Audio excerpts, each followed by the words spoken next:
Chapter 1. Just after entering college, my 6-year-old daughter came to me. Lin Muhong, I like you, can you be my boyfriend? In front of the teaching building, a girl suddenly rushed out of the crowd and blocked Lin Muhong's way. Her cheeks were rosy like the first blossoming peach blossoms. She held the key to the Maybach tightly in her hand, and her eyes were sparkling with excitement and anticipation. Seeing this, Lin Muhong already had the answer in his mind and was about to refuse, but at this moment, a childish and sweet baby voice suddenly sounded. No, Auntie, you can't snatch Dad from me and Mom. The adults all say that a woman who steals someone else's husband is a bad woman, and is called a mistress. Although my father is very outstanding, this is absolutely not a reason for you to be a mistress. What? You already have a child?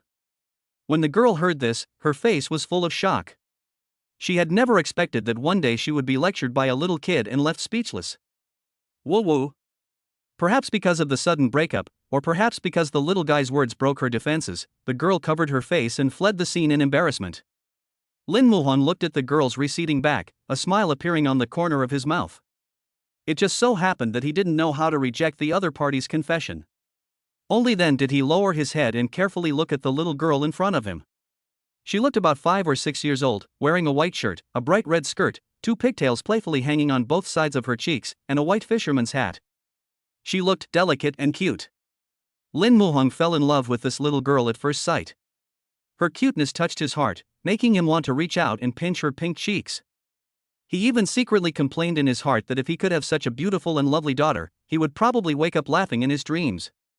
So he squatted down, gently stroked the little girl's head, and said softly, "Little friend, thank you for helping Uncle out. This lollipop is a reward for you." After saying that, Lin Muhong took out a lychee-flavored lollipop from his pocket, handed it to the little girl, then turned around and left contentedly. However, the little guy was not happy about it. Instead, he pouted and sobbed aggrievely, "Dad, don't you want Wan Wan anymore?" As she spoke, she burst into tears, and her appearance made people feel pity for her. Lin Muhong was most afraid of girls crying, especially a little girl like the one in front of him who was as beautiful as an angel. He quickly squatted down and frantically comforted her, "Baby, it's not that I don't want you, but I'm not your father at all. You are my father." Wan Wan sobbed and shook her head. Being pestered by the little guy, Lin Muhong looked at his watch helplessly and said, "So how did you get here? Do you remember?" Wan Wan shook her head and held onto her thighs. When Lin Muhong saw this, he said helplessly, "Then I'll take you to find your father later." "I said, you are my father." Wan Wan insisted stubbornly. Lin Muhong thought that the child was talking nonsense, so he picked up Wan Wan and walked towards the classroom. This class is his major course. If he is not present when the roll call is taken, he will probably fail the course at the end of the semester. Arriving outside the classroom, Lin Muhong looked inside through the window, then squatted down and said to Wan Wan, "Baby, wait for Uncle here for a while, Uncle will be back soon." When Wan Wan saw her father was leaving, she immediately became anxious. "Dad, where are you going?" Lin Muhong just felt a headache. He was obviously still a single young man, so where did the girl come from? "I'm not your father." "Whatever. Just stand here and don't move. Got it? This lollipop is for you as a reward." When Wan Wan saw the lollipop, her eyes lit up immediately and she nodded repeatedly, "Yes, Wan Wan will be obedient." Lin Muhong sneaked into the classroom and sat in the last row of seats. 15 minutes later, the professor began to call the roll, and Lin Muhong passed the roll call session without any trouble. Just as he was breathing a sigh of relief, a voice from the loudspeaker suddenly rang out, "Which department are you from? What's your name?" Lin Muhong had a bad feeling in his heart. He looked up and saw that the little girl had appeared on the podium at some point. "My name is Lin Wan Wan, and I'm from your department." As soon as these words were spoken, the whole class burst into laughter. "Why did you come into the classroom? Who are you looking for?" The professor looked at the soft and cute little girl in front of him, and his voice became softer involuntarily. "I'm looking for my dad." Lin Wan Wan blinked her big eyes and said sincerely, "Then who is your father?" The professor asked curiously. "Lin Muhong." Lin Wan Wan pointed at the seat at the back and said loudly. After she said this, the whole class burst into laughter. Anyone could see that the little girl could not be Lin Muhong's daughter.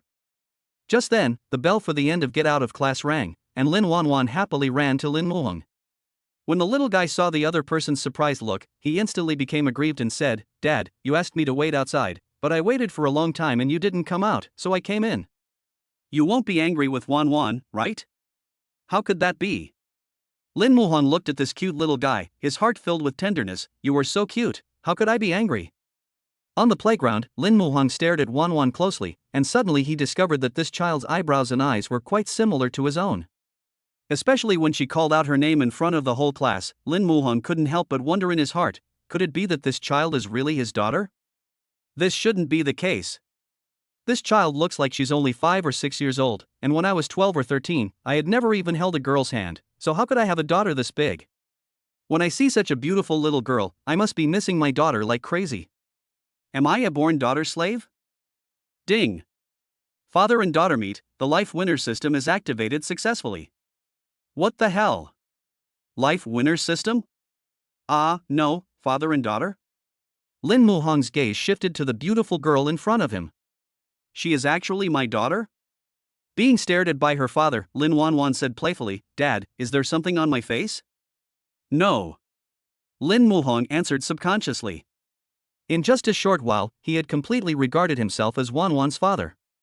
Then, he asked gently, "Wan Wan, you said I was your father, then what is your mother's name?" Dad is so stupid that he doesn't even know mom's name. Lin Wan Wan said with a smile, and then replied, "Mom's name is Xiawan." After she finished speaking, she did not forget to remind Lin Muhong, "Dad, you must remember mom's name. When mom gets angry, she is very fierce. She will make you kneel on the washboard." Lin Muhong was stunned when he heard this. He didn't expect that he was actually a henpecked husband. But on second thought, this is not a bad thing. After all, even the gambling king said that you will become rich if you listen to your wife. But what surprised him most now was that his future wife was actually Xiawan Ning. He might not have known her before, but after entering college, the name he heard most often was Xiawan Ning. This girl is a celebrity at Shanghai University and is known as the most beautiful campus beauty since the university was founded. He couldn't help but be curious about how he would meet her in the future, fall in love with her, and eventually get together. At this time, Lin Wan Wan took out a photo from her backpack and placed it in front of Lin Muhong. Chapter 2. Dad, Wan Wan is hungry. Dad, this is Mom. On the left are Grandpa and Grandma. On the right are Grandma, Grandpa, and my uncle. Looking at this photo, Lin Muhong was completely captivated. The old people on the left in the photo were actually his parents, except that they looked a little older than he remembered. Seeing this, Lin Muhong completely believed that Lin Wan Wan was his daughter. At that time, Lin Wan Wan rubbed into his arms like a kitten, rubbed her belly, and said in a baby voice, "Dad, Wan Wan is hungry, can you cook for me?" Upon hearing this, Lin Muhong couldn't help but smile bitterly. To describe his cooking skills as difficult to describe would be an understatement. Looking at his daughter's eyes full of expectation, he could only gently comfort her, "Wan Wan, let's go out for lunch today, okay?" After hearing this, Wan Wan frowned and shook her head in a baby voice, saying seriously, No, Mom said that the food outside is unhealthy and she won't let us eat outside." Lin Muhong smiled helplessly, but at the moment he could only try to persuade his daughter, "It's okay, let's just eat it once. Wan Wan, do you want to eat a hamburger?" When hamburgers were mentioned, Wan Wan's eyes lit up immediately and she waved her arms excitedly, "I want to eat." Then, she smiled mischievously, leaned close to Lin Muhong's ear, and whispered, "Dad, we can't tell Mom about cheating." "Okay, I won't tell you." Lin Muhong agreed with a smile, but he secretly decided in his heart that he must learn how to cook in the future and let his daughter eat healthy and delicious meals. He held Wan Wan's chubby little hand and the two of them walked towards the school gate. Opposite the school is a KFC. Lin Muhong ordered a children's meal and brought it to Wan Wan. As soon as the little guy saw the hamburger and French fries, his eyes immediately lit up and he even couldn't help swallowing his saliva. His innocence and cuteness made Lin Muhong feel pity for him. At this time, Wan Wan took the hamburger and placed it in front of Lin Muhong, and asked obediently, "Dad, do you want to eat?" "I don't want to eat it." "You eat it." Lin Muhong smiled happily. Hearing this, Wan Wan couldn't help but take big bites. It was obvious that the little guy was really hungry. Looking at his daughter wolfing down the food, Lin Muhong felt a warm feeling in his heart. After eating and drinking, Wan Wan leaned on her father's shoulder, yawning, and feeling sleepy. "Dad, when will Mom come back? I miss her." Lin Muhong gently stroked his daughter's head and said softly, "Mom is busy. She will be back to accompany Wan Wan when she is done." He knew that such a small baby couldn't live without a mother, but how could he make the other party believe this absurd thing? After a while, Lin Muhong heard the sound of even breathing. He turned around and saw that the little guy had fallen asleep sweetly. Looking at his daughter's long eyelashes trembling gently and her tender lips slightly opening, Lin Muhong's heart was filled with happiness and satisfaction. However, a realistic problem lay before him. Where should he put his daughter when she fell asleep? Opposite the school, there are many simple but affordable small hotels, which cost only 50 yuan per night. Lin Feng specially booked a room near the school gate and carefully placed the sleeping Wan Wan on the bed. Ding! System issues task: bring Xiawan Ning to Lin Wan Wan. The system rewards you with a 2-bedroom apartment in Yunwan Villa. What? Hearing the system issuing the task, Lin Muhong instantly had a headache. How could the other party believe all this absurdity? He just hoped that Xiawan Ning would not treat him as a fool. If the other party insists on not coming, tying him up should be able to complete the system task. Lin Muhong gently touched Wan Wan's chubby little face and said softly, "Wan Wan, Daddy will bring Mom to you right now." He carefully tucked in the quilt for the little guy, and after making sure everything was in place, he locked the door and left in a hurry. In order to increase his persuasiveness, Lin Feng dug out the precious family photo from the depths of Wan Wan's backpack. He prayed silently, hoping that Xiawan Ning would not think of him as a fool after seeing this photo. While looking for Xiawan Ning, Lin Muhong communicated with the system attentively. "System, what functions do you have?" There was a hint of anticipation in Lin Muhong's voice. "Okay, host, I will introduce it to you." The system paused for a moment, and said with a mechanical tone, "In addition to completing the tasks assigned by the system also has a lottery function, where various precious skills are randomly dropped. In addition, the host can purchase them in the system mall with the heart value." Heartbeat value? Lin Muhong was slightly stunned and then asked. The so-called heartbeat value refers to the degree to which Xiawaning is attracted to you. After you successfully pursue Xiawaning, the system will undergo a major upgrade, and more rich rewards will be unlocked. The system's explanation was clear and concise. The host is requested to explore the specific rules on his own. The final right of interpretation belongs to the system, and no rebuttal is accepted. The system's voice sounded again, with a hint of unquestionable meaning. After listening to the introduction of the system, Lin Muhong understood. Although pursuing Xiawan Ning would give him many rewards, that was not Lin Muhong's original intention. The most important thing was that his baby daughter had to be accompanied by her mother. Thanks to Xiawaning's popularity in Shanghai University, Lin Muhong quickly collected her class information, dormitory number, and detailed course schedule on the school forum. After checking, he was delighted to find that Xiawan Ning had no classes this afternoon, which meant that she was most likely in the dormitory at this time. So, Lin Muhong came to building number 8 of the girls' dormitory. At that time, many boys gathered downstairs. They were looking forward to it, but he was different from them. Looking at the girls coming and going, Lin Muhong was afraid that he would be driven out by the girls. He suddenly had an idea, pushed open the door and window of the dormitory manager, and said sincerely, "Auntie, I want to find someone, can you let me in for a moment?" After hearing this, the dormitory manager rejected him mercilessly. "There are boys looking for someone every day. How can you let boys into the girls' dormitory casually? You have to figure it out yourself." After saying that, he closed the window and locked it tightly. This road was blocked, and Lin Feng couldn't help but fall into deep thought. How can I get Xiawan Ning to come downstairs? He browsed the forum again, hoping to find Xiawan Ning's contact information, but unfortunately, there was none. In desperation, Lin Feng could only use the most direct and clumsy method. He put his hands to his mouth and shouted with all his strength, "Xiawan Ning! I have something to tell you, come down quickly." "Thank you, Wan Ning, thank you, Wan Ning." These cries instantly attracted the attention of everyone around. Although Lin Feng felt embarrassed, he didn't care about anything else when he thought of his daughter's longing for her mother. For the sake of his daughter, as a father, he had to be thick-skinned and do everything he could.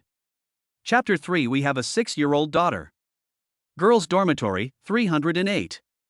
Xiao, wearing a pink nightgown, was busy hanging the freshly washed clothes on the balcony. Suddenly, a burst of noisy noises came from downstairs. Xiao poked her head out curiously, then turned around excitedly and shouted to Xiawan Ning, who was in the room. Ning, someone is calling you downstairs, come over and see." Xiawan Ning was sitting on a chair beside the bed, a pair of white wireless headphones hanging gently on her ears, blocking out the noise from the outside world. She was wearing a simple yet elegant white dress, her long hair cascading down both sides like a waterfall, her skin as white as snow, like a fairy walking out of a painting. Hearing Xiao Xiao's call, she gently took off her headphones with a hint of doubt in her eyes. Xiao Xiao, what did you say? Someone is calling me? Xiao Xiao took her hand and trotted to the window, saying gossipingly, Ning Ning, look, there's a boy downstairs calling your name. Could it be another infatuated guy confessing his love to you? Xiawan Ning smiled slightly, with a bit of helplessness on her face. Many people had confessed to her, but this was the first one who was so crazy. She couldn't help but feel a headache. Oh, it's because Ning Ning is so pretty that her suitors are lining up all over the country. Xiawan Ning glanced out the window and then sat back in her chair. Seeing this, Xiao Xiao blinked and said with a wicked smile, Ning Ning, why don't you go down and take a look? What if it's a super handsome guy? It would be a pity to miss him. Xiawan Ning shook her head, a faint smile appeared on the corner of her mouth. If you want to go, go ahead. I don't have the time. Downstairs, Lin Muhong was shouting Xiawan Ning's name over and over again at the top of his voice. His voice echoed in the empty campus, attracting many curious glances. After shouting for a long time, no one came down from upstairs. Lin Muhong couldn't help but wonder, was it because his voice was too soft? Or was Xiawan Ning not in the dormitory at all? He was unwilling to give up, so he had an idea and went to the school gate and bought a big loudspeaker for 20 yuan from an old man who was roasting sweet potatoes. The old man looked at him, his eyes full of curiosity and confusion, but Lin Muhong didn't care about that and ran back with the loudspeaker. After a while, the three words Xiawan Ning were played on a loop at the entrance of Building 8. The sound resounded through the sky and all the girls in the building heard it. Many girls leaned on the windows and looked down curiously, wanting to see who this bold boy was. Lin Muhong looked at the lively scene upstairs and felt secretly proud. He thought that he could call Xiawan Ning down in this way. However, after waiting for a long time, there was still no sign of anyone. He couldn't help but wonder, this shouldn't be the case. Xiawan Ning should come down after hearing this. Could it be that she is really not in the dormitory? At this moment, a dormitory manager in her 50s with curly hair came over angrily, snatched the loudspeaker, and pressed the off button fiercely. Student, I asked you to find a solution, not to disturb others. The aunt's voice was sharp and stern, and she was obviously very dissatisfied with Lin Muhong's behavior. The loudspeaker has been confiscated. You'd better take care of yourself. After saying that, the aunt turned and left, leaving Lin Muhong standing there alone. Auntie, I don't need it. Lin Muhong wanted to keep her, but the auntie ignored him. Not only did he not call his future daughter-in-law down, but he also got a big loudspeaker thrown in. Lin Muhong really lost both the wife and the army.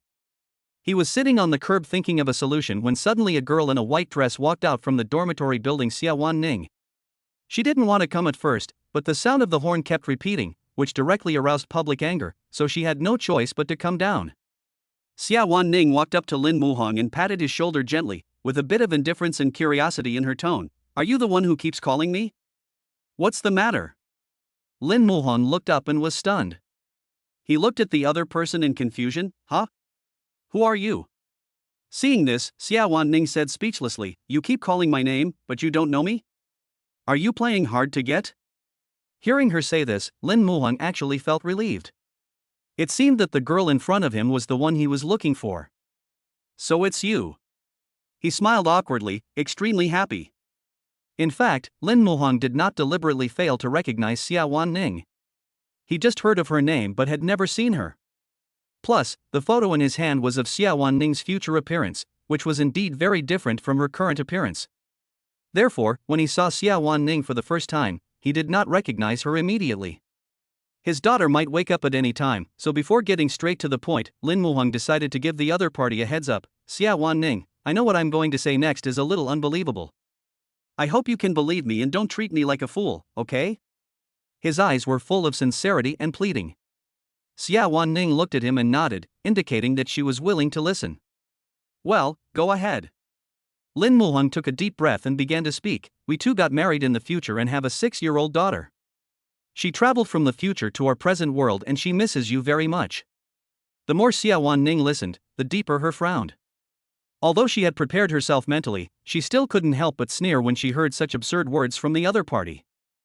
Classmate, if you want to pursue me, you don't have to make up so many unbelievable things, right?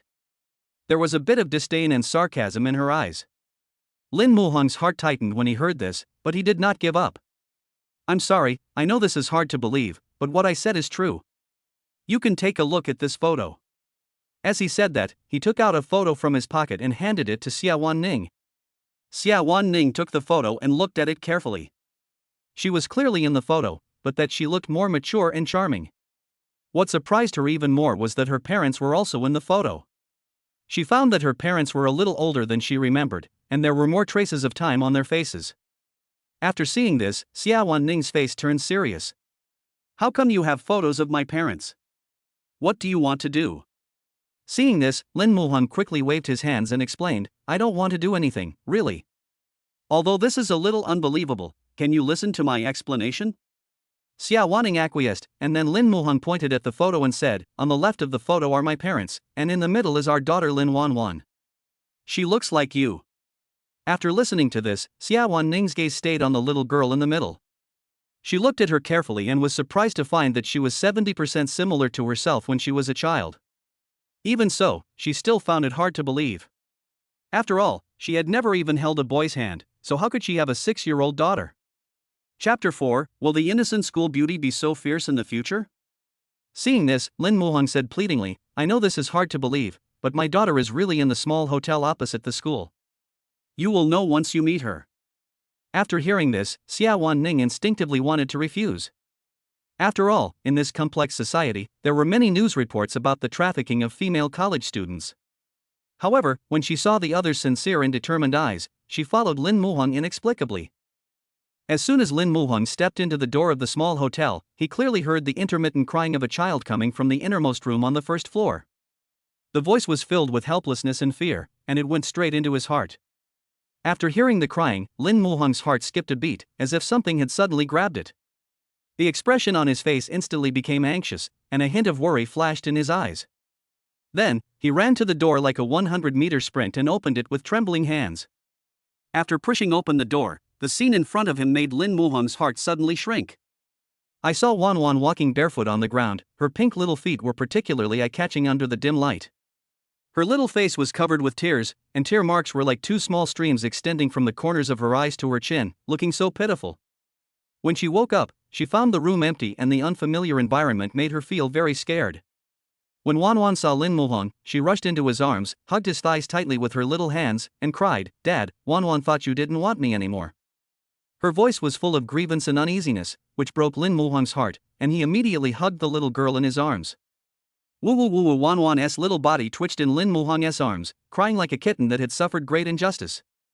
Lin Muhong gently patted Wan Wan's shoulder and comforted her tenderly, Wan Wan is Daddy's baby, how could Daddy not want you?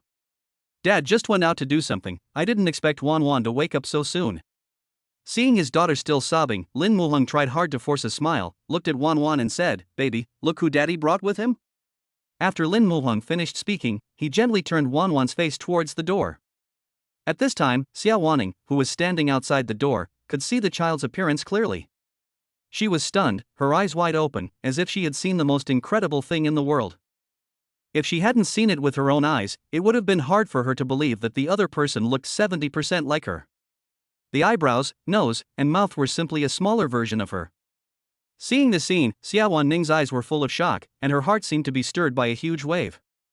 How is this possible? How could such a coincidence happen in the world? She couldn't help but doubt her eyes, was she seeing things wrong? However, the child in front of her was clearly standing there, crying so sadly. Just as she was shocked, Wan Wan opened her arms, smiled sweetly and said, Mom, you're back. Wan Wan missed you so much. Her voice was full of innocence and expectation, and she wanted her mother to hug her. Xiawan Ning stood there in a daze facing this strange child. She didn't know how to face him. She felt mixed emotions, surprise, confusion, and helplessness. She looked at Wan Wan's little face full of expectation, but she just couldn't take that step to hug her. Seeing her indifferent, Wan Wan's little face instantly fell, her mouth pursed, and tears welled up in her eyes again. Then she opened her mouth, leaned on her father's shoulder aggrievely, and said in a crying voice, Is it because Mommy doesn't like Wan Wan anymore that you don't want to hold her? Her little body rubbed against Lin Muhong's arms, as if looking for the last bit of comfort. Did Wan Wan do something wrong? Dad and Mom pretended not to know me today. Wan Wan's voice was full of confusion and puzzlement. She didn't understand why her parents suddenly became so unfamiliar. Hearing his daughter's cry, Lin Muhong's heart felt like it was stabbed by a needle. He quickly comforted her. Dad and Mom both like Wan Wan. Mom was thinking about something just now, so she didn't hug Wan Wan. Wan Wan is so cute, how could anyone not like her? His voice was full of tenderness and firmness, trying to give Wan Wan the most solid support. Really? The little fellow asked back with tears hanging on his eyelashes and a hint of uncertainty in his eyes. Of course it's true. Lin Muhong nodded with a smile, hugging Wan Wan tightly, as if he wanted to convey all his love to her. Then he touched Wan Wan's little feet, and the cold feeling made him frown. He said lovingly, "Baby, can Daddy put on your shoes for you?" "Yeah." Wan Wan nodded, then sat obediently on the bed and stretched out her little feet for her father to put shoes on her. During this time, Xiawan Ning kept looking at Wan Wan, her eyes full of complexity and contradiction. She didn't know how to face this child who looked so much like her. She didn't know why, but when she heard her crying just now, her heart ached. The inexplicable pain made her feel a little overwhelmed. Could it be that the other person is really my daughter? As soon as this thought came up, it lingered in Xiawan Ning's mind. What on earth was going on? Xiawan Ning's heart was like a tangled mess, unable to be sorted out. Next to him, Lin Muhong was busy putting shoes on Wan Wan. The little girl was wearing a pair of pink sandals decorated with cute little flowers. However, the buttons of the shoes could not be fastened no matter how hard he tried, and Lin Muhong was so anxious that he was sweating profusely. Who bought these shoes?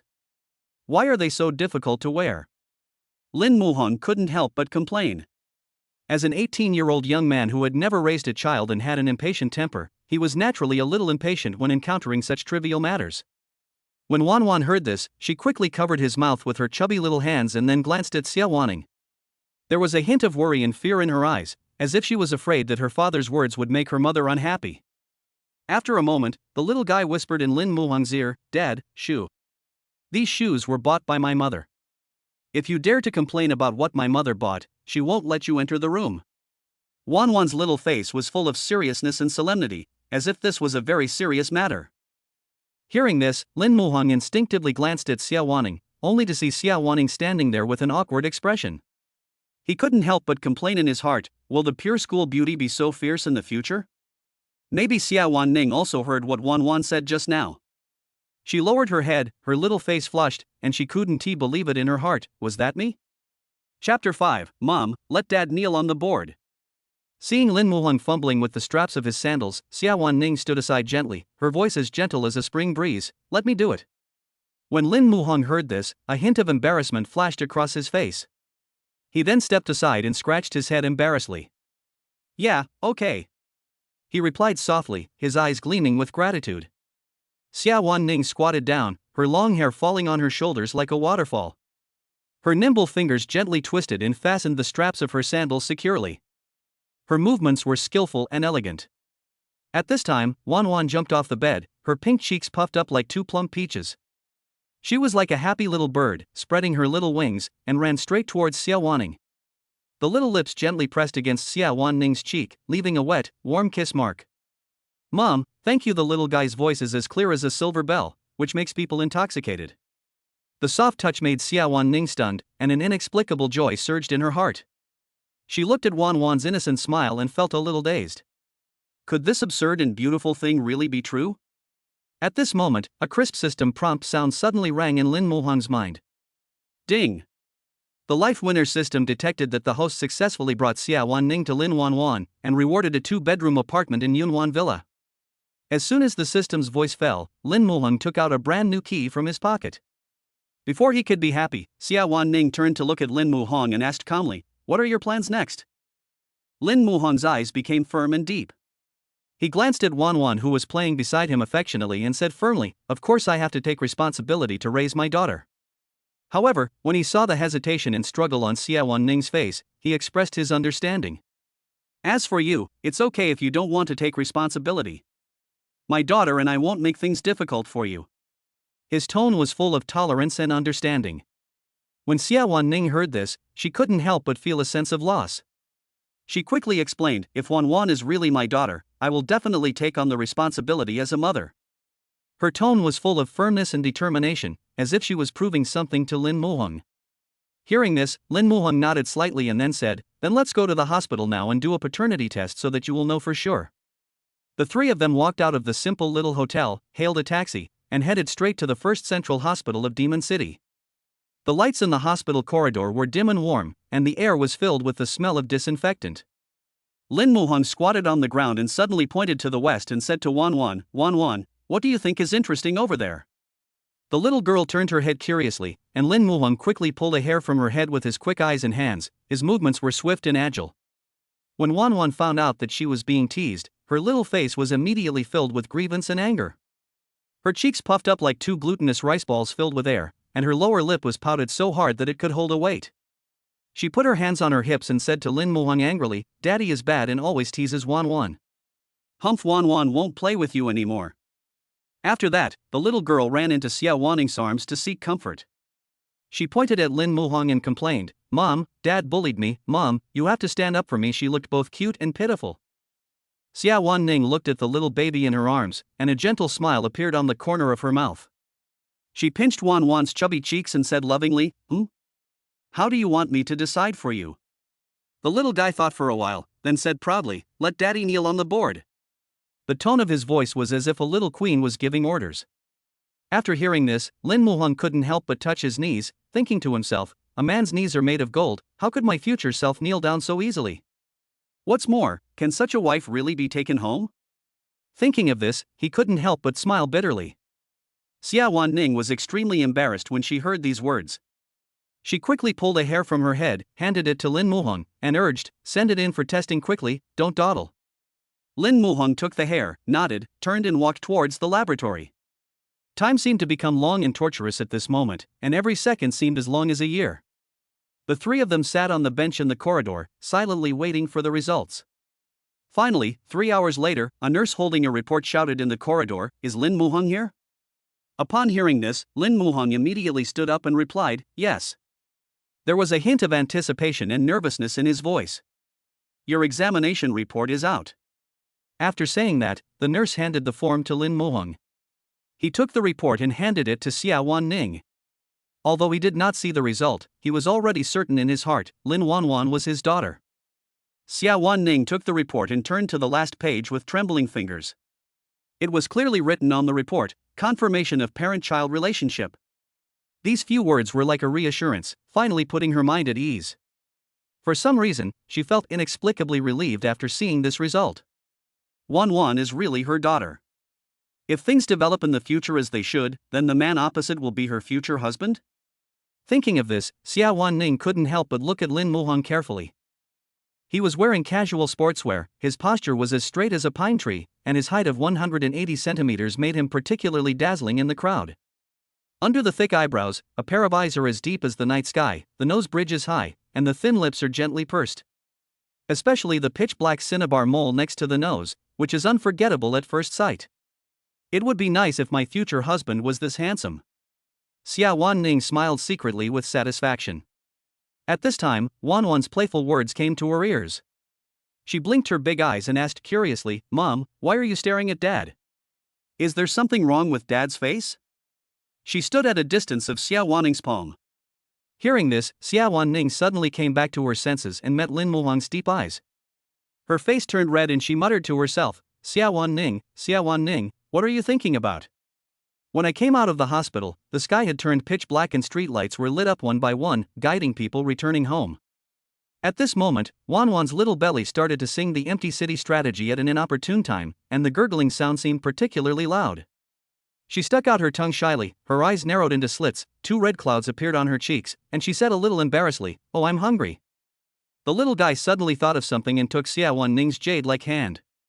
He shook his little body and acted coquettishly, "Mom, Wan Wan wants to eat the food you cook." Chapter 6, College Students, How to Raise a 6-Year-Old Child. Ning was stunned where she was. Cooking? She only knew how to eat. Seeing this, Lin Muhong, who was standing nearby, raised a playful smile and asked, "You can't cook?" Ning scratched his head and said sincerely, "Yes, does cooking instant noodles count?" After hearing this, Lin Muhong shook his head with disgust. If cooking instant noodles is considered cooking, then wouldn't he be a 5-star chef? He thought to himself that he would at least add a piece of ham and an egg to the instant noodles, and finally put some vegetables on it. Xiawan Ning saw the disdain in his eyes and muttered unhappily, "Then can you?" There was a hint of challenge in her eyes, as if to say, "You can do it if you can." Lin Muhong waved his hands awkwardly and said with a wry smile, "No." He secretly regretted it in his heart. If he had known that he would have to cook for his daughter, he would have learned cooking from his mother.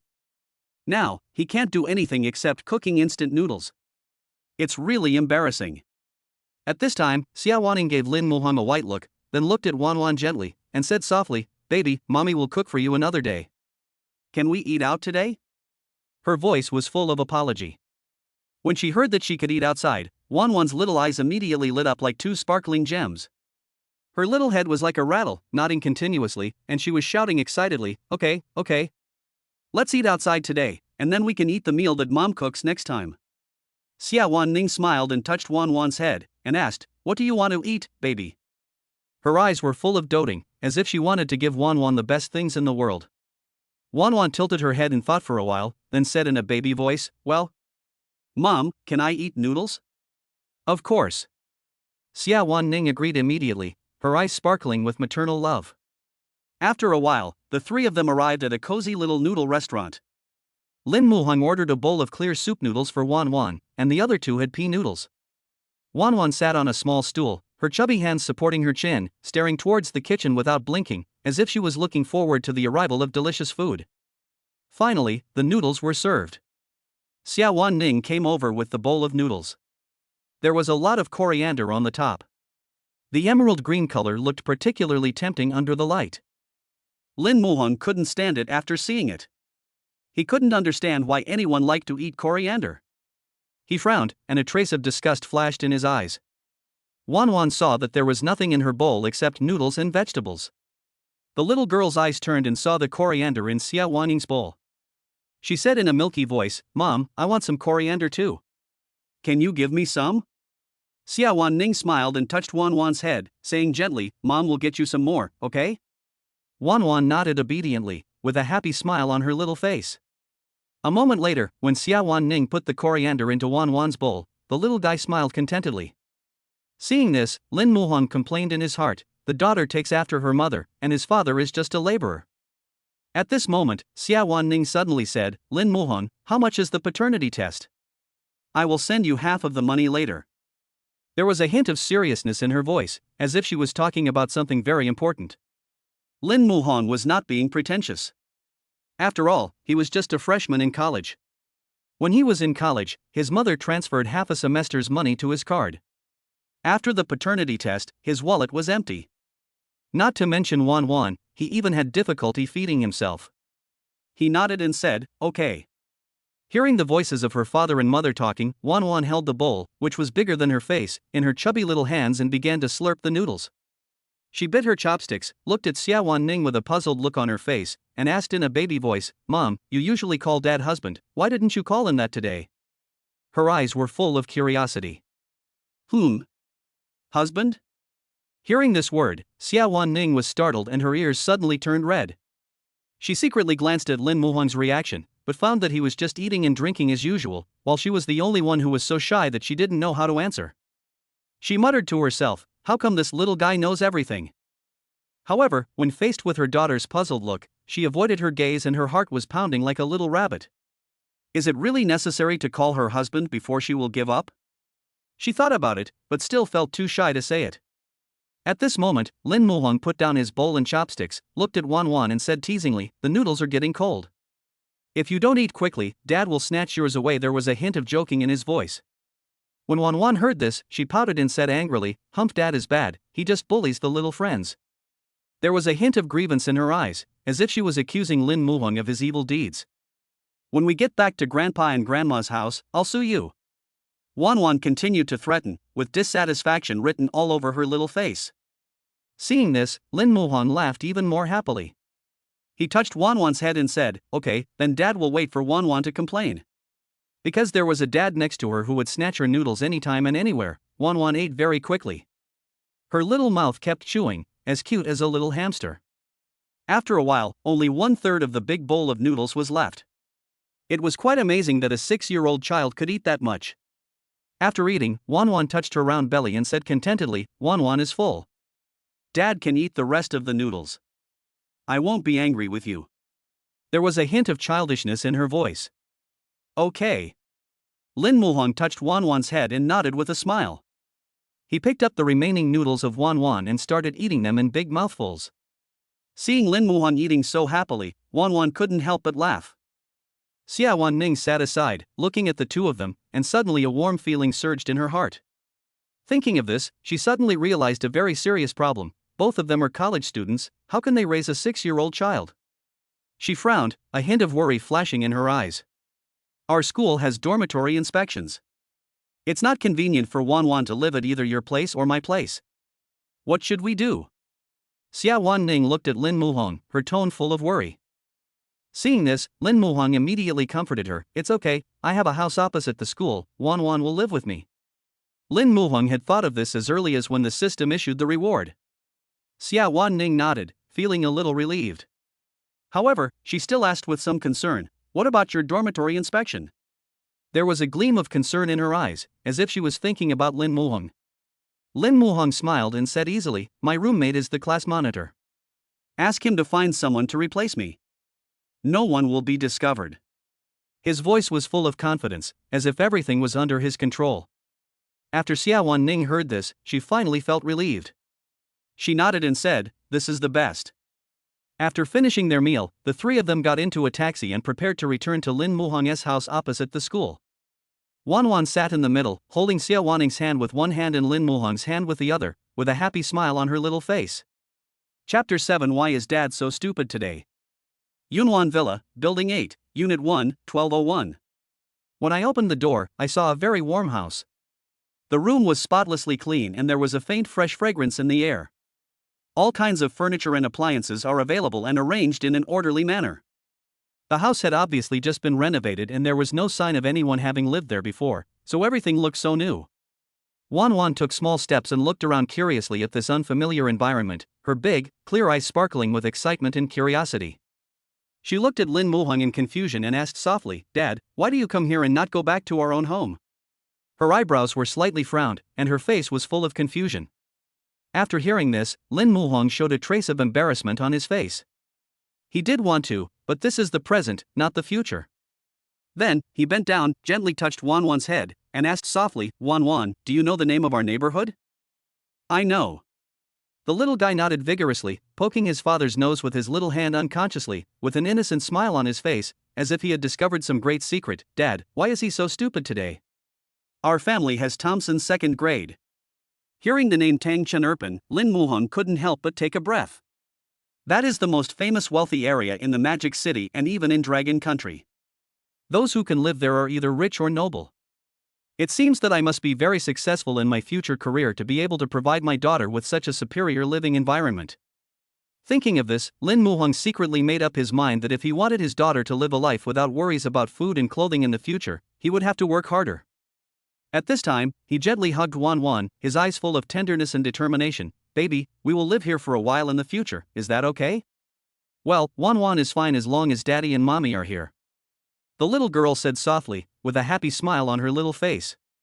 Her eyes curved into crescent shapes, revealing 2 cute little canine teeth, making her look particularly playful and adorable. Afterwards, Lin Muhong gently placed Wan Wan on the soft sofa and patted her little head lovingly. "Baby, play here for a while. Daddy and Mommy have something to talk about." "Okay." Wan Wan nodded obediently, then took out a colorful storybook from her backpack with her chubby little hands, found a comfortable position, curled up on the sofa, and began to read quietly. Her little hands turned the pages of the book from time to time, and her little face was full of concentration and seriousness, as if she was immersed in this wonderful story. Xiawan Ning looked at this scene and couldn't help but feel a warm current in her heart. Her baby is so well behaved, so sensible and so cute that people can't help but want to give her all their love. In the restaurant, Lin Muhong and Xiawan Ning sat on chairs facing each other. Lin Muhong looked at each other and said calmly, "Now we have reached a consensus to raise Wan Wan together. Do you have any objection?" "No." Xiawan Ning shook her head gently, and then added, "The future doesn't count. Now is now."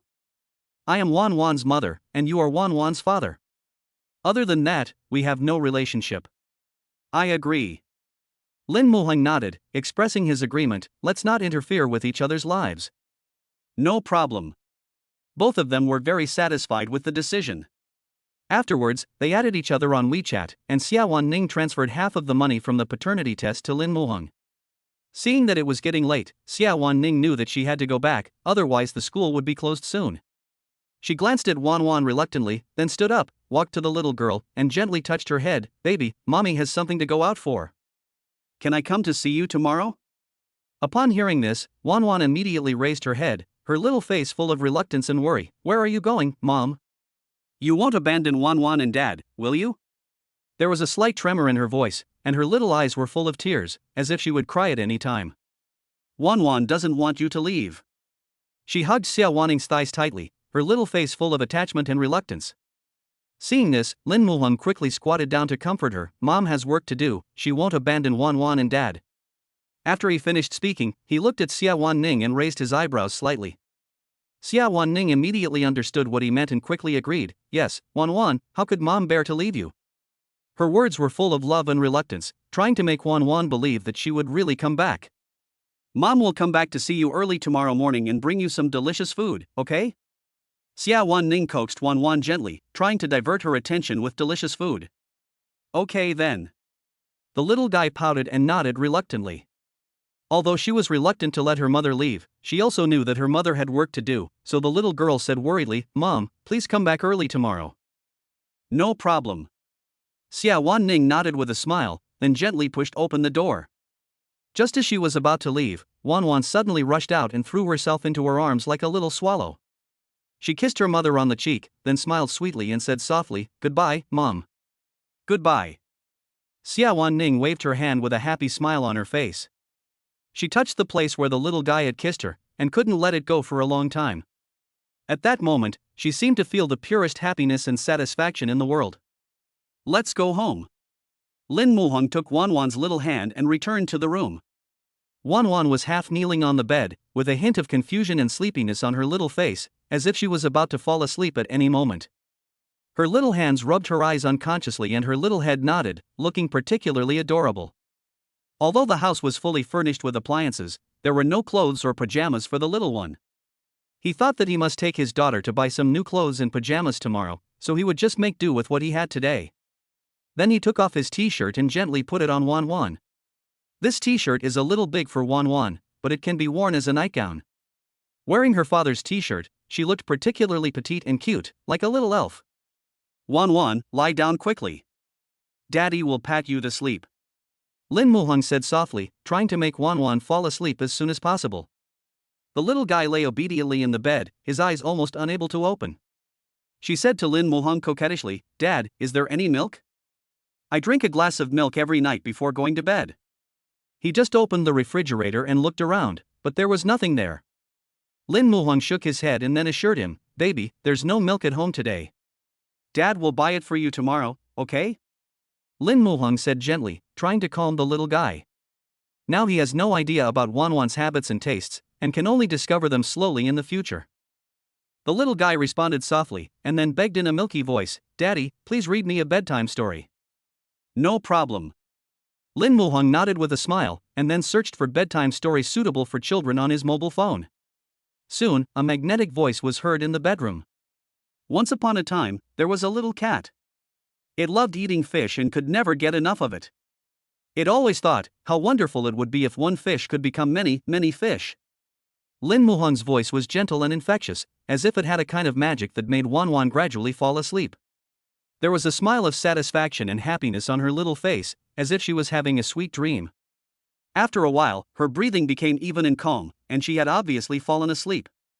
When Lin Muhang looked at Wan Wan like this, he couldn't help but feel a warm feeling in his heart.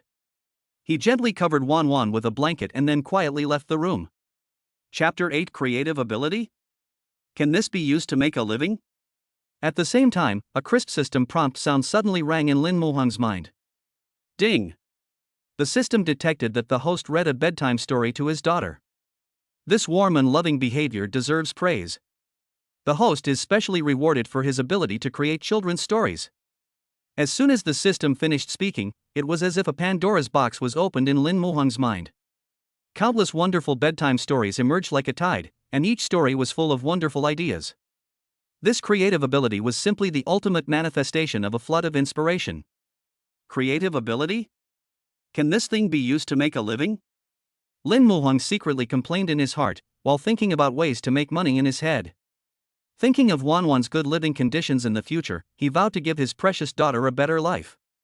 So how could he make money quickly? Lin Muhang first looked through the part-time job group on his mobile phone and found that although the waiter's job had a good hourly wage of 20 yuan an hour, it was only 200 yuan for 10 hours. Although it could barely make a living, it would leave him no time to take care of Wan Wan. Thinking of the rampant human traffickers in society, he would never feel comfortable leaving his child in the care of others. For a time, all seemingly feasible ways to make money were rejected by him one by one. Just as Lin Muhang was lost in thought, an idea suddenly flashed in his mind. The system had just rewarded him for his creative ability. Maybe he could try writing a bedtime story and see if anyone was willing to buy it. As soon as this thought came to his mind, he immediately took action and searched for relevant information on the internet. Unexpectedly, he actually found a website called Tongxiu, which specializes in purchasing high-quality children's stories. The prices are not cheap. A good story can be sold for 1,000 yuan, and there is no upper limit. Lin Muhang was secretly delighted in his heart. He believed that with the creative ability given by the system, he would be able to write a satisfactory and high-quality story. So he quickly registered as an author on the Tongxiu website and began to conceive his first work. In less than an hour, he successfully created and published 3 bedtime stories full of childlike fun and imagination. After the publication, he exited the website with satisfaction and waited expectantly for the editor's contact tomorrow. At the same time, in the girls' dormitory, Xiawan Ning was tossing and turning on her bed, feeling empty for some reason. She stared at her cell phone and thought to herself, I wonder what Wan Wan and her father are doing at this moment.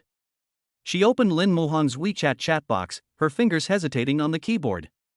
She wanted to ask what the other party was doing, but was worried that her initiative would seem abrupt and inappropriate.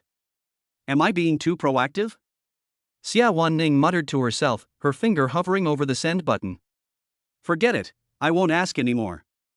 I'll be able to see her tomorrow. She tried to convince herself to let go of her worries, but the longing for Wan Wan in her heart grew like weeds and was difficult to suppress. Wan Wan is my daughter. I'm asking. Is that normal?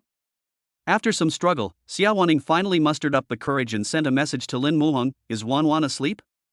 Soon, Lin Muhang replied with a message with a photo attached.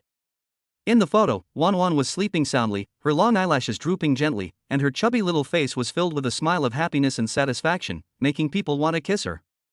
I slept for a while. Lin Muhang replied truthfully. After replying the message, I soon fell into a deep sleep, probably because I had been busy all day. On the other side, Xiawan Ning looked at the photos and messages sent by Lin Muhang, and a warm feeling surged in her heart. She thought about it and decided to ask the two what they would like to have for breakfast tomorrow. So, she continued to send a message, what do you want to eat tomorrow? I'll bring breakfast for you and Wan Wan when I go over. However, this time she did not receive a timely reply from Lin Muhang. Time passed minute by minute, and Xiawan Ning's phone screen remained silent, without any movement. Did he fall asleep? Xiawan Ning complained in her heart. Thinking that she was not sleepy at all, she angrily covered her head with the quilt. She usually sleeps well, but unexpectedly suffered from insomnia tonight. At the same time, the 3 bedtime stories released by Lin Muhang quietly caused a storm in the circle of mothers. Zhang Meiyan is a full-time mother with 2 children, the youngest of whom is 5 years old. Every night before going to bed, the little one would pester her to read stories, and the last thing she wanted was to read stories to her daughter. When she read the story of Grandma Wolf, her daughter sighed helplessly, Mom, you have read this story 8 times. I know what happened next. The little guy pouted, looking dissatisfied.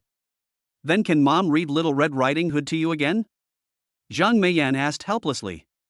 But the daughter shook her head and said angrily, I want to hear the story you haven't told me yet. This really stumped Zhang Meiyan. Looking at her daughter's stubborn look, she reluctantly opened the new stories section of Tongxiu website.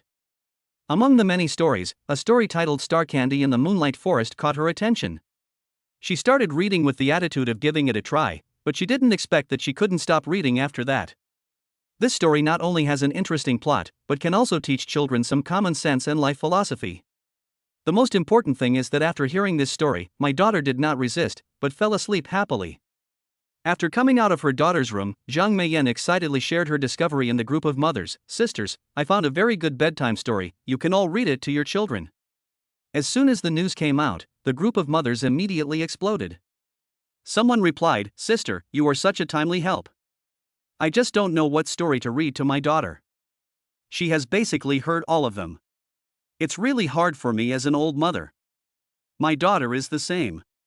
It takes her a long time to find a story, and she has to listen to the bedtime story before she goes to bed. Being a woman is hard, and being a mother is even harder. Another person also sighed. The women in the group echoed the sentiments one after another, expressing their own troubles and helplessness. In a short while, Lin Muhong's bedtime story became popular among mothers. People forwarded, liked, and commented on the post, with some even giving the author a cruise ship worth more than 2,000 yuan as a reward to encourage and support the author. However, these mothers do not only have one group, they also contact each other through various means, local, non-local, acquainted, unfamiliar. Word of mouth spread from 1 to 10, from 10 to 100, and Lin Muhong's bedtime story quickly became popular on the internet. After only 2 hours online, the 3 stories had already exceeded 100,000 views, a horrifying figure among similar works. But the author Lin Muhong was sleeping soundly at the moment. He had never expected that his work would be so popular. Chapter 9 Mom, Wan Wan dreamed about you yesterday. The next morning, when the first ray of sunlight shone into the room through the curtains, Lin Muhong woke up from his sleep. When he opened his eyes, his first reaction was to turn his head to look beside him to confirm whether Wan Wan was still there. Fortunately, the little guy was curled up in a ball, sleeping soundly. However, this little girl was very restless when she slept. The quilt that was carefully covering her was kicked to the bottom of her feet by her at some point. Her original sleeping position facing east was completely changed after tossing and turning all night. At this moment, she was sleeping upside down, facing the end of the bed. Fortunately, she did not actually fall to the ground, which made Lin Muhong secretly breathe a sigh of relief. Lin Muhong gently covered the little guy with the quilt again, and then he quietly left the room. Sitting on the sofa in the living room, Lin Muhong thought of the stories he uploaded yesterday. When he opened the Tongchu.com app and just went online, he was flooded with message notifications from the background, catching him off guard. After the comments were opened, there were rave reviews and netizens were full of praise for his content. What surprised him even more was that he received more than 3,000 yuan in tips in just one night. Now Lin Muhong sincerely apologized for his doubts yesterday. Creative ability can not only make money, but also save money to buy a Land Rover. He tried to exchange the gift for cash, but he didn't expect the system to deposit the money in seconds. This unexpected surprise finally made him feel relieved. At least, my precious daughter won't have to live a tight life with him anymore. Knock knock. Just then, there was a knock on the door, breaking the tranquility of the early morning. Lin Muhong was puzzled, who could it be so early? He hurriedly put on his slippers, walked to the door, and looked through the peephole. It was Xiawan Ning. She was wearing a pink floral dress, the hem of which swayed gently with her steps.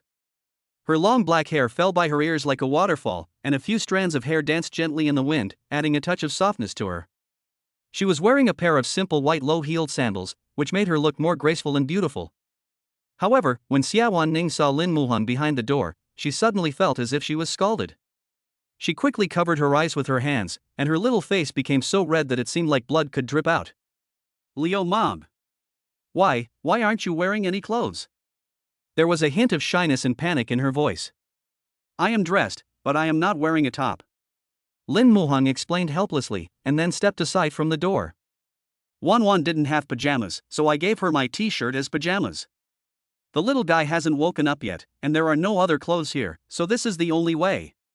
He spread his hands with a look of innocence on his face. After hearing this, Xiawan Ning responded softly, slowly moved her fingers away from her eyes, and found that Lin Muhong was no longer in front of her. Then she breathed a sigh of relief. In that glance just now, she vaguely saw his tight abdominal muscles, and her heart couldn't help but ripple. She gently placed the breakfast in her hand on the dining table, glanced shyly towards the living room, and said softly, I asked you what you wanted to eat last night, but you didn't reply, so I just bought some. The meal is still hot, come and eat first. When Lin Muhong heard this, he quickly opened his phone to check WeChat, and sure enough, he found the message Xiawan Ning sent him yesterday. He scratched his head sheepishly and replied, I was too tired yesterday and fell asleep. I didn't mean to not reply. It's okay. Xiawan Ning shook her head gently with a gentle smile on her lips. She picked up a bun and took a bite, but her eyes involuntarily glanced towards the living room, as if she was looking for something. She lowered her head, glanced at Lin Muhong secretly, looking like a guilty thief. When her eyes touched his faintly visible abdominal muscles again, her cheeks became even redder, and some inexplicable thoughts involuntarily emerged in her mind. I wonder how it feels. She thought secretly, and an inexplicable throbbing surged in her heart. How much is the breakfast? I'll transfer it to you. Lin Muhong looked up at Xiawan Ning and said. Xiawan Ning, whose thoughts were interrupted, lowered her head shyly, her voice as thin as a mosquito. It's only a few dollars. I'll buy it today and you can buy it tomorrow. Okay. Lin Muhong nodded and continued to look at his phone with his head down. He wondered in his heart why the editor of Tongchu.com hadn't contacted him yet. Could it be that the other party hadn't come to work yet? Just as he was thinking, the bedroom door was gently pushed open, and Wan Wan walked out with bare feet, wearing that big white pajama dress. Her hair was a little messy, like an elf that had just escaped from a dream. The little guy frowned and rubbed his eyes with the back of his hand. He looked like he wasn't fully awake yet, and he looked very adorable. However, when her eyes fell on Xiawan Ning, they lit up instantly. Wan Wan smiled excitedly and ran into Xiawan Ning's arms like a happy little bird. Mom, you're back. Wan Wan dreamed about you yesterday. The little guy blinked his big watery eyes, with a sweet smile on his face. Xiawan Ning held Wan Wan lovingly in her arms, gently stroked her hair, and asked softly, Wan Wan dreamed of Mom yesterday. What was that dream about? Can you tell Mom about it? After hearing this, Wan Wan started poking her little hands at each other and a brighter smile appeared on her face. Then, the little guy said in a baby voice, Mom took Wan Wan out shopping and bought her ice cream. The ice cream is pink and tastes like strawberry, she added, as if she could already smell the sweet scent. After hearing this, Xiawan Ning raised a gentle smile, gently pinched the little guy's nose, and said lovingly, I think the little glutton in Wan Wan's stomach wants to eat ice cream. Hee, the little guy grinned, revealing 2 cute dimples. That look is enough to melt one's heart. At this time, Lin Muhong looked at Xiawan Ning and asked, Do you have any plans today? No. Xiawan Ning shook her head slightly. There are no classes at Shanghai University on Saturdays and Sundays, so she plans to spend these 2 days with her baby daughter. Besides, the school would not conduct dormitory inspections during these 2 days, so she didn't need to rush back. Are you busy? Xiawan Ning asked in return. If you are busy, I can take Wan Wan with you today. I'm fine too. Lin Muhong shook his head and continued, Wan Wan only had 1 set of clothes on when she came here, and she didn't have any change of clothes. Let's take her to buy some new clothes and daily necessities today. Before Xiawan Ning could answer, Wan Wan jumped up excitedly, clapping her hands and smiling with her eyes forming crescent shapes. Great! Wan Wan loves shopping for clothes the most. Mom, let's go, okay. She shook Xiawan Ning's arm, and her coquettish look was simply irresistible. Chapter 10, Dad, who is prettier, me or Mom? Xiawan Ning looked at her cute appearance, a warm feeling welled up in her heart. She smiled and nodded. Mom didn't say she wouldn't take you with her. Oh yeah, Mommy is so nice. Wan Wan loves Mommy the most. The little one shouted happily and gave Xiawan Ning a big kiss on the face. The crisp smack made her smile from ear to ear. Seeing this, Lin Muhong pretended to look at Wan Wan unhappily and complained, Dad suggested taking you shopping. Wan Wan only likes Mom and not Dad. Dad is so sad. No. Wan Wan waved her hands anxiously, ran to Lin Muhong, and kissed him. Baji, Wan Wan likes Daddy the most too. Daddy and Mommy are Wan Wan's favorite people. Seeing her father finally smile, Wan Wan finally breathed a sigh of relief and patted her chest with her chubby little hands, as if to comfort herself. At this time, Xiawan Ning gently touched Wan Wan's head and said with a smile, Baby, hurry up and eat breakfast. After breakfast, I'll take you to buy new clothes. Yeah. Wan Wan nodded and ate the dumplings in big mouthfuls. She shook her head while eating and looked very happy. After breakfast, Xiawan Ning gently helped Wan Wan change her clothes and carefully tidied her braids. After changing her clothes, Wan Wan put on her small bag and ran out happily. Xiawan Ning looked at the white t-shirt on the bed, picked up the clothes unconsciously, and smelled it gently. A faint fragrance came to her nose. It was the unique smell of Lin Muhong, which smelled very good. Her cheeks flushed slightly and she felt an inexplicable shyness in her heart. After folding the clothes, Xiawan Ning came to Lin Muhong and said shyly, "Your clothes." Taking the clothes, Lin Muhong smiled gently, "Thank you." He put it on directly, then took Wan Wan's hand and went out. Wan Wan was holding her father's big hand, and she was so happy that she jumped and skipped as she walked, like a happy elf. After hailing a taxi at the gate of the community, the family of three quickly arrived at a nearby shopping mall. As soon as she entered the mall, Wan Wan was attracted by the ice cream shop next to it. She held Xiawan Ning's hands, her eyes wide open, and said sweetly, "Mom, you promised Wan Wan to buy strawberry ice cream this morning." "Okay, little greedy cat." Xiawan Ning pinched Wan Wan's little nose, then took her little hand and walked to the beverage shop. She smiled at the clerk and said, "Give me a strawberry ice cream." The clerk started making it skillfully, and soon, a pink strawberry ice cream was handed to Wan Wan. Wan Wan held the ice cream, her eyes shining, and her pink little face was full of satisfaction and happiness. Although he wanted to taste the delicious ice cream right away, the little guy still asked obediently, "Mom, you bought the ice cream, so you can have the first bite." Xiawan Ning felt warm in her heart, and she said, "Mom doesn't want to eat it, so Wan Wan will eat it." But under Wan Wan's strong recommendation, she still took a sip and said, "Okay, Mom has finished eating, Wan Wan, you can eat it now." Afterwards, the little guy ran to Lin Muhong with the ice cream and said in a baby voice, "Daddy, have a taste too.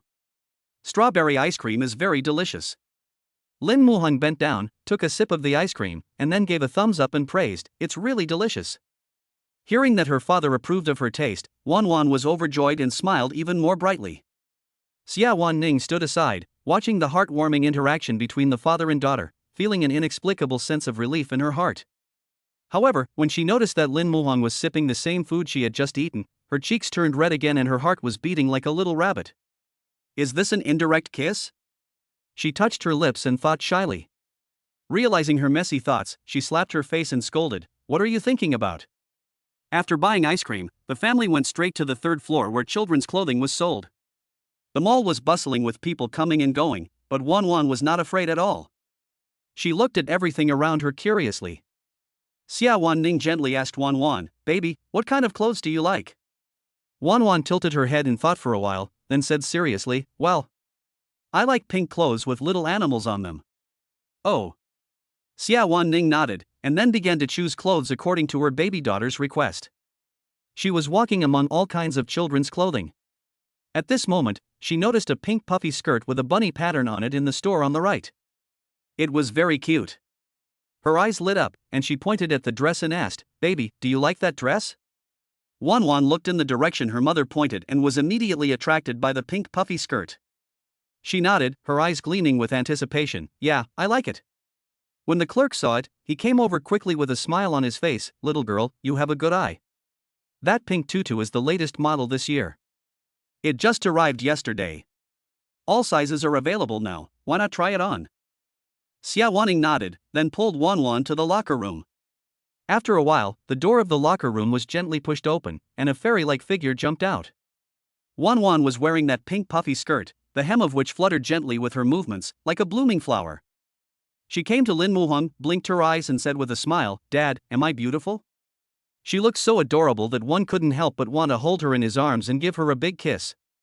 Lin Muhong looked at the beautiful and lovely little girl in front of him, and felt an incomparable happiness in his heart.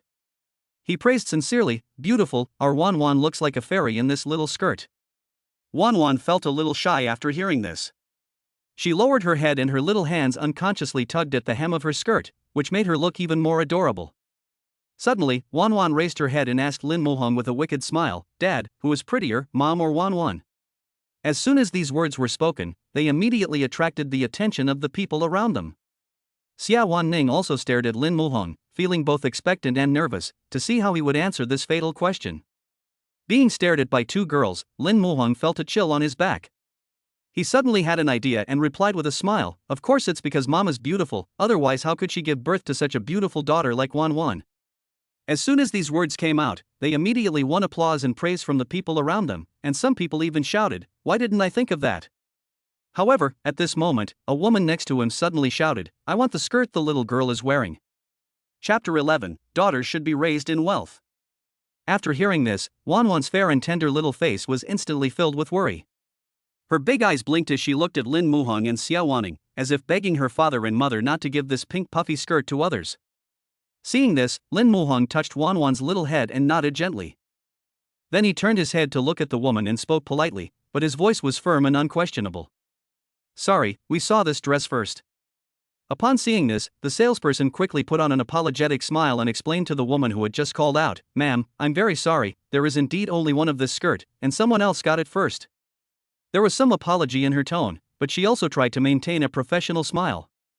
But don't worry, we have many other beautiful styles of skirts in our store. You can take your time to choose, and you will always find one that satisfies you. The salesperson guided enthusiastically, trying to ease the tense atmosphere. After hearing this, the woman smiled gently, waved her hand and said, I want this skirt, but the size I want is one size smaller than this little girl's. Her gaze lingered on Wan Wan for a moment, with a maternal light flashing in her eyes. I haven't seen my daughter for a long time. When I saw this little girl trying on the skirt just now, I couldn't help but think of my daughter. She will definitely look very beautiful in this skirt. The woman's voice was full of longing for her daughter. By the way, my daughter is 4.5 years old. Should she be able to wear a smaller size? She looked at the salesperson and confirmed again. Of course you can. The salesperson nodded with a smile. After hearing this, Lin Muhong and Xiawan Ning couldn't help but feel relieved. It turned out that the lady was not trying to snatch the skirt from their precious daughter, but was choosing a gift for her own daughter. As a mother herself, Xiawan Ning couldn't help but feel a little sympathy for the woman. However, if she couldn't see Wan Wan for a long time, she would definitely not be able to bear it. No matter how hard or difficult it was, she would keep Wan Wan by her side. Thinking of this, she secretly looked at Lin Muhong and muttered to herself, For Wan Wan, why don't I try to understand it? In addition to the pink puffy skirt, Xiawan Ning carefully selected a few fresh and clean skirts for Wan Wan from the shelves. Thinking of Lin Muhong's shirtless appearance in the morning, Xiawan Ning suddenly remembered that there was an important thing she had not chosen. So she looked at the salesperson and asked with a smile, Hello, where are the pajamas? Over here, please follow me. The salesperson guided enthusiastically and brought Xiawan Ning to the pajamas shelf. Wan Wan followed her mother curiously, her eyes wide open like two shining black gems. She looked at the various pajamas on the shelf, and suddenly her eyes lit up. She pointed to a pink kitten pajamas and said, Mom, I like this one. Okay, then this one. Xiawan Ning nodded with a smile and took the kitten pajamas off the shelf. From top to bottom, inside and out, Xiawan Ning carefully selected clothes for Wan Wan. She looked at the full shopping bags and felt a sense of accomplishment. Lin Muhong took the initiative to take on the task of checking out. He came to the front desk with the clothes and prepared to pay. After a while, the salesperson looked up at him, smiled and said, Hello, sir. Your total consumption is 1,288 yuan. Hearing the price, Lin Muhong couldn't help but take a breath. He didn't expect that just a few pieces of children's clothes would cost more than 1,000 yuan. Children are money-eating beasts. However, although the price is high, Lin Muhong doesn't feel sorry at all. After all, you should buy the best for your daughter so that she can feel the love and care of her parents from an early age. What's more, a daughter should be raised in wealth so that she won't be easily deceived by other little boys by just beckoning her fingers. At the same time, the employees of Tongshu.com started working. Data clerk Xiaoli took his computer and excitedly knocked on the editor-in-chief's office door. Come in. The voice of editor-in-chief Song Qianyue came from inside the door, with a bit of majesty and competence. Xiaoli pushed the door open and walked in, placing the computer in front of Song Qianyue and saying, Editor-in-chief, last night an author named Zhong Qianyi published 3 bedtime stories, and they have received 500,000 hits so far. What? Upon hearing the news, Song Qianyue showed an expression of disbelief on her face. She pulled the computer closer to her eyes and looked carefully at the numbers displayed on it, still feeling a little unreal. You know, after so many years, those popular bedtime stories and fables have only received about tens of millions of clicks. And these 3 stories by Zhong Qianyi received 500,000 hits in less than one night.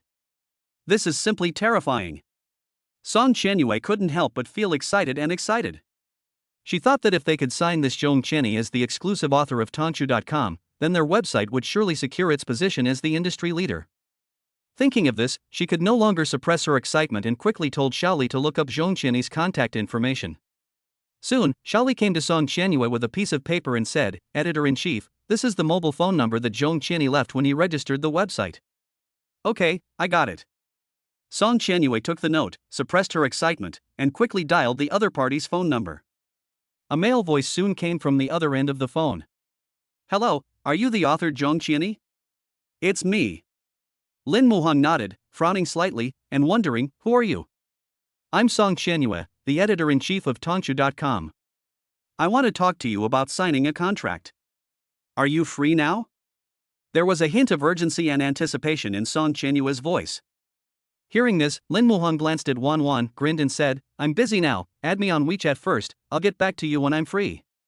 After hanging up the phone, Song Qianyue quickly submitted the application to add a contact, silently praying in her heart that the other party would be approved as soon as possible. On the other side, Wan Wan was walking in front excitedly like a lively and cute little rabbit. She looked back at Lin Muhang from time to time, and seeing that he was still standing there, she waved in a baby voice and said, Dad, come here soon. Lin Muhang looked at his daughter's lovely appearance and felt a warm feeling in his heart. He smiled and nodded, saying, Okay, Dad will catch up with you soon. Xiawan Ning sensed that he was busy with something, so she said with understanding, Lin Muhang, if you have something to do, go and do it first. Wan Wan will have me to accompany her. I'm fine. After saying that, he took big strides and ran towards Wan Wan. When the little guy saw his father chasing him, he was so scared that he turned around and ran away, giggling as he ran, as if he was playing hide and seek with his father.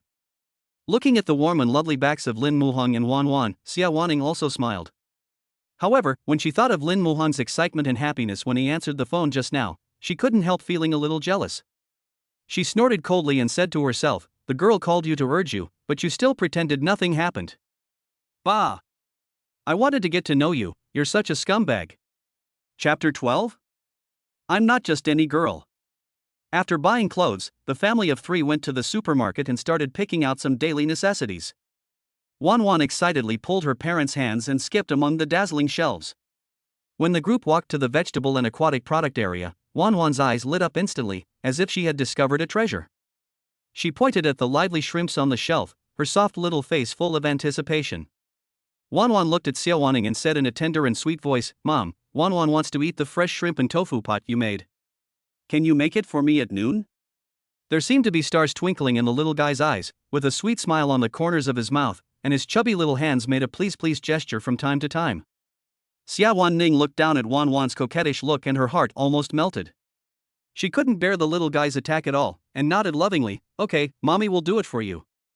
Hearing the affirmative answer, Wan Wan was so happy that she almost jumped up, and a bright smile bloomed on her little face. Baji Mom, you are the best. Wan Wan loves you. She kissed Xiawan Ning on the face and made a big heart with her chubby little hands. The innocent love made Xiawan Ning's heart completely warm. At this moment, even if her daughter wanted the stars in the sky, she would be willing to pick them down. Then, she took out her mobile phone and carefully searched for the recipe of fresh shrimp and tofu casserole. The words on the screen jumped in front of her eyes. She nodded as she read, as if she had a clear idea about this dish. That's not that difficult. It's just cooking. How can it stump a top student like me? Xiawan Ning thought to herself. After buying the ingredients needed to make the shrimp and tofu pot, the family of 3 took another walk to make sure that all daily necessities were purchased before returning to Yunwan Villa. After arriving home, Xiawan Ning rolled up her sleeves and walked into the kitchen with the ingredients. Lin Muhang carefully put the clothes that Wan Wan bought today into the washing machine for washing. After cleaning up, Lin Muhang came to the kitchen, with a hint of worry in his eyes, and asked softly, Are you sure you can make lunch? He didn't have high hopes for Xiawan Ning's cooking skills. After all, she only knew how to cook instant noodles and knew almost nothing else. Okay. Xiawan Ning nodded straightforwardly. Feeling Lin Muhang's worry, she complained in her heart, Who are you looking down on? I'll blind your dog eyes in a moment. However, Lin Muhang was still worried and asked again, Are you sure there is nothing you need my help with? No. Xiawan Ning replied without even turning her head. Then, she said sourly, You should contact that girl instead. Don't make her wait anxiously. After hearing Xiawan Ning's words, Lin Muhang remembered that the editor-in-chief of Tongshu.com was still waiting for his reply. He smiled and nodded, then took out his cell phone and started contacting the other party. At this moment, a very loud chopping board sound came from the kitchen. Lin Muhang turned his head to look at the kitchen, muttering in his heart, Why is the school beauty so bad-tempered? Is she out of her mind? In the living room, Wan Wan was watching cartoons intently, laughing like a silver bell from time to time. Lin Muhong came into the room and applied through the other party's WeChat. Soon, a detailed contract was sent to him.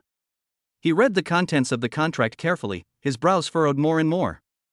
Although this contract is nominally a signed contract, it is actually more like an indenture. Although the signing fee is high, the conditions are extremely harsh. 30 fairy tales must be created within 1 month, and the level of each story must not be less than B level, and the highest level is S level. If you create fewer than 30 articles or the grade is less than B, you will face a huge fine. Lin Muhong is well aware of his creative abilities and knows that he can indeed meet these requirements. But the problem is, he only wants to create part-time and doesn't want this contract to restrict his freedom and time. More importantly, he doesn't want to neglect his daughter because of work. Therefore, he rejected the other party's invitation without hesitation. At the same time, Song Qianyue, the editor-in-chief of Tongchu.com, was waiting proudly for Lin Muhong's reply. She was confident that no one would be unmoved by such an attractive signing fee. However, when she received the rejection message from Lin Muhong, the smile on her face froze instantly, as if a bucket of cold water was poured over her head. Song Qianyue clenched her fists, her face flushed red with anger. Even the fish in the fish tank felt her murderous aura and hid in the corners. She snorted coldly, "This Zhong Qianyi is really ungrateful. He won't sign the contract with such a high fee. Who does he think he is?" After calming down, Song Qianyue suppressed her anger and called Lin Muhong. There was a hint of displeasure in her voice, but she still maintained professional courtesy and politeness. "Sir, we at Tongchu.com are sincere in wanting to cooperate with you. If you are not satisfied with the contract fee, we are willing to pay you 3 million per year, and we will give you 20% of the commission. This is already the highest treatment for our website. You should consider our conditions carefully." However, Lin Muhong's attitude remained firm. "Sorry, I still can't sign." After that, he hung up the phone. Song Qianyue on the other end of the phone was so angry that her face turned blue. She didn't expect that she would be rejected so decisively by an online writer. She gripped the phone tightly, her fingers turning white from the force. Xiaoli looked at the editor-in-chief's angry expression and asked cautiously, "The other party still hasn't signed?" Song Qianyue shook her head. Seeing this, Xiaoli couldn't help but sigh, "Alas, what a pity that the genius who created fairy tales didn't sign in. What a pity." Song Qianyue looked into the distance with sharp eyes, a sneer on her lips. "If he can't be used by us, then let him remain unknown for the rest of his life. I wonder how long he can be so arrogant." The determination and ruthlessness were chilling, as if they wanted to suppress Lin Muhong completely. "Just see, soon he will be begging us to sign him." Song Qianyue smiled, with a determined look in her eyes. After coming out of the room, Lin Muhong suddenly heard a scream. The sound was sharp and rapid, as if it came from the kitchen.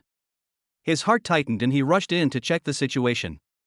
Xiawan Ning was seen frowning, with a hint of grievance in her voice, and blood flowing from her index finger. Just now, she accidentally cut her finger while handling the prawns, and the blood instantly dyed her fingertips red. Seeing this scene, Lin Muhong quickly put Xiawan Ning's hand into his mouth and gently sucked the wound. When Xiawan Ning saw this scene, her eyes widened instantly, and her cheeks felt as if they were burning, with the blush quickly spreading to her ears, and she could hardly hide her shyness. She whispered in a low voice, with a bit of panic and embarrassment, "What are you doing? Let me tell you, I'm not that kind of girl." Chapter 13? Living together so soon? Lin Muhong was a little puzzled when he heard this. He gently poked Xiawan Ning's head with a bit of helplessness. "What weird things do you think about every day? I'm trying to stop your bleeding, idiot." Lin Muhong shook his head speechlessly. As he spoke, he took Xiawan Ning's hand away and said, "Look, the bleeding has stopped." After listening to Lin Muhong's explanation, Xiawan Ning's heart felt hot and her whole face turned red like a ripe apple. Being criticized so bluntly by the other party, she wanted to find a hole to crawl into. Why did she have that idea at that time? She actually thought. She didn't dare to think about it anymore. She just lowered her head and twisted her fingers nervously. Afterwards, Lin Muhong's gaze fell on Xiawan Ning's finger. The wound was still very deep, and there was a faint trace of blood, which made his heart tighten. "Sit here for a while. I'll go downstairs and buy you a band-aid. Don't move." His words were full of concern, and his eyes revealed a hint of unquestionable dominance. "Okay." Xiawan Ning nodded, feeling inexplicably beating in her heart. Just then, Wan Wan heard the noise and trotted from the living room to Lin Muhong, her big eyes blinking like two shining black gems. She pulled her father's clothes and asked in a baby voice, "Dad, are you going out?" Lin Muhang squatted down and pinched Wan Wan's little face lovingly. "Mom's hand is injured. Dad is going to buy a band-aid. You stay at home and take good care of Mom, okay?" After listening to her father's words, Wan Wan nodded obediently, with a serious look on her little face. "Don't worry, Dad. Wan Wan will take good care of Mom." After her father left, Wan Wan immediately ran to Xiawan like a little adult. The little girl stared at her mother's injured hand, her eyes instantly turned red. She touched her mother's hand distressfully and said in a crying voice, "Mom, does your hand hurt? Wan Wan will give you a hoo-hoo." As he spoke, the little fellow blew gently on Xiawan Ning's hand. The warm breath brushed across the wound, melting Xiawan Ning's heart. She gently touched Wan Wan's head, her eyes full of relief and emotion. "Baby, Mom's hand doesn't hurt, it will be fine in a while, Wan Wan, don't worry, really." After hearing this, Wan Wan shook her head. Tears welled up in her eyes and finally burst out, rolling down like beads from a broken string. It's all Wan Wan's fault. If Wan Wan hadn't eaten fresh shrimp and tofu pot in the future, Mom wouldn't have gotten hurt. Her little voice was full of self-blame and guilt, which made Xiawan Ning feel heartbroken. She shook her head, smiled and touched Wan Wan's cheek, and said softly, "Mom's injury has nothing to do with Wan Wan. It was because Mom was too careless. And Mom also likes to make fresh shrimp and tofu pot for Wan Wan, but Mom is afraid that she can't make it today. Can I make it for you next time?" After hearing what her mother said, Wan Wan nodded vigorously, although there were tears in her eyes, and a look of expectation appeared on her little face. "Well, okay. Wan Wan likes everything made by Mom." Soon, the sound of a door opening was heard at the door, and then Lin Muhang walked in carrying a plastic bag. He walked over to Xiawan Ning and opened the package of the band-aid. Afraid of hurting Xiawan Ning, he carefully put a band-aid on Xiawan Ning's finger. His gentle look warmed Xiawan Ning's heart. Then, he instructed, "Don't touch the water during this period, otherwise it will be very unpleasant. If you need any help, just tell me." His words were full of concern and consideration, which made Xiawan Ning feel extremely relieved. "Yeah." Xiawan Ning nodded. Looking at the other person's tall back, she felt inexplicably moved. She spoke softly, with a hint of shyness in her voice, "Thank you." Hearing this, Lin Muhang turned around and a gentle smile appeared on his face. "Why are you being so polite to me? You are Wan Wan's mother after all." His eyes were full of tenderness, which made Xiawan Ning's heart skip a beat. After saying that, he took the plastic bag and walked into the kitchen and started preparing lunch. Soon, there was a busy sound coming from the kitchen, followed by bursts of tempting aroma. After a while, Lin Muhang came out with 3 bowls of steaming instant noodles. "Let's just have some instant noodles for lunch today." Each person had a bowl of instant noodles with a golden egg on top, which looked very tempting. Wan Wan smelled the fragrance and the little one nodded with satisfaction. She ate while praising, "The noodles made by Dad are so delicious." Suddenly, Wan Wan's little eyes widened as if she had discovered a new continent. "Wow, there are shrimps in it," she shouted excitedly, then put the shrimps into her mouth contentedly, her little face full of happiness. Xiawan Ning took a bite of the instant noodles. Perhaps because of the fresh shrimp, the delicious taste immediately spread in her mouth. She couldn't help but praise it, "It smells good and tastes good." However, Lin Muhang was a little flattered by the sudden praise from the school beauty. He was stunned for a moment and couldn't help muttering to himself, "She wouldn't be attracted to me, right?" After eating and drinking, Wan Wan played for a while and then felt a little sleepy. Her eyelids began to twitch, and finally she could no longer resist the sleepiness and fell into a deep sleep. Seeing that the little girl had fallen asleep, Xiawan Ning felt a little awkward staying here. After thinking for a while, she came to Lin Muhang and said softly, "Wan Wan has fallen asleep, so I will go back to school first. When she wakes up, tell me so that I can come over." After hearing this, Lin Muhang frowned and said, "It's so troublesome to go back and forth. Just treat this place as your home. After you left last night, Wan Wan was very reluctant to leave." Then, he pointed to the room and continued, "There are 2 rooms here. You and Wan Wan sleep in the master bedroom tonight, and I will sleep in the second bedroom. What do you think?" There was a hint of expectation in his eyes. After all, children are very attached to their mothers. It might be possible to fool them at first, but Wan Wan would definitely become suspicious after a while. "Ah." Xiawan Ning frowned and felt panic in her heart. Were they going to live together so soon? She was not ready yet. Seeing Xiawan Ning's hesitation, Lin Muhang thought she had concerns, so he said sincerely, "Don't worry, I won't do anything to you. I just hope you can stay here and accompany Wan Wan." His eyes were full of sincerity. Xiawan Ning looked at Lin Muhang's sincere eyes. She thought about it and nodded, "Okay, then I'll stay." In order to prevent Lin Muhang from thinking too much, she continued, "Don't think that I stayed because of you. I just didn't want Wan Wan to wake up and not see me." Hearing this, Lin Muhang was speechless. This guy really knows how to flatter himself. Chapter 14, Banned by the Entire Industry. In the room, Lin Muhang stared at the bank balance and felt heartbroken instantly. This morning, he happily withdrew his reward and bought some beautiful clothes and daily necessities for Wan Wan. Now there is less than 1,000 yuan left in his account. Adding the money Xiawan Ning transferred, all the money added up to less than 3,000. Lin Muhang gave a bitter smile. He really didn't know how expensive firewood, rice, oil and salt are until he managed the household. In the past, he always thought that having enough money to spend was enough and never calculated the accounts carefully. Now he realizes that money is needed in every aspect of life. In the future, when he is successful in his career, Wan Wan will be able to get whatever she wants, but he can't do that now, and he doesn't want his daughter to suffer. If he didn't have his daughter, the 3,000 yuan could only allow him to live for 2 months. But with Wan Wan, he would be lucky if he could live for 20 days. Lin Muhang was wondering whether he should call his mother and ask her to give him some gold coins to support him. As soon as this thought came to his mind, he immediately shook his head. Although his parents were always willing to help him unconditionally, how could he always rely on them? Wouldn't he be a parasite? He originally wanted to get rich by selling bedtime stories for children, but this path was cut short by his own hands. He doesn't want to sacrifice the rest of his life for some signing fees, so he would rather continue to live a poor but free life. At this time, Lin Muhang thought to himself, there should be more than one website that sells children's books, tongchu.com. My stories are so popular, so it should be no problem to submit them to other websites. Lin Muhang believes in his talent and believes that his story can touch more people. Then he took immediate action and began searching online for contact information for acquisition of children's story websites. After a while, he found a few websites that looked good and added their WeChat accounts. Then, Lin Muhang immersed himself in the world of creation again. He wrote 3 bedtime stories full of childlike fun and imagination and prepared to submit them to these websites. Soon, the person in charge of a website called Tree Baby approved his request to be added. Lin Muhang was delighted, and soon the other party sent a message, "Hello, do you want to submit an article?" "Yes." Lin Muhang's heart tightened.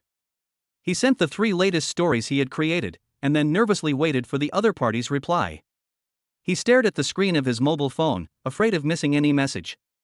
After a while, the other party replied, "Hi, I read your 3 stories, they are really good articles." Really good. When Lin Muhang saw the message, a warm feeling suddenly surged in his heart. He knew that his efforts were not in vain and his story was recognized. Then, the other party sent another message, "I can give you 3,000 yuan for an article. Are you willing to sell it?" When Lin Muhang saw this reply, his eyes lit up and his heart was filled with surprise. He was very satisfied with the price of 3,000 yuan for one article. Lin Muhang thought that he could write 10 bedtime stories of this quality in a day. 3,000 yuan for one article, and 30,000 yuan for 10 articles. Wouldn't he be able to publish them? He quickly replied, "Yes. Very much." The other party quickly replied, "Okay, I'll prepare the contract and get back to you later." However, at this moment, an accident happened. When Zhou Shudong, the head of Tree Baby, was preparing the contract, his boss suddenly sent a message in the work group. "Attention editors, this author named Zhong Qiani cannot be signed, and his articles cannot be purchased. Please forward them to each other." When Zhou Shudong saw this message, he was startled. The avatar above looked very familiar to him, and he suddenly remembered that the author who had just contacted him was this one. He quickly opened his WeChat to verify and found that it was indeed the same person. Zhou Shudong felt a pang of regret. He had finally met such a talented author, but he didn't expect his boss to not let him sign. Although the boss sent a message in the group, Zhou Shudong really didn't want to miss such a talented author. He took the 3 articles sent by the other party and knocked on the door of his boss' office. I saw the boss Su Guiran wearing a neat suit, his legs resting on the desk, and the big gold chain on his chest shining brightly, looking particularly dazzling. Seeing Zhou Shudong coming in, Su Guiran asked with a smile, "Editor-in-Chief Zhou, what's the matter?" Zhou Shudong mustered up the courage to say, Boss Su, the author of Zhong Qianyi has contacted me. Every one of his stories is a hit. If I don't sign with such a person, it would be like not picking up money on the ground. That's stupid. He said it with some excitement because he was very confident in his vision. Su Guiren frowned and listened for a while, then said helplessly, Zhong Qianyi offended Tongshu.com. Is it worth it for a small company like us to offend the industry leader for one person? Editor-in-Chief Shou, I still want our website to survive for 2 more years. Let's forget about signing the contract with Zhong Qianyi. There's no point in discussing this matter. Zhou Shudong felt lonely, as he knew he couldn't convince his boss. He turned around and walked out of the office silently, his heart full of helplessness and regret. Soon, Lin Muhong received a reply from the other party. He thought it was a contract and was delighted. However, when he saw the content, he was stunned.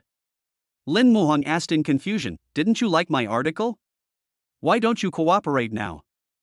Zhou Shudong was also very helpless. He replied, Did you offend someone? They want to ban you from the entire industry.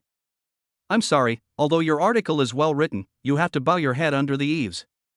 I guess it's hard for other websites to accept your article. When Lin Muhong saw the message, his face was full of surprise. He didn't expect that he would be banned by the entire industry. This was undoubtedly a heavy blow to him. He thought carefully about his recent experiences. If he had offended anyone, it could only be Tongshu.com. He smiled bitterly, his heart filled with indignation. I just rejected the other party's invitation to sign a contract, but he retaliated like this. It's so mean. He was glad that he did not sign a contract with the other party at the beginning, otherwise he didn't know what kind of predicament he would be in now. However, the manuscripts could not be sold, and how to make money became a problem. Lin Muhong fell into deep thought. Just then, Wan Wan opened the door and walked in. She tilted her head and looked at her father curiously and asked, Dad, what are you busy with? Why do you look unhappy? Lin Muhong felt warm at heart when he saw his daughter's innocent smile. He forced himself to smile calmly and said, Dad is not busy, he's just thinking about something. Don't worry, Wan Wan. As he said that, he touched his daughter's head in an attempt to reassure her. However, Wan Wan seemed to see her father's troubles. She held her father's hand and said softly, Dad, don't be unhappy. Let's go to the park to play, okay? Chapter 15 Lin Muhong discovers new business opportunities. Okay. Upon hearing this, Lin Muhong's lips curled up into a gentle smile unconsciously. When it comes to making money, you can't be impatient. As the old saying goes, you can't eat hot tofu in a hurry. Coming out of the house, Wan Wan held her father's left hand and her mother's right hand. Her steps were so brisk as if they were jumping notes, and every step was filled with laughter. The park is located not far from Yunwan Villa, only a 15-minute walk away. After arriving at the park, the little one saw the swing at a glance. She ran over like a little rabbit, her eyes shining with excitement. Sitting on the swing, she gently swung her feet and her smile bloomed like a flower. At this time, she waved at Lin Muhong, her voice as soft as cotton candy, Dad, come and push me, I want to fly high. Okay. Lin Muhong nodded with a smile and walked quickly forward. As the swing rose and fell, Wan Wan's laughter was as clear and sweet as a silver bell. That laughter seemed to have magical power, instantly dispelling the haze in Lin Muhong's heart, making him feel that all his worries had disappeared. As night falls, the lights in the park gradually light up. The park was bustling at this time, especially the children, who were laughing and talking happily all the time. Wan Wan quickly became friends with everyone. Her lively and lovely appearance made people want to get close to her. Xiawan, Ning and Lin Muhong sat on a bench nearby, quietly looking at their daughter's carefree smile, their hearts filled with happiness. I'll transfer the money I spent on buying clothes for Wan Wan this morning to you. It costs less than 1,300, just transfer 600 to me. Lin Muhong said. Well, I'm going to turn around, you can take it. Xiawan Ning took out her mobile phone and quickly completed the transfer. However, when she saw the balance information sent by the bank, a trace of worry flashed across her eyes. It seemed that she had to do some part-time job to earn money. So, she sent a message to Xiao, if there is a part-time job that pays more, please let me know. I want to make some money. At this moment, Wan Wan ran back panting, threw herself into her parents' arms, and said in a baby voice, Wow, it smells so good over there, there must be something delicious, let's go over and take a look. Are you hungry, little greedy cat? Xiawan Ning gently tidied Wan Wan's hair and scratched her nose lightly, her tone full of pampering. After hearing this, Wan Wan lowered her head shyly and buried it in her mother's arms. Afterwards, Lin Muhong held Wan Wan in his arms, and the family of three walked towards the snack street. The snack street was crowded and bustling. Wan Wan hugged her father's neck tightly, fearing that she would be separated by the crowd if she was not careful. Several people had not eaten yet, and since Lin Muhong and Xiawan Ning were not very good at cooking, they decided to have dinner at the snack street. Suddenly, Wan Wan shrugged her nose, pointed to a stall in front of her and said excitedly, "Dad, Wan Wan wants to eat that noodle, it looks so delicious." Lin Muhong looked in the direction the little guy pointed and saw that it was a stall selling hot dry noodles. He smiled and nodded, then came to the stall and ordered 3 servings of hot dry noodles. While waiting, the family of 3 sat down on a small bench nearby. Soon, the boss brought 3 bowls of steaming noodles and placed them on the small table, saying enthusiastically, "If it's not enough, I'll give you more noodles." "Hey, thank you, boss." Lin Muhong responded with a smile. Wan Wan ate with gusto, a satisfied smile on her little face. She skillfully picked up the noodles with chopsticks and ate them bite by bite, making a toluchalo sound from time to time. Lin Muhong felt very relieved when he saw his daughter eating so happily. At this time, he was surprised to find that since his daughter found him, the little girl had eaten several meals, most of which were noodles. However, he couldn't help but feel a little confused. He was from the south and didn't usually like eating noodles, so why did Wan Wan have a special liking for noodles? He turned to look at Xiawan Ning and asked doubtfully, "Where is your hometown?" Lin Muhong asked with a hint of curiosity in his eyes. "Xishan Province." Xiawan Ning answered briefly, and then seeing Lin Muhong's sudden realization, she asked, "What's wrong? Is there any problem?" No. Lin Muhong smiled and waved his hands, thinking to himself, "So that is why, no wonder my daughter loves noodles. It turns out her mother comes from a province that produces a lot of noodles. I heard that people in Xishan Province can eat 3 meals of noodles a day, but I don't know if it's true or not." Xiawan Ning couldn't help feeling puzzled when she saw Lin Muhong's sneaky look. Soon, the hot dry noodles were all gone. Wan Wan patted her belly and smiled with satisfaction. The family of 3 was walking on the way home. Xiawan Ning was full of thoughts. She thought that such a life was actually not bad. At this moment, Wan Wan suddenly pointed to the bookstore next to her and said, "Dad, can we go in and take a look?" Wan Wan has finished reading all her storybooks. There was a hint of pleading and expectation in her voice that was impossible to refuse. "Okay, Dad will take you in." Lin Muhong looked at the bookstore in front of him and felt an inexplicable excitement in his heart. It is a good thing to love reading, and as a father, I must do my best to satisfy my child's desire. Inside the bookstore, the walls and aisles were piled with all kinds of books. Wan Wan excitedly walked between the bookshelves, picking out her favorite books. Lin Muhong followed behind his daughter and said with a smile, "Take any book you want to read. Dad will buy it for you." "Great. Dad is the best." Wan Wan cheered happily and then started choosing. Xiawan Ning also picked up a storybook and took a look. When she saw the price on the back, she was stunned. She couldn't help but complain, "This children's storybook is really expensive. It has more than 50 pages and it costs more than 40 yuan. It's really a huge profit." But children nowadays are very precious. As long as they love reading, parents are willing to spend money on them. After hearing Xiawan Ning's words, Lin Muhong seemed to be enlightened. He excitedly held Xiawan Ning's shoulders and asked, "What did you just say?" Xiawan Ning was a little stunned, then repeated, "As long as children love reading, they are willing to spend money." Lin Muhong shook his head and continued to ask, "No, the first sentence. The storybook is expensive. It has more than 50 pages, but it costs more than 40 yuan. Xiawan Ning answered patiently. Yes. Lin Muhong nodded excitedly, with excitement flashing in his eyes. He thought to himself, Tongchu.com has banned me. If I can't sell online, can I still sell offline? The profits from children's books are so high, there are so many cities in the country, and so many children, the market potential is huge. The more he calculated, the more excited he became. Lin Muhong hugged Xiawan Ning in his arms and said, "Thank you." Chapter 16 Dad and Mom Sleep With Me. Being suddenly held in his arms, Xiawan Ning felt very flustered, and her heart was beating like a deer. She stood there in a daze, with her hands placed at her sides, at a loss. She had never had such close contact with the opposite sex before, and her cheeks quickly became hot, as if two flames were burning, so hot that she almost wondered if she had a fever. Just then, a delicate little figure came bouncing over, holding tightly in her hands a few carefully selected storybooks. When Wan Wan saw her father and mother hugging each other, her bright big eyes instantly narrowed into crescent shapes and a playful smile appeared at the corners of her mouth. "Dad, Mom, what are you doing?" As Wan Wan spoke, she playfully poked her chubby little face with her tender little hand. "We are outside here, you two are being shameless." There was a hint of childish teasing in her words, which made people laugh. Hearing this, Xiawan Ning's cheeks instantly turned red to her neck. She felt as if she was scalded, and quickly pushed Lin Muhong away.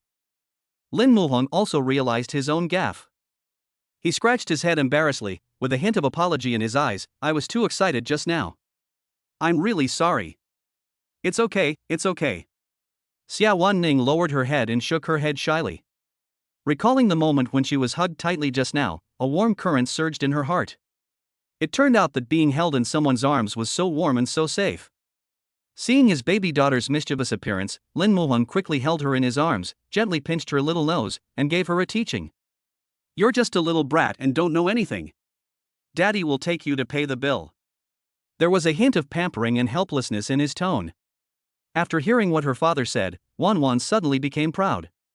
She raised her round little head, pouted her pink little mouth and started to complain. Wan Wan, why don't you understand?" Her little face was full of grievance and confusion. "Dad and Mom used to hug each other at home, and I even saw you bullying Mom." There was a sense of justice in her words and a resentful light flashing in her eyes, as if she was speaking up for her mother. Hearing this, Lin Muhong was stunned and asked in confusion, "How did I bully your mother?" "You spank your mother." Wan Wan answered without hesitation, her eyes full of innocence and purity. Although her words were simple and direct, they made both Lin Muhong and Xiawan feel a little embarrassed. Lin Muhong subconsciously glanced at Xiawan Ning, only to see that her cheeks became even redder, as if she wanted to find a crack in the ground to crawl into. He smiled awkwardly and continued to ask, "Wan Wan, do you know what happened later?" "I don't know." Wan Wan fell asleep. The little guy answered in a baby voice. But Lin Muhong secretly breathed a sigh of relief. Fortunately, his daughter didn't see the following scenes, otherwise it would really be inappropriate for children. "It seems that when doing something dreadful in the future, I still have to be in a separate room." Lin Muhong thought secretly in his heart, with a smile that showed a mixture of relief and helplessness on his face. However, at this moment, he suddenly realized, this is something that will happen in the future, why should I worry about it? After paying the bill, the family of three returned home hand in hand. Under the streetlights, their shadows were stretched out. After returning home, Wan Wan sat obediently on the sofa, quietly flipping through the storybook in her hand. The weather is very good today, the sun is shining brightly, the sheets and quilt covers that were washed at noon have been dried and are emitting a faint fragrance. Lin Muhong spread the clean sheets and quilt covers on the bed. Looking at his busy figure, Xiawan Ning couldn't help but feel touched. Soon, Lin Muhong tidied the room. He came to Xiawan Ning and said with a smile, "The master bedroom is ready for you. You can sleep in it with your daughter tonight." "Yeah, okay." Xiawan Ning nodded gently. At the same time, a crisp system prompt sound suddenly rang in Lin Muhong's mind. Ding! The system detects that Xiawan Ning's heart rate has changed. The current heart rate is 25. You can draw a prize once. Host, are you planning to draw a lottery now? Lin Muhong answered without hesitation, with only a few thoughts in his mind: win a jackpot of 100 billion, or get 1,000 times the cash back. He thought, it would be great if the grand prize I win is not only a lot of money, but also doesn't require any effort. The turntable began to turn slowly, faster and faster, and Lin Muhong's heart began to beat along with the turntable. Finally, the speed of the turntable slowly slowed down, and the pointer began to gradually approach those tempting grand prizes. However, just when Lin Muhong thought that the grand prize was about to be won, the pointer unexpectedly floated over the $1 trillion grand prize and then stopped steadily on the small reward. 100% equity of the publishing house? Lin Muhong couldn't help but be stunned. What the hell is this? He couldn't help but roar in his heart. However, at this moment, he suddenly remembered his book-selling business. If the system gives shares to the publishing house, wouldn't it be more convenient to sell children as storybooks? Thinking of this, he couldn't help but feel a little relieved. This system is still reliable. At 9 o'clock in the evening, Lin Muhong held a cup of warm milk in his hand, looked at Wan Wan tenderly, and said softly, "Baby, let's read the book tomorrow, we are going to bed." "Oh. Wan Wan blinked her bright eyes, obediently closed the book gently, put it on the table, and then hopped to Lin Muhong's side like a little rabbit. Here, drink this glass of milk. Wan Wan obediently drank it in big gulps, and soon the milk was gone. Lin Muhong carefully wiped away the milk stains from the corners of her mouth with a tissue, his actions full of doting. He held Wan Wan's little hand, walked into the master bedroom, and whispered, "Baby, you sleep with mommy tonight." "Dad, where are you going?" Wan Wan asked anxiously, with worry written all over her little face. "Dad isn't going anywhere." Upon hearing this, Wan Wan's big eyes moved back and forth between Xiawan and Lin Muhong. She frowned slightly and asked in confusion, "Dad, did you have a fight with Mom?" "Nothing." Lin Muhong waved his hands quickly, with a helpless smile, "Dad and Mom are fine." "You're lying." Wan Wan pouted and said angrily, pushing her father with her little hand, "You only sleep in separate rooms when you quarrel. Can you please stop arguing? Wan Wan doesn't like to see you like this." Wan Wan suddenly grabbed her father's hand, with a pleading light in her eyes, "Dad, kneel down and Mom will forgive you. Please, please. Baby, Daddy and Mommy really didn't have a fight." Lin Muhong explained with a helpless smile, but Wan Wan didn't believe it at all. She put her hands on her hips, her little face puffed up, "I don't believe it. Unless Daddy and Mommy sleep with me together, I will believe that you didn't quarrel." Chapter 17, Tongchu.net trips you around. In the master bedroom, on the big bed, Wan Wan held her mother's hand with her left hand and her father's hand with her right hand. Her little face was filled with a satisfied smile, as if she owned the whole world. Suddenly, the little guy turned his head cleverly, and looked at Lin Muhong with his clear eyes. His soft voice was a bit coquettish, "Dad, can you tell me a story, please?" Lin Muhong smiled slightly, "Well, then Daddy will tell you a story about a little bear looking for honey. Once upon a time, there lived a cute little bear in a dense forest. His name was Sambu. His favorite thing was to explore the forest and look for sweet honey." With Lin Muhong's deep and magnetic voice, even Xiawan Ning beside her fell asleep involuntarily. Seeing this, Lin Muhong gently covered the quilt for both of them, lay down beside them, and soon fell into a deep sleep. However, at the same time, Tongchu.net was extremely lively. Since Lin Muhong's bedtime stories began to be released, they have quickly attracted the attention and love of a large number of fans, and the number of clicks has continued to soar. Some people even left messages below urging him to update new stories as soon as possible. Some enthusiastic fans even gave Lin Muhong several gifts worth more than 2,000 yuan to express their love and support for him. However, this is not good news for the management of Tongchu.com. The next day, Song Qianyue sat on a chair. Her bright red lips and stern expression gave people a strong sense of oppression. She looked at Xiaoli standing opposite her, her eyes revealing a condescending attitude, and asked in a cold tone, "Has the news spread? What's the situation?" Xiaoli bowed his head slightly and answered respectfully, "Zhong Qiani did contact several websites, but because of us, no one signed him." "Very good." Song Qianyue crossed her arms and rested her elbows on the table, with a smug gleam in her eyes. "I want to see how long he can last." Then she continued to ask, "What does the data on the website say?" Hearing this, Xiaoli shook his head and glanced at the data on the screen, then replied in a low voice, "The number of hits on the 3 stories of Zhong Qiani is still growing wildly. His ability to attract money is very strong, and there are many mothers below urging him to update. In comparison, the other authors' data are mediocre, just like usual." Hearing this, Song Qianyue's face suddenly became gloomy. She glared at Xiaoli and said with some displeasure in her voice, "Is there no one else on our website?" Xiaoli shrank his neck in fear, not daring to look directly into Song Qianyue's eyes.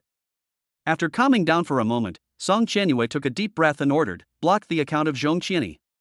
He can't withdraw the money from the reward. Also, fans and mothers are not allowed to comment on his account and works. Let him not accept our conditions." This is what happens when you go against Tongchu.com. "Yes." Xiaoli nodded, and then quickly went to execute the order. At the same time, after Lin Muhong finished his morning run, he bought breakfast from outside, sweating profusely. He had nothing to do, so he opened the backend of Tongchu.com to check the account status. However, when he saw that the reward amount on the account had reached 7 or 8,000, he couldn't help but smile in surprise. He wanted to withdraw the money with great joy, but no matter what he did, he could not do it successfully. After a while, his account was forced offline and he could no longer log in. Lin Muhong immediately understood that this must be the work of Tongchu.com. In order to force him to sign an unequal treaty, the other party really used ruthless means. A sneer appeared on his lips, and he thought to himself, you have your plan, and I have my way, so we'll see. While eating, the cell phone in Lin Muhong's pocket suddenly rang. He picked up the phone and a man's voice came over. Hello, are you Mr. Lin Muhong? Yes, I am. Lin Muhong nodded. After hearing this, the other party smiled and said, hello, I am Zhang Guangping, the owner of Woyo Publishing House. You bought my publishing house yesterday. When can you come over so we can sign the transfer contract? Lin Muhong then remembered that the system had rewarded him with a publishing house yesterday. After thinking about it, he replied, I'll go there in a while. Then I'll send you the address. Zhang Guangping replied. After hanging up the phone, Lin Muhong looked at Xiawan and said stutteringly, I have to go out for something later. I might need you to take care of Wan Wan. I'm Wan Wan's mother. It's no trouble at all. Xiawan waved her hand and blurted out, come back early. Yeah. Lin Muhong nodded. He didn't know why, but he felt like he had to report to his wife before going out. After leaving home, Lin Muhong took a taxi and went straight to the Woyo Publishing House. The publishing house is located in a building within the 5th Ring Road. The elevator door on the 12th floor slowly opened, and a young man in a suit and a middle-parted hair came into view. He stood at the door, his eyes filled with confusion and expectation. After seeing Lin Muhong, he approached him tentatively and asked, hello, are you Mr. Lin Muhong? Yes, that's me. Lin Muhong nodded with a smile. Upon seeing this, the young man immediately extended his hand and introduced himself enthusiastically. Hello, I'm Zhang Guangping. Lin Muhong smiled and shook hands with him, and then the two of them walked into the office together. Zhang Guangping personally made a cup of coffee for Lin Muhong and handed it to him. Mr. Lin, please. Lin Muhong took the coffee and took a sip.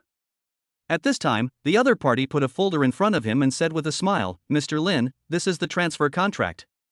Take a look at it first. If there is no problem, you can sign it. Lin Muhong nodded, picked up the contract and read it carefully.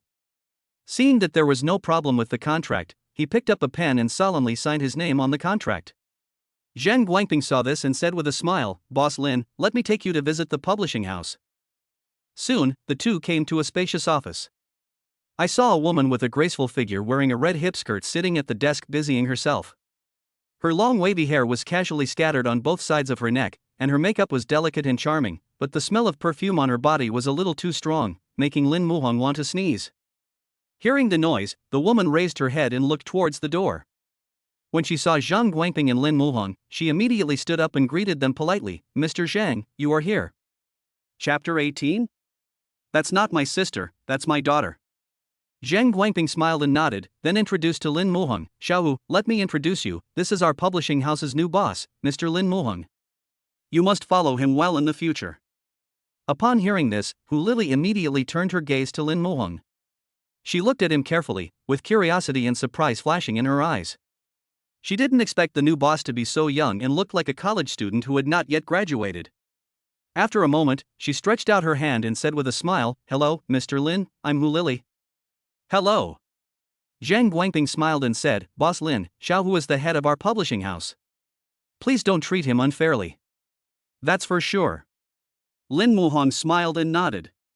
Soon, Zhang Guangping left the office on the pretext of having something to do. Hu Lili looked at Lin Muhong's young and handsome face, and she couldn't help but teasing him, Boss Lin, you can tell me anything you want.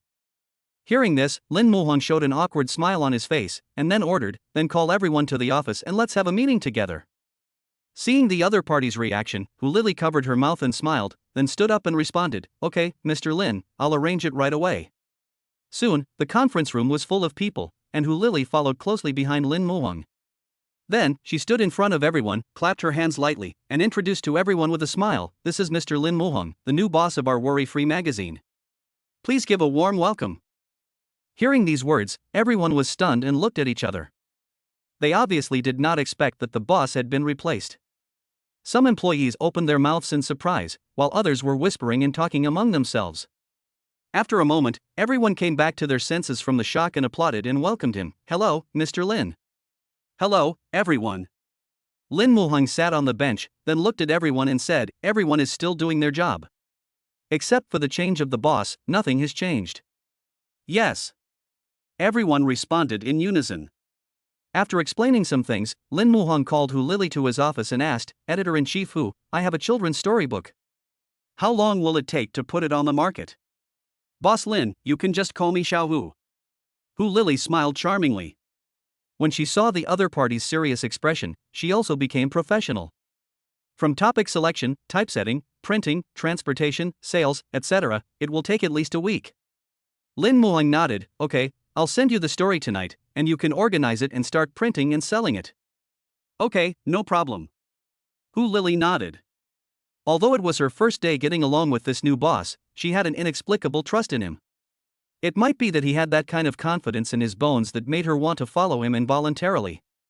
On the other side, after breakfast, Xiawan Ning came out of the house holding Wan Wan's little hand. Wan Wan was wearing a pink dress, with 2 cute bows on her head and an innocent smile on her face. Her little hand tightly grasped her mother's hand and she skipped along. At that time, from a distance, Xiawan Ning saw a familiar figure and waved her hand, smiling and shouting, Xiao Xiao, here.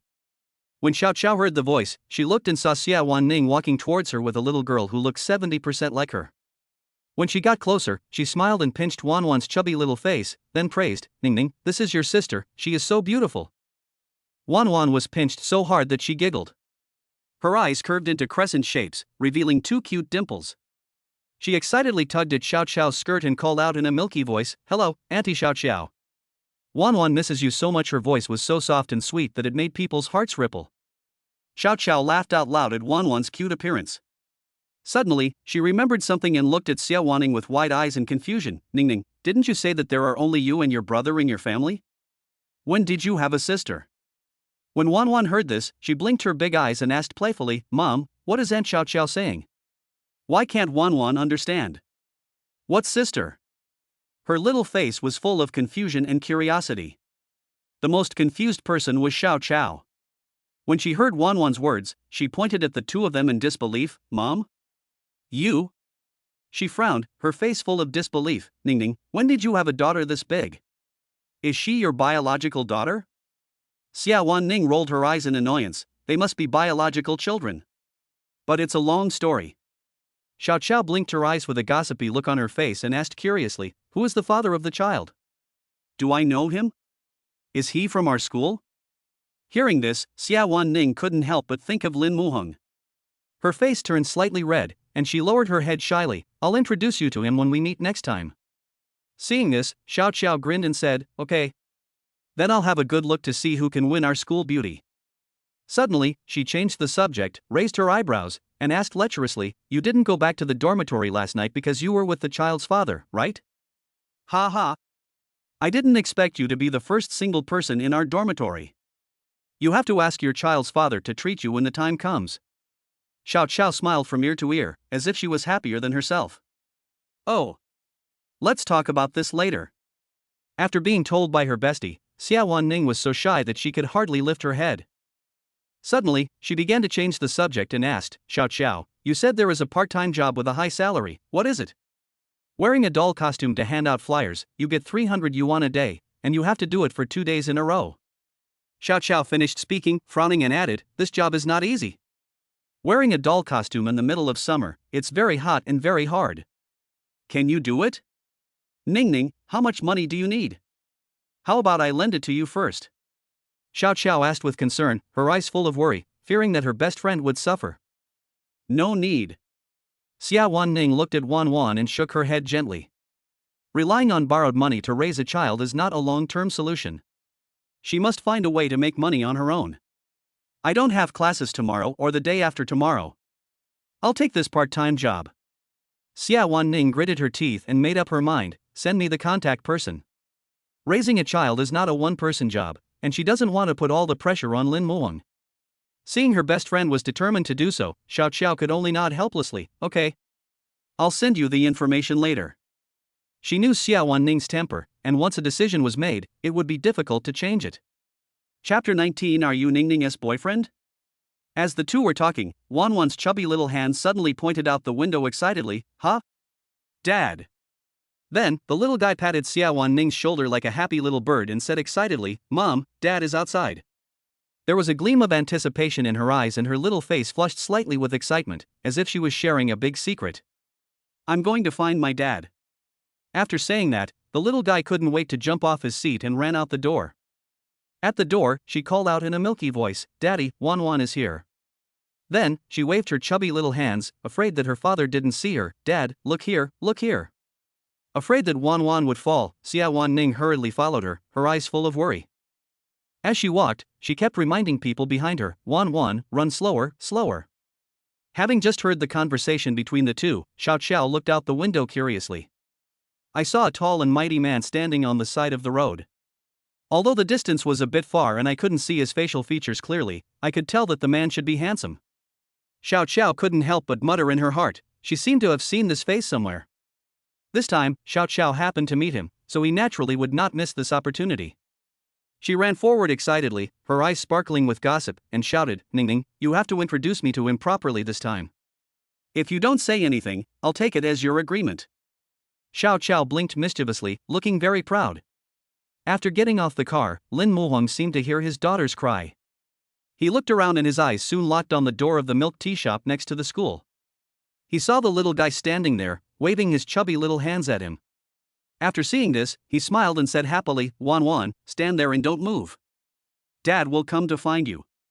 Soon, Lin Muhong crossed the road and walked over from the opposite side. He held Wan Wan in his arms with great joy and said lovingly, "Wan Wan, why are you here? Where's your mother?" "Mom is inside."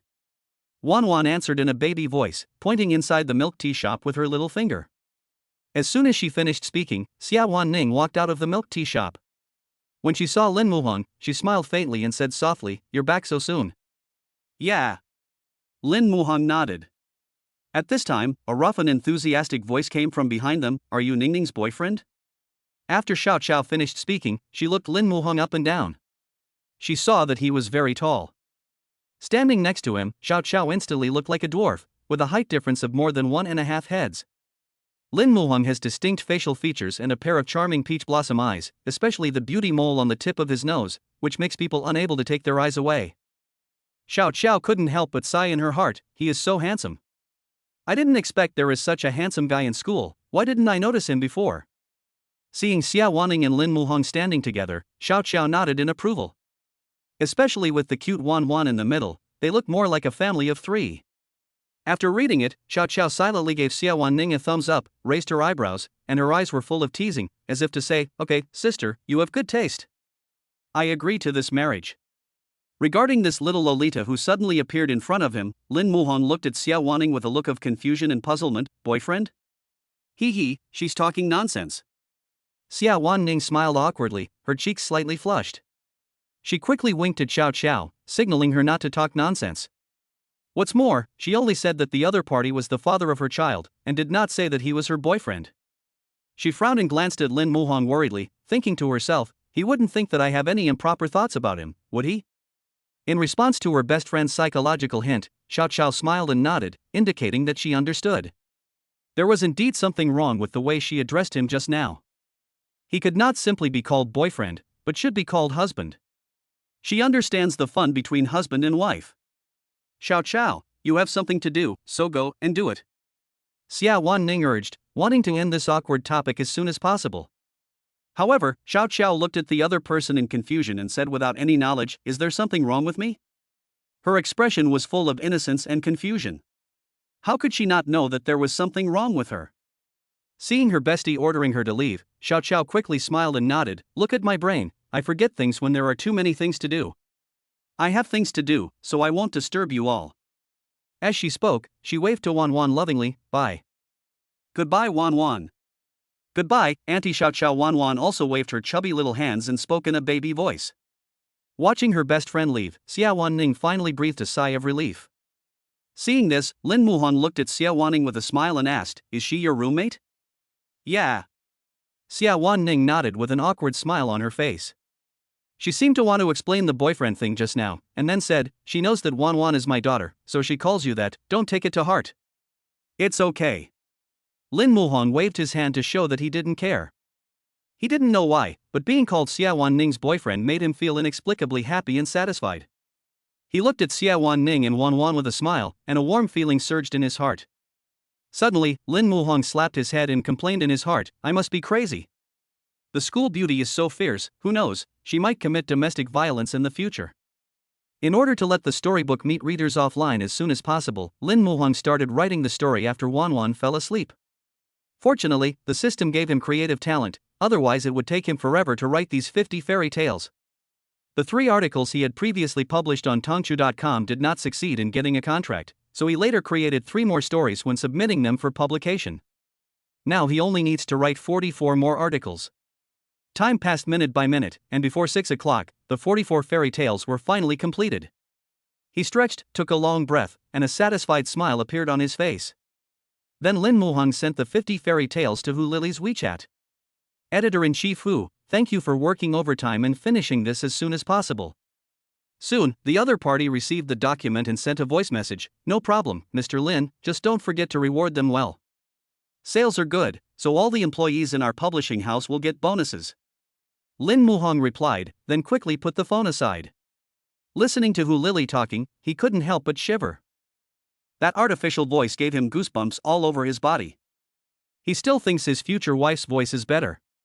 Chapter 20 Xiawan distributes flyers. At night, in the small rental room, lights shone in every corner. Hu Lily was curled up in bed wearing loose pajamas and black framed glasses. She turned on the computer and read the fairy tale sent by her boss carefully. This image is so different from the charming her during the day, as if they are 2 completely different people. Slowly, she was immersed in the world of stories.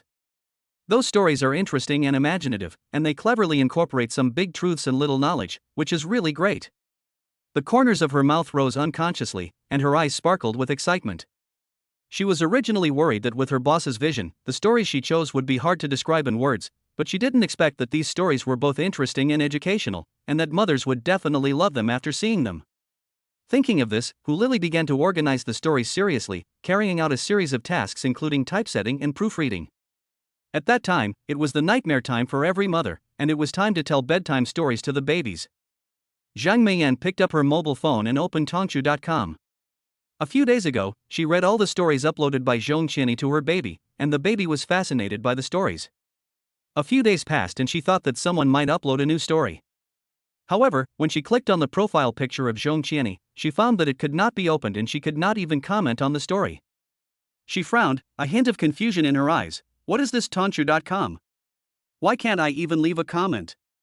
She tried to refresh the page, but the result was the same. I finally met an author I like, but what's going on? I think this website will destroy itself sooner or later.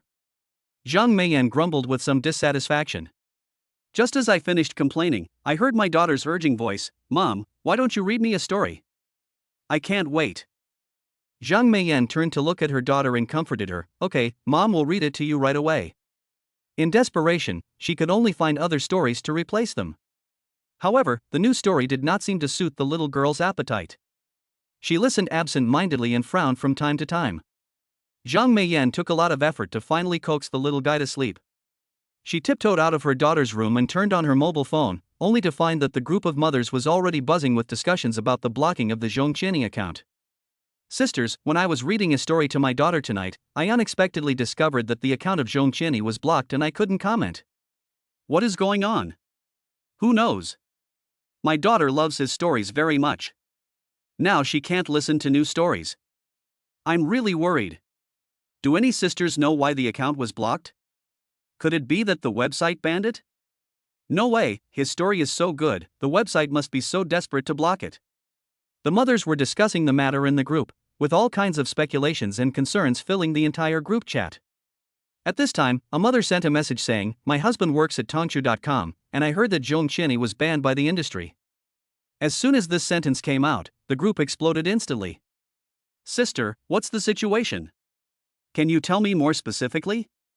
Upon hearing the gossip, the moms who had been lurking around instantly became excited and urged the mom to reveal more information.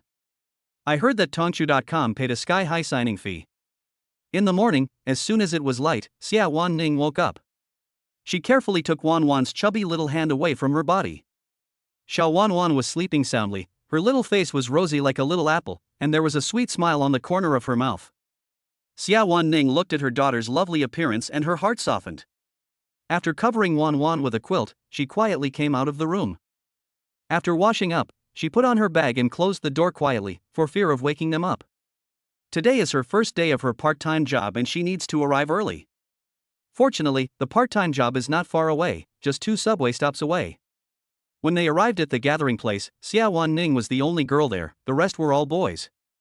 They stood aside, waiting for the boss to arrive. 5 minutes later, a middle-aged woman wearing a fitted new Chinese-style dress and an emerald green jade pendant around her neck came over. She was the boss. After seeing a girl working part-time, the boss looked at her worriedly and said, "Little girl, wearing a doll costume is tiring and hot. Are you sure you can do it?" Her eyes were full of concern. Xiawan Ning patted his chest and said confidently, "I'm fine." Her eyes were firm and bright, as if she was proving to her boss that she was definitely capable of doing the job. The boss nodded and began to explain the work content and work location. After a while, Xiawan Ning appeared at the intersection of the park they had visited a few days ago, holding a teddy bear costume. This is the place where she distributed flyers today. The intersection was bustling with people coming and going. It is 9 o'clock in the morning and because it is a sunny day, the sun is very dazzling. She put on the teddy bear costume and immediately felt like she was in a steam room, extremely hot and stuffy. But Xiawan Ning did not retreat at all, but quickly got into work mode. "Hello, I'd like to know more about buying a house." She held up a flyer and handed it to passers-by with a smile. At the same time, Wan Wan just woke up.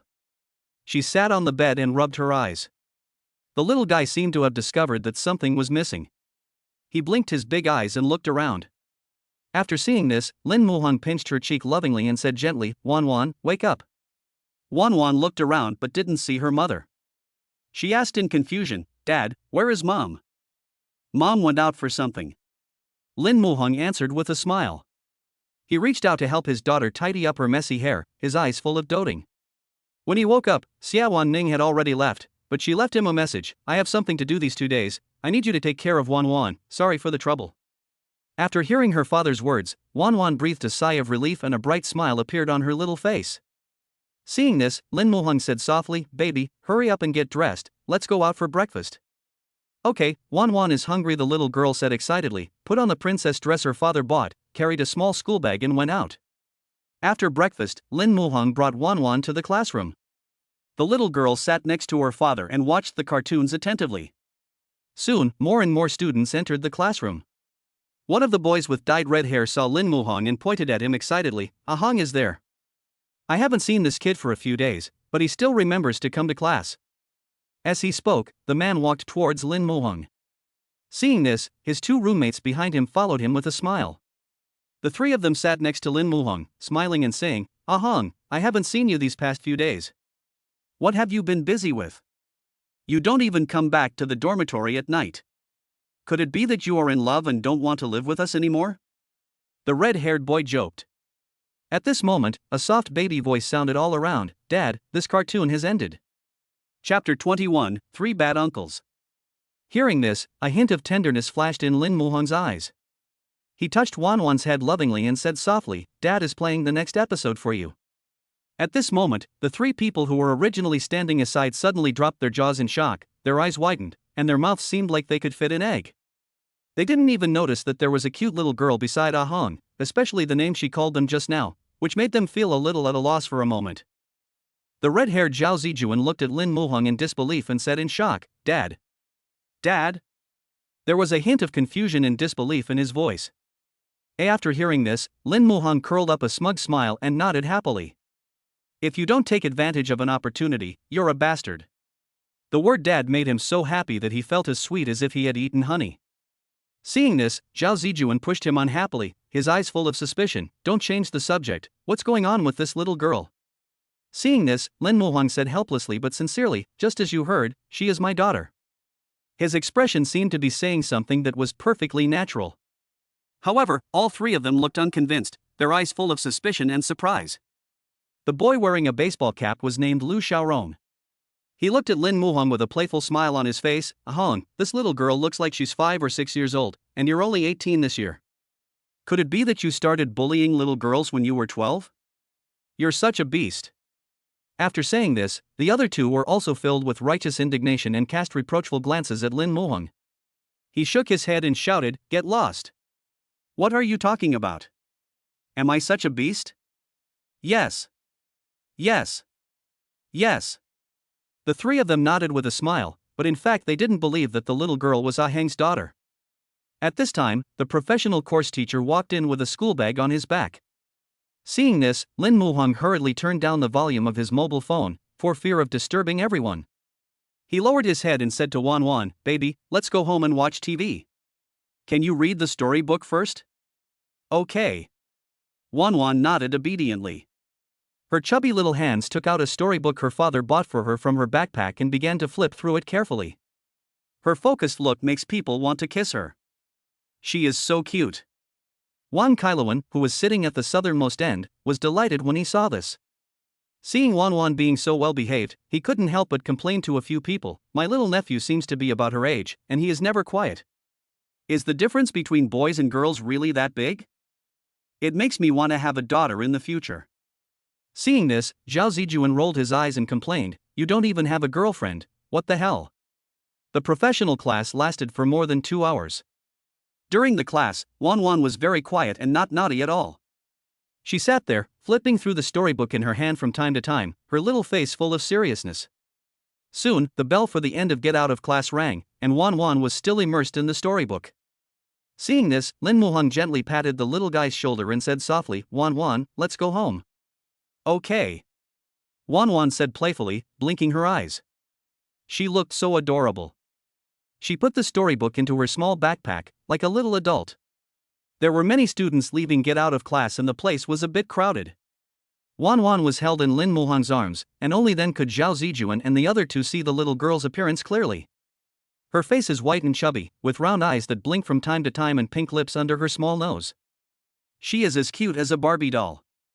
Who wouldn't like such a pretty little girl? Zhao Zijuan said to Lin Muhang with a big smile on his face, "Ahan, let me hug you." His eyes were full of expectation and pleading, as if he was afraid that Lin Muhang would reject him. "No, let me hold you first," Lu Xiaorong said, reaching out to grab Wan Wan. Wang Kailawan spends all day in the gym and has a rather sturdy figure. He simply pushed the two of them away and said with a smile, "Brother Hong, let me hug you first." Looking at the three people's grinning smiles, Lin Muhang just found it funny. However, when Wan Wan saw the three people, a trace of panic flashed across her little face. She waved her hands and said anxiously, "Wan Wan, don't let the bad uncle hug you, no, no." "Huh? Bad uncle? How can you blame him?" Several people were very disappointed. They didn't know how they had offended the little dumpling. The three of them looked at each other, their eyes full of helplessness and confusion. Seeing this, Lin Muhang smiled smugly, "See, it's not that I don't let you hug her, but she doesn't want to." Soon, they arrived in front of the dormitory building. Lin Muhang remembered that he had no spare clothes at home, so he had to go back to the dormitory to get some. He thought to himself that he couldn't carry Wan Wan into the boys' dormitory because she was a girl after all. After thinking it over, he squatted down and told Wan Wan, "Baby, Daddy will go back to the dormitory to get some clothes. Can you play with those three uncles for a while? Those three uncles are all good friends of Dad. You don't have to be afraid." He continued to comfort Wan Wan, hoping that she could let down her guard. "Huh?" Wan Wan frowned after hearing this, her little face full of confusion. She tilted her head and thought for a while, then said in a soft voice, "Dad, didn't you tell me before to stay away from these bad uncles? Why do you want me to play with them?" There was some confusion and bewilderment in her voice. Did I say that?" Lin Muhang frowned and thought about it, and suddenly remembered that it might be his future self who had told Wan Wan about this. He asked with a smile, "Then do you know why?" His eyes were full of curiosity. Wan Wan nodded, and then said in a soft voice, "These uncles all gave birth to little brothers, and they all want me to be their daughter-in-law, and my dad told me to stay away from them." Her little face was full of seriousness. "Dad, what does daughter-in-law mean? Is there anything delicious?" She continued to ask, with curiosity flashing in her little eyes. Hearing this, Lin Muhang clenched his fists and cursed in his heart, "You can't give birth to a daughter, but you want to take advantage of my precious daughter. You are such beasts." Although he was very angry, he was still very proud in his heart because he gave birth to a daughter, who was 1,000 times better than them. However, there is no need to worry about these things now. They don't even know where their wives are, so there is nothing to be afraid of. Lin Muhang comforted Wan Wan, "Baby, stay with these uncles for a while. Dad will come down to see you soon." Be good and listen. Dad will buy you ice cream when you come back. Well, Wan Wan, be obedient. The little girl's eyes lit up immediately when she heard the word ice cream. She couldn't help licking her tongue, and her little face was full of excitement. Then, Lin Muhan looked at Zhao Zijuan and the other two behind him and said, I'll go get some clothes, you three take care of her. Okay, no problem. The three nodded happily. At this time, Ren Karen curiously asked Wan Wan, Baby, where are your father and mother? Chapter 22 Hua was School Beauty? Wan Wan pursed her cherry lips, and two shallow dimples appeared on her little face. She said playfully, My dad just went upstairs to get something, and my mom went out. After that, the little guy rolled up the bag on top of his school bag, looking very bored. Hearing this, Ren Karen looked up at the dormitory building opposite, then looked at the other two people, with a hint of surprise in her eyes. He asked again in disbelief, Is your father really Lin Muhong? Upon hearing this, Wan Wan stuck out her tongue, made a face, and said playfully, I won't tell you, hee hee. The little girl still remembered that her father had told her not to talk too much to these bad uncles. Seeing this, Zhao Zijuan's eyes rolled and a plan came to his mind. He walked into the supermarket, and soon he had a few colorful lollipops in his hands. He walked to Wan Wan with a smile, squatted down, shook the lollipop in front of Wan Wan, and said gently, If you answer my question, I will give you a lollipop, okay? Wan Wan's eyes lit up instantly, as if she had discovered a new world, and her little face was filled with happiness. Any hesitation would be disrespectful to Lollipop, so Wan Wan nodded happily and said with a smile, Okay. He looks like a little foodie. Seeing Wan Wan's reaction, Zhao Zijuan smiled proudly. He cleared his throat and asked, Baby, is your father really Lin Muhong? Don't lie to your uncle. Wan Wan nodded her little head like a chicken pecking at rice, Yes, yes. My father is Lin Muhong. Then, the chubby little hand pointed at the lollipop in Zhao Zijuan's hand, as if afraid that the other party would go back on his word. After getting the lollipop, Wan Wan smiled happily. However, when Zhao Zijuan and the other two heard it, they showed expressions of disbelief on their faces. They might have thought that Lin Muhong was joking before, but since these words came from a child, they shouldn't be wrong, right? They looked at each other, their eyes full of shock. After hearing this, Lu Xiaorong couldn't help but complain in his heart, Did Ah Hong really rape the girl? Should keep your voice down. Ren Kailuan quickly reminded, and then he continued to ask, What's your mother's name? Wan Wan's little eyes lit up again, and she pointed at the lollipop, motioning Zhao Zijuan to give it to her first.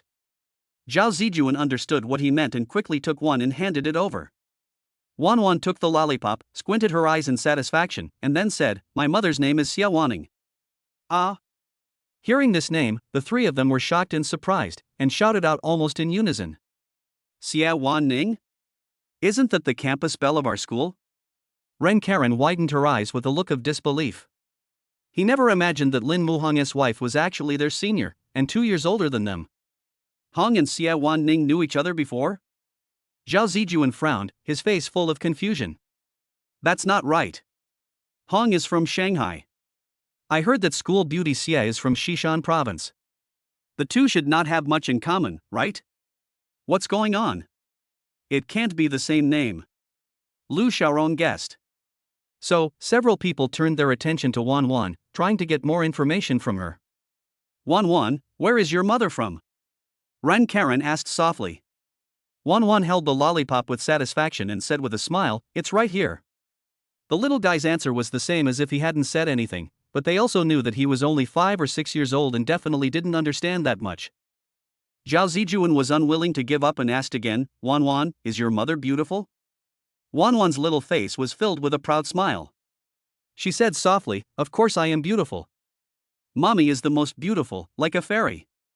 Several people had many more questions to ask, and as long as there were snacks, the little guy answered them one by one. Not long after, Lin Muhong came down from the dormitory building carrying a backpack. He looked up and saw that his beloved daughter and her roommates were sitting at the entrance of the supermarket opposite. When Wan Wan saw her father coming over, she jumped off the bench happily and threw herself into her father's arms. She hugged her father's neck and said softly, Dad, you're back. Wan Wan missed you so much. After that, she kissed her father on the face. Dad misses you too. Lin Muhong said with a smile. When he found that his daughter was holding a lot of snacks, he couldn't help but wonder, Wan Wan, where did these snacks come from? They were all bought for me by the uncles, Wan Wan said very proudly. Afraid that her father would misunderstand, she immediately explained, Wan Wan didn't pester me for them, the uncles gave them to me on their own initiative. After saying that, she proudly shook the snacks in her hand, as if showing off her trophies to her father. Is that so, uncles? Wan Wan asked playfully, with a sly smile on her little face. After seeing this, Zhao Zijuan and others could only nod bitterly. What he said was indeed true. They were the ones who gave it voluntarily. At this time, the three of them pulled Lin Muhang aside. Their hearts were full of doubts, as if they had 10,000 whys they wanted to understand. Seeing this, Lin Muhang looked at them in confusion. Why did you pull me aside? Lu Xiaorong couldn't wait to ask, is your wife Xiawaning, the school beauty of our school? There was a gleam of gossip in the eyes of the three people. They stared at Lin Muhang's face closely, as if they wanted to know something from his expression. Hearing this, Lin Muhang saw Wan Wan sucking on a lollipop with relish, and immediately understood where she got those snacks. He smiled helplessly, then confessed, Xiawan Ning is indeed Wan Wan's mother, so she can also be considered my wife. You are such a beast. Zhao Zijuan said with gritted teeth, but his eyes were full of envy. What do you mean by also? She is the school beauty. At this time, Lu Xiaorong put his arm around Lin Muhang's shoulders and said with a smile, are you a good brother? Tell us in detail. Lin Muhang smiled helplessly, it's a long story. Then I'll make it short. The three of them pulled Lin Muhang aside to want to know more details. Listening to them chattering in his ear, Lin Muhang suddenly had an idea and came up with a plan. With a tactic of making a feint to the east and attacking in the west, he immediately ran away carrying Wan Wan. When the three realized that they had been tricked, it was too late. Being carried by her father, Wan Wan asked in confusion, Dad, why are we running? Lin Muhang smiled helplessly and said, those uncles are crazy. If you see them next time, take a detour. Do you understand? Wan Wan understands. The little guy nodded obediently, then hugged his father's neck tightly. After leaving school, the father and daughter ate dumplings in a small restaurant at the school gate and then returned home. Sitting on the sofa, Wan Wan couldn't muster any interest in watching her favorite cartoon. She turned her head to look at Lin Muhang and asked, Dad, when will Mom come back? I miss her so much. Chapter 23 Dad, talk to your wife. After hearing this, Lin Muhang touched Wan Wan's head with heartache and comforted her gently, Mom is busy today. When she is done, she will come back to see Wan Wan. Wan Wan pouted, her little face full of sadness, her ears drooped down, like a sad little rabbit. After a moment, the little guy's eyes suddenly lit up, and he pulled Lin Muhang's arm and said coquettishly, Dad, we can video chat with Mom. Wan Wan misses Mom so much. Dad, please give Mom a video call. Her little hand tightly grasped Lin Muhang's sleeve, her little face full of anticipation. Seeing the little fellow's determination to achieve his goal, Lin Muhang's face turned red. He could only scratch the tip of Wan Wan's nose helplessly, okay? You are such a clever little ghost. Dad, you're so nice. Wan Wan pouted and smacked his face, then sat down obediently, staring at the phone with her big eyes without blinking, looking forward to her mother's appearance. Buzz buzz buzz, the cell phone began to vibrate. Xiawan Ning was eating a box lunch. After hearing the sound, she lowered her head and glanced at the phone. When she saw that it was a video invitation from Lin Muhang, her heart suddenly tightened. She quickly put the lunchbox on the ground, fumbled with her cell phone, and hurriedly tidied her sweat-soaked hair. After making sure that the other party couldn't see anything, she carefully pressed the answer button. As soon as the screen lit up, Wan Wan's cute little face immediately appeared in front of me. Mom, what are you doing? Wan Wan misses you so much. As soon as Wan Wan saw her mother, she immediately shouted excitedly, her eyes turning into crescents with smiles. After Xiawan Ning heard this, a smile flashed in her eyes, and she replied gently, Mom misses Wan Wan too, can I go back to accompany you after I'm done with my work? She saw that the little guy was very unhappy, with his mouth pouted so much that a weight could be hung on it, and then she smiled and said, Wan Wan, dear, Mom will bring you a teddy bear when I go back, okay? When Wan Wan heard the word doll, her eyes immediately lit up like two sparkling gems. She held the phone excitedly, her face full of anticipation as she asked, really? Of course it's true. How could Mom bear to lie to Wan Wan? Xiawaning replied with a smile, her eyes full of doting. Okay then, Wan Wan will wait for her mother at home. I love you. After Wan Wan said this, she blew a kiss across the air, with a happy smile on her little face. Xiawan Ning was overjoyed when she saw this, and all the hard work was worth it. Then, Wan Wan handed the phone to Lin Muhang and said softly, Dad, talk to your wife. I won't eavesdrop. After saying that, she blinked her big eyes, ran into the bedroom with a sly smile on her face. Seeing this, Lin Muhong smiled helplessly and picked up his phone. Being stared at by the other party, Xiawan Ning asked awkwardly, Wan Wan, are you obedient today? She tried to change the subject, not wanting Lin Muhong to see her embarrassment. Very obedient. Lin Muhong nodded, and after a moment asked, when will you be done today? About 8 or 9 o'clock. Xiawan Ning replied. Oh, okay. There was a sudden silence between the two, and the atmosphere was a little awkward. At this time, Xiawan Ning's voice urged, it's time to start working. After hearing this, she hurriedly replied, I'm busy, I'm hanging up first. After that, she hung up the phone without waiting for Lin Muhong's response. After hanging up the phone, Lin Muhong recalled the scene just now, and couldn't help but wonder, Xiawan Ning has something to do today, is she going to work part-time? He didn't think about it any further. After all, when the two of them first started discussing, they agreed not to disturb each other's lives. At 8 o'clock in the evening, Xiawan Ning finally got off work. The boss handed her 300 yuan and praised her, you look so weak, but I didn't expect you to be able to endure hardships. Will you come tomorrow? Asked the boss. Come. Xiawan Ning nodded, her eyes full of determination. After all, part-time jobs that pay 300 yuan a day are not many, not to mention that she has to support Wan Wan. Okay, then you can just come over at the same time tomorrow. The boss said with a smile and left. Looking at the 300 yuan in her hand, Xiawan Ning was very happy. This was her first part-time job. Although it was tiring, it was worth it. On the way home, Xiawan Ning saw the doll shop next to her and immediately thought of the teddy bear she had promised to buy for Wan Wan, so she walked in immediately. There are many dolls in the store, colorful and in various shapes. Xiawan Ning immediately noticed the pink furry bear hanging on the wall, and thought that Wan Wan would definitely like it when she saw it. Boss, how much is that doll? Xiawan Ning asked, pointing at the pink bear. The boss looked up and said, 128. Okay, I'll take it. Xiawan Ning said without hesitation. Although this price was a bit too expensive for a teddy bear, she felt it was worth it when she thought of her daughter's happy expression after seeing it. Holding the packaging bag, Xiawan Ning couldn't wait to meet Wan Wan. At the same time, Lin Muhong stood up from the park bench, looked at Wan Wan having fun in the distance, and a gratified smile appeared on his face. He called softly, Wan Wan, we are going home. Here I come. The little guy shouted, and then waved to the other children reluctantly.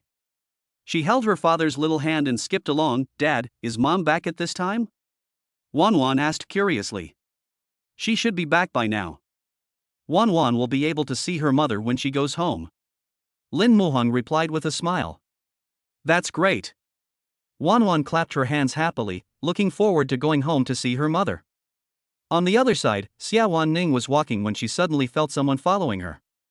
Her heart suddenly tightened and fear surged into her heart. She didn't dare to look back and could only quicken her pace. However, no matter how fast she walked, the figure followed closely behind her, and her heart beat faster and faster, almost jumping out of her chest. Suddenly, a man reeking of alcohol staggered in front of her, with a joking smile on his face. He said, Little sister, you are so beautiful. How about having a drink with me? Ha ha. Xiawan Ning's heart tightened and she responded timidly, I really don't know how to drink. You should find someone else. As soon as she finished speaking, she wanted to leave. However, the man suddenly grabbed her arm, his eyes revealed a malicious light, and said with a smile, Don't leave in a hurry, it doesn't matter if you don't know how to drink, I will teach you. His strength was so great that Xiawan Ning struggled a few times but was unable to break free. Let's go. I have plenty of money. Follow me and I promise you won't suffer any loss. The man continued his temptation. Xiawan Ning's voice was trembling, and her eyes were full of fear. I don't know you, I won't go with you. Chapter 24, From now on, we too will protect you. Xiawan Ning struggled hard to break free from the other party's pull, but because of the huge difference in strength, she couldn't escape at all. She took advantage of the man's inattention and kicked him hard in the crotch. The man screamed in pain and let go. Then, she quickly took out an anti-wolf spray from her bag and started spraying it at the man. The man was sprayed so hard that he stepped back repeatedly, covering his eyes and screaming. Perhaps she felt that she was not satisfied enough, so she quickly grabbed the stick beside her and beat the drunk man, saying confidently, "You don't know who you are after drinking a little bit of wine, and you dare to let me drink with you, bah. I beat you for teasing the little girl and for being so daring. Let's see if you dare to do it again in the future." Every time Xiawan Ning hit him, it seemed as if he was using all his strength to vent his anger. "Stop, stop." The drunk man felt the pain when the stick hit him hard. He begged for mercy with a trembling voice. At this moment, the alcohol seemed to be awakened by the sudden pain, and the man became a little more sober. He quickly apologized, then limped away quickly, fearing that he would be caught and beaten again. Looking at the man's embarrassed back as he left, Xiawan Ning breathed a sigh of relief, and her tense nerves finally relaxed. She then collapsed to the ground, gasping for breath. The scene just now had really scared her to death. She didn't know where she got the courage from. Thinking about it now, she was still scared and her heart was still pounding in her chest. At this moment, a soft and sticky voice came from behind. "Mom, why are you walking so fast? Dad and I can't catch up with you." Xiawan Ning was stunned when she heard this, and then she realized that it was the father and daughter behind her. She thought they were bad guys. Wan Wan ran to her mother happily. She held her mother's hand and asked in a baby voice, "Mom, why are you sitting on the ground? Is the ground cold?" The little guy's face was full of worry. He then waved at Lin Muhong and said softly, "Dad, help Mom up quickly." Seeing this, Lin Muhong quickly ran to Xiawaning, gently placed Xiawaning's arm on his shoulder, and carefully helped her up. Unexpectedly, as soon as Xiawan Ning stood up, she hugged Lin Muhong's shoulders and started crying. Her tears wet Lin Muhong's clothes like beads from a broken string, as if she wanted to vent all her fear. "Woo woo, why did you come just now?" Xiawan Ning's voice was filled with tears, which sounded particularly heartbreaking. Lin Muhong's mind was empty, and he just let the other person hug him. He was a little at a loss, not knowing how to comfort her. Seeing this, Wan Wan looked at her father with resentment on her face and said angrily, "Dad, did you bully Mom? Why is Mom crying so sadly?" "Dad didn't." Lin Muhong shook his head innocently. "What on earth happened?" After a long while, Xiawan Ning finally vented her emotions. She shyly pushed Lin Muhong away, lowered her head and did not dare to look at him. "I'm sorry for getting your clothes wet." Xiawan Ning's voice was still a little choked. "It's okay, are you feeling better now?" Lin Muhong asked worriedly. "Yeah." Xiawan Ning nodded. Seeing this, Lin Muhong frowned and asked in confusion, "What happened just now? Did you suffer any injustice?"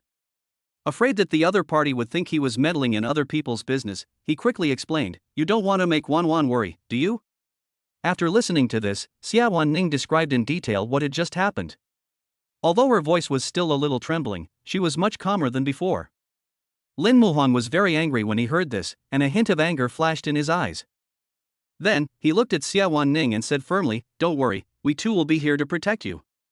Then, he looked at Xiawan Ning, stretched out his hand and said, "Give me the phone." "What?" Xiawan Ning looked at Lin Muhong in confusion, only to see that he was operating something on his cell phone.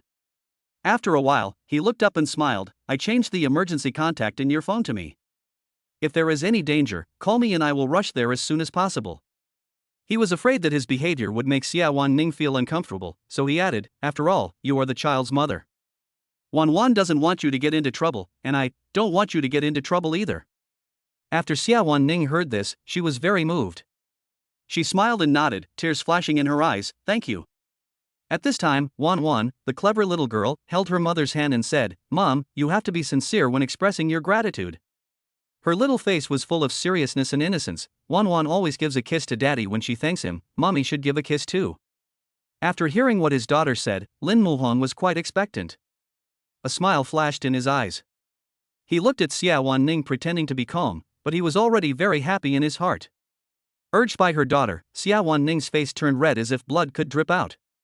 She looked up at Lin Muhong shyly and found that he was laughing secretly. Xiawan Ning's heart was beating like a deer. Wouldn't it be too proactive to kiss like this? Seeing that her mother didn't take any action, Wan Wan gently pushed her mother, her little face full of anxiety. Xiawan Ning was pushed by her daughter and became unsteady on her feet. She leaned forward and her lips touched Lin Muhong's face.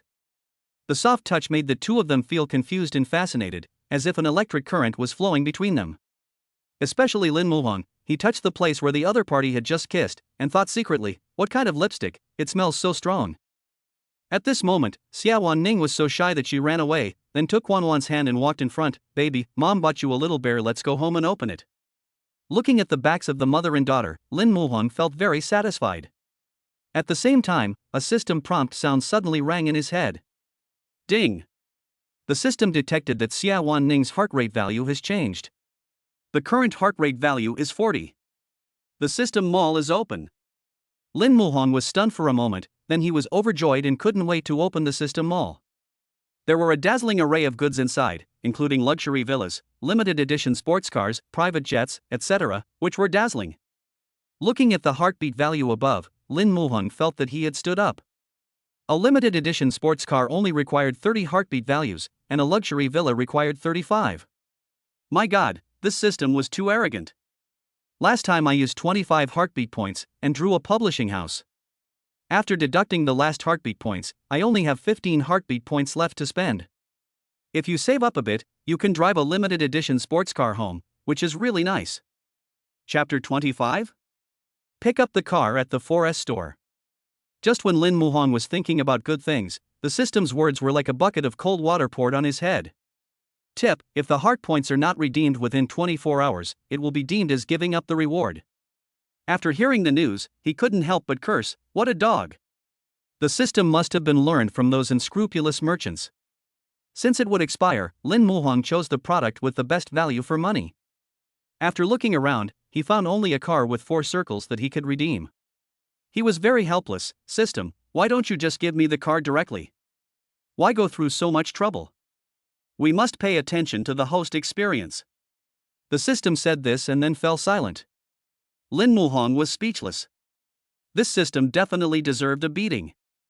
However, it is very convenient to be able to change a car, but cars need to burn oil, and filling it up with 98 tanks will bankrupt you. It's over. I have to work hard to make money again. The next day, Lin Muhong was tidying up the room when suddenly, a crisp cell phone ring broke the silence. Hello, are you Mr. Lin Muhong? A gentle female voice came. I am. The car you ordered from our company has arrived. You can come and pick it up. When can you come? After hearing this, Lin Muhong was very excited. I'll go pick up the car in a while. Okay, I'll wait for you at the company. After hanging up the phone, Lin Muhong was very happy. Although this car was not a limited edition sports car, it was worth hundreds of thousands of dollars after all, and its performance and appearance were quite good. He shouted towards the living room, Wan Wan, come back and change your clothes, we are going out. Are we going out to play again? That's great. Wan Wan ran over excitedly and changed her clothes obediently. After putting on her shoes, she stood up quickly, put on her beloved little school bag, and went out holding her father's big hand. Take a taxi at the entrance of the community and arrive at the Dior 4S store in less than 30 minutes. Lin Muhong walked in holding Wan Wan's hand. The salesperson saw the customer and walked up to him with a smile and asked, hello, sir, do you have an appointment? I'm here to pick up the car. Lin Muhong said with a smile, a hint of anticipation in his eyes. You are Mr. Lin, right? Please stay here for a moment. The salesperson said happily, and then walked towards the office in high heels. Lin Muhong sat on a chair beside him, while Wan Wan looked around curiously, her eyes wide open like 2 black gems. She saw a wide variety of cars displayed in the exhibition hall, which dazzled her. Suddenly, she saw a small insect flying onto the body of a car. The little girl immediately widened her eyes, walked over carefully, and gently drove away the insect with her little hand, for fear of dirtying the beautiful body of the car. At this time, a man in a suit nearby saw this, frowned, walked over unhappily, and pulled Wan Wan away. His actions were a bit rough, which scared Wan Wan. What are you doing, kid? Take your dirty hands away now. You damaged the car, can you afford to pay for it? The man said in a deep voice, with a hint of disgust in his eyes. Wan Wan felt very aggrieved after being scolded. She pouted her lips, tears flashing in her eyes. She looked at the other party's aggressive posture and felt a little scared. Her little hands tightly grasped the corner of her clothes, and she was too scared to make a sound. When Lin Muhong heard the noise, he looked up and saw his precious daughter being scolded by a man. He suddenly felt a surge of anger in his heart. He raised his hand and called out softly, Wan Wan, come to daddy. Dad. After hearing his father's voice, the little guy immediately threw himself into Lin Muhan's arms with grievance. Being held in her father's arms, she said softly, Dad, I didn't touch that car. Her little face was pressed against her father's chest, and her voice was trembling a little. Yeah, Dad knows. Lin Muhan nodded, his eyes revealing immense trust. Then he looked at the male salesperson and said, You heard me, my daughter didn't touch the car. Not only did you slander her, you also insulted her. So, apologize to my daughter. There was a seriousness and unquestionable tone in his voice. The man first looked at Lin Muhan, and seeing that he was so young and dressed very ordinary, a hint of contempt flashed in his eyes. Who knows whether she was telling the truth or lying? Did you see it? There was a hint of provocation and disdain in his tone. Hearing this, Lin Muhan raised his eyebrows and said in a cold voice, If you don't believe it, then check the surveillance. I have plenty of time before things are clear. Seeing that Lin Muhan refused to give in, the man grinned and tried to ease the atmosphere. Although you didn't hit the car, why bother checking the surveillance for such a small matter? There was a hint of helplessness and perfunctoriness in his smile. No, if things aren't made clear, my daughter will be criticized. Lin Muhan said firmly. If things like this couldn't be explained clearly, it would be a huge psychological blow to the child. Just then, the woman came over in high heels. She was wearing a professional suit, looking capable and elegant. When the man saw her, he immediately changed his expression to respectful and greeted her, Manager's son. The woman ignored him and walked straight to Lin Muhan, saying respectfully, Mr. Lin, I'm sorry to have kept you waiting for so long. The Dior car you purchased is being processed for you. What happened just now that made you unhappy? The woman asked with concern, a hint of worry in her eyes. When the man heard what his supervisor said, he suddenly felt guilty. He originally thought that the other party was a poor guy, but he didn't expect that he was a big customer of the company. He suddenly felt a little scared. Seeing this, Lin Muhan nodded and said, This man insulted my daughter and slandered her for crashing the car. I am asking him to apologize to my daughter. There was some anger and dissatisfaction in his voice. After hearing this, the woman looked at the male salesperson fiercely and gave him a look that seemed to say, Why don't you apologize now? After seeing this, the man said to Lin Muhan in great fear, I'm sorry, sir, I didn't understand the situation just now. I'm sorry. However, Lin Muhan replied with disdain, Don't do that. What if it was really my daughter who hit the car? Wouldn't you be very wrong then? There was a hint of sarcasm and dissatisfaction in his tone. Retrieve the surveillance footage and clear my daughter's name. When the woman saw this, she quickly replied, Okay, I'll check the surveillance right away. As she spoke, she immediately turned and walked towards the monitoring room. After a while, the surveillance footage was called up, and the screen clearly showed that Wan Wan just gently drove away the insects and did not touch the car body. After seeing this, the man was frightened and apologized quickly, Sir, I was wrong. I'm really sorry. There was a bit of panic in his voice. Please don't bear grudges and don't take it personally. The man continued to plead. Should you apologize to me? Lin Muhan said in a tough tone, because he knew that he was the support of his precious daughter. Chapter 26? I'll pick you up in the evening. After hearing this, the male salesperson immediately bent down and squatted in front of Wan Wan, smiling and explaining, Little friend, Uncle made a mistake just now. Uncle apologizes to you. I'm sorry. After hearing this, Wan Wan did not respond. She hugged her father's thighs tightly, with her little face pressed against her father's body. There was a bit of fear and uneasiness in her eyes, and she was obviously frightened by what had just happened. Seeing this, Lin Muhan gently hugged his baby daughter in his arms, gently stroked her back and comforted her. Then he looked at his supervisor and said, How's the paperwork going? Can I drive away?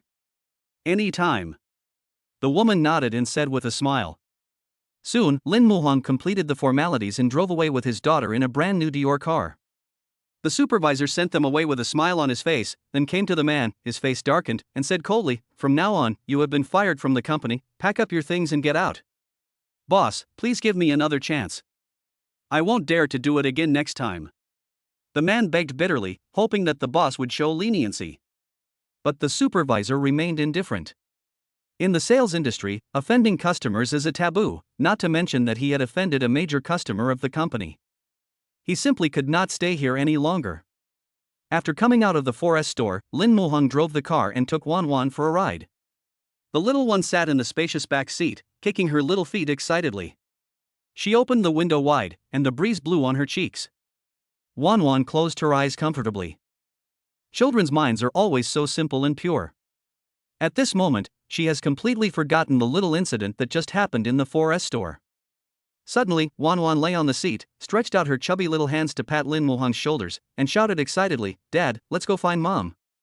Lin Muhang looked at his daughter's expectant face in the rearview mirror and patiently advised, "Mom should be busy, Dad will take you to the playground, okay?" He thought Wan Wan would agree excitedly like before, but this time the little girl shook her head and said anxiously, "No, Wan Wan wants to go to the playground with Daddy and Mommy." Her little face turned slightly red due to anxiety, and there was a stubborn light flashing in her big eyes. Seeing that his daughter was so persistent, Lin Muhang had no choice but to give up. Then, Wan Wan came closer and continued to ask, "Dad, why don't you ask Mom if she's done with her work, and then let's go to the amusement park together?" Wan Wan blinked her big eyes, her eyes full of anticipation. Seeing his daughter's expectant eyes, Lin Muhang couldn't bear to refuse. So, he gently clicked on Xiawan's WeChat video call interface. At this moment, Xiawan Ning had just finished a busy morning of work. She had just taken off the heavy doll costume and was about to go for lunch. At this moment, the phone in her pocket suddenly rang. She took it out and saw that it was a video call request from Lin Muhang. She was slightly startled, and then answered the phone. As soon as the pictures were connected, Wan Wan's chubby little face came up impatiently and instantly occupied the entire screen. She called out sweetly, "Mom, are you done with your work?" Wan Wan misses you so much. As she spoke, she used her little hands to make a big heart shape in the air, looking so adorable. When Xiawan Ning saw her daughter's cute little face, a warm feeling suddenly surged in her heart. She said gently, "Mom misses Wan Wan too. When I'm done with my work today, I'll spend some time with you, okay?" After hearing this, Wan Wan pouted and nodded obediently. Suddenly, her big eyes blinked and she asked, "Mom, what are you doing now? Can my dad and I come to find you?" Wan Wan asked impatiently, her little hands tightly holding the phone, afraid that her mother would refuse. Xiawan Ning looked at the time and said, "Mom is going to eat, have you eaten yet?" When the little guy heard this, his eyes lit up and he smiled and shook his head, "I haven't eaten yet, so Daddy and I will go to eat with you now, okay?" Xiawan Ning thought about it, then nodded and said, "Okay, then you give the phone to Dad." There was a hint of shyness and anticipation in her voice. When she saw Lin Muhang appear in front of the camera, she shyly asked, "Is it convenient for you to come over now? I have to start work at 2 o'clock, so I don't have much time to accompany you." After hearing this, Lin Muhang quickly said, "That's convenient. We haven't eaten yet. Then send us the address and we'll find you." "Yeah." Xiawan Ning nodded. After hanging up the phone, she waited at the bus stop. In less than 15 minutes, a black car slowly stopped in front of him. Then the car window rolled down and a familiar little head popped out. When Wan Wan saw her mother, she smiled so much that her eyes narrowed into slits. She called out softly and cutely, "Mom, get in the car quickly." She looked like a lovely little angel. At this moment, Xiawan Ning was sitting in the car, looking confused. She looked at the brand new car and couldn't help feeling a little surprised. As soon as Wan Wan got in the car, she took her mother's arm and said with great pride, "Mom, this is the new car Dad bought. Although it's not as comfortable as the car we bought before, it can pick me up." Her little face was filled with a happy smile. Upon hearing this, Lin Muhang couldn't help but cough lightly, thinking to himself that in the future, he would live in a second-class Thompson mansion and drive a priceless, extraordinary car. However, at this moment, he knew that he still needed to work harder to let his daughter live the same affluent life as before. When Xiawan Ning heard her daughter's words, her eyes unconsciously drifted towards Lin Muhang, and a shy blush appeared on her face, like a peach blossom blooming in spring, delicate and charming. At this time, Lin Muhang asked, "When will you finish your work today?" Xiawan Ning smiled slightly and replied, "About 8 o'clock. After hearing this, Lin Muhang said calmly, "Then Wan Wan and I will drive over to pick you up that night." Afraid that the other party would refuse, he added cautiously, "Don't think too much, I just think you came back too late and it's not safe to walk on the road alone, not to mention, something like that happened yesterday." His voice was full of concern and worry for Xiawan Ning. Hearing this, Xiawan Ning's face lit up with a brilliant smile, and she said gratefully, "Thank you." Lin Muhang waved his hand and responded with a smile, "Why are you being polite? You are Wan Wan's biological mother after all." "Just my biological mother?" Xiawan Ning blurted out, feeling extremely confused at the moment. She couldn't understand why she had such thoughts just now. Was she moved? Lin Muhong was busy driving and didn't pay attention. He turned his head and asked, "What did you just say?" Chapter 27? Tongchu.com called again. In the office, Song Xianyue, editor-in-chief of Tongchu.com, and her employees sat together in a depressed atmosphere. Every employee was very cautious, fearing that they might accidentally run into the editor-in-chief's gun that could explode at any time. At that time, Song Xianyue looked around, her eyes suppressing anger, and asked in a low voice, "Is there anything else to report?" An employee responded timidly in a low voice, "In the past 2 days, users have been flooding the screen with Zhongqiani under the author's story. There are so many comments that we can't delete them all." "We can't ban user comments," another employee added cautiously. After hearing this, Song Xianyue clenched her fists tightly, her knuckles turning white from the force, and she finished the meeting while suppressing her anger. After the meeting, Song Xianyue pushed open the office door, strode to the desk, and in a fit of anger, swept all the documents, pen holder, and even the computer mouse on the desk to the ground. "You are so good, Zhongqiani, you actually dare to go against the website, you really don't know your place," she growled with gritted teeth. Xiaoli, who was standing by, witnessed this scene and dared not utter a word. He just stood there quietly, fearing that he would become the next target of anger. After a long while, Song Xianyue finally calmed down. She slowly sat down on the chair, took a deep breath, and asked, "Is there any latest news about Zhongqiani on the internet?" Xiaoli quickly replied, "No, since we banned him, other websites dare not sign him, so there is no news." Hearing this answer, Song Xianyue sneered, "It must be uncomfortable to be suppressed by others. Let's see if you dare not agree to my conditions this time." After a moment, she stood up, walked to the French window, looked out at the bustling scene, and thought in her mind.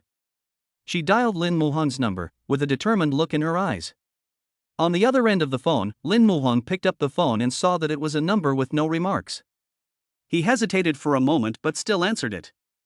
"Zhongqiani, how are you?" Song Xianyue's voice came, with a hint of provocation and pride. Hearing this, Lin Muhong frowned, his face full of disgust. "You are the editor-in-chief of Tongchu.com? What's the matter? What do you want to talk to me about?" Song Xianyue grinned, her voice full of temptation. "It must be hard to be banned, right? As long as you agree to my contract terms, the 10 million signing fee will be immediately transferred to your card. You know, many people can't earn enough money in their lifetime, so I advise you to think about it carefully." After hearing this, Lin Muhong's eyes were full of disdain. He responded firmly, "I've considered it now." "Ha, I told you that you would definitely agree." Song Xianyue smiled proudly, as if she had already secured victory. Lin Muhong shook his head helplessly, shocked by the shamelessness of this woman. "You haven't heard my official answer yet. Go ahead and talk. I'm listening." Song Xianyue was full of confidence. She believed that normal people would make the right choice.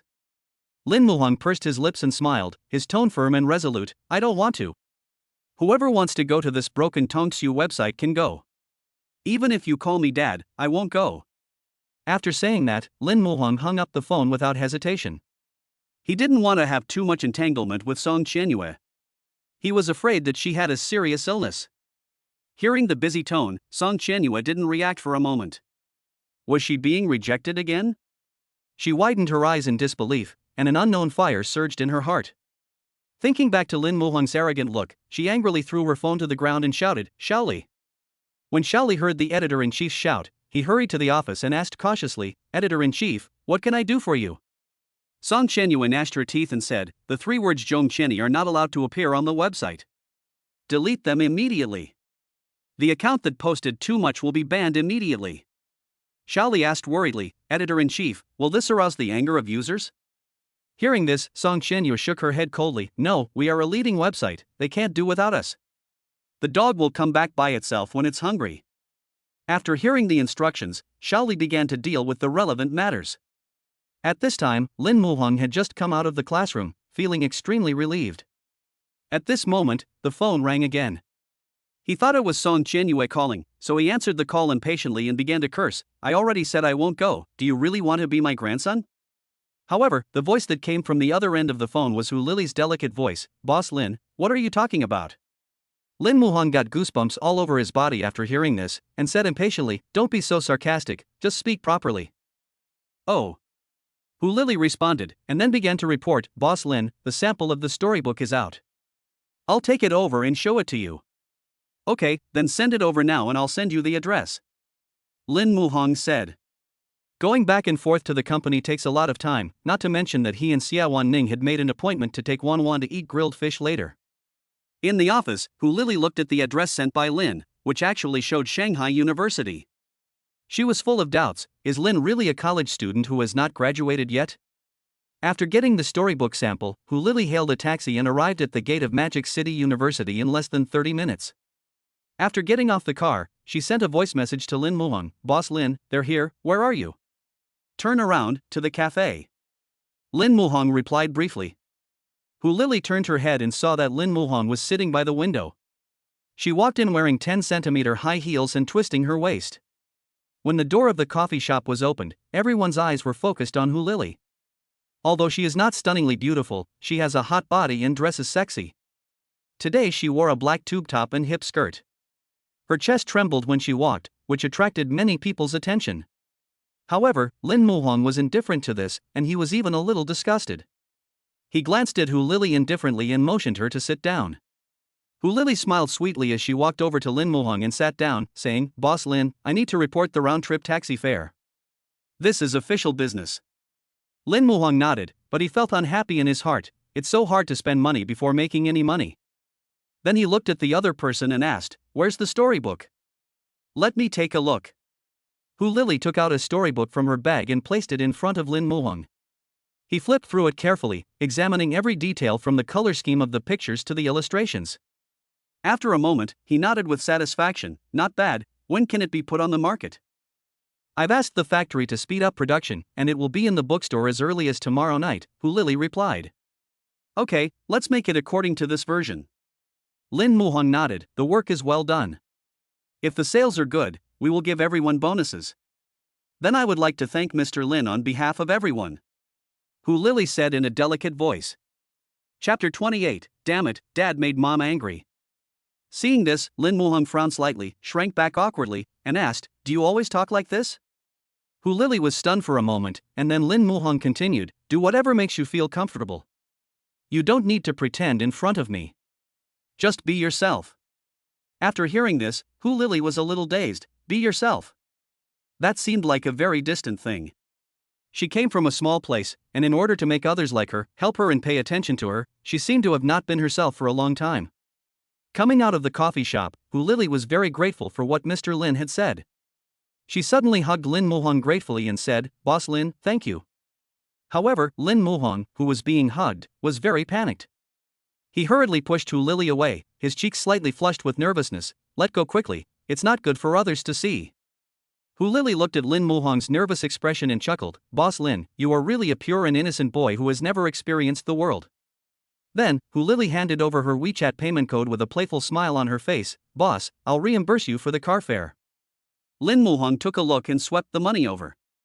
After seeing the transfer amount, Hu Lily asked in confusion, Isn't the round-trip fare 80? Why did you only transfer 55? Go back and take the subway. Lin Muhong said unhappily. Who asked her to touch me?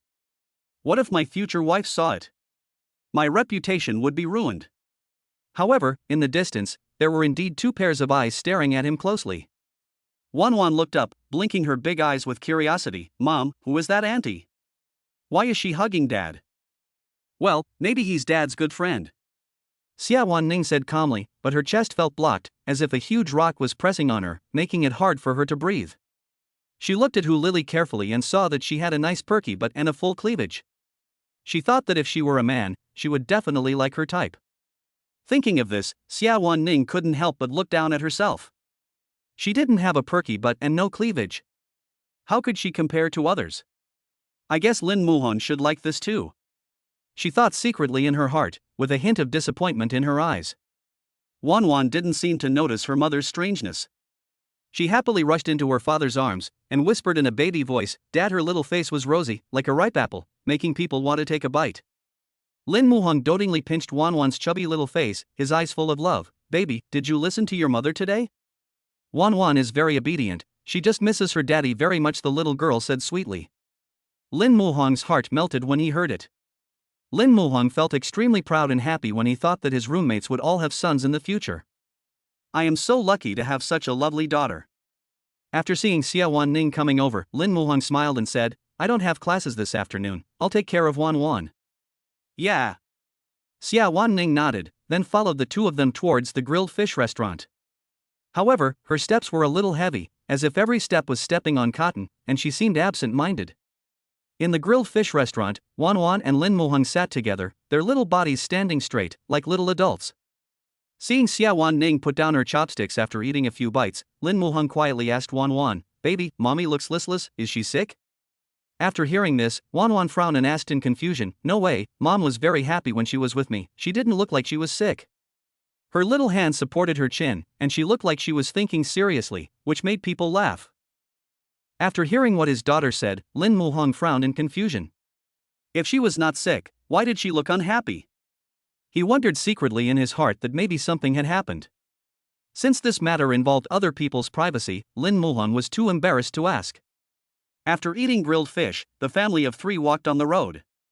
Wan Wan suddenly pointed at the supermarket, with excitement flashing in her little eyes. Dad, Mom, I want to eat fruit.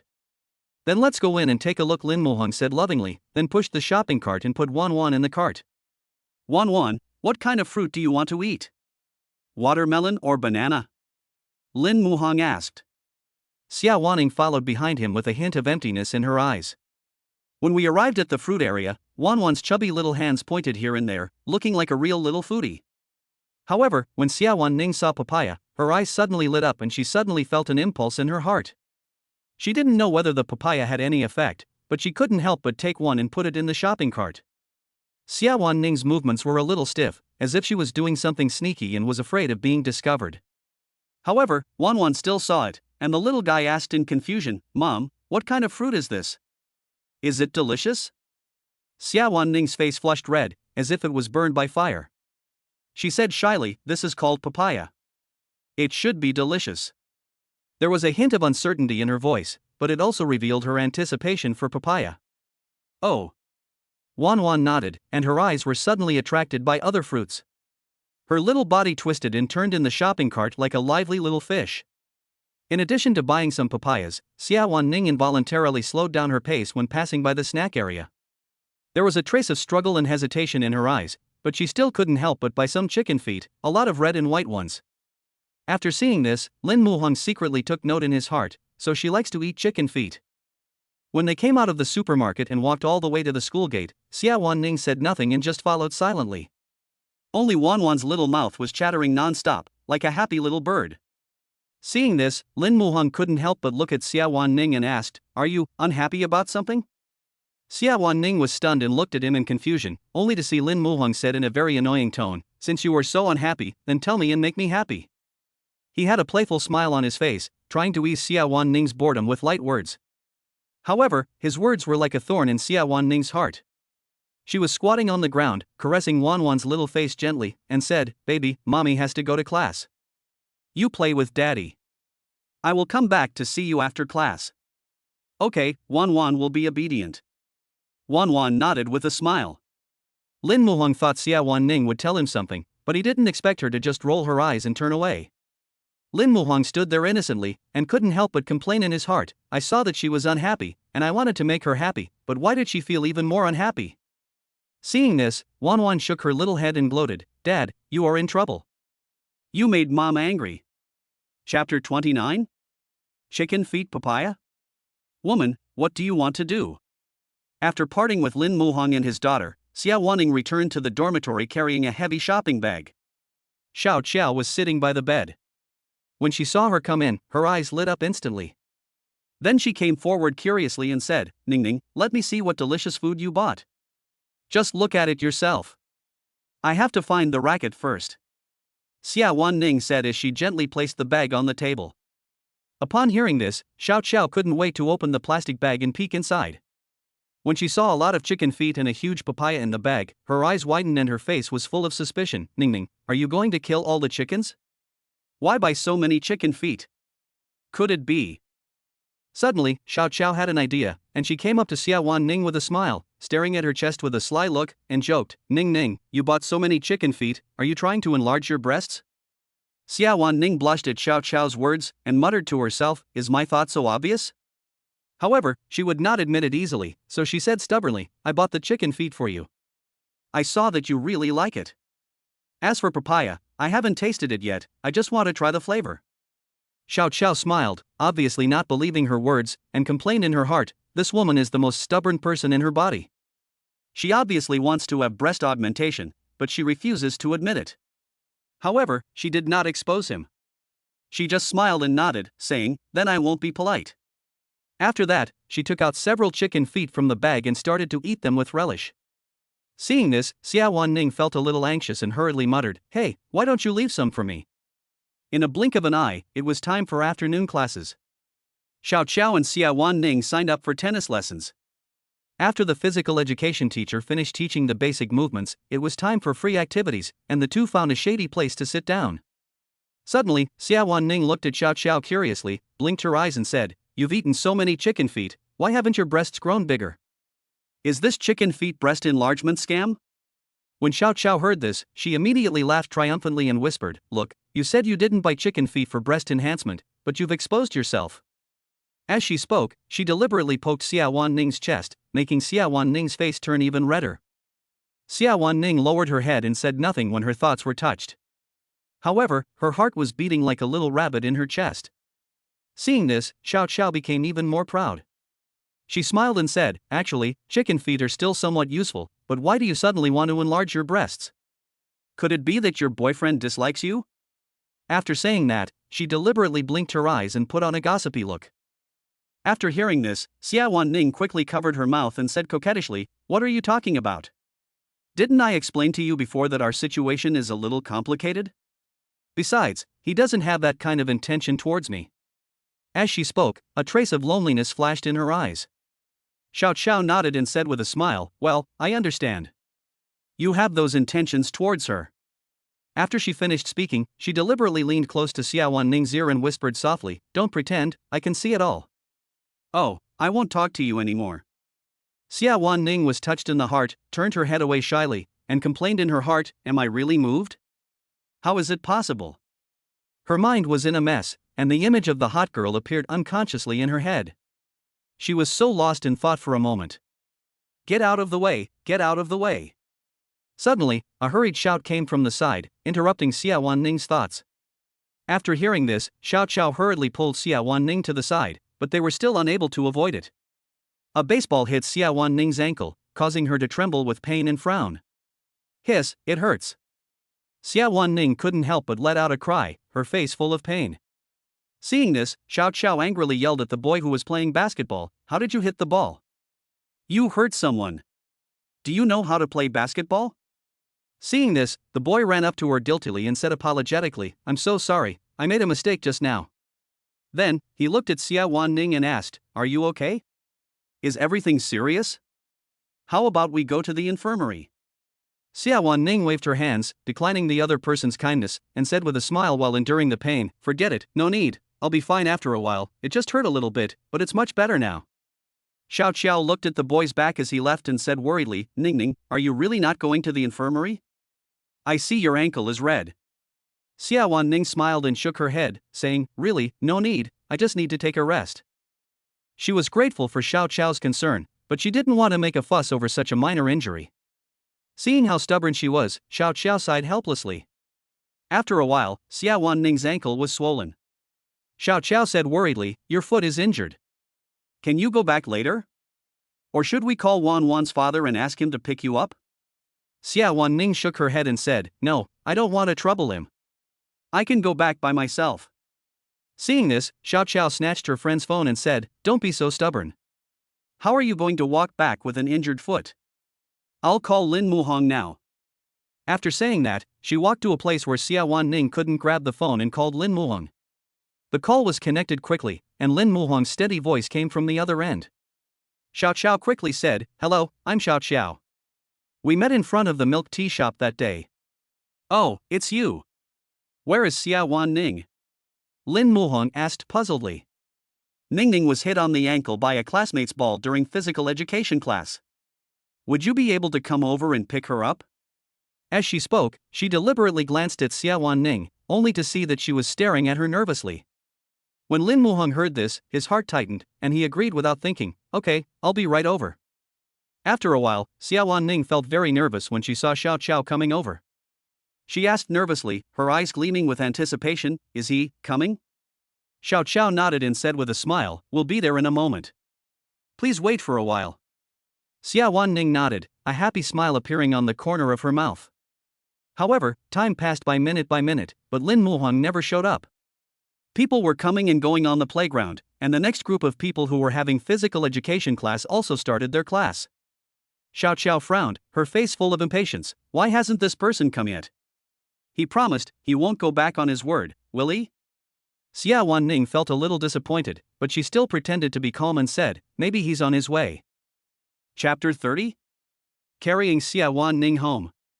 As she spoke, she looked into the distance, hoping to catch a glimpse of Lin Muhong, but the doorway was empty, without even a bird. Just when she was feeling discouraged, suddenly, a familiar silhouette appeared at the entrance of the playground. Lin Muhong was holding a plastic bag and looking around for any trace of Xiawan Ning. When he found Xiawan Ning sitting there with her head down, his heart tightened and he rushed over quickly. A moment later, he stood in front of Xiawan Ning, gently touched her shoulder, and said apologetically, sorry, I just went to buy medicine and came late. How is your foot? Does it hurt? As he spoke, he took out a bottle of bruise ointment from a plastic bag and handed it to Xiawan Ning. Xiawan Ning looked up and saw Lin Muhong looking at her with concern, and a warm feeling suddenly surged in her heart. She took the ointment and said gratefully, thank you. Seeing this, Lin Muhong said with concern, your feet are swollen, let me take you home. After saying that, he bent down and prepared to carry Xiawan Ning on his back. When Xiawan Ning saw this, she quickly waved her hand to refuse, no, I can walk by myself. She was actually a little shy in her heart. After all, except for her father and brother, no man had ever carried her on his back. However, Lin Muhong said firmly, don't be so stubborn. How can you walk with your injured foot? Come up quickly. His tone left no room for doubt. Xiawan Ning had no choice but to lie on his back obediently. Feeling Lin Muhong's broad back, her heart was filled with warmth. Xiao Qiao looked at her best friend lying on the man's back happily, with envy in her eyes. She smiled and waved her hand, saying, don't worry about me, go first. Then we'll go first. Lin Muhong responded, and Xiawan Ning also waved goodbye. Lying on Lin Muhong's back, she felt extremely at ease. However, seeing the girls' dormitory passing by, Xiawan Ning reminded, I passed my dormitory. I know. Lin Muhong walked steadily without stopping, your foot is inconvenient, Wan Wan and I can take care of you in our house. Lin Muhong said it lightly, but ripples appeared in her heart. Finally arriving home, Lin Muhong gently placed Xiawan Ning on the sofa with gentle and cautious movements. He lowered his head to examine Xiawan Ning's swollen ankle, frowned slightly, and a trace of heartache flashed in his eyes. He said thankfully, fortunately, no bones were injured. After the swelling subsides, my foot will be fine in a few days. Hearing this, Xiawan Ning couldn't help but feel curious. She looked up at Lin Muhong with a glimmer of inquiry in her eyes, can you treat illnesses? Lin Muhong shook his head and smiled, no, my grandfather is a Chinese medicine practitioner, so I know a little bit. I'll apply some safflower oil for you, and try to get out of bed as little as possible. After saying that, Lin Muhong took out the medicine he bought, carefully poured it on Xiawan Ning's feet, and then gently massaged to help the oil absorb. His technique was skillful and gentle, but Xiawan Ning's feet were badly swollen, and even though he moved gently, she still gasped in pain. Xiawan Ning bit her lips, hissing from time to time, with a look of pain on her face. Lin Muhong felt distressed when he saw Xiawan Ning trying to endure the pain. Finally, the massage ended and he gently put down Xiawan Ning's feet. She looked at Lin Muhong gratefully, with a tremor in her voice, thank you. Why would you even need to thank me given our relationship? Lin Muhong touched his head and smiled naively. At this moment, there was a rustling sound coming from the bedroom, and then a cute little head poked out. Wan Wan walked out of the house holding a teddy bear doll, rubbing her eyes. When she saw her father and mother, the little girl's eyes suddenly lit up. She jumped forward happily, kicking her little feet, looking so adorable. Lin Muhong squatted down, gently held Wan Wan in his arms, pinched her little nose, and said with a smile, has our little princess woken up? His voice was full of fondness and his eyes sparkled with fatherly love. Yeah. Wan Wan nodded, a happy smile on her little face. Suddenly, Wan Wan caught a glimpse of Xiawan Ning's exposed ankles, which were very red. The little girl's brows immediately frowned, and her little eyes were full of worry. "Mom, are you hurt? Does it hurt?" There was a hint of crying in Wan Wan's voice, and her little face was full of heartache. She held her mother's hand tightly, as if she wanted to use her strength to relieve her mother's pain. "It doesn't hurt," Xiawan Ning answered warmly. She didn't want to make her daughter worry. However, Wan Wan's little eyes immediately turned red, as if she was about to cry at any time, and her little mouth was pouted. "Mom, you're talking nonsense. It must be painful if it's so red." "Wan Wan, blow some air on Mom." After saying that, Wan Wan gently blew air on Xiawan Ning's ankle. Seeing her precious daughter being so sensible, Xiawan Ning's heart melted. She hugged Wan Wan tightly, tears of happiness flashing in her eyes. Afterwards, Wan Wan took Lin Muhang's hand and came to Xiawan Ning, saying softly, "Dad should blow on Mom too, so that she will get better faster." "Okay." Lin Muhang smiled helplessly and did whatever his daughter said. Xiawan Ning looked at his serious expression, with a myriad of thoughts in her mind. At the same time, a system prompt sound suddenly rang in Lin Muhang's mind. Ding! The system detected that Xiawan Ning's heartbeat value towards the host has changed. The current heartbeat value is 45, and the available heartbeat value is 5. After hearing the system prompt, Lin Muhang couldn't help but feel a little puzzled.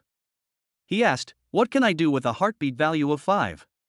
He had looked at the system mall before, and the cheapest one still required 10 heartbeat points. After hearing this, the system immediately responded, "Since the host's strategy is effective, we will make an exception and allow the host to draw a prize once." Lin Muhang couldn't help but feel confused when he heard this. He said to himself, "Did I complete the task myself?" He clearly did nothing. He scratched his head, looking confused. But none of this matters. What matters is that I can draw the lottery. If I win the jackpot of hundreds of billions, I won't have to work so hard to earn money. Then Lin Muhang's mind moved, and the turntable in his mind began to spin for the lottery. He stared at the turntable closely, repeating to himself, "Win 100 billion, win 100 billion, win 100 billion." However, the 100 billion yuan prize passed him by again. Lin Muhang shook his head helplessly, muttering to himself that his luck was really bad. However, looking at the prizes on the system, he was still somewhat satisfied. After all, this time he drew the god-level cooking skills. System, start redemption. Lin Muhang muttered to himself. In an instant, all the cooking tutorials, menus, etc. flooded into his mind.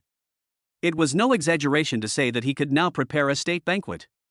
Lin Muhang couldn't wait to show off his cooking skills. He looked at the mother and daughter on the sofa confidently and asked, "What do you want to eat tonight?" Xiawan Ning and Wan Wan looked at each other, their eyes full of worry, especially Wan Wan, who whispered in her mother's ear, "Mom, don't eat the food Dad cooks." Chapter 31? My parents are true love, Wan Wan is an accident. Why? Xiawan Ning frowned in confusion, her eyes full of puzzlement. Because the food Dad cooks is so bad. Wan Wan said in a baby voice, gesturing with her hands, as if she was trying to describe how bad it was. Her little face was full of seriousness, and her big watery eyes twinkled. Then the little girl continued, "The food my dad cooks is dark and ugly, and tastes bitter. My mom's food is still better. My mom's food is the most delicious food in the world."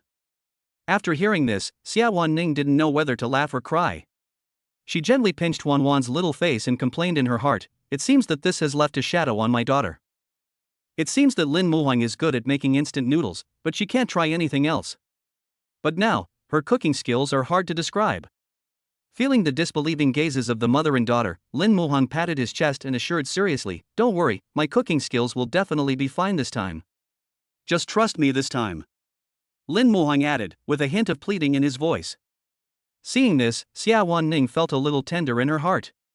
She comforted the little guy and said, "Dad is very sure this time. Why don't you trust Dad again?" "Okay." Wan Wan finally nodded, a sweet smile appeared on her little face, and she said in a milky voice, "Well, then I want to eat cola chicken wings, can Daddy make it?" "Yes, Dad will make it for you." Lin Muhang agreed with a smile, then looked at Xiawan Ning, his eyes full of tenderness and inquiry, "What do you want to eat?" Xiawan Ning thought of a dish that didn't require any cooking skills, scrambled eggs with tomatoes. After deciding on the menu, Lin Muhang went out to buy groceries. Before he left, he told Wan Wan, "Baby, take good care of your mother at home. Dad will be back soon." Well, Wan Wan will take good care of her mother. After hearing the little girl's answer, Lin Muhong went out with peace of mind. When Lin Muhong came to the vegetable market to buy chicken wings, he suddenly saw some very white and tender pig's trotters placed in front of the stall. He had an idea and thought about giving Xiawan Ning some nourishment, as if like cures like. Pig's trotters are a good thing. Then, Lin Muhong said to the boss, "Give me another pig's trotter." After getting the dishes, Lin Muhong went home satisfied. After arriving home, he began to process the ingredients with skillful and focused techniques, while Xiawan Ning stayed with Wan Wan and played building blocks with her. Time passed quickly, and Lin Muhong brought all the dishes to the table. He smiled and called out to the two of them, "It's time to eat." Thinking that Xiawan Ning had difficulty walking, he hurried over and just saw her moving forward step by step. Lin Muhong's heart tightened for a moment, and he said distressfully, "I'll carry you over." "No, I'll do it myself." Xiawan Ning felt a little embarrassed. "Listen to me," Lin Muhong said domineeringly, then held Xiawan Ning gently in his arms and gently placed her on the bench. His movements were gentle and careful, as if he was afraid of hurting Xiawan Ning. Sitting there, Xiawan Ning's heart was beating like a deer. She looked at Lin Muhong's busy figure and a warm feeling surged in her heart. At this time, Wan Wan was sitting on a chair, looking at the beautiful dishes on the table, and was extremely surprised. "Dad, are these all the dishes you made?" "Yes." Lin Muhong nodded, smiled, and stroked his daughter's head and asked, "Is there any problem?" "No, no." Wan Wan waved her hands and said softly, "Dad has never made such a good-looking dish. In the past, it was always black and didn't look delicious." Lin Muhong was extremely embarrassed after hearing this. He thought to himself, "It seems that my cooking skills in the past were really hard to describe." He smiled and put a piece of chicken wing into Wan Wan's bowl, looking forward to it. "Baby, how about trying Daddy's cooking?" After seeing this, the little guy still hesitated for a moment. She picked up the bowl and smelled it first. Only after she smelled the fragrance did she dare to taste it with confidence. She took a bite of the chicken wing carefully, and her eyes lit up after a moment. "Dad, these chicken wings are so delicious." "It's so delicious, you didn't buy it from outside, did you?" Wan Wan looked at Lin Muhong with some confusion, as if she couldn't believe that this was made by her father himself. "What are you thinking about in your little head?" Lin Muhong smiled helplessly. "This is made by Dad himself, it's definitely not fake." Seeing this, Xiawan Ning also took a bite of the egg and tasted it. Her eyes lit up instantly and a satisfied smile appeared on her face. "It's delicious. I didn't expect you have a talent for cooking. If it tastes good, eat more," Lin Muhong said. Then he picked up the small bowl, scooped a spoonful of soup and brought it to Xiawan Ning, and said, "Drink more of this, it's good for your health." "What is this?" Xiawan Ning asked puzzledly. Although she hadn't tasted it yet, she could already smell the aroma of the soup. Hearing this, Lin Muhong smiled and said, "Pig trotter soup, specially prepared for you." After hearing this, Xiawan Ning coughed awkwardly, thinking to herself, "Is this asking me to eat whatever I want?" But she still said gratefully, "Thank you." "You're welcome." Lin Muhong waved his hand.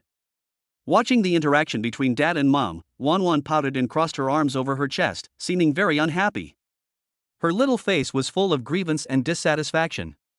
She looked at Lin Muhong with resentment and complained, "Humph.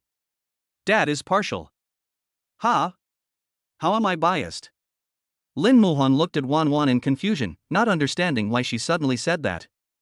Wan Wan then said, "Dad served soup to Mom but not to Wan Wan. He is biased." "Humph. Daddy is bad, Wan Wan will ignore you." After the little guy said this, he turned his head away proudly and no longer looked at Lin Muhong, as if he was really angry. Seeing this, Lin Muhong smiled helplessly. He wanted to hold Wan Wan's little hand to explain, but the little girl just wouldn't let him touch her. Sure enough, girls all look the same when they are angry, whether they are adults or children. At this time, Xiawan Ning smiled and comforted Wan Wan, "Baby, hurry up and eat. If you don't eat, Dad will eat up all the chicken wings soon." After hearing this, Wan Wan immediately picked up the chopsticks and started eating, but still ignored her father. Seeing this, Lin Muhong took a small bowl and filled it with soup and placed it next to the little guy. "Baby, this is your pig's trotter soup, drink it quickly." When Wan Wan saw this, she pouted and said with disdain, "Humph. Why didn't you serve me some just now?" As expected. Dad and Mom are true love, and Wan Wan is just an accident. Ha! The two were extremely surprised to hear this. Where did such a young child learn all this nonsense? Chapter 32, Mom, that aunt looks bad. At noon the next day, the family of 3 enjoyed a warm lunch. While eating, Lin Muhong's cell phone suddenly rang. It was Hu Lily calling, saying there was an urgent matter at the company that needed his attention. Seeing this, Xiawan Ning said sympathetically, "You go and take care of it. I don't have classes this afternoon. Wan Wan will be with me, so don't worry." Okay. Lin Muhong looked at her gratefully and went out with peace of mind. He picked up the car keys, walked quickly to the parking lot, opened the car door, stepped on the accelerator, and the car drove steadily out of the community and headed straight for the publishing house. Lin Muhong parked the car downstairs of the publishing house. After entering the company, Hu Lily had already been waiting at the door, but Lin Muhong didn't notice and walked straight in. However, Hu Lily was anxious and hurriedly shouted, "Boss Lin, wait for me." Hearing the familiar voice, Lin Muhong turned his head and after a moment, a hint of surprise flashed in his eyes. "Are you Hu Lily?" He looked up and down at the woman in front of him and could not believe his eyes. The woman in front of me was dressed very casually, with a white t-shirt on the top, black wide-leg pants on the bottom, and black high heels on her feet. Not only that, the woman's face was no longer heavily made up as before, but lightly made up. The strong scent of perfume on her body was gone, replaced by a light fragrance. "Yes, Mr. Lin." Hu Lily nodded with a smile. She thought she was too ordinary, but Lin Muhong smiled and nodded, saying appreciatively, "This outfit is much more comfortable. Wear it like this in the future. It suits you very well." Okay. Hu Lily responded with a smile, her heart feeling as sweet as if she had eaten honey. Then she followed and walked into the office with Lin Muhong. The office was full of people, all busy at work. Lin Muhong sat in the main seat, looked at everyone and asked, "How is the printing of storybooks going at the moment? How many copies have been printed?" His voice was steady and powerful. One of the girls wearing a beret immediately stood up and replied, "Boss Lin, 100,000 copies of the storybook have been printed and are being shipped to various places, but they can only be shipped to the areas near the Magic City. After all, not many copies were printed." Lin Muhong nodded and continued to ask, "How much are the prices of books of the same type?" Another employee quickly flipped through the information in his hand and replied, 35, 32, and 45, but most are 30. He looked at Lin Muhong as he spoke, afraid that he might say something wrong. "Okay, then we'll price this book at 29.9, said Lin Muhong. After hearing this, Hu Lily frowned in confusion and asked, "Boss Lin, is our price too low? After all, the content of our storybooks is very high quality. I have read all those stories. They will definitely become classics." After hearing this, Lin Muhong smiled and said to everyone, "We make storybooks so that ordinary people can afford them. It doesn't matter if the profit is a little low, as long as many people buy them. I am confident that the storybook will be loved by the babies." Okay. Hu Lily nodded, her eyes flashing with admiration. She didn't expect that the new boss was such a sentimental and particular person. Next, everyone continued to hold discussions about the book. At the same time, on the other side of the school, Xiawan Ning took Wan Wan's hand and came to the activity room of the student union. After entering the classroom, she said to Wan Wan gently, "Baby, just read your book here. Mom will be busy later. Please don't make any noise to disturb others." "Yeah, okay." Wan Wan nodded obediently, then skipped to the window seat and sat down, picked up a picture book and began to read it seriously. Xiawan Ning is the president of the student union. She just received a notice from the college that a debate competition would be held. She quickly took out her cell phone to send a notice to the members and asked everyone to come to a meeting to discuss it. After a while, many members came one after another after receiving the notice. When they walked into the classroom, they found a soft and cute little girl sitting in the classroom, and they all gathered around her. "Little boy, why are you reading here?" One of the girls with high ponytails asked gently, her voice full of curiosity and love. "I'm waiting for my mother here." Upon hearing this, Wan Wan spoke in a baby voice, with an innocent light sparkling in her little eyes. The members thought that this was the daughter of a teacher, so they did not disturb her reading and they all found a place to sit down. Soon, all the members of the student union gathered. Xiawan Ning walked up to the podium, cleared her throat and said, "Everyone, please be quiet. We called you all here today because the school is going to hold a debate competition. Our opponent is the student union of the opposite school. The topic of this debate is silence more terrible or ignorance more terrible? Our topic is silence is more terrible. We need 4 contestants for the debate competition." She looked around at everyone in the classroom and continued, "Since everyone has signed up enthusiastically, we will conduct an open selection. If we win the debate, each of us will receive a prize of 10,000 yuan.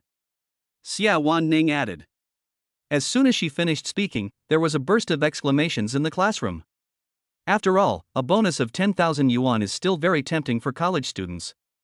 At this time, the girl with a bun sitting in the first row raised her hand and said, "President, do you also need to participate in the selection?" "Of course." Xiawan Ning replied with a smile, "The competition must be fair and just, so naturally people with ability will be given priority, and I am no exception." Seeing that no one was talking, she smiled and said, "If there are no other questions, everyone can go home and think about your own opinions. How can you impress and convince others?" After the meeting, everyone left the classroom to prepare for the debate. The girl with the high ponytail and the girl next to her whispered as they walked, "Gao Xinyue is going to compete with the president again this time." The girl next to him also whispered after hearing this. Gao Xinyue also wanted to be the president of the student union, but she didn't get elected. Later, the two of them competed for the national scholarship in the department and still couldn't win. This time, it's going to be interesting. As soon as they finished talking, they saw the girl with a bun walking towards them angrily. She walked up to Xiawan Ning and threatened, "Xiawan Ning, you're just prettier than me, what's there to be proud of? This debate is based on strength, I'm definitely better than you. Let's wait and see." Upon hearing this, Xiawan Ning just smiled faintly and replied, "Looking forward to your performance." Her eyes were full of confidence and composure. After everyone left, Wan Wan walked up to Xiawan Ning, raised her little face and said worriedly, "Mom, that auntie just now looked so bad." Xiawan Ning looked out the window. She gently took Wan Wan's hand and said, "She's just a little stubborn. Let's go home." Then she picked up Wan Wan and walked out of the classroom. Chapter 33? Saving up dowry for Wan Wan now? In the evening, storybooks written by Lin Muhong have been quietly put on the shelves in bookstores near Shanghai and surrounding cities. At this time, Mother Zhang Meiyan was holding the hands of her two children and returning home from the park. As she passed the brightly lit bookstore, her steps slowed down involuntarily. "Recently, my little daughter always asks for a bedtime story at night, but the stories on the internet are either too cliché or too long. The little one is very picky and always toss and turn for a while before she is willing to fall asleep." Zhang Meiyan felt a headache at the thought of having to go through another bedtime story battle tonight, and a helpless and tired smile appeared on her face. "Mom, let's go to the bookstore." The eldest daughter pointed at the bookstore sign excitedly, and the younger daughter also jumped for joy. Zhang Meiyan thought about it and realized that since she couldn't find a satisfactory story online, maybe there would be a surprise offline. So she nodded and took the children into the bookstore. The bookstore was filled with the faint scent of books. Zhang Meiyan's eyes moved across the bookshelves, looking for traces of children's books. Suddenly, her eyes lit up and a familiar pen name came into view: Zhongqiani. She was delighted and quickly picked up the storybook. Zhang Meiyan opened the book and the first story felt particularly familiar to her. She was suspicious. "Isn't this the one posted on Tonchu.com?" Zhang Meiyan still remembers that she and her daughter were reading with great interest and they did not expect to find a physical book here. She randomly opened a page and found the story very exciting, full of imagination and childlike fun, just the type that children like. Zhang Meiyan took the storybook and walked to the front desk to pay without hesitation. The boss smiled and said, 29.9. "How much?" Zhang Meiyan was stunned for a moment, her face full of surprise. In her impression, such a beautiful storybook would cost at least dozens of dollars, right? The boss saw this and his face darkened. He said unhappily, "You think this is too expensive? If you think it's too expensive, don't buy it." He grumbled to himself that the books were cheap and he had not wanted any of them in the first place, fearing that they were not good books and would not sell. If the other party hadn't told him that he could return the goods if they weren't sold out, he wouldn't have stayed. Zhang Meiyan waved her hands quickly, with a smile that was a bit awkward, and explained, "I don't think it's too expensive, I don't think it's too expensive." As she spoke, she quickly took out the bill, fearing that the boss would go back on his word. After paying the money, she took her two daughters and walked out of the bookstore happily. After returning home, Zhang Meiyan helped her daughters wash and dress, then sat down on the bed and began to tell stories. The little daughter was lying on the bed, her eyes sparkling with anticipation. Perhaps today's story was particularly to her liking. The little girl was so fascinated by the story that she fell asleep without realizing it. Zhang Meiyan looked at her daughter's sleeping face and felt a warm feeling in her heart. She gently closed the storybook, a smile of satisfaction and relief on her face. To be honest, Zhang Meiyan is really grateful to Zhong Qianni. The stories he wrote are not only liked by children, but also save her, as a mother, a lot of worries. After coming out of her daughter's room, Zhang Meiyan opened the WeChat group on her mobile phone and found that the mothers in the group were still complaining about not being able to find good storybooks. Her eyes lit up and she quickly picked up her phone to take a picture of the storybook and sent it to the group. Sisters, I have good news for you. Zhong Qianni has published a physical book. She shouted excitedly in the group. As soon as the photo was released, the group exploded instantly. Zhong Qianni actually published a book? Where can I buy this book? A mother asked anxiously. Sister, where are you from? Where did you buy this book? Another mother couldn't wait to ask. Seeing everyone so anxious, Zhang Meiyan quickly replied, I bought it at a bookstore near my home. It was only 29.9 yuan, it was really a good deal. As soon as this was said, the mothers could not wait to say, there happens to be a bookstore near my house, I will go and see if there is any. I'll go take a look too. My daughter is clamoring to hear a story. After a while, mothers in the group started posting the books they bought to show off. I just wanted to try my luck, but I didn't expect that the bookstore downstairs from my house actually sells it. I bought it, too. I'm so happy. My daughter has a story to listen to. However, there were also mothers who said with a frown, where are you from? Why don't we have a bookstore here? It's not fair. Her face was full of disappointment and envy. Some of the mothers in the group were happy while others were sad, but after their promotion, the book sold 90,000 copies in one night. This news shocked everyone. The bookstore owner, who had previously complained that the books were sold too cheaply, called the manufacturer early the next morning, urging them to deliver the goods as soon as possible. He sold all the 100 copies yesterday. Now the store is empty and he needs to restock urgently. After work the next day, the manufacturer reported the popularity of the bookstore to Hu Lili. When she heard the news, her eyes widened and her face was full of shock and joy. She couldn't believe her ears that the book was selling so well. Then, she hurriedly called Mr. Lin to tell him the good news. But Lin Muhong was in class. He looked at the caller ID and saw it was Hu Lili's number. As soon as he hung up the phone, he received a WeChat message from Hu Lili, Boss, all 90,000 storybooks were sold last night, and bookstores are placing orders one after another. Lin Muhong looked at the screen of his mobile phone and couldn't help but grinning with satisfaction. He believed his book would be a bestseller, but he didn't expect it to be so popular. He did the math and found that after deducting costs, labor and other expenses, he actually made 1 million in one night. He left 500,000 yuan for the operation and development of the studio, and asked Hu Lili to transfer the remaining money to her card. Seeing the text message alert from the bank, he felt an inexplicable sense of security. He finally didn't have to live in fear anymore, and he could buy whatever his daughter liked. During lunch, Wan Wan saw that her father's face was full of smiles. The little guy was very sensitive to his emotions. She tilted her little head and asked curiously, Dad, why are you so happy today? There was a gleam of curiosity in her eyes. Lin Muhong caressed Wan Wan's head lovingly and said with a smile, because something good happened today. Seeing him so happy, Xiawan Ning also felt happy. She suddenly thought of something and looked at him and said, I've transferred the money for food and shopping to you. Please keep it. Lin Muhong waved his hand and said with a smile, No, keep it for yourself. He is now worth 500,000, which is enough to support his wife and children. However, Xiawan Ning shook her head stubbornly and said, No, we agreed on it before. She was not the kind of woman who depended on a man. She hoped that she could also contribute to this family. Seeing this, Lin Muhong smiled helplessly. He knew he couldn't beat her, so he said, Then save the money and save it for Wan Wan's dowry in the future. After hearing this, Xiawan Ning was stunned for a moment, and after a moment she muttered to herself, Isn't it a bit early to save up for a dowry now? Chapter 34, You are Zhong Qianni? In the past few days, Lin Muhong's storybooks have sold 300,000 copies thanks to the enthusiastic sharing of mothers. This number is a proud achievement for any author. However, Lin Muhong knew in his heart that this was just the tip of the iceberg. There are still many remote cities where his storybooks have not yet been put on display in bookstores, so the actual sales volume will certainly be far more than 300,000. Publishing houses have stepped up production, printing, and binding books day and night, but even so, many mothers still complain on social media that they cannot buy books. All I can say is that this storybook is so popular that no one expected it. This book even started to become a little popular on short video platforms, and the pen name Zhong Qianni also became popular among mothers. Many mothers have posted suggestions online, hoping to read Zhong Qianni's stories online.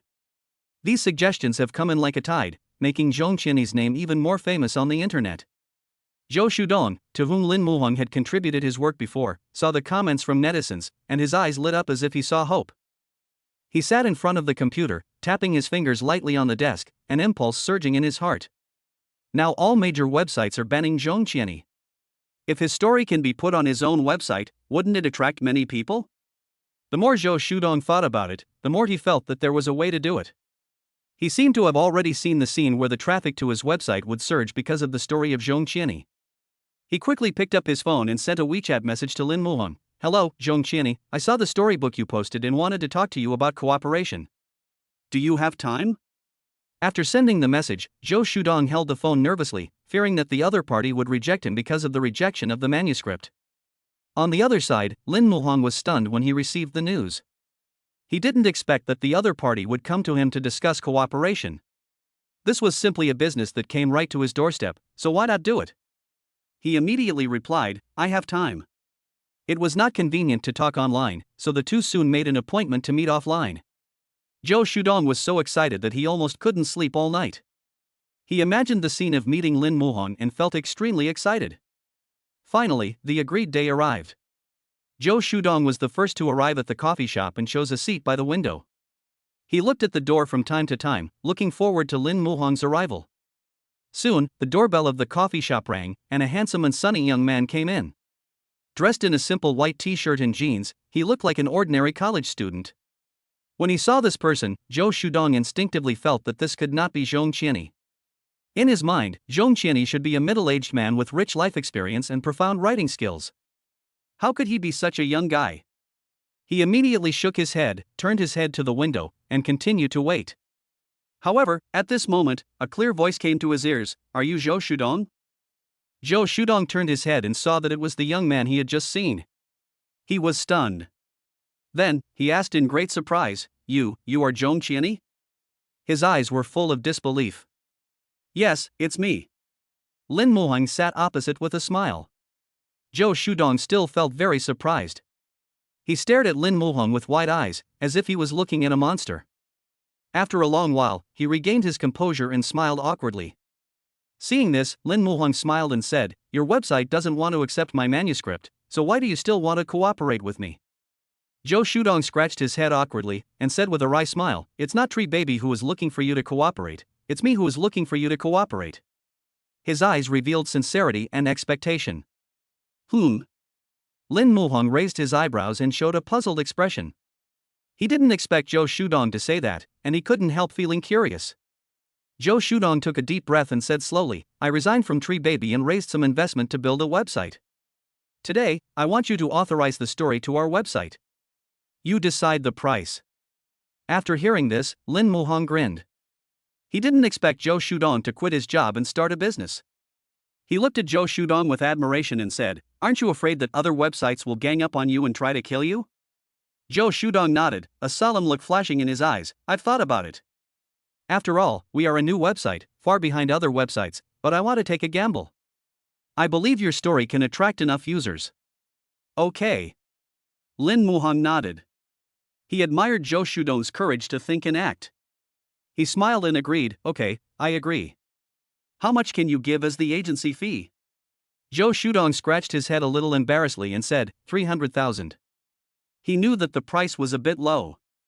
After all, Lin Muhong had 50 stories, and the market price was at least 500,000 per year.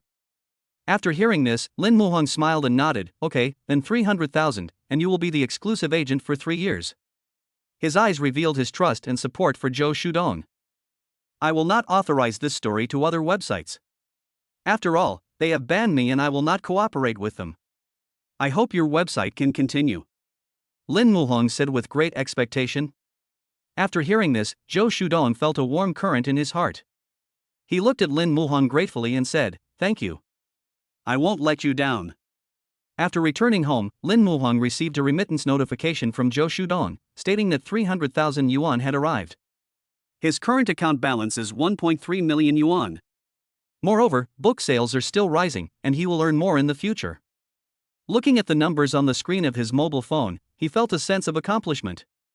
At the same time, Song Qianyue, the editor-in-chief of Tongchu.com, also saw the video online. She sat in her office, gritting her teeth, with a flash of anger in her eyes. She never imagined that the story of Zhong Qianyi would become so popular and cause a sensation on the short video platform. Now she finally understood why the other party not only did not beg for mercy under her suppression, but was so complacent. It turned out that he had already had a way out and switched to offline books. Song Qianyue also keenly sensed the business opportunities therein. Although she wanted to step on Zhong Qianyi under her feet, she had to bow her head in the face of interests. She decided to take down Zhong Qianyi before other websites could react. Soon, Song Qianyue picked up her newly bought mobile phone and called Lin Muhong.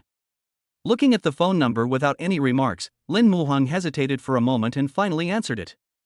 Unexpectedly, the voice coming from the other end was actually the voice of someone he hated. Zhong Qianyi, I'm Song Qianyue from Tongchu.com, I'm calling you to discuss cooperation with you. Chapter 35, Caterpillar app is online. Hearing this, Lin Muhong curled up a sneer at the corner of his mouth. He said coldly, if you want to discuss the authorization of my storybook, forget it. I will not give you Tongchu.com. His tone was full of firmness and determination. A man must have backbone. Tongchu.com was too greedy before.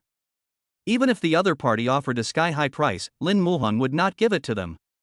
He did not want to cooperate with such a website that only cared about profits. However, Song Qianyue seemed not to believe it.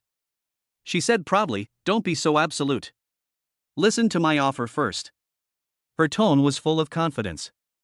We are willing to spend 2 million to buy your fairy tale authorization for 3 years. After 3 years, we will have the right to your priority authorization. Song Qianyue did offer a price higher than the market price. She thought that this would impress Lin Muhong. However, Lin Muhong answered very firmly, no. There was no hesitation or wavering in his tone. When Song Qianyue heard the rejection, she frowned and became inexplicably angry. But she still suppressed her temper and said in a gentle voice, 2.5 million, this is already the highest price our website offers. No other website would ever offer so much. No, I won't give it to you. Give up on this idea. Lin Muhong said coldly. Seeing this, Song Qianyue's forehead veins bulged, and she shouted angrily, Zhong Qianyi, you really don't want to accept my toast? Do you want to fight our website to the end? Her voice became sharp and piercing because of anger. Lin Muhong didn't answer, he just hung up the phone. If you meet a lunatic, the best thing to do is to treat her like air. In the office, after hearing the busy tone of the phone, Song Qianyue was so angry that she threw her foldable screen phone to the ground. Her eyes flashed with anger and unwillingness, as if she wanted to eat Lin Muhong alive. After seeing this, Xiaoli felt extremely distressed about the phone on the ground. It was indeed a 3-fold phone, it would still look good no matter how it fell. After Zhou Shudong returned, with a hint of anticipation on his face, he began to prepare for the launch of the Zhong Qianyi story. The written story has been entered into the database, and the dubbing has been debugged countless times and finally reached perfection. The children's book website he created is still a small website and not very famous. Seeing that the video account was very popular at the moment, he frowned, came up with a plan, quickly registered a video account, and then posted a video. In the video, he said with a nervous and excited expression, Good evening, dear readers. The wonderful story of the author Zhong Qianyi will be exclusively launched on the Mao Mao Chong app at 8 o'clock tonight. We sincerely invite you to pay attention on time. Don't miss it. Maybe it's because the term Zhong Qianyi is very popular now. Once the video was released, the number of viewers increased like a rocket. Comments, attention, and likes also came like a tide, making him feel unable to calm down for a long time. Below the video, the number of mothers' replies increased. Some mothers were full of joy, tapping their fingers quickly on the screen. I just made a wish this morning that I could see the story of the author of Zhong Qianyi online. I didn't expect it to be online in the evening. It's really too fast. I must go to support it. Some mothers were puzzled and frowned, and wrote in the comment area, Maochiachong app, is this a new website? How come I haven't heard of it? It can't be a scam or a traffic diversion. Some mothers couldn't wait to listen to the story. With an expectant expression on their faces, they quickly replied, I haven't bought the storybook yet. It's also very good to be able to listen to the story online. I will go download the Caterpillar now. More mothers expressed their full support. I support the stories written by Zhong Qianyi. I really like his works. Half an hour after the post was published, Zhou Shudong widened his eyes and showed an expression of disbelief when he saw the 99+ prompt in the background. He really didn't expect that his video would attract so much attention. He felt both surprised and nervous. After paying Lin Muhong the endorsement fee, there was little money left in his account. He had no choice but to use this method to attract traffic. Unexpectedly, the effect was surprisingly good. Zhong Qianyi was really his lucky star. After a long time, there was a knock on Zhou Shudong's door, and a technician walked in with an unconcealable joy on his face. Mr. Zhou, in less than 2 hours, our app has been downloaded by 10,000 people, and the number of downloads is still growing.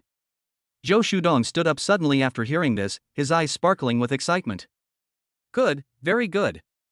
It's almost 8 o'clock, and we need to maintain the backend.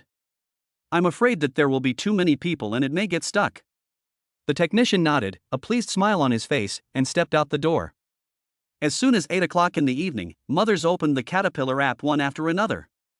Fortunately, Zhou Shudong had made preparations in advance and increased the server capacity, otherwise there would definitely be lag with so many people. After entering the home page, the big words Zhong Qianyi appear at the top. The mothers were very surprised when they saw it. Some mothers even jumped up excitedly at home and shouted, "Great, we can finally see the story of Zhong Qianyi." One mother even took a screenshot of the homepage and commented under the video posted by Zhou Shudong, "I watched it with the attitude of giving it a try, but I didn't expect it to be real. From now on, I will focus on the Caterpillar. That childhood fun website, fuck it. You're right. I will use the Caterpillar app from now on and have deleted all other apps." Another mother agreed. Zhou Shudong sat in front of the computer, reading the rave reviews, and felt very excited. A smug smile spread across his face because he had made the right decision. At 8 o'clock in the evening, Lin Muhong also opened the Caterpillar software and took a look. A moment later, he sent a WeChat message to Zhou Shudong. "The app is doing very well. Keep it up. I'm rooting for you." Zhou Shudong was very surprised when he received the message. He didn't expect that Zhong Qianyi had also visited his website. A warm feeling surged in his heart. He quickly responded, "Thank you, I will definitely not let you down." That night, Zhou Shudong tossed and turned in bed, unable to sleep due to excitement. He was filled with anticipation as he thought that the website would have more users tomorrow. However, at the same time, Zhong Qianyi was so upset that she couldn't sleep. Zhong Qianyi was the calamity in her life, opposing her everywhere, but she had no way to deal with him. The next day, Zhong Qianyi came to the company with a tired face. As soon as she stepped into the company door, she was surrounded by employees, and bad news came one after another. Chapter 36, Send a Lawyer's Letter to Zhong Qianyi. Editor-in-Chief, our website lost 2/3 of its users last night. Editor-in-Chief, the number of people uninstalling our app last night was the highest ever, up to 20,000. Editor-in-Chief, last night a website called Caterpillar stole many of our users. Editor-in-Chief, the authors of Zhong Qianyi are all exclusive to the Mao Mao Chong website, and the number of users on other platforms is also declining. After hearing the employees' reports, Zhong Qianyi felt like her head was about to explode. She raised her hand to stop them and said, "Come one by one." Her brows were twisted into a knot, and her eyes were flashing with anxiety and uneasiness. After hearing the bad news, Zhong Qianyi's mood fell to the bottom, and her face was so gloomy that it seemed as if water could drip out. At this moment, the elevator door opened and a courier in a red uniform came out. He shouted, "Who among you is Zhong Qianyi?" Zhong Qianyi raised her head and said weakly, "I am." Her eyes were empty, as if all her strength had been drained away. Seeing this, the courier smiled and handed the document to her and said, "This is the document mailed to you, please sign it." Zhong Qianyi took the pen and signed her name on the paper with a slightly trembling hand. Her lips were tightly pursed, and she looked extremely nervous. At this time, Xiaoli caught a glimpse of the words Caterpillar written on the document, and he guessed with a puzzled look on his face. Editor-in-Chief, this can't be the document sent by Caterpillar. His brows frowned even tighter, and his eyes were full of anxiety. What can he give us? Xiaoli said to himself with a confused mind. Upon hearing this, Zhong Qianyi opened the file directly, revealing a blank piece of paper. Her eyes froze instantly, and she saw the words written on the paper, "Lawyer's Letter." Zhong Qianyi took a quick look and angrily tore the paper into pieces on the spot. "Okay, Zhong Qianyi, Caterpillar, I'll remember you. Then, she ordered, immediately remove the 3 stories that Zhong Qianyi posted on the website. After hearing this, Xiaoli advised, Editor-in-Chief, those 3 articles have attracted a lot of users. If they are taken down, we. There was a hint of hesitation in his words and reluctance in his eyes. Without waiting for Xiaoli to finish speaking, Song Qianyue turned her head to look at him, anger in her eyes about to burst out. Her eyes were so cold that they seemed to be able to kill people. Is this something she wants to do? The lawyer's letter has been sent to her, and if she doesn't take it off the shelves, the company will have to pay compensation. When Xiaoli saw the editor-in-chief's murderous look, he hurriedly did as he was told. Before one problem is solved, another one arises. Song Qianyue had just sat down on the chair when the phone on the table rang again. She picked up the phone in annoyance and yelled, "What happened again?" There was a hint of fatigue and impatience in her voice, and her brows were furrowed into a shape of a. When the other party heard this attitude, he frowned and said in a low voice, "Come to my office." After hearing the boss's voice, Song Qianyue felt a chill on her back. A trace of panic flashed across her eyes, and then she obediently replied, "Okay, Mr. Zhang." When she entered the boss office, the atmosphere was very low. She stood in front of the desk waiting for the boss to speak. Mr. Zhang tapped his fingers on the table. After a moment, he looked up and asked, "Xiaoya, how many years have you worked at Tongsu?" His eyes were deep and serious. "It's been 15 years since I graduated from college." Song Qianyue replied in a low voice. After that, Mr. Zhang angrily threw the documents on the table at her and shouted, "You have been working here for so many years, can't you do such a small thing well?" Seeing this, Song Qianyue lowered her head, a trace of guilt flashed in her eyes. "Boss Zhang, I was wrong about this matter. I have caused losses to the company. I am sorry." Mr. Zhang lit up his lighter, exhaled a puff of smoke, and murmured, "Your biggest mistake is that you didn't beat the guy to death, which gave him a chance to turn the tables. Now that he has become powerful, it will be disadvantageous to us." His eyes flashed with wisdom and severity. Song Qianyue pleaded, "Boss Zhang, please give me a chance to make amends." Seeing Mr. Zhang's closed eyes and silence, she knew she only had this one chance. Coming out of the office, Song Qianyue's eyes rolled and she had already thought of a solution. She made a call and talked to the other party with a smile. These past 2 days, Xiawan Ning has been busy with the debate competition. After all, the prize money is 10,000 yuan. After class, she came to Lin Muhang's house. As soon as she opened the door, she saw Wan Wan running towards her with a smile and throwing herself into her arms. "Mom, what have you been busy with lately? Why don't you have time to accompany me and Dad?" Wan Wan's grandmother said in a voice full of laughter, and her little eyes blinked, making people want to kiss her. "Do you know that Dad and I miss you very much?" The little guy's words melted Xiawan Ning's heart. She smiled and held Wan Wan in her arms, saying gently, "Baby, Mom is busy with a debate competition recently. After a few days, Mom will not be busy. Can I accompany you then?" Her eyes were full of love and pampering. "Okay, then Mom and Dad can take me to the amusement park, okay? I want to play on the pirate ship." Wan Wan said excitedly, jumping on her little feet, her eyes sparkling with anticipation. "Okay, if Dad agrees, Mom will agree to you." Xiawan Ning glanced at Lin Muhang and said. When Wan Wan heard this, she immediately ran into her father's arms, pulled his arm and said coquettishly, "Dad, please agree. Wan Wan wants to go to the amusement park." Okay, her little face was full of pleading. Okay. Being rocked by his daughter, Lin Muhang felt dizzy, but his eyes were full of doting. When Wan Wan heard this, she was so happy.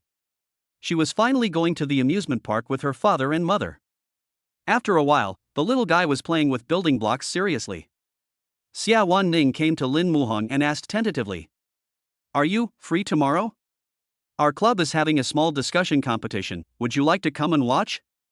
Her eyes flickered with anticipation and nervousness, as if she was afraid the other party would refuse. After hearing this, Lin Muhang smiled and nodded, "Okay." Then he continued to answer, "Wan Wan and I will go together to cheer you on." "Okay." Xiawan Ning smiled happily. 2 very important people were going to the scene. She had to prepare well for the debate and get the qualification to participate. At the same time, Song Qianyue booked a private room in the restaurant in advance. She was waiting in the room. Soon, people came into the room one after another. Soon, the seat was full, with 8 people in total including her. Seeing that all the invited people had arrived, Song Qianyue was very satisfied. At this time, a woman in a white shirt took the lead and asked, "Song Qianyue, what do you want to do by gathering all of us here? Chapter 37, Little Rascal, let me show you how I will deal with you. In the hotel room were the editors-in-chief of various major websites, and the woman who was speaking was named Zhang Anren, the new editor-in-chief of Shuboobo and Zhou Shudong's apprentice. Hearing this, Song Qianyue sneered, Zhang Anren, what you said makes it seem like I have ulterior motives. I called you all here for the survival of the website. As far as I know, there must be a lot of user churn due to the collaboration between Zhong Qianyi and Mao Mao Chong. The corner of Zhang Anren's mouth twitched. After all, what the other person said was right. Since yesterday, the number of people on their website has dropped sharply. If this continues, the website will probably have to close down. She smiled bitterly, trying to save some face. Your Tonshu.com must have lost more users, so we don't have to compare them equally. Tell me why you called us here. As soon as these words were spoken, the editors present all turned their eyes to Song Qianyue. They knew that since Song Qianyue had called them here, she must have a solution. Song Qianyue smiled triumphantly, her smile full of confidence. As long as everyone follows my plan, the caterpillar is nothing to be afraid of. After listening to Song Qianyue's plan, everyone raised their glasses with smug smiles on their faces, as if they had already seen the caterpillar closing down. As night fell, Lin Muhan carefully filled the bathtub with bath water. He tested the water temperature with his hand and felt that it was about right, so he gently called out, Wan Wan, come here quickly, it's time to take a bath. I'm coming. Wan Wan's voice was clear and pleasant. She took Xiawaning's big hand and walked in with a smile. There were many cute little ducks and colorful ocean balls in the bathtub. These were Wan Wan's favorites. She stood in the bathroom, impatient, and called to her mother in a baby voice, Mom, hurry up, Wan Wan wants to play with the little duck. Okay. Xiawan Ning nodded gently, then carefully helped Wan Wan take off her clothes. After taking off all his clothes, the little guy entered the bathtub. Looking at the white bubbles in the bathtub, his eyes lit up instantly and he was extremely happy. She was playing with the little duck and blowing bubbles, with an innocent smile on her little face. Soon, a cunning look appeared on the little girl's face. She took advantage of her father's inattention and blew bubbles on Lin Muhang's face. After succeeding, Wan Wan laughed so hard that she fell backwards, and even pointed at her father and laughed, Dad seems to have grown a white beard on his face, how funny. You little rascal, wait and see how Daddy will deal with you, Lin Muhang said lovingly, and then blew bubbles at his daughter. Seeing this, the little guy ran behind Xiawan Ning in panic and said coquettishly, Mom, Dad is bullying me, you have to take care of it for me. When Lin Muhang saw this, he laughed out loud, calling Mom is no use, Dad is here. At this time, the bathroom was filled with the laughter of the three of them. After a while of playing and having fun, Wan Wan reluctantly came out of the bathtub. She was wrapped in a bath towel by her father and carried out, with a look of reluctance written all over her little face. Seeing his daughter's pouting mouth that could hold a weight, Lin Muhang gently comforted her, Baby, the water in the bathtub is cold. Let's play next time. Dad will release lots of little ducks for you then, okay? Okay. Hearing this, the smile on the little guy's face spread out again. At that time, Lin Muhang was responsible for wiping the water off the little guy's body, while Xiawan Ning went to get the body lotion and other things she bought for the little guy. Watching her mother come in, Wan Wan tilted her head and asked in confusion, Mom, what are you wearing inside? It looks like glasses. There was a bit of curiosity in her words. Huh? Why are these glasses pink? The little guy said in a soft voice, and then jumped up happily, My grandma also bought me a pair of pink glasses when we went on a trip before, but unfortunately, she is not with me now. But now I miss my grandpa and grandma so much, and I also miss my grandma and grandpa. The little guy was talking to himself, completely unaware of the embarrassed looks on his father and mother's faces. Xiawan Ning glanced down at herself and saw that her chiffon shirt was soaked through and stuck tightly to her body, but she didn't even notice it. What made her even more embarrassed was that the glasses her daughter was talking about were actually her bra, which was being stared at by her daughter and Lin Muhang. Xiawan Ning felt so embarrassed that she should crawl into the ground, especially because of her pink and tender underwear, which made her so embarrassed that her face seemed to bleed. Her heart beat faster, her hands tightly grasped the corners of her clothes, and her feet seemed to be blocked, and she didn't know what to do. Seeing this, Lin Muhang said gently, Go change your clothes. I'll put pajamas on Wan Wan. There was some tenderness and consideration in his words, trying to ease Xiawan Ning's embarrassment. Okay. Xiawan Ning nodded, then walked to the next room with the towel. When she took off her clothes, she realized that there were no clothes of her own here. The clothes I wore just now were wet, and it felt like a see-through outfit when I put them on. It would only be more embarrassing to put them on again. Just when she was helpless, Xiawan Ning heard Lin Muhong's footsteps, and then shyly shouted through the door, Lin Muhong?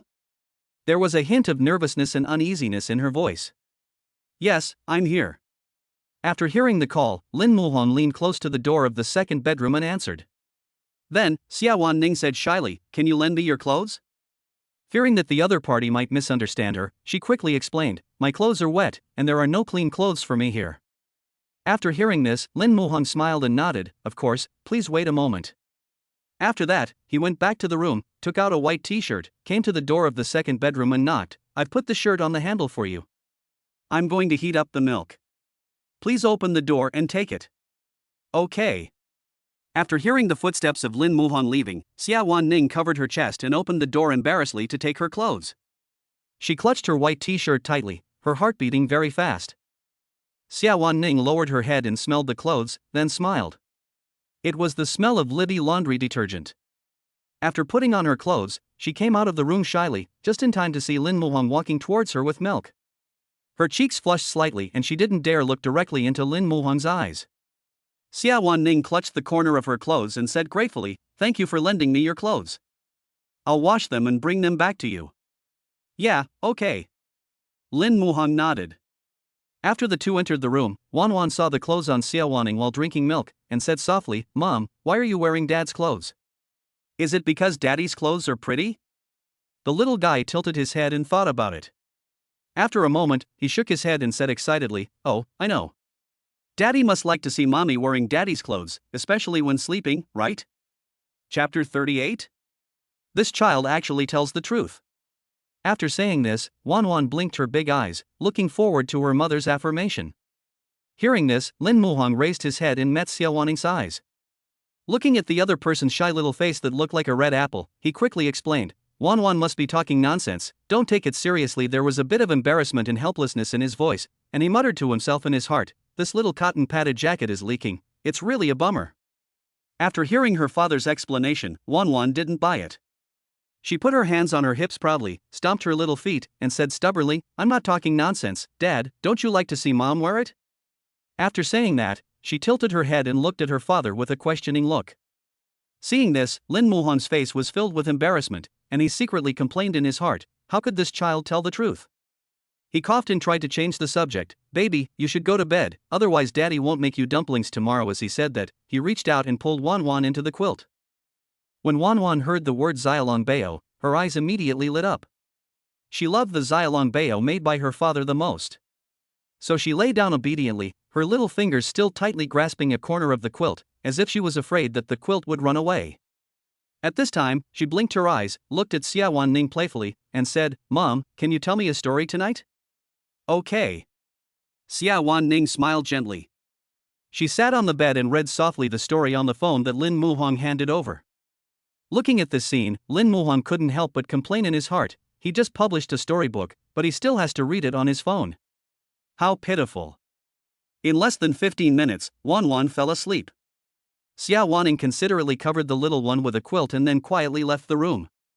She handed the phone to Lin Muhong and praised, The story you found is really good. Wan Wan likes listening to it very much. Lin Muhong grinned, did not answer, and silently sent Xiawan Ning to the elevator. After the elevator door was completely closed, he turned back to the room to wash up. However, at this moment, he was surprised to find that the story on his mobile phone had been removed from the shelves. He frowned, his heart full of doubts and confusion. He refreshed the page several times, but still no response. Lin Muhong frowned, wondering, what is going on? In order to find out what was going on, he called Zhou Shudong. Zhou Shudong was busy at this time. When he saw Lin Muhong's call, he went to an empty corner and answered it. He knew that the other party called because the story was taken off the shelves. Sure enough, Lin Muhong started asking as soon as he opened his mouth. After hearing this, Zhou Shudong sighed and said, I received a call from the Radio, Film and Television Bureau tonight, saying that some of the plots in your story are rather cruel and that the story involving such content must be removed from the shelves and can only be put back online after rectification. After hearing this, Lin Muhong was extremely confused. How could he write a cruel story? He is also a father now, and he knows that children's hearts are so fragile and innocent. He asked in confusion, what's the cruel part? Zhou Shudong heard this and replied angrily, People said you wrote that the big bad wolf ate the little white rabbit. How could you eat a rabbit when it's so cute? There was a hint of ridicule and helplessness in his voice, as if he was telling something extremely absurd. Some mothers said that their babies were very sad after hearing this plot, and then they complained and reported you about these stories. Zhou Shudong's tone was full of helplessness. Lin Muhong was so angry that he laughed when he heard this answer. He had never been so speechless before. Although he was very angry when he heard the reason, he also knew that the matter was not that simple and there must be people behind the scenes fanning the flames. Then he said, "We are definitely being targeted. We don't need to think about who it is." Zhou Shudong nodded and sighed. "It's not just Tongchu.com this time. I received news that those relatively famous websites have teamed up to mess with us and want to bring us down. Today these few articles are in trouble, and tomorrow they will find other reasons to deal with the remaining articles. They won't stop until they have ruined the website." Zhou Shudong continued, his voice filled with anger and unwillingness. Lin Muhong smiled playfully upon hearing this. "Since Tongchu.com was the first to take action, don't blame us for being rude. You're..." After hearing this, Zhou Shudong wondered, will they listen to us then? His heart was still filled with worry. "Don't worry," Lin Muhong said confidently. After hanging up the phone, Zhou Shudong began to contact relevant personnel one by one. Although he was somewhat pessimistic about Lin Muhong's idea, there was no other way now. Since waking up in the morning, Xiawan Ning has been busy with the debate competition. She is the president of the student union and is responsible for organizing this debate, which is a heavy responsibility. At that time, the venue for the debate had already been determined to be in Lecture Hall 101. In order to ensure the fairness of the competition, the school specially selected 50 students from each grade to serve as scorers for the debate. The contestants are also ready, and they are all full of energy and high morale. Before the start, everyone drew lots to decide the order of performance. There were 12 students in total participating in the competition. Xiawan Ning was lucky enough to be drawn as the last one. She has been busy arranging things up front, and her classmates are also making final preparations. At this time, a figure quietly entered the backstage. She quietly opened Xiawan Ning's backpack, took out the computer, and quickly browsed the content of the debate. After reading it, her eyes were filled with envy and jealousy. She hated herself for trying so hard this time, but why was she still not as good as Xiawan Ning? Jealousy can make a person unrecognizable. She noticed the cup in her hand, which was filled with water she had just filled from the water dispenser. Without hesitation, she unscrewed the bottle cap and poured the water onto the computer. As she watched the computer screen gradually dim, she felt an inexplicable pleasure in her heart. After doing all this, she came out from the backstage happily. The woman was extremely excited. This time, she would definitely get the first place and would also be the leader of the debate team. At this time, Xiawan Ning was standing at the door of the classroom, looking forward to it. Soon, she saw the figures of the father and daughter. I saw Wan Wan wearing a pink puffy skirt with 2 little pigtails on her head, running towards her happily. She looks like a cute little angel, making people want to hug her. Mom, I look beautiful today." Wan Wan ran to Xiawan Ning, tilted her head and asked with a smile. "Beautiful. Our Wan Wan is the most beautiful." Xiawan Ning pinched Wan Wan's little face lovingly, then led the two of them into the classroom. Chapter 39, Wan Wan cheers for her mother. Coming to the window seat, Lin Muhong took Wan Wan's little hand and gently held her in the seat. After sitting down, the little guy was like a busy little bee, struggling to pull the small school bag on his back onto the table. When she put it down gently, a lot of dust flew up on the table, and Wan Wan's white and tender little hands were also stained with some dust. She picked up the bag and saw that the bottom was dirty. Immediately, the little girl's face wrinkled up, she pouted, and looked unhappy. "Ah! The bag is dirty, how could this happen?" There was some grievance and confusion in her voice, which made people want to comfort her. Seeing this, Xiawan Ning gently patted Wan Wan's little head and said softly, "Mom will get you some wet wipes now. Just wipe it and it will be clean. Don't be sad." After listening to her mother's words, Wan Wan nodded obediently, with anticipation shining in her big eyes. Then she sat motionless on the chair waiting, looking so adorable. Xiawan Ning turned and walked backstage, picked up her school bag, and searched for wet wipes inside. Suddenly, she frowned, her face full of confusion and surprise. She wondered to herself, why is the bag so wet? What's going on? Xiawan Ning complained in her heart, there was no water in the bag, only wet wipes and a laptop, and the wet wipes came in a small package. It was impossible for them to print out so much water. She hurriedly poured out everything in her bag and discovered that the computer was covered in water stains, which made her heart tighten. She hurriedly pressed the power button on the computer, but the computer did not respond and the screen was black. Her heart skipped a beat. The competition was about to begin. What should she do? Her computer was broken and all her manuscripts were in it. Xiawan Ning was so anxious that she was running around in circles. Finally, she could only run out from the backstage holding her computer. At this moment, Gao Xingyue saw the scene. A smug smile appeared on the corner of his mouth, and he was secretly delighted in his heart. Xiawan Ning, let's see how you compete with me now. Xiawan Ning came to Lin Muhong with an anxious look on her face, holding the computer tightly in both hands, and asked with a trembling voice, "My computer is broken, can you fix it?" Lin Muhong took the computer and looked at it carefully. There were still some residual water stains on it, which meant that water had entered the host computer. If it was another minor problem, he might be able to tinker with it, but with the host computer being flooded, he wasn't sure he could fix it, so he could only take it out and ask a professional to fix it. When Xiawan Ning saw Lin Muhong's frown, she knew that there was no hope. And if we repair it now, it will be too late by the time she goes on stage to give her speech. Lin Muhong looked at Xiawan Ning very apologetically. When he was about to say sorry, the system prompt sound suddenly rang in his head. Ding! The system detected that Xiawan Ning was in an emergency, so we are sending you a quick course on computer repair techniques and repair tools. As soon as the system finished speaking, the knowledge of computer repair flooded into his mind like a tide, and the repair tools magically appeared in his pocket. Lin Muhong took out his pocket and saw that the repair tool was just a palm-size 3-in-1 tool knife, but it looked like it should be enough. Just as Xiawan Ning was about to leave with the computer to look for other solutions, Lin Muhong stopped her and said, "How about I give it a try, but I can't guarantee that I can fix it." When Xiawan Ning heard this, a glimmer of hope flashed in her eyes, as if she had grasped the last straw, and she nodded quickly and said, "Well, okay, you try it." Soon, the debate began in a tense atmosphere. The contestants expressed their views on the stage one by one, and time passed by second by second. At this time, Gao Xingyue walked down from the podium, his eyes full of satisfaction and pride. So far, she has the highest score of the game, 91 points. She firmly believed that she would definitely win first place, lead the school to compete with the opposing school, and become the pride of the school. When she met Xiawan Ning in the backstage, she proudly whispered in her ear, "Your computer is broken, let's see what you can use to compete with me this time." Hearing this, Xiawan Ning's expression changed. She turned her head to look at Gao Xingyue and asked, "Did you break my computer? You really won't give up until you achieve your goal." Gao Xingyue shrugged innocently and said, "I didn't say I broke it. Don't accuse a good person." After saying that, she patted Xiawan Ning on the shoulder and walked away. Looking at her back, Xiawan Ning clenched his fists and swore secretly in his heart, "It's not the last moment yet, I hope you can still smile by then." Now success or failure all depends on Lin Muhong.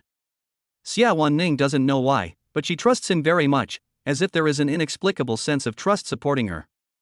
Soon, the 11th contestant came on stage, and there were still 5 minutes left before she went on stage. Xiawan Ning paced anxiously back and forth backstage. It was soon her turn to go on stage. At this moment, Lin Muhong hurried to the backstage with his computer. When he saw Xiawan Ning, he smiled as expected. "The computer is repaired, take a look." Lin Muhong handed the computer to Xiawan Ning. She looked at the lit computer screen, hugged Lin Muhong suddenly, and said with a choked voice, "I knew you could do it, thank you." Lin Muhong was caught off guard by Xiawan Ning's sudden enthusiasm. He smiled and felt Xiawan Ning's softness. After realizing what was happening, Xiawan Ning shyly let go of Lin Muhong, and then said excitedly, "It's my turn to go on stage soon, I'll go get ready first." After saying that, she skipped out of the backstage like a little deer. Lin Muhong waved his hand, grinned, and came to Wan Wan. Wan Wan was sitting obediently on a chair looking at a painting book. Her serious look made people laugh. Lin Muhong gently closed the book and said softly, "Wan Wan, it's Mom's turn soon. Shouldn't we cheer her up?" "Yes." Wan Wan nodded her little head like pounding garlic, and then quietly waited for her mother to come on stage. Her big eyes sparkled with anticipation and excitement. Soon, Xiawan Ning walked towards the podium holding a notebook. She was wearing a white dress and her hair was combed into a bun, looking very capable. There was an immediate round of applause from the audience, especially Wan Wan's chubby little hands, clapping very hard, with a proud smile on her little face.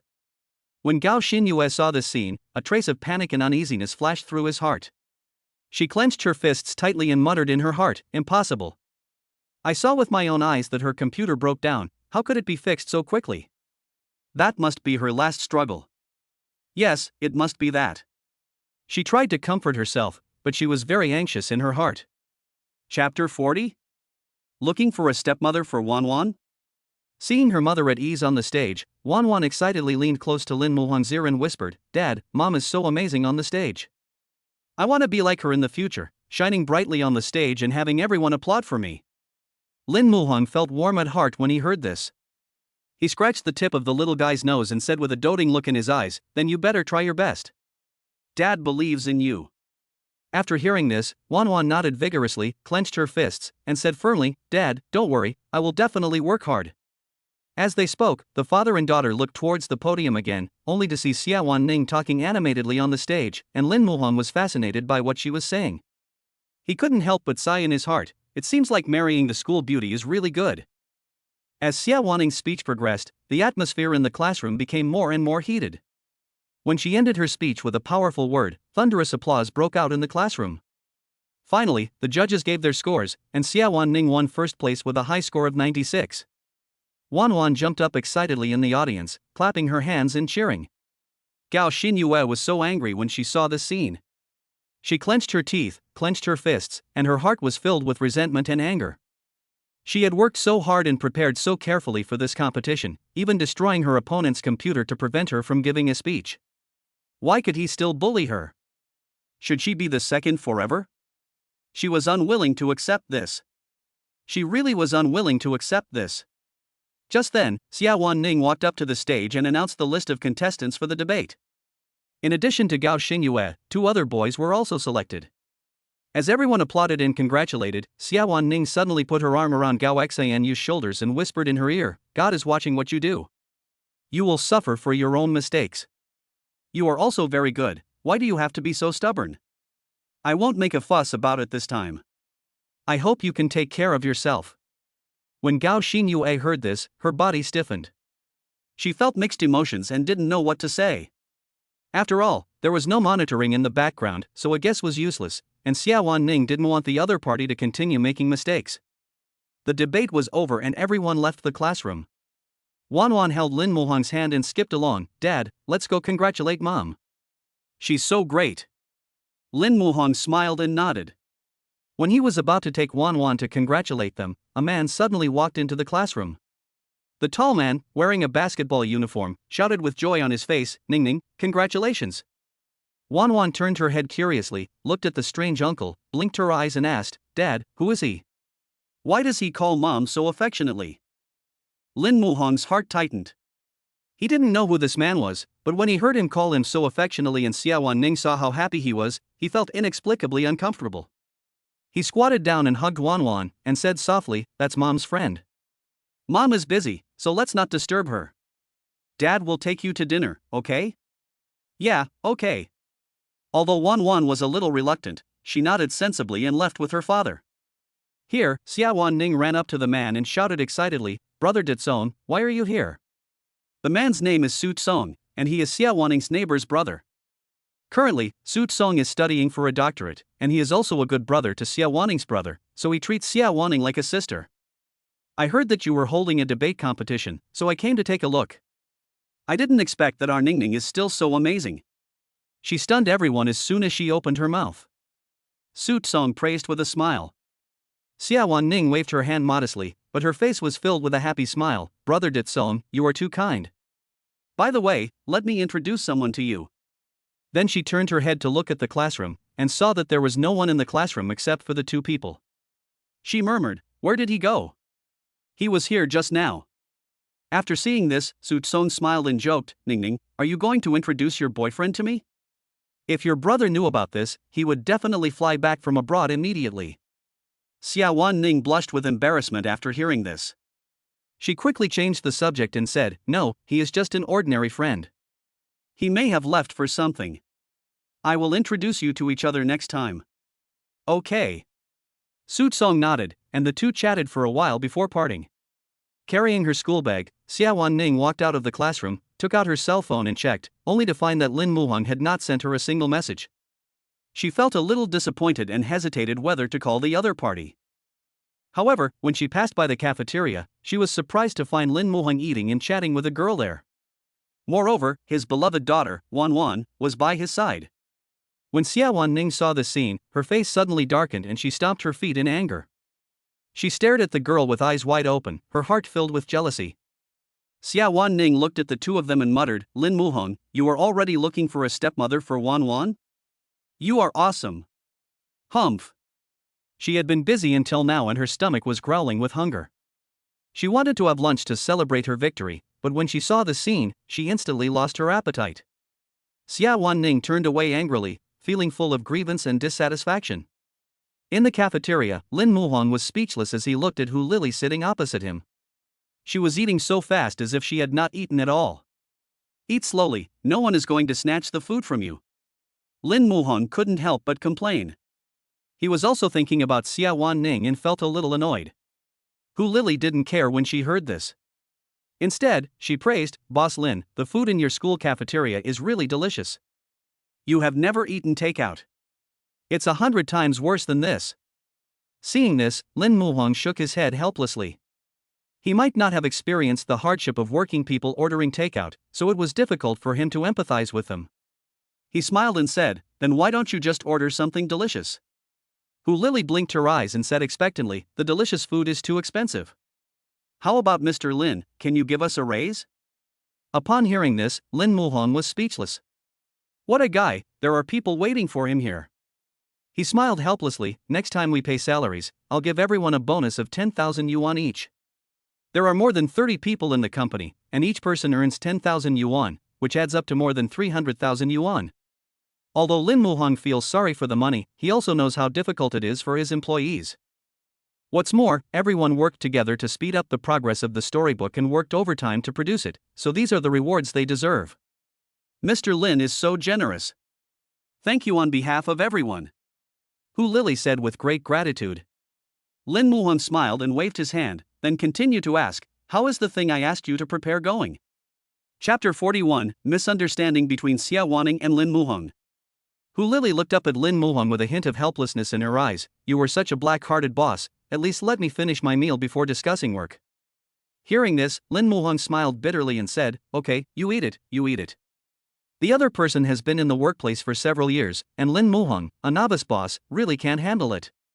However, he still likes the feeling of being able to get along with his employees in a relaxed and pleasant manner.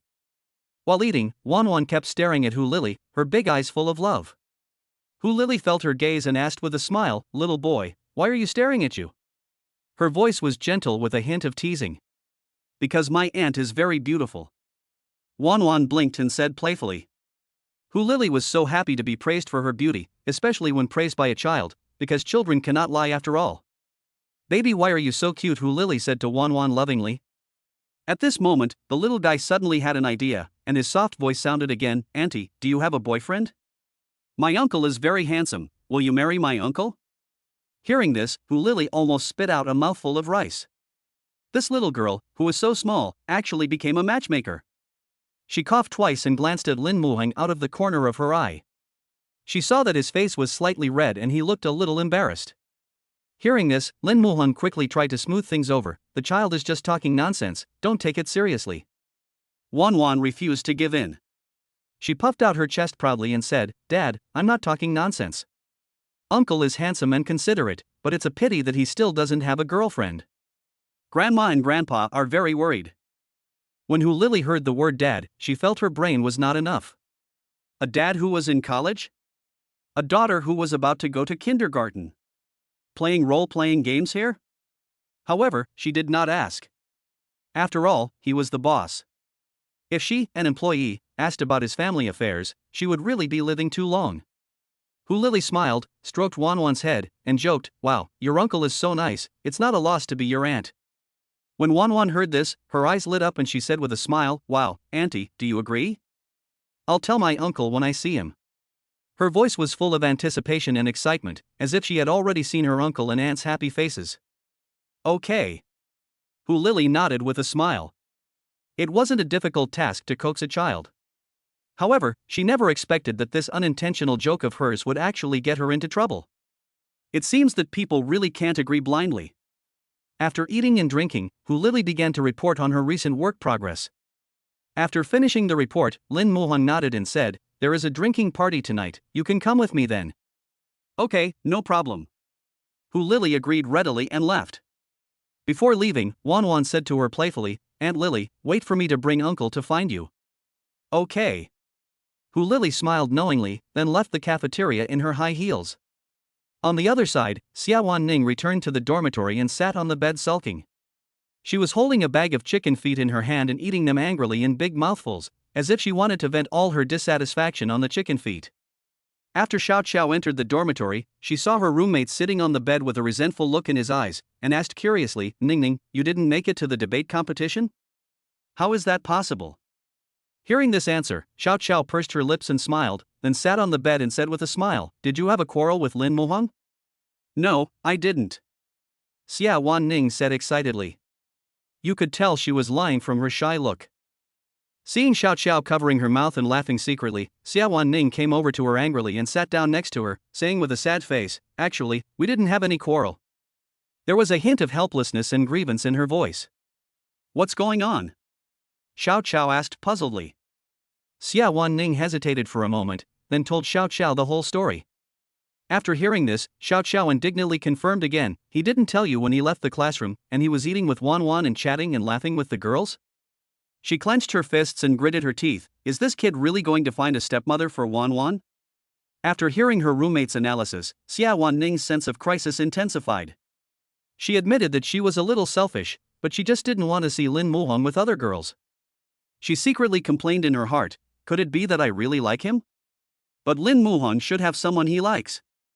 Thinking of this, she suddenly felt so sad, so sad. Xiawan Ning's eyes were slightly red, tears welled up in her eyes, but she forced herself not to let them fall.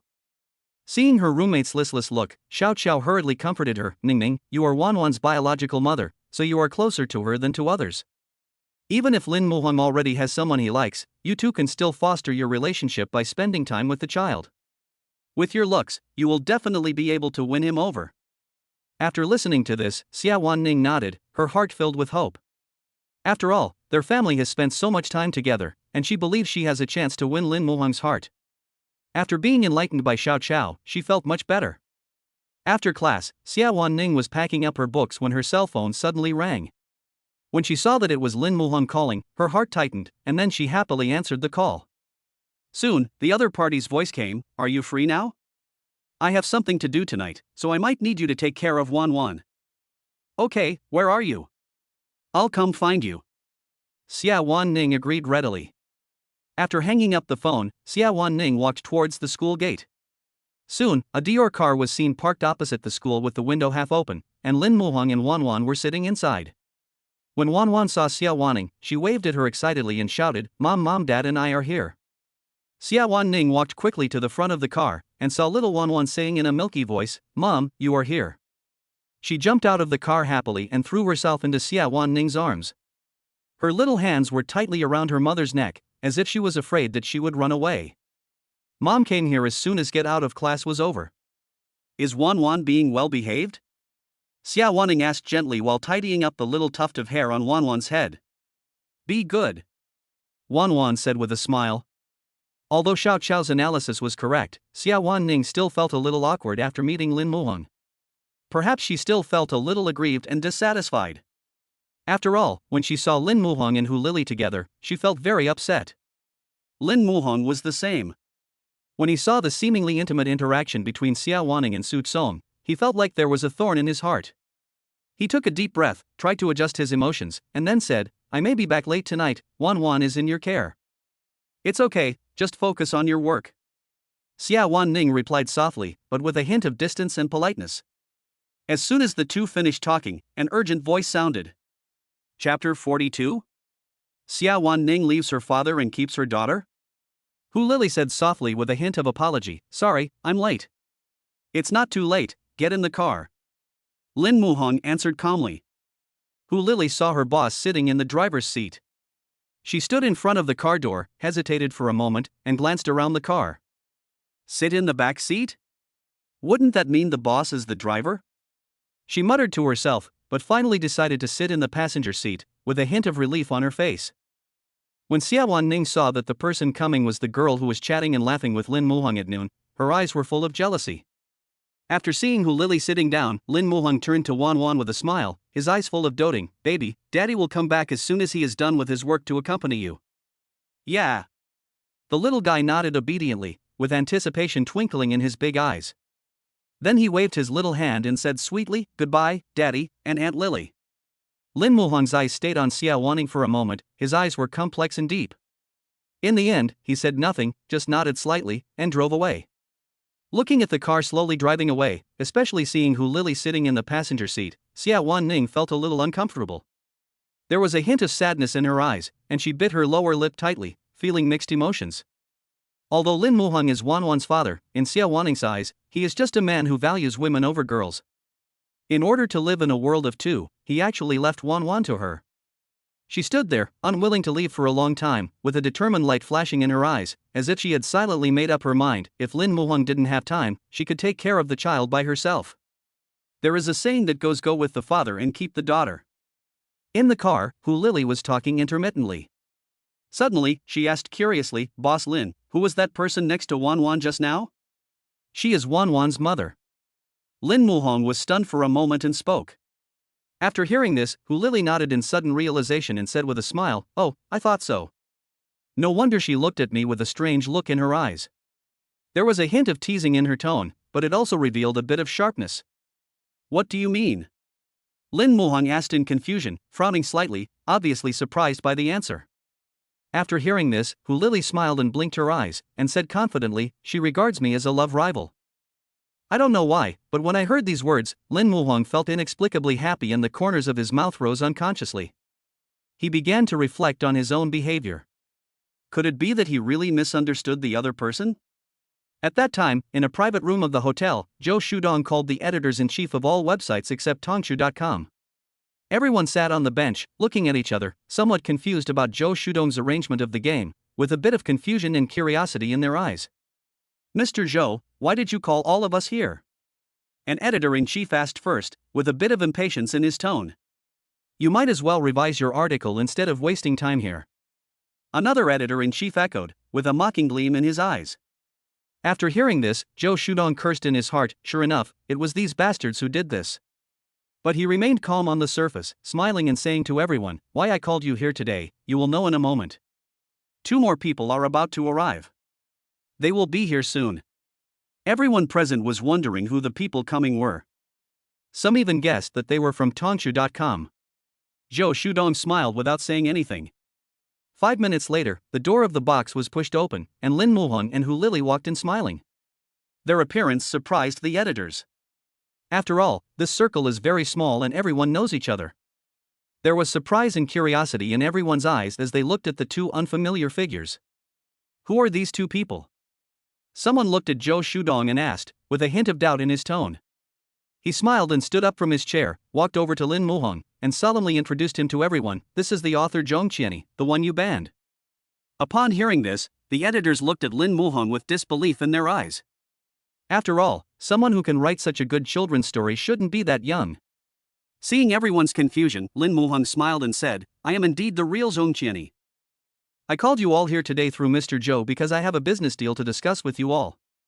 What business? Zhang Anren asked first, her eyes revealing a bit of curiosity and anticipation. You sit down and listen to me.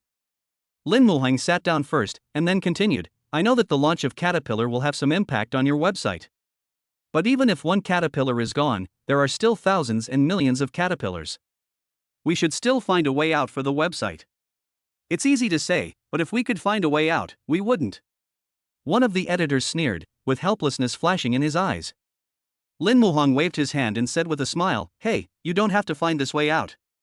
I will give it to you. He looked at the people present confidently. Seeing that everyone was very interested, he continued, I know that it was not your intention to cooperate with Tongshu.com. I can understand that. But as the industry leader, it must be very uncomfortable for Tongshu.com to be suppressed by them. Lin Muhang's words revealed a sense of resonance and understanding, as if he was speaking for the editors. The editors looked at each other after hearing this.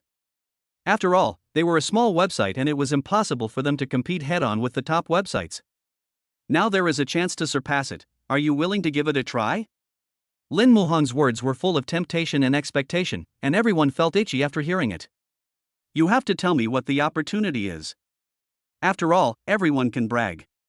One of the bald editors said, with a hint of doubt in his eyes. Lin Muhong grinned and complained in his heart, they are all old foxes who won't release the eagle until they see the rabbit. Then he looked at everyone and said with a smile, there are so many children across the country, and children don't just read one storybook. If everyone compiles the popular stories on their own websites into a story collection, there will definitely be a market for it. Lin Muhong's words were full of confidence and expectation. Today's parents are very concerned about age-appropriate enlightenment, and if popular stories are made into cartoons, they will be very popular. After finishing speaking, Lin Muhong looked at Hu Lili and continued, the person next to me is Hu Lili, the editor-in-chief of Woyo Publishing House. You can contact her for publishing matters. Upon hearing this, Hu Lili looked at everyone and said with a smile, our publishing house is looking for cooperation in this area. To show our sincerity, we are willing to give 70% of the profit on the sales of cartoons and storybooks. All you have to do is authorize us to tell your story, and you don't have to worry about anything else. Just wait for the money to be shared. How can there be such a good thing in this world? When the editors heard this, they couldn't believe it, with surprise and confusion flashing in their eyes. Chapter 43, Being Sold but Still Counting Money for Lin Muhong. Hu Lili nodded, a confident smile on her face. Of course, we are all doing things according to the contract. If you still have doubts, you might as well search the internet for the reputation of Woyo Publishing House. It is obvious to all. If you miss this opportunity to cooperate, it will be too late to regret it later. Her words caused ripples in the hearts of the editors present. They began to discuss with each other, with excitement glittering in their eyes. At this time, Zhang Yanren was the first to break the silence.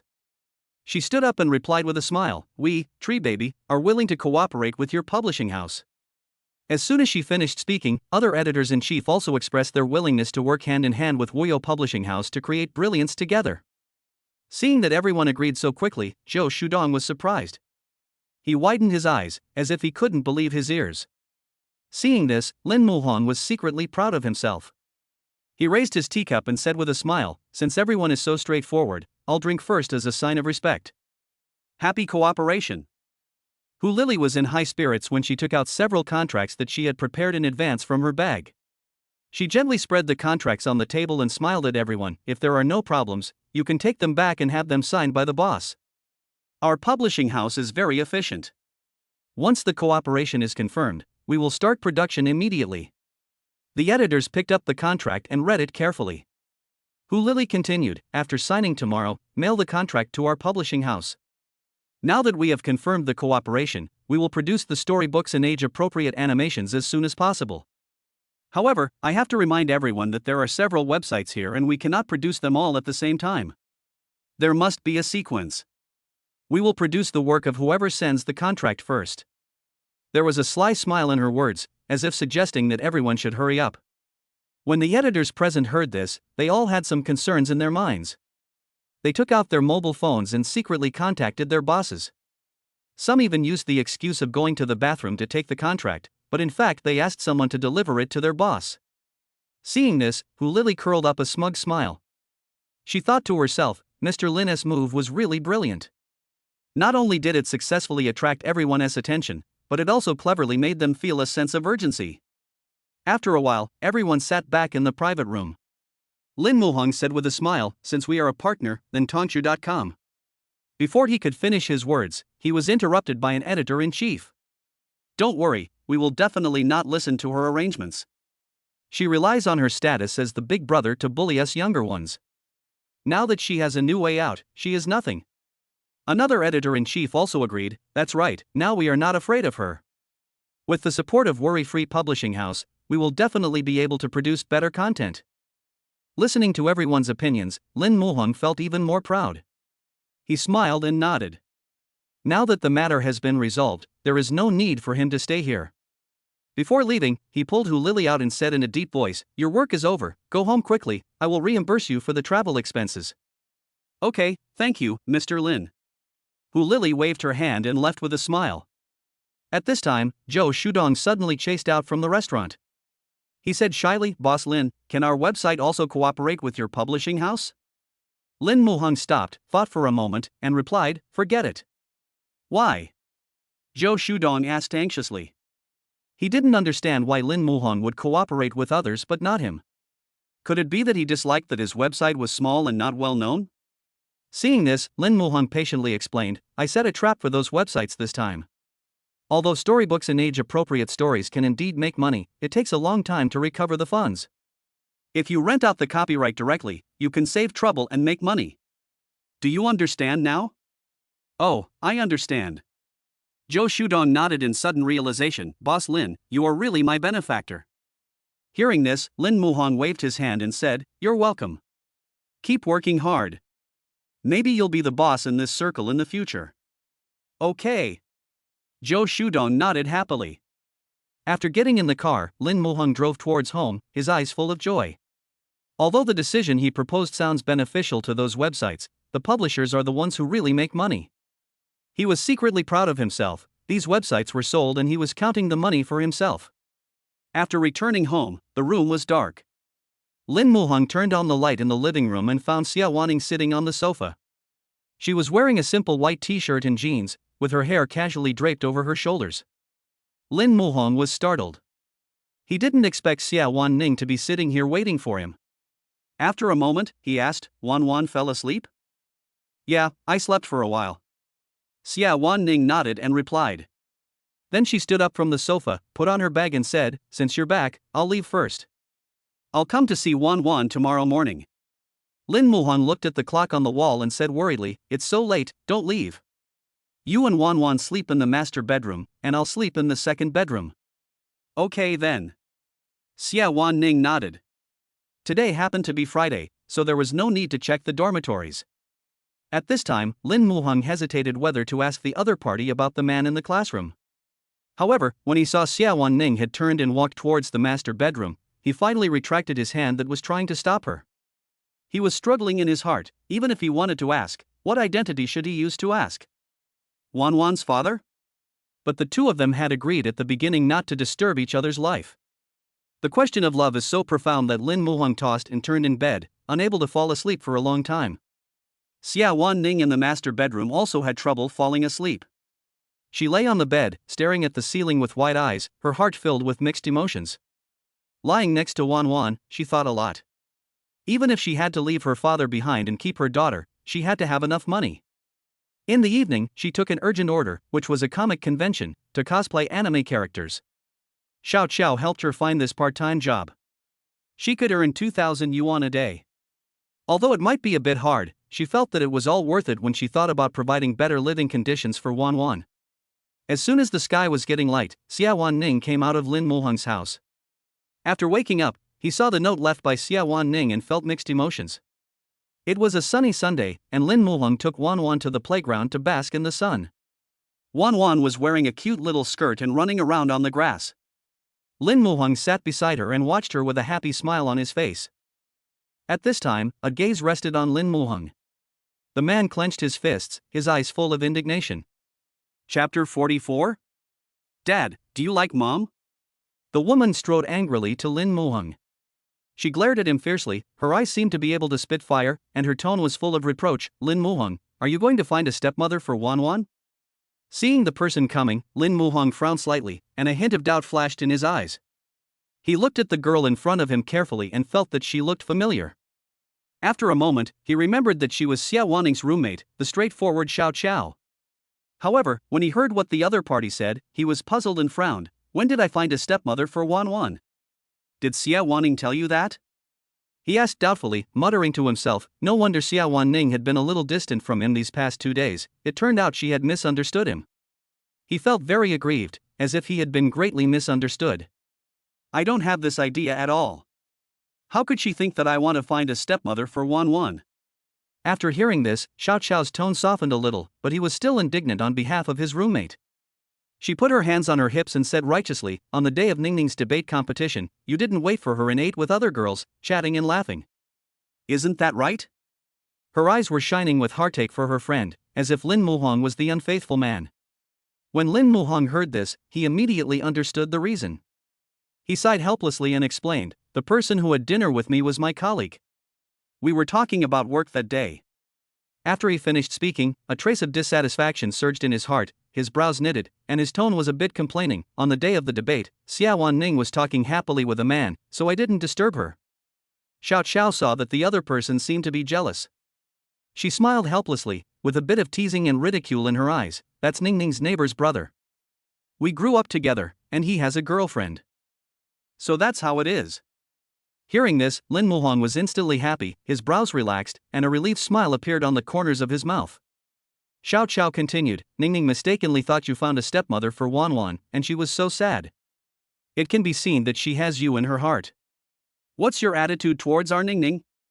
Xiao asked curiously, with curiosity flashing in her eyes. When Lin Muhong heard this, his ears turned red instantly, as if they were burned by fire. He lowered his head shyly and did not answer. Although the other party didn't reply, Xiao knew clearly that both parties were interested in each other. Since it was a misunderstanding, Xiao prepared to leave. Just as she was about to leave, Lin Muhong suddenly stopped her and asked anxiously, "Do you know what Xiawan Ning is busy with recently?" His eyes were full of concern. "Don't you know?" Xiao asked back. She thought the other party knew. Then, she replied, "Ning has found a part-time job these days, cosplaying anime characters, at Green 100 Plaza." Again? Lin Muhong repeated the word doubtfully, with a trace of heartache in his eyes. "Yes, she found a part-time job last time, distributing flyers while wearing a teddy bear. The weather was so hot, I don't know how she managed to hold on." Xiao said helplessly, her eyes full of heartache. At this time, Lin Muhong felt very sad after hearing this. It turned out that the other party was also working hard for this family. He turned around and called Wan Wan, who was playing on the lawn, and said with a gentle smile, "Baby, let's go find mommy." Lin Muhong held Wan Wan in his arms, looked at Xiao gratefully, and said sincerely, "Thank you." "You're welcome. Don't tell Ning that I said that, otherwise she will definitely be unhappy," Xiao instructed. "Don't worry." Lin Muhong nodded, then he turned around and went home with Wan Wan in his arms. After getting the car keys, the father and daughter drove excitedly towards Green 100 Plaza. Not long after, Lin Muhong brought Wan Wan to the comic convention. The little guy seemed to have opened the door to a new world. He opened his mouth wide and his eyes were round in amazement. "Wow, Dad, it's so fun here. Those sisters are wearing white wings on their backs, they look so beautiful," she said while pointing at the cosplay characters with her little hand, her eyes sparkling with excitement and curiosity. After he finished speaking, the little guy tilted his head and suddenly looked at Lin Muhong in confusion, blinking his big eyes and asked, "But Dad, aren't we here to find Mom? What are we doing here?" Lin Muhong touched her head lovingly and said with a smile, "Because Mom is here, Wan Wan, you must keep your eyes open to find Mom." "Okay." The little guy nodded obediently, and then began to look around the venue, as if he was afraid of missing his mother. Then, the father and daughter started walking around the venue. At the same time, Xiawan Ning was taking photos with the audience who loved anime. Because of her good looks and appearance, many people wanted to take photos with her. She stood there and actively cooperated with everyone with a bright smile on her face. At this moment, Wan Wan in the distance suddenly stretched out her chubby little hand and pointed at the distance, shouting in surprise, "Dad, is that Mom?" Lin Muhong looked in the direction of his sight and saw Xiawan Ning standing there taking a photo with someone else. She was wearing a gorgeous cosplay costume and had white wings on her back, like a fairy in the sky. He nodded happily and said with a smile, "Yes, that's Mom. Shall we go find her?" "Okay." Wan Wan nodded, and her pink little mouth praised, "Mom looks so beautiful today." "Dad, do you like it?" the little girl asked sweetly, her eyes full of curiosity. Lin Muhong didn't know whether to laugh or cry when he heard this. He scratched the tip of his nose and said, "Baby, do you know what love is?" "I know." Wan Wan nodded, and the little girl said seriously, "Just like Wan Wan likes to read picture books.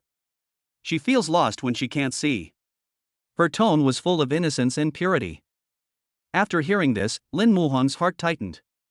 He didn't expect that his daughter was more insightful than himself. He smiled and touched Wan Wan's head, praising her, "Our baby Wan Wan knows so much."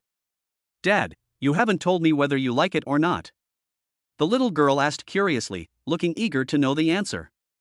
She blinked her big eyes, looking forward to her father's answer. Lin Muhong smiled, nodded heavily, and said, I like it. Hee, of course Dad likes it. Because that's Mom. After the little guy said that, he ran towards Xiawan Ning excitedly. As she ran, she called out sweetly, Mom, Mom. Hearing the familiar voice, Xiawan Ning looked in the direction of the sound, and then saw her cute daughter running towards her like a little angel. Her heart tightened and she asked, Baby, how did you get here? Where's your dad? Chapter 45, Wan Wan takes a family photo with her father and mother. Dad is there. Wan Wan's chubby little hand pointed at Lin Muhong, who was slowly walking towards her. Hearing this, Xiawan Ning couldn't help but breathe a sigh of relief, and her tense nerves relaxed instantly. She thought that the other party had abandoned her daughter again and was enjoying his own world with another woman. Fortunately, she didn't, otherwise she really wouldn't mind taking Wan Wan away and taking care of her herself. Soon, Lin Muhong walked up to Xiawan Ning with a gentle smile on his face. Hi, I hope I didn't disturb you. Excuse me. Xiawan Ning said lightly. After all, what happened on the day of the debate was still vivid in her mind, so she was surprised to see Lin Muhong being indifferent and even speaking in a very bad tone. Then, she squatted on the ground and patiently said to Wan Wan, Baby, Mom is still working now. Can you play with Dad for a while? I will accompany you after Mom is done. Oh, okay. The little guy pouted, his face full of reluctance, but still nodded obediently. After finishing speaking, Xiawan Ning turned her head and looked at Lin Muhong, with a hint of indifference and alienation in her tone. I have to work, you take Wan Wan for a walk here. Yeah, okay. Lin Muhong nodded. He felt the other party's cold attitude and felt empty in his heart. He knew that the misunderstanding between them had not been resolved, but now was not the time to solve the problem. He should wait until he got home to explain it to the school bell. Next, Xiawan Ning continued to take photos with the tourists. She had a professional smile on her face, but her eyes drifted towards the father and daughter from time to time. She heaved a sigh of relief when she saw Lin Muhong taking Wan Wan out of her sight. She felt uncomfortable being stared at by acquaintances. However, at the end of the line, Lin Muhong pulled Wan Wan into a long queue. The little guy blinked his big eyes and asked curiously, Dad, what are we doing? Wan Wan, do you want to take a photo with your mother? Lin Muhong squatted down, looked at his daughter's bright eyes, and asked gently. I want to. After hearing this question, Wan Wan jumped up happily, with excitement shining in her eyes. Then, she hugged Lin Muhong's thigh and said in a soft voice, Wan Wan not only wants to take a photo with her mother, but also with her father. Can we take a photo of the three of us as a family later? Her little face was full of anticipation and excitement. Of course you can. Lin Muhong smiled with relief when he heard that. He looked up at Xiawan Ning, remembered her attitude towards him, and then instructed Wan Wan, Baby, tell Mom about taking pictures. Whatever Dad says is useless. There was a hint of helplessness in his tone. Wan Wan thought for a moment and nodded, her little face full of seriousness and determination. Yeah, Dad has the lowest status in the family and doesn't have much say. Then leave this matter to me. She patted her chest with her little hands, as if she was accepting an important task. Lin Muhong was stunned for a moment when he heard this. He originally wanted his daughter to be his wingman, but he didn't expect it to be so heartbreaking. The team was moving forward very quickly, getting closer and closer to Xiawan Ning, and it was the father and daughter's turn next. After Xiawan Ning took a photo of the previous tourist, she turned around and said with a smile, Hello. Upon hearing this, Wan Wan hugged her thighs, blinked her eyes and said playfully, Mom, it's us. Xiawan Ning was very surprised to see the father and daughter in the team. Why are you here? There was a hint of confusion and doubt in her voice. We want to take a photo with Mom. Wan Wan said sweetly, and then urged Lin Muhong, Dad, take out your phone quickly. Her little hand pulled the corner of Lin Muhong's clothes, her eyes full of eagerness. Oh, okay. Lin Muhong nodded, then took out his mobile phone and turned on the camera. Seeing this, Wan Wan pulled Xiawan Ning's arm and said coquettishly, Mom, let's take a photo of our family of three. Mom is so beautiful today, I want to record it. Her little hand gently shook Xiawan Ning's arm, her eyes full of anticipation. Actually, Xiawan Ning wanted to refuse in her heart. Thinking back to how Lin Muhong was talking and laughing with others, she felt very uncomfortable. So, she was very resistant to interacting with Lin Muhong, and didn't want to pretend to be affectionate in front of the camera. Lin Muhong saw her entanglement and helplessness, so he retreated and said, Forget it, I won't take pictures. I'll take pictures of you and your daughter. When Wan Wan heard this, she shook her head, frowned, and her face was full of reluctance. No. I want my daddy. I want my daddy. Her little hands tightly grasped Lin Muhong's hands. Lin Muhong was very satisfied with his daughter's reaction, and he secretly gave her a thumbs up. When Wan Wan saw this, she made an okay gesture behind her back, then blinked her big watery eyes and looked at Xiawan, as if tears were about to flow out in the next second.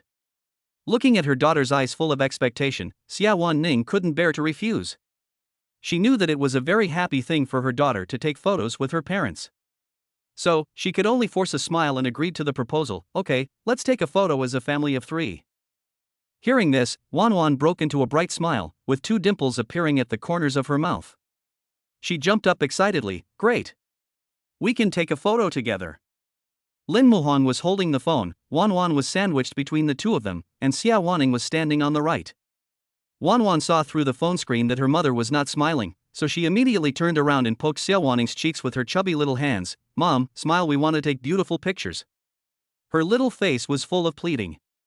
When Lin Muhong saw how supportive Wan Wan was, he thought to himself that he must buy the little one some ice cream to reward her when he got home. Amid her daughter's accusations, Xiawan Ning finally smiled.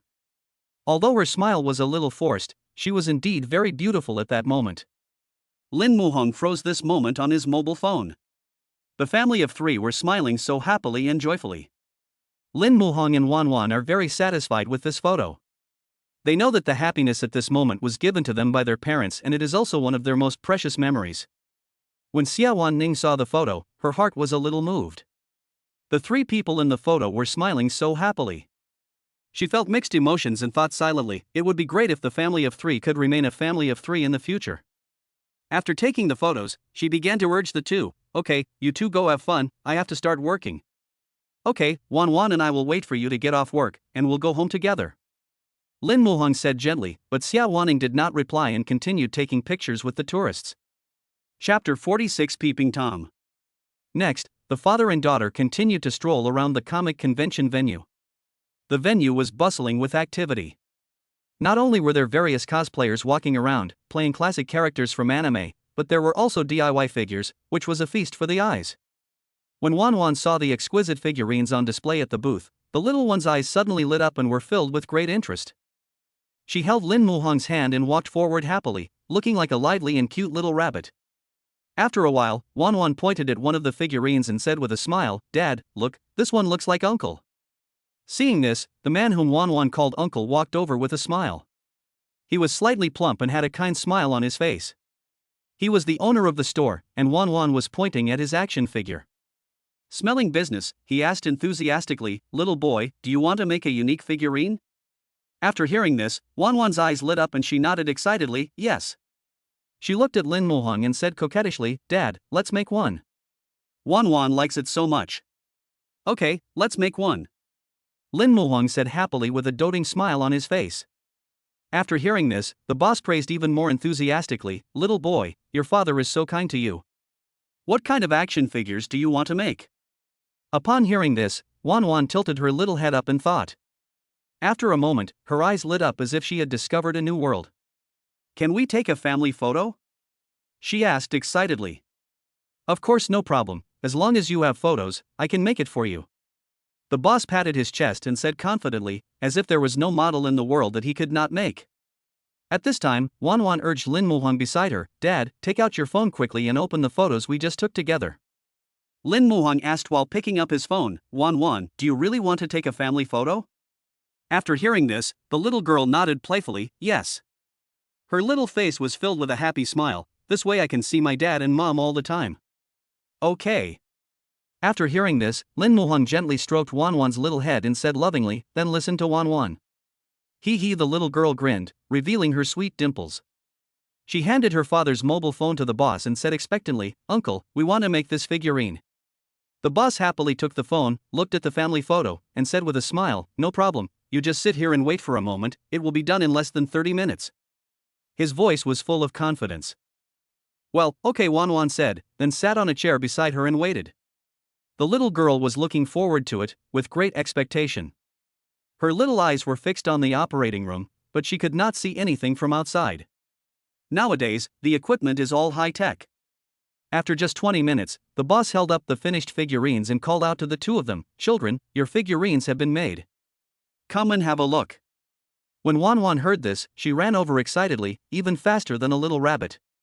When the little girl saw the figurine in the boss's hand, she was extremely happy. Wow, the ones above are exactly the same as the real dad and mom, and Wan Wan too. Uncle, you are really awesome.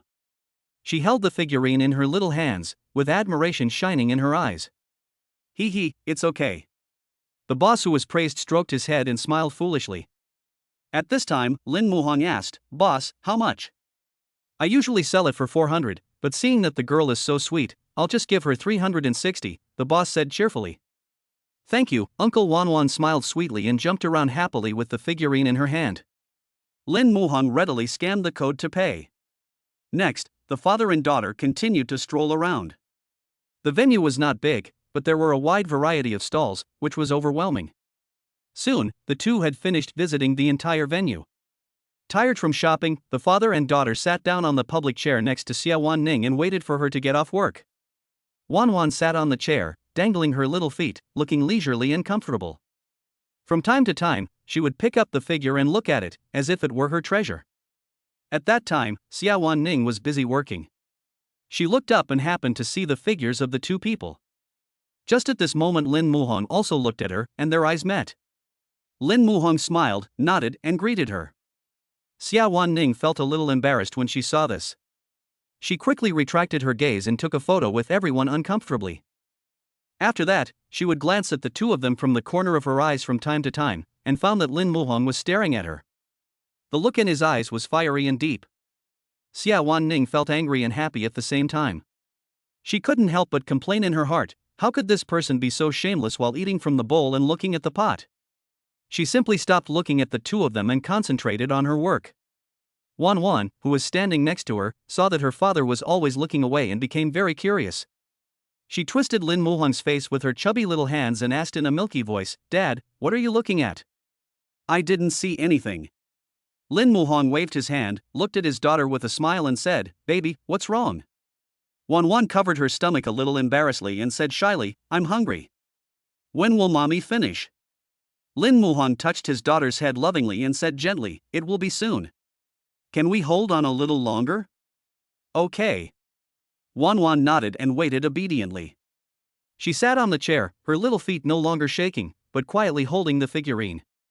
Maybe the little guy's battery had run out and needed to be charged urgently. At this moment, when Lin Muhong looked at Xiawan Ning again, he suddenly found that there was something wrong with the man next to her. The man was wearing casual clothes and a pair of green sneakers. The shoes looked a little old, but the uppers were exceptionally clean. When taking the photo, the man's shoes moved towards Xiawan Ning a few times. The movement was very secretive, but it did not escape Lin Muhong's eyes. He lowered his head and glanced at the position of his feet. When he thought he had taken a picture of what he wanted to see, an obscene smile appeared on the man's face. That smile made people feel disgusted. Seeing this scene, Lin Muhong suddenly recalled the news he had read before, that there were voyeurs who installed pinhole cameras on their shoes to peek under women's skirts. Looking at his sneaky appearance, Lin Muhong became more certain of his guess. A surge of anger suddenly surged in his heart and his eyes turned cold. Then, he came to the man with Wan Wan in his arms and grabbed his shoulders. His grip was so strong that it hurt the man a little. Xiawan Ning saw Lin Muhong suddenly rushing over, grabbing the tourist's shoulders, and asked in confusion, What are you doing? After seeing this, the man looked at Lin Muhong with dissatisfaction and asked, Why are you holding my shoulders? Let go. Hearing this, Lin Muhong squeezed his shoulders even harder and replied coldly, Do you want to take it out yourself, or do you want me to take it out for you? What are you saying? I don't understand at all. The man answered while pretending to be calm, but a trace of panic flashed in his eyes, but he quickly concealed it. He believed he had done it so perfectly that no one could see the hidden camera on his shoe. But he didn't know that all his actions had been seen by Lin Muhong. Chapter 47, A Couple Creates Miracles. The man struggled hard, trying to break free from Lin Muhong's iron-like grasp, but every struggle seemed to only make the pain more intense.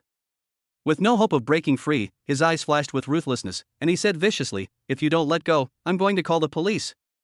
Lin Muhong's mouth curled up into a cold smile, his eyes firm and fearless. Go ahead and report it, and see who the police will arrest. The man saw this and a trace of panic flashed in his eyes.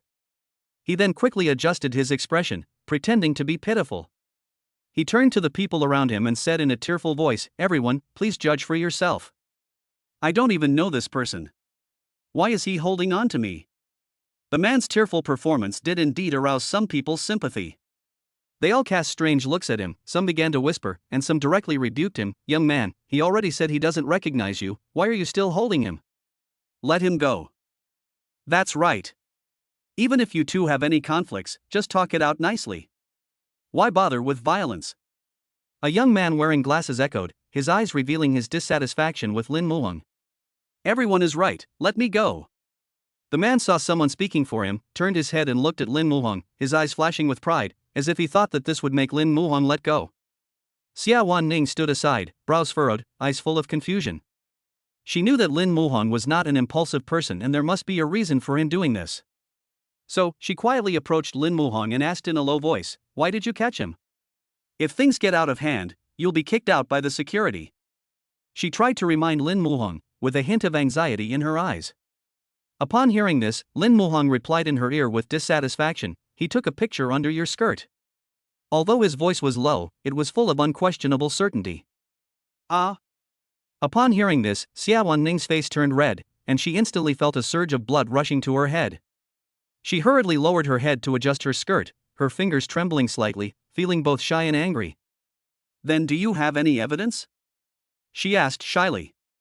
After all, if there is no evidence, it is hard for people to believe such a thing, not to mention that the man will definitely refuse to admit it and will not cooperate. Lin Muhong shook his head, his eyes still firm. "No, but I'm sure there must be a pinhole camera in his shoes." He clasped the man's wrists tightly with both hands, fearing that the man would take advantage of the situation to do something. Xiawan Ning and Lin Muhong looked at each other, and they both understood each other.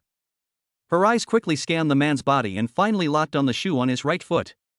The upper of the left shoe is very dirty, but the upper of the right shoe is very clean. It should be maintained frequently to take clearer photos. When the man was struggling, she pretended to be careless and kicked the man's shoes aside with her toes. She pretended to be apologetic and said, "I'm sorry, I'll go get your shoes back right away." Her tone was full of apology, but there was a hint of cunning in her eyes. When the man saw his shoes being kicked away, he instantly became anxious. He tried to break free from Lin Muhong's restraints and pick up his shoes. However, no matter how hard he tried, he could not break free from Lin Muhong's restraints.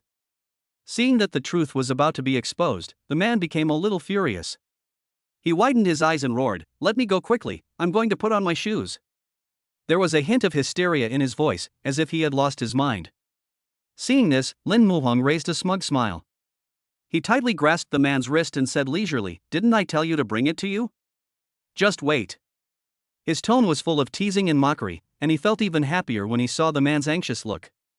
On the other side, while Xiawan Ning was taking the shoes, she quickly squatted down and carefully looked for the trick in the shoes. Her fingers groped gently inside the shoe and soon felt a small hard object. She was delighted and quickly took out the thing. It turned out to be a pinhole camera. She raised it excitedly and shouted to Lin Muhong, "We found the camera." "What's going on? What camera?" The people around were stunned when they heard this. They all looked at him curiously, trying to figure out what was going on. Seeing this, Lin Muhong hurriedly explained, "This man installed a pinhole camera on his shoe just to take pictures of girls' skirts.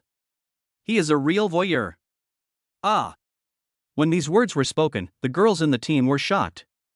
They all squeezed their thighs together, their eyes full of fear and anger. A girl rushed up angrily, clenched her fist and hit the man directly, saying angrily, "You pervert, you are so shameless, bah." After saying that, she took out a mobile phone from the man's pocket, pointed the phone at the man to unlock his face, and opened the phone album. Sure enough, the album was full of photos of girls' underwear, in all kinds of colors. Seeing this, the man no longer had the strength to resist. He lowered his head and a trace of despair flashed in his eyes. Lin Muhong took the phone and completely deleted the latest underwear photo, because it was Xiawaning's, and he didn't want any boy except himself to see it.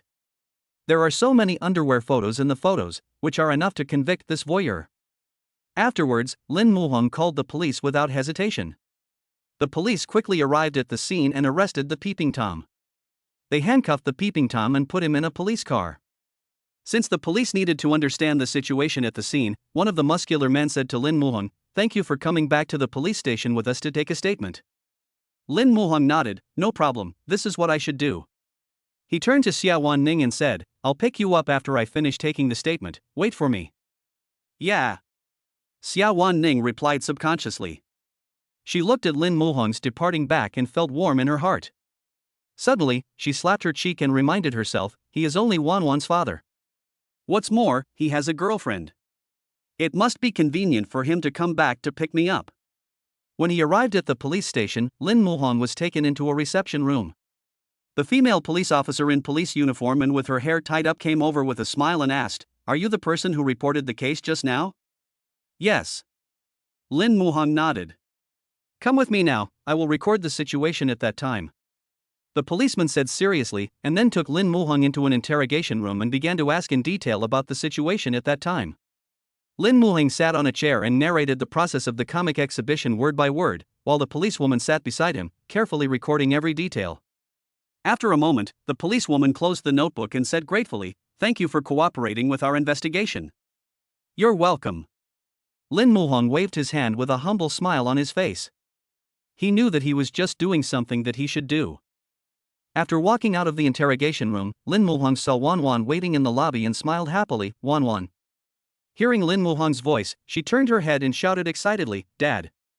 The little guy came running over and hugged his thighs.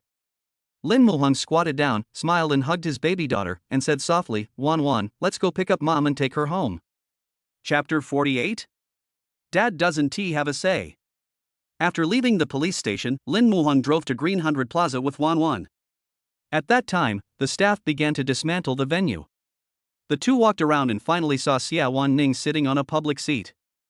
At this moment, she was sitting quietly with her mobile phone in her hand. When Wan Wan saw her mother's figure, her eyes lit up instantly. She ran over excitedly, her pigtails bouncing as she ran, and she called out sweetly, Mom, Mom. Hey! Xiawan Ning heard the familiar voice and responded happily. However, at this moment, a board used to build the stage behind her suddenly tilted and was about to fall on her. Lin Muhong's heart suddenly tightened and he shouted anxiously, Be careful! He had almost no time to think and took a step forward instinctively. He quickly ran to Xiawan Ning, and at the moment the board fell, he raised his hands and used all his strength to lift the board. The board was extremely heavy, but his eyes were even more determined. When Xiawan Ning saw this scene, her mind went blank. After a moment, she reacted and asked hurriedly, Are you okay? Are you injured? It's okay. Lin Muhong shook his head, beads of sweat oozing out of his forehead, and then he instructed, Go away quickly, and then carry Wan Wan to a far place. It's not safe here. Oh, okay. Xiawan Ning nodded, and she quickly held Wan Wan in her arms and walked towards a safe place. Wan Wan seemed to be frightened by this sudden scene. Her little face was pressed tightly in her mother's arms, her big eyes full of fear. Only after seeing that both mother and daughter had reached a safe place did Lin Muhong dare to put the board on his body aside. The moment he put it down, a lot of dust was knocked out and he coughed a few times because of the dust. Seeing that they were safe, Xiawan Ning brought Wan Wan over, her eyes full of worry. Let me see if you are injured, don't try to lie to me. No, I really didn't lie to you. Lin Muhong said lightly. Xiawan Ning didn't believe it. She walked around him and didn't find any wounds. She felt relieved. She said coquettishly, but her eyes were full of tenderness, Why did you come here? If you get hurt, I have no obligation to take care of you. Although Xiawan Ning's words sounded a bit harsh, Lin Muhong could hear her worry in them. Although they had not been together for a long time, he understood her. She had a sharp tongue but a soft heart, and always said one thing and meant another. Lin Muhong pursed his lips and smiled, saying sincerely, If I don't run, I will hit you. Humph. Who asked you to save me? Xiawan Ning snorted coldly and turned her head away, but the corners of her mouth couldn't help but rise slightly. She was really touched, but also really worried. If Lin Muhong got injured while saving her, she would be very distressed. Then, as if to hide her emotion, she deliberately pulled Wan Wan away first. Baby, what do you want to eat tonight? Mom made a lot of money today. Can I take you to eat something delicious? Xiawan Ning looked at Wan Wan lovingly, her eyes full of tenderness. Great! Wan Wan jumped up with joy when she heard this. Then, she pursed her lips, pretended to look pitiful, blinked her big eyes and said, Wan Wan has been hungry for a long time. I'm about to faint from hunger. As she spoke, she deliberately rubbed her little belly, which looked extremely cute. Ah! You are so hungry. you have to give us the best food. When Wan Wan heard this, her smile became even happier. She gestured excitedly, Mom, Wan Wan wants to eat lots of meat. After saying that, the little guy tilted his head, as if he had thought of some delicious food, and continued, Mom, can we have hot pot tonight? Wan Wan wants to eat hot pot. Of course, we'll all listen to Wan Wan. Our little cutie is almost fainting from hunger. Looking at the sweet interaction between mother and daughter, Lin Muhong waved from behind and said, At least ask for my opinion. There was a hint of sarcasm in his tone. After hearing this, Wan Wan turned her head and made a little face, then said with a smile, Dad doesn't have the right to speak, so it's useless to ask you. Hearing this, Lin Muhong immediately lost his temper, because his daughter was right. Soon, the family of 3 arrived at a very famous hot pot restaurant in Mo City. It was dinner time and the restaurant was crowded with people eating. But maybe the 3 of them were very lucky and got a seat as soon as they arrived. The waiter led the group to a clean table and sat them down. Then he placed the menu in front of them and said with a smile, Everyone, you can order now. Xiawan Ning nodded, then looked at Wan Wan and Lin Muhong with a smile, and said generously, You 2 order, I made money today, so I'll treat you to a good meal. Hearing this, Wan Wan danced with joy, with a bright smile on her little face, Mom is the best. Then she turned to Lin Muhong and said, Dad, Wan Wan wants to eat meat, lots of meat. Her little hand pointed at the picture on the menu, her eyes full of anticipation. Okay, Dad will order for you. Lin Muhong agreed with a smile, and then carefully checked the items on the menu. I chose 1 portion each of beef, mutton and pork, and also specially selected some vegetables that Wan Wan liked. After making his selection, he pushed the menu in front of Xiawan Ning and said gently, I don't know what you like to eat, so you order the rest. Okay. Xiawan Ning nodded, took the menu and browsed through it carefully. She checked off a few of her favorite dishes on the menu, then looked up at the waiter and said with a smile, I want 1 soup base with clear broth and 1 with slightly spicy sauce. Okay. The waiter nodded, then left with the menu. This hot pot restaurant serves food quite quickly, and the hot pot base in various dishes are served soon. The steaming pot exudes an enticing aroma that makes people salivate. Lin Muhong took the lead in putting the meat that Wan Wan wanted to eat into the clear soup pot. The little guy stared at the pot without blinking, full of anticipation. Her little mouth was still swallowing saliva from time to time, it seemed that she was very greedy. Then, he stood up and prepared to get some condiments. Before leaving, he looked at the mother and daughter and asked, Would you like oil sauce or sesame sauce? Sesame sauce. The mother and daughter answered in unison. Lin Muhong smiled bitterly when he heard it. He likes to eat oil dip when eating hot pot, it seems his daughter doesn't follow him at all. When pouring the sesame sauce, he also put some coriander in their bowls. He remembered very clearly that when the 2 of them were eating noodles, the bowl was green and covered with coriander, which showed how much they liked coriander. When she placed the bowl of sesame sauce in front of the 2 of them, Xiawan Ning's eyes were filled with surprise. She didn't expect that Lin Muhong still remembered that she and her daughter liked to eat coriander, which made her inexplicably touched. However, whenever she recalled the night he left with the girl named Lily, Xiawan Ning couldn't help but complain in her heart, he is a pretty good father, but he values women over girls. Chapter 49, The cold and aloof school beauty has come down to earth? At that time, Wan Wan was like a little fool, staring at the pot, which was bubbling with bubbles. When she finally saw the boiling soup and the tempting ingredients, the little girl patted Lin Muhong's arm excitedly, her big eyes flashing with anticipation. Dad, can we eat now? Lin Muhong smiled and nodded, his voice full of doting, You can eat it now. Daddy will put it on the small plate next to you. When you eat, take it from the small plate, so that you won't get burned. Hey, thank you, Dad. Wan Wan's eyes were fixed on the meat, as if she was afraid that the meat would grow legs and run away. The meat was covered with sesame sauce and coriander, and looked extremely tempting. The little guy opened his mouth wide and put all the meat into his mouth in one bite. After smelling the meat, Wan Wan shook her little head happily, swaying back and forth. Her satisfied little look made Lin Muhong feel very happy. Eat slowly, don't be in a hurry. Daddy will give you some more after you finish this meat. Lin Muhong lovingly played with the strands of hair on Wan Wan's forehead. His eyes were full of tenderness, as if water could drip out of them. Yeah, Dad is the best. Wan Wan blinked her big eyes and said excitedly. Suddenly, the little guy seemed to realize that it was his mother's treat today, and then he looked at Xiawan Ning sweetly with his eyes smiling into a crescent shape, and said softly, Mom is the best too, Wan Wan loves you guys. He looked like he didn't want to offend anyone, just like a master of keeping a balance. Xiawan Ning smiled happily, her eyes full of pampering and satisfaction. She looked at Wan Wan's cute little appearance and felt warm in her heart. The little girl was eating happily. Seeing that Xiawan Ning was a little reserved, Lin Muhong picked up the meat and put it in her bowl. The meat is ready. Eat it quickly. You must be very tired after working part-time all day. Thank you. Seeing this, Xiawan Ning smiled and nodded, a hint of emotion flashed in her eyes. At this time, the waiter came over with a few plates of hard goods and said with a smile, "Sir, madam, this is the brain and pig intestines you ordered. Now all the dishes are served. Please enjoy them slowly." Lin Muhong frowned slightly when he heard this, and looked at the hard goods on the plate in confusion and said, "Huh? This is not what we ordered, was it sent to the wrong person?"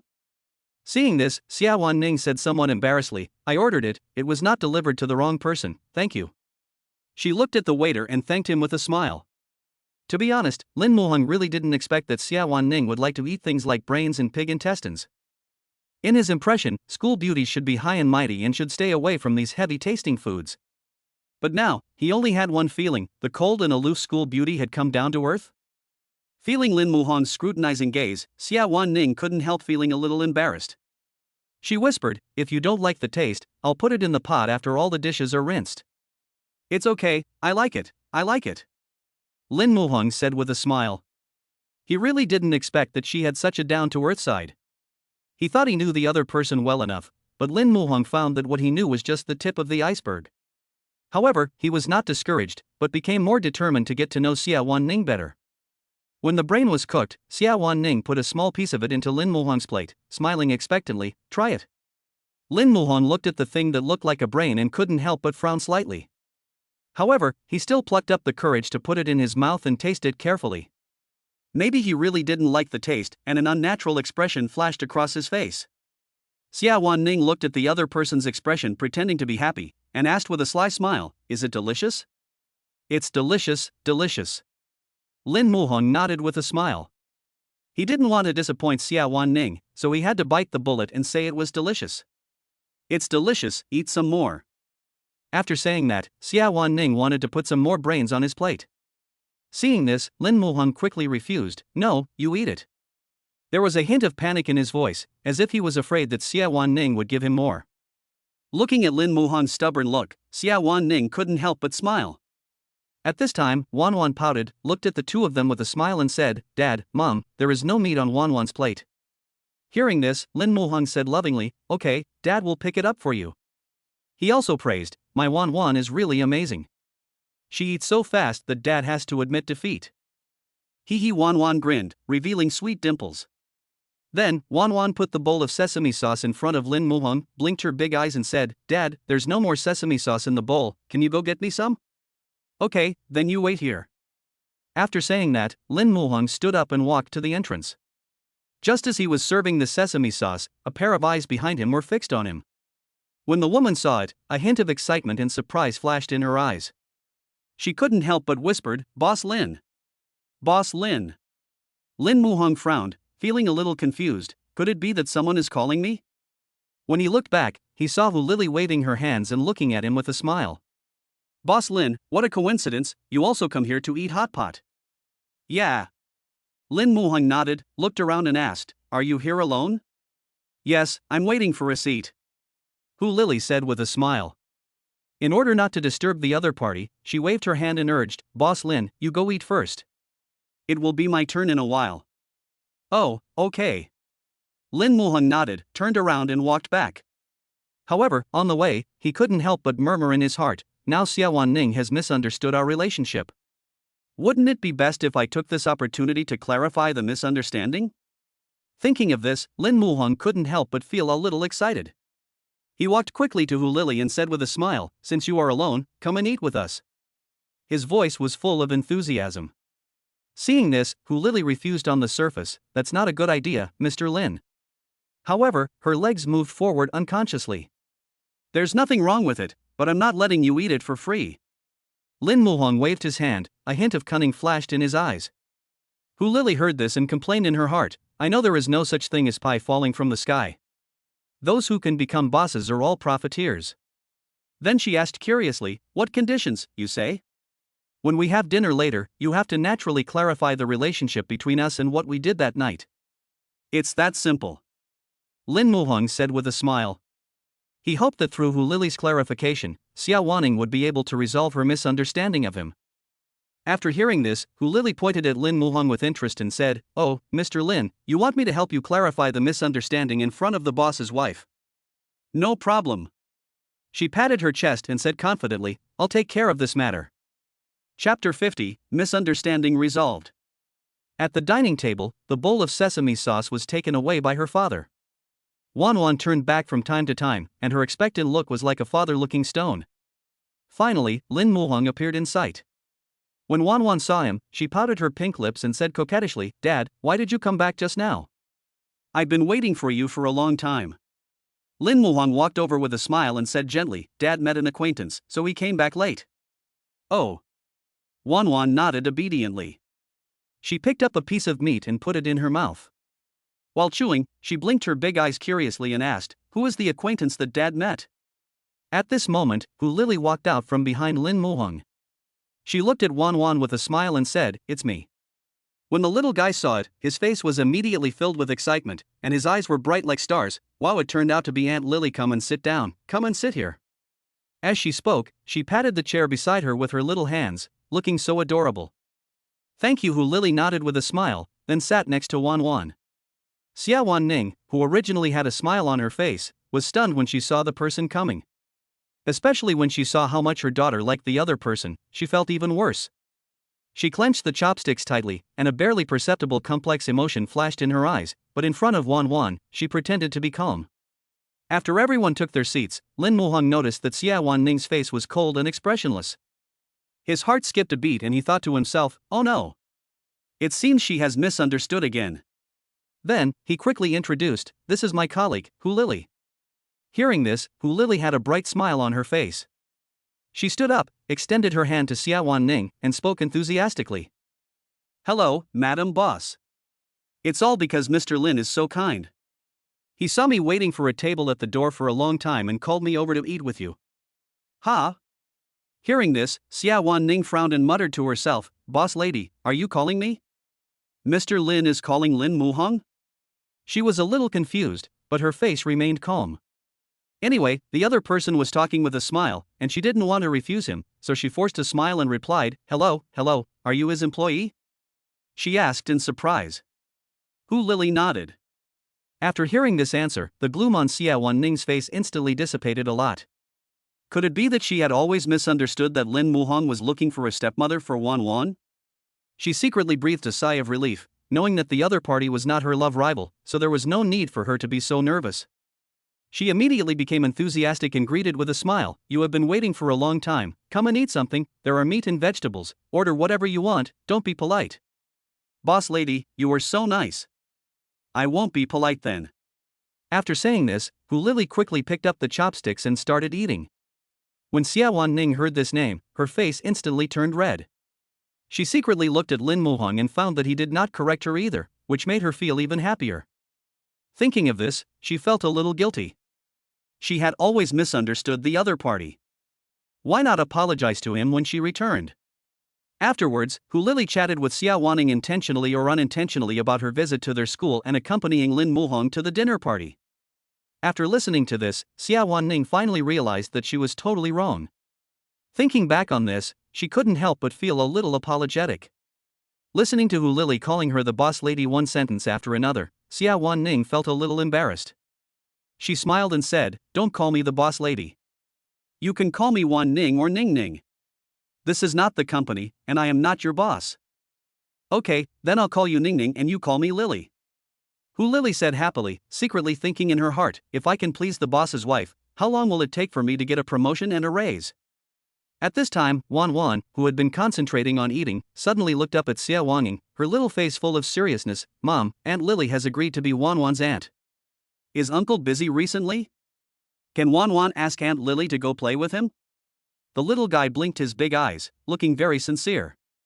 When Xiawan Ning heard her precious daughter's words, she was shocked and quickly apologized, "The child is just talking nonsense, don't take it seriously." Unexpectedly, when Wan Wan heard this, she pouted and looked unhappy. "Humph.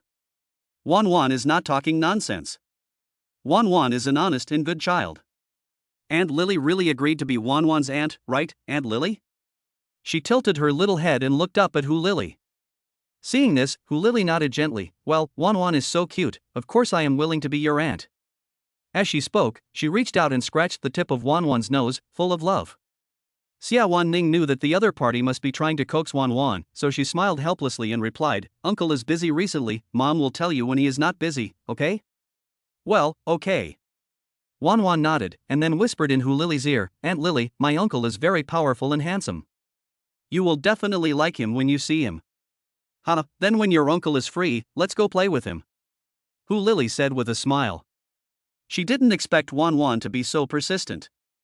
Since he is a handsome guy, there is no harm in taking a look at him. After drinking their fill, the group walked out of the hot pot restaurant with satisfaction. Hu Lily smiled and waved, and said to Xiawan and Lin Muhong, Ning, Mr. Lin, the subway station is just ahead. I'm leaving first. Thank you very much for your hospitality today. I'll treat you again next time if I have the chance. Xiawan Ning waved her hand and said with a smile, You're welcome. Let's keep in touch. After spending some time together, she found that Hu Lily was straightforward and a very nice person. It was very comfortable to get along with her. It would be nice if she could really be her sister-in-law. After returning home, Xiawan Ning looked at Lin Muhong who was sitting on the sofa and asked shyly, I have some makeup on. Can I take a bath here? Lin Muhong rubbed his head, smiled naively and answered, Of course, you can treat this as your own home and use it as you like. After hearing this, Xiawan Ning smiled, turned around and walked into the bathroom. On the other side of the city, in a high-rise building, the lights in the editor-in-chief's office were still on. Song Qianyue was sitting alone in a chair, her face haggard, a hint of anxiety in her eyes. She looked at the computer screen and saw that the story of the Caterpillar website was still hanging there, taking away a lot of traffic from her website. Her eyes were full of anger and resentment. At this time, Xiaoli hurried in and said in a panic, Editor-in-Chief, I just got the news that several other websites have teamed up with Mao Maochong. Our situation is not optimistic. Song Qianyue's expression became a little crazy when she heard this. Okay, you dare to betray me, I will make you pay the price. She picked up her phone, dialed a mysterious number, and said coldly, Want to take the job? I have a big business to discuss with you. Chapter 51, She Has Nothing On? In the living room, Wan Wan hadn't seen her mother for a long time. She blinked her bright big eyes and stared at the bathroom door. Her little head was full of doubts. Dad, why hasn't Mom come out yet? Could something have happened? The little girl's face was full of worry. Upon hearing this, Lin Muhong looked up at the clock on the wall. Unconsciously, an hour had passed and he felt a little worried. You play first, Dad will go and take a look. In the bathroom, after taking a shower, Xiawan Ning paced back and forth in the small space. She completely forgot that this was Lin Muhong's home, not the school bathhouse. While taking a shower, she washed her underwear, but suddenly realized that her pajamas were not there. Xiawan Ning thought over and over in her mind how to ask Lin Muhong for help. Just when she was in a dilemma, Lin Muhong's worried voice came from outside the door, You haven't come out for a long time. Wan Wan is a little worried. If you are okay, just call back. Xiawan Ning's heart tightened, and she quickly waved her hand in response, her voice sounding a little flustered through the crack in the door, I'm fine. Then, her face flushed, and she mustered up the courage to say shyly through the door, Can you find me some clothes? Outside the door, Lin Muhong secretly breathed a sigh of relief when he heard this, and then replied gently, Okay, you wait. He turned back to the bedroom, took out a very large t-shirt from the closet, came to the bathroom door, and said softly, The clothes are for you. Xiawan Ning's heart beat faster when she heard that. She swallowed nervously and then carefully opened the bathroom door a crack. A hand reached out in panic, grabbed the clothes, and then quickly closed the door. Holding the clothes, she said gratefully, Thank you. You're welcome. Lin Muhong chuckled, then turned and went to the living room to play with Wan Wan. Xiawan Ning walked out of the bathroom, wrapped tightly in a loose t-shirt, but the shyness on her face was hard to hide. She looked around cautiously and found that the father and daughter were immersed in playing and did not notice her abnormality. She quickly picked up her underwear, trotted to the balcony, and hurriedly put her clothes on. Just then, Wan Wan heard some noise coming from the master bedroom and suddenly ran over from the living room. After entering the door, the little guy saw his mother standing on the balcony, and ran over excitedly and hugged her thighs tightly. When the little guy got close to her body, he took a deep breath and said intoxicatedly, "Mom, you smell so good." Xiawan Ning lowered her head, gently stroked her daughter's little head, and said with a smile, "Wan Wan also smells good after taking a bath." At that time, Lin Muhong, who was standing next to her, inadvertently caught a glimpse of the pink suit in Xiawan Ning's hand. His heart suddenly tightened and his cheeks unconsciously flushed. He quickly looked away, mumbling in his heart, "So she's not wearing anything underneath?" As soon as this thought flashed through his mind, he quickly shook his head, trying to put these unhealthy thoughts behind him. In order to break the subtle awkwardness, he coughed lightly and called Wan Wan, "Baby, Daddy will take you to wash up, and we will go to bed when we come back." "Oh, okay." Wan Wan pouted and ran to her father obediently. She held his big hand with her little hand and skipped towards the bathroom. After washing up, Xiawan Ning changed Wan Wan into soft pajamas, and the little one happily crawled into the quilt. Xiawan Ning took her daughter's dirty clothes and wanted to wash them herself, but was gently stopped by Lin Muhong. "I'll wash the clothes, you go and have a rest." He thought that the other party must be exhausted after working part-time all day, and he felt a little sorry for her. "It's okay. You usually wash it. Today I have time, so I'll do it." Xiawan Ning insisted, with a bit of stubbornness and tenderness on her face. Because of a piece of clothing, the two began to fight for it. Accidentally, Xiawan Ning slipped, lost her balance, and fell backwards. In panic, she grabbed the wall beside her, while Lin Muhong rushed forward due to inertia, and the distance between the two instantly closed. Lin Muhong instinctively raised his hand to support his body, but unexpectedly touched the soft spot on Xiawan Ning's chest. Although it felt a little small to the touch, its delicacy and warmth made his heart tremble, and his hands tightened unconsciously. When Xiawan Ning felt Lin Muhong's big hand, her brain went blank for a moment, as if she had been hit by an electric current. After a moment, she suddenly reacted, looked down at her chest, then looked up at Lin Muhong. A blush quickly appeared on her face, and her eyes showed both shyness and a bit of panic.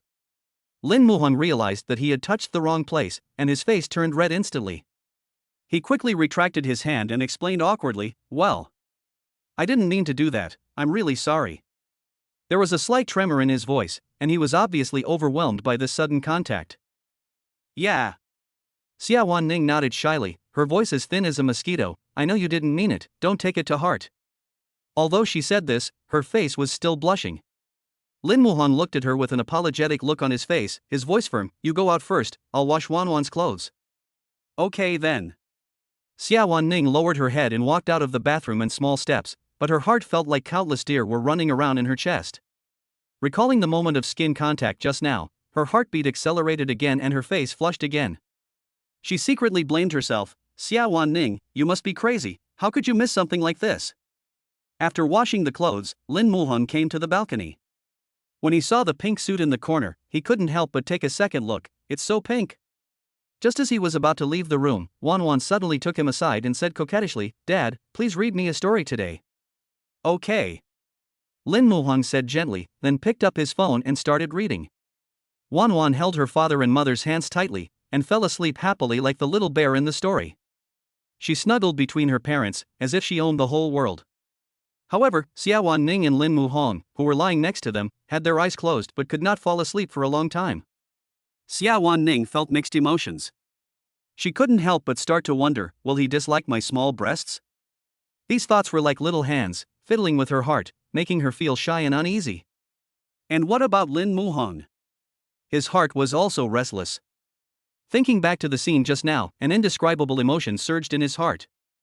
At this time, the children's book website was in an even worse situation. As soon as midnight passed, the website was attacked by unknown persons and crashed. Song Qianyue felt very happy when she looked at the caterpillar that couldn't display anything in the background, as well as websites like Tree Baby. However, she soon received bad news. Chapter 52. Dad, I think you want to kneel down. Xiaoli hurried in, looking panicked and frowning. Editor-in-chief, our website has crashed too.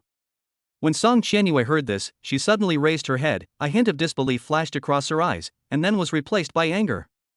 She stood up directly, slammed her hands on the table, and yelled, "What? Who did it?" Xiaoli was frightened by the sudden roar and said in a low voice, "I don't know, but it should be the caterpillar gang. They came with great force this time." "Wei." Song Qianyue gritted her teeth, her eyes blazing with fire, and snorted coldly, "How dare you touch my website?" Her clenched fists were shaking slightly, and she became even angrier when she saw Xiaoli still standing in front of her. What are you standing there for? Go and fix the website. Upon hearing that, Xiaoli nodded quickly, turned around and ran out, fearing that he would become a punching bag again. At that time, there was a jubilant scene in the Caterpillar company. The employees sat together, cheering loudly, with proud smiles on their faces. One of them said happily, "We should teach Tongchu.com a lesson, so that they know the truth that the mantis stalks the cicada while the oriole is behind." Yes, this is really a relief. A bald programmer waved his arms excitedly, his face full of joy. "I guess they won't be able to recover until morning."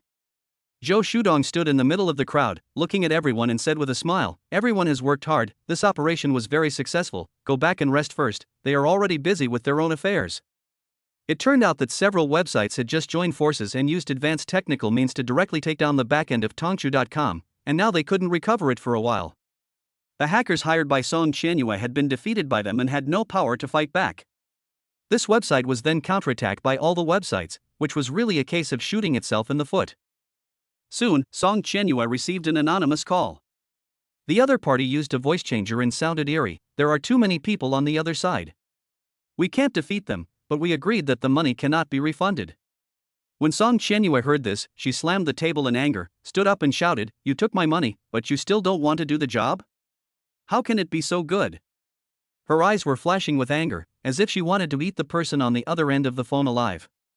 "Aren't you a top hacker? If you can't even do such a small thing, what use is there for me to have you?" Thinking that now was not the time to worry about this matter, she took a deep breath and tried to calm herself down.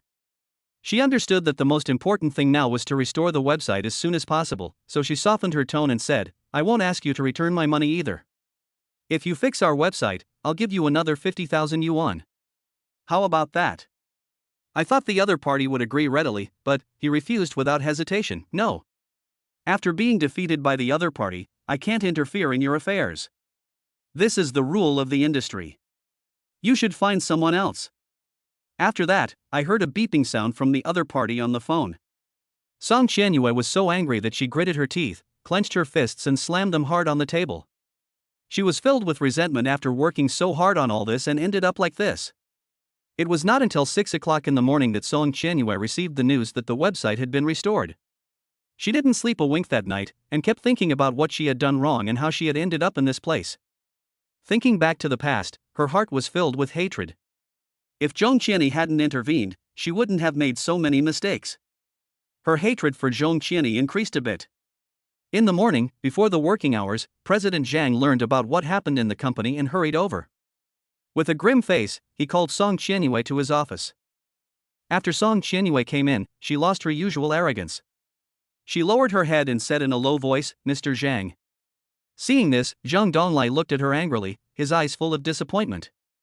He slammed the table and roared, Xiaoya, I gave you a chance, and this is how you repay me.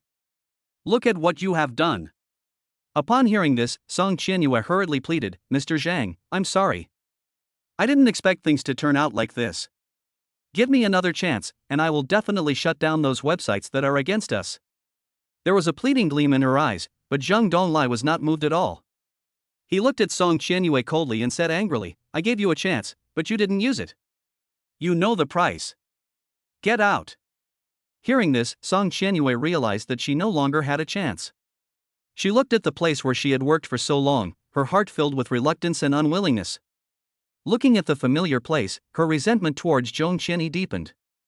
If it weren't for him, she would still be the high and mighty editor-in-chief. She packed her things silently and walked out of the company. The moment she stepped out of the company, everyone in the industry knew that she was kicked out of Tongchu.com. Due to Song Qianyue's previous drastic measures, suppression, etc., she has now been banned in the industry. When Zhou Shudong and others heard the news, they were so happy that they couldn't stop smiling. He immediately shared the news with Lin Muhong, but the other person did not look particularly happy. Lin Muhong just smiled faintly, thinking in his heart, Song Qianyue's fate was entirely her own fault. As soon as I put the phone in my pocket, I heard Wan Wan's sweet voice, "Dad, come here quickly, the flowers here are so beautiful." The little one waved her hands and then admired the beautiful flowers, her big eyes sparkling with excitement. Suddenly the little one looked up, blinked his eyes and asked curiously, "Auntie, why are there so many uncles buying flowers? Who are they giving them to?" His voice was full of innocence and confusion. The lady boss looked at the cute little dumpling and felt a warm current in her heart. She gently replied, "Today is 520, of course I want to give it to my loved one." 520? Upon hearing this, the little guy's eyes widened and he began to think. After a moment, she seemed to suddenly understand something and shouted excitedly, "Does 520 mean I love you?" "Yes, little darling, you are so smart." The proprietress praised, her eyes full of envy. She thought to herself, how nice it would be if she also had such a smart and beautiful daughter. After hearing the boss lady's praise, Wan Wan was even more proud. She skipped to Lin Muhong's side, her face tense, and said seriously, "Dad, today is 520. Lin Muhong looked relaxed, and obviously didn't take this date seriously. He asked casually, "What happened to 520? Seeing her father's indifferent attitude, Wan Wan couldn't help but feel a little anxious. She pouted and complained, "Dad, I think you want to kneel down. Of course, you have to give flowers to Mom on 520. After hearing this, Lin Muhong suddenly realized that he was really used to being single and even forgot the special holiday of 520. Wan Wan looked at this confused father with a look of disappointment in her eyes. Like a little adult, she said earnestly, "Dad, choose a bouquet of flowers for Mom. She will definitely be very happy." Lin Muhong nodded and started thinking in his mind, since everyone else was sending flowers, he wanted to send something different. Chapter 53, Special 520 Gift. Thinking that the gift should touch the heart, Lin Muhong thought about the things Xiawan Ning liked. Suddenly, an idea flashed in his mind, and he knew that there was something that must be her favorite.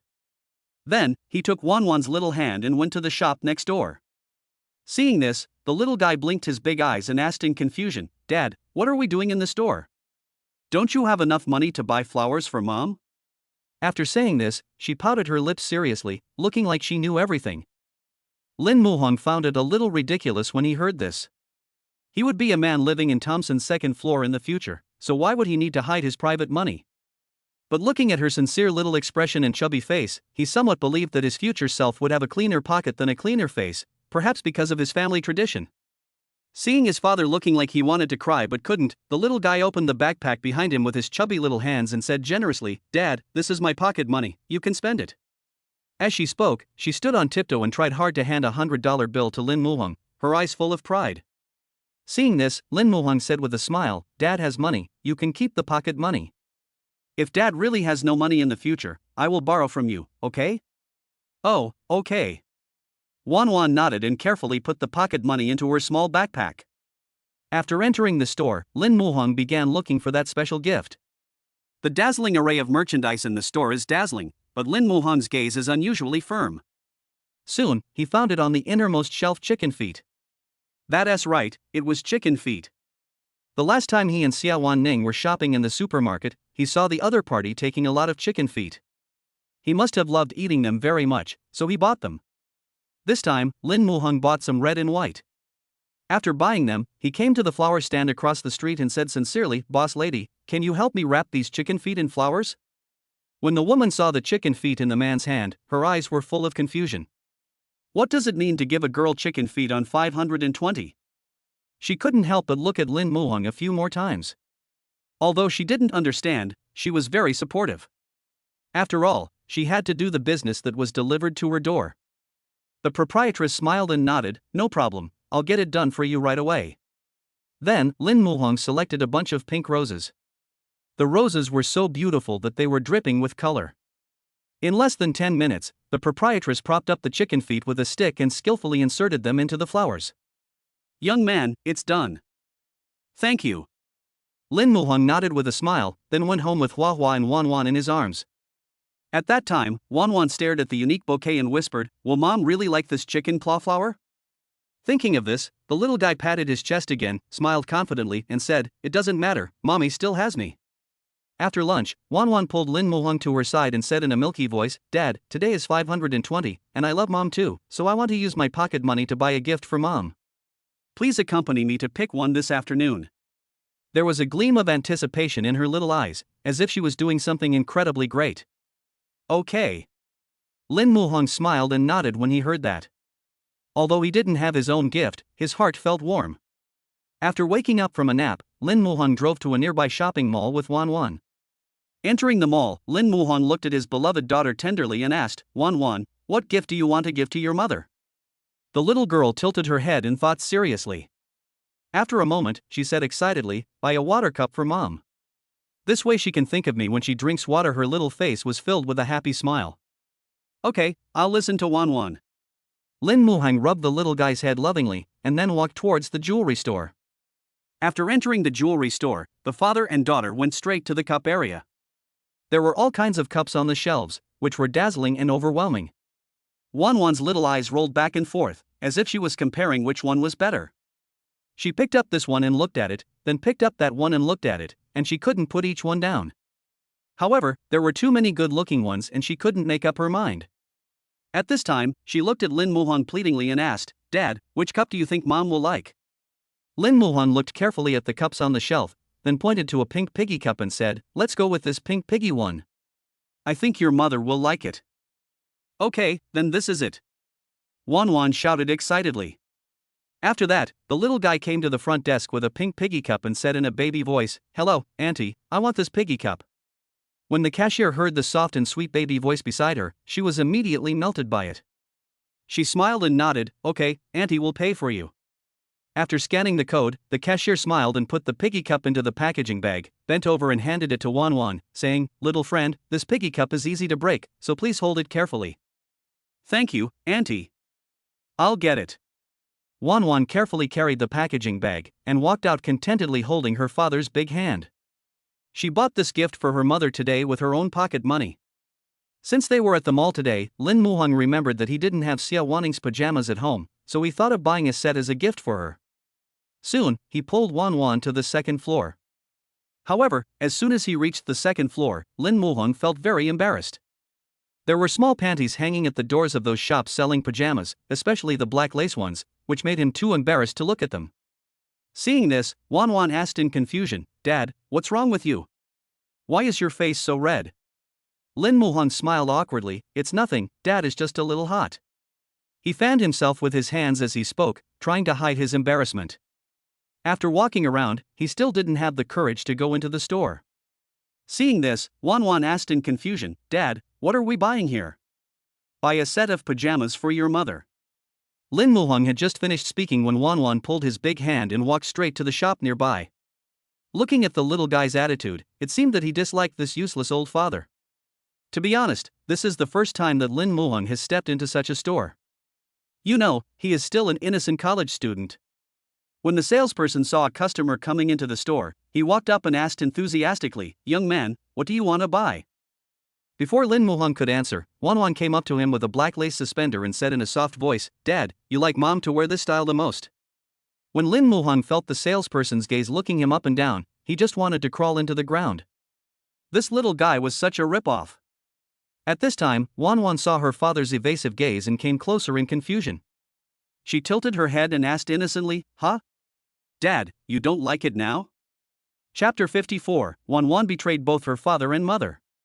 "Strange, Dad, why is your face so red? Are you sick?"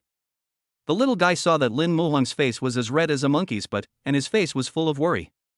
Not only that, Wan Wan also stood on tiptoe, trying to touch her father's forehead. Her chubby little arms were raised as if she wanted to examine her father herself. She looked serious and cute. After hearing his daughter's words, Lin Muhang felt even more embarrassed. He patted Wan Wan's little hand gently and said softly, "Baby, Daddy is not sick. Put your clothes back quickly." When Wan Wan heard this, she pouted proudly as if she had been wronged. Her face was full of reluctance.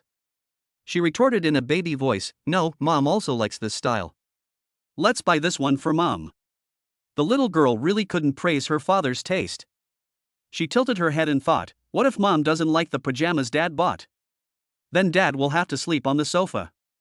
Wan Wan didn't want to see her father looking so pitiful, so she hugged the lace suspender pajamas tightly, holding it tightly in her little hands, as if she was afraid that it would be snatched away. Lin Muhang looked at this scene with mixed feelings, and wished he could find a hole in the ground to crawl into. He knew very well that if Xiawan Ning was present and saw the scene, she would be so embarrassed that her face would turn red and she would not dare to see anyone.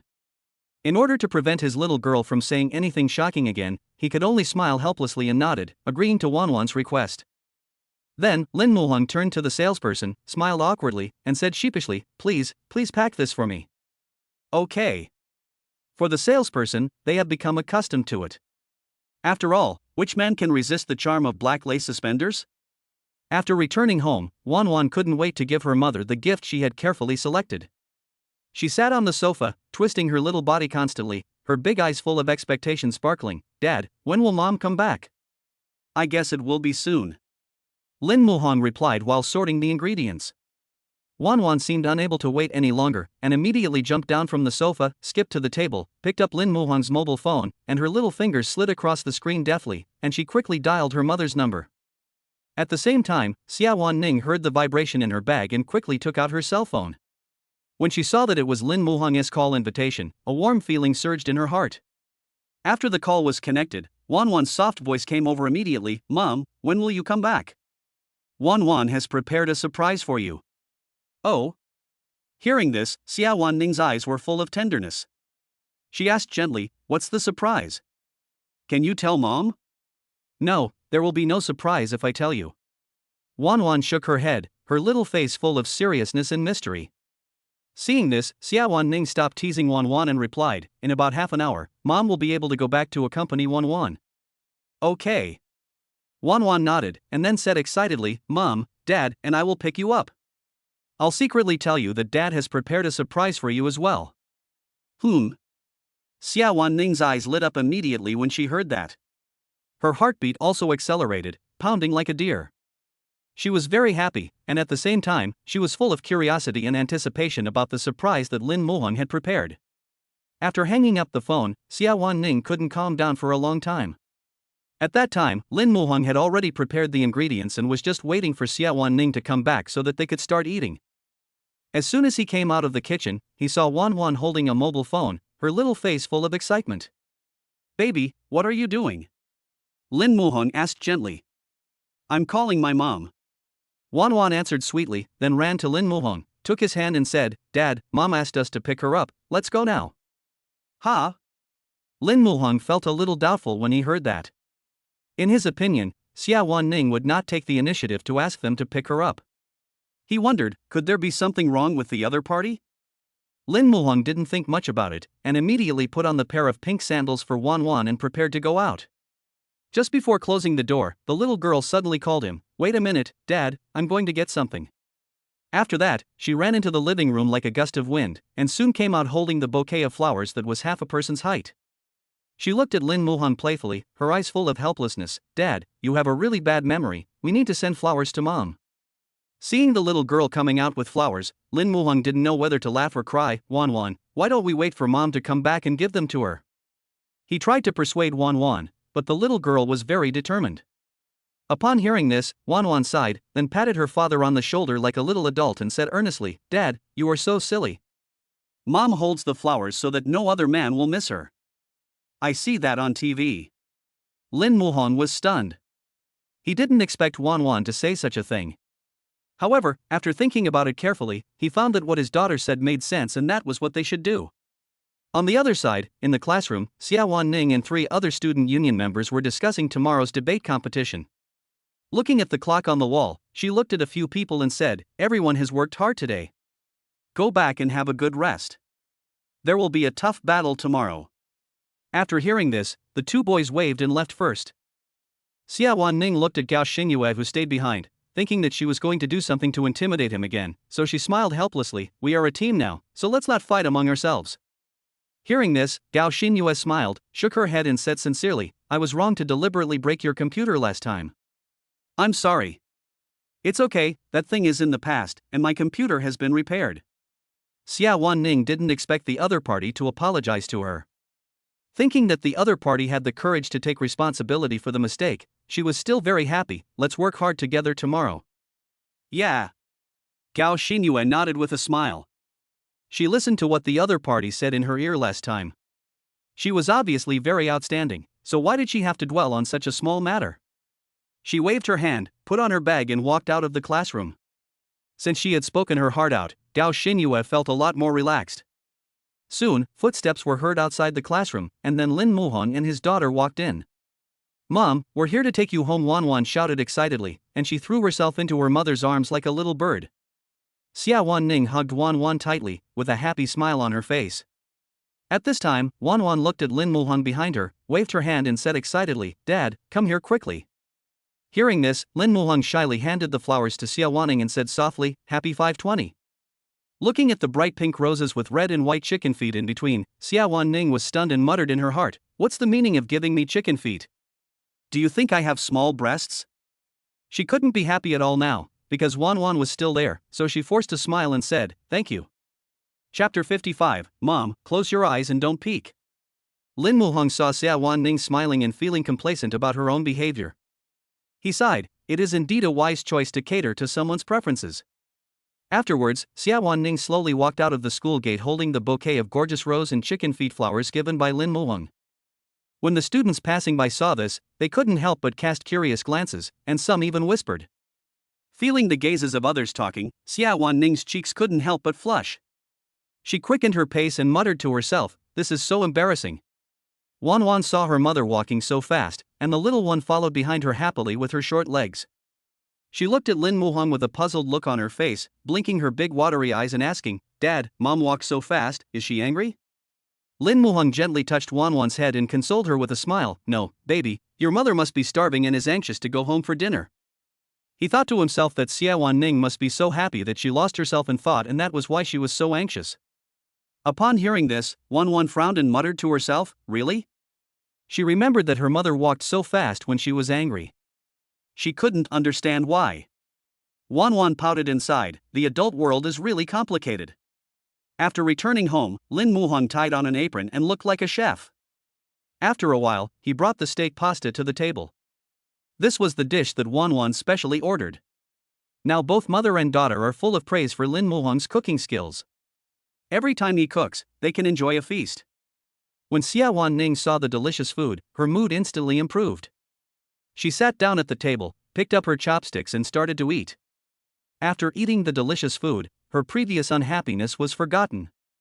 She thought to herself, since Lin Muhang cooked such a delicious meal, she wouldn't mind him giving her chicken feet. After finishing the meal, Wan Wan couldn't wait to pull Xiawan to her side, with an excited smile on her little face, "Mom, come here, I have something for you." "Okay." Ning followed Wan Wan gently, her eyes full of anticipation, wondering what surprise this little guy would give her. Wan Wan pulled her to sit on the sofa, then raised Ning's hand in front of her eyes with her chubby little hands, and did not forget to remind her, "Mom, close your eyes, don't peek, you can only take them down when I tell you to." She looked so serious and earnest that people could not help laughing. "Okay, Mom promises not to peek." Ning smiled gently when she heard this. She waited quietly, her heart full of curiosity. Soon, Wan Wan stood on tiptoe, carefully took out an exquisite cup from the bag behind her, and then came to Xiawan mysteriously. She saw that her mother was still covering her eyes. The little girl smiled with satisfaction, revealing two cute dimples, and said softly, "Okay, Mom, you can open your eyes now." Ning took her hand away, and her eyes suddenly lit up. She saw Wan Wan's chubby little hand holding up a pink cup with a cute little pig printed on it. "Mom, this is the cup I bought for you, do you like it?" Seeing the pink piggy cup, Ning felt warm in her heart. She said with emotion, "Mom likes it very much." "Thank you, Wan Wan baby." She took the cup and looked at it carefully, her eyes full of love. She was really happy to receive the gift from her daughter. She was so lucky to have such a caring and well-behaved daughter. It's her father, a very straight man. How could he give someone chicken feet flowers? Seeing her mother smiling so happily, Wan Wan was filled with pride. She shook her head and said in a baby voice, "Mom, you must think of me when you drink water next time." "Okay, my little princess." Ning kissed Wan Wan on the face again and again, as if no actions could express the excitement and emotion in her heart. She hugged Wan Wan and asked affectionately, "Baby, why did you think of giving Mom a gift today?" Hearing this, the little girl tilted her head and said mischievously, "Because today is 520, I love my mother, so I gave her a gift." She blinked her big eyes and said seriously, "Oh, so that's how it is." Ning nodded, as if she had forgotten this happy day. No wonder Lin Muhang suddenly gave her flowers, it turned out that today was a special day. She recalled that her attention was all on the chicken feet and she didn't hear Lin Muhang say happy 520 at all. Thinking of this, the corners of her mouth couldn't help but rise, and she no longer complained in her heart, but she was still very curious why he gave her chicken feet flowers. Could it be that he was urging her? Suddenly, Wan Wan saw Lin Muhang coming over. She jumped up excitedly and said excitedly, "Dad, please take out the gift for Mom." Lin Muhong nodded, but he felt a little uneasy. Thinking of the gift he had prepared, he had a bad feeling. He was even worried that the other party might misunderstand that he had ulterior motives.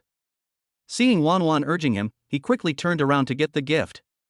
In the living room, Wan Wan smiled and whispered in Xiawan Ning's ear, "Mom, you like the gift Dad gave you very much." A mysterious smile appeared on her little face, as if she had seen her mother's surprised expression when she received the gift. Upon hearing this, Xiawan Ning's heartbeat quickened. She secretly wondered in her heart, what would the other party give her? Then, the little guy covered her face with his chubby hands and said in a baby voice, "Mom, you are not allowed to peek." Xiawan Ning smiled, her eyes full of tenderness and love, "Promise not to peek." Soon, Lin Muhong came to her holding the box. Seeing this, Wan Wan excitedly took her hand away and said, "Mom, you can open your eyes now." Xiawan Ning slowly lowered her head and saw a red box in front of her with a beautiful ribbon tied on it. She was very happy but also a little nervous. She opened the box carefully, but when she saw the style of the pajamas inside, her face instantly turned red all the way to her ears, and even her neck was red. She couldn't help but complain in her mind, lace suspender pajamas? This is too sexy. She looked up at Lin Muhong and thought to herself, could it be that he likes this style? Thinking of this, her cheeks became even hotter. Xiawan Ning looked at Lin Muhong shyly and said softly, "Thank you for giving me the gift." She knew that although this gift was a little unexpected, it was a thoughtful gift from him. At this time, Wan Wan innocently pulled her mother's arm and said, "Mom, go and try it." Chapter 56 Xiawan Ning, do you like it? Xiawan Ning looked down at her daughter's chubby, pink face, and a warm feeling welled up in her heart, but then she felt shy again. She said softly, "I won't try." However, Wan Wan refused to give up. She pouted her little mouth, pulled her mother's arm even harder with both hands, and walked towards the bedroom. Her little face was full of determination. "Mom, give it a try." Since Wan Wan pulled her like this, Xiawan Ning had no choice but to go into the bedroom. Lin Muhong sat in the living room with his hands folded on his knees. He secretly thought that if Xiawan Ning wore the black lace suspender pajamas, it would definitely make her look very fair. Thinking of this, the corners of his mouth couldn't help but rise a little, and a hint of anticipation flashed in his eyes. In the bedroom, under Wan Wan's urging, Xiawan Ning finally changed into the lace suspender pajamas. After putting it on, she felt air leaking in everywhere. It was too cool. She had never worn this kind of clothes before. She was so shy that she didn't dare to walk out of the bedroom. Seeing this, Wan Wan smiled and praised, "Mom, you look so beautiful in this pajamas. Dad will definitely like it. Let's go out and show it to Dad." As she said that, she took her mother's hand and walked out of the house. Xiawan Ning quickly waved her hands and refused, "No, I'd better change my clothes back. Mom is not used to this dress." However, Wan Wan pulled her arm with a playful smile on her little face. "Mom, are you shy? But you like wearing this kind of pajamas the most." Xiawan Ning was stunned. She looked at Wan Wan's serious expression and her face turned even redder. It was hard for her to imagine that she would like this style in the future. Strange, what happened to Dad and Mom recently? They're acting so weird. Wan Wan tilted her little head, frowned slightly, and thought like a little adult. In the eyes of the little girl, Mom is very beautiful and should show it generously.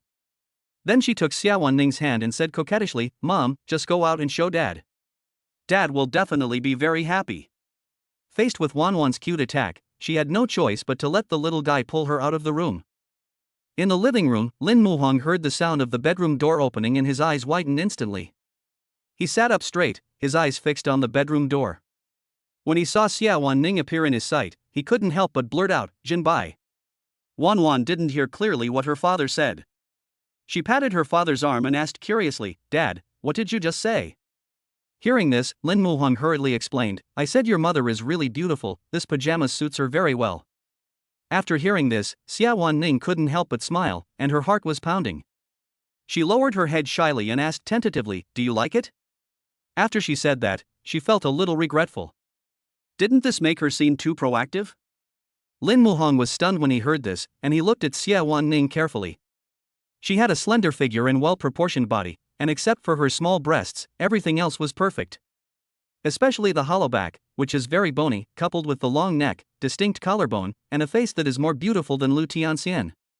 She is simply a gift from God. How could he not like such a girl? Lin Muhang nodded very honestly and said with admiration, I like it very much. His eyes were full of sincerity and passion, which made Xiawan Ning even more at a loss. She lowered her head shyly, then turned and ran back to the bedroom to change her clothes back.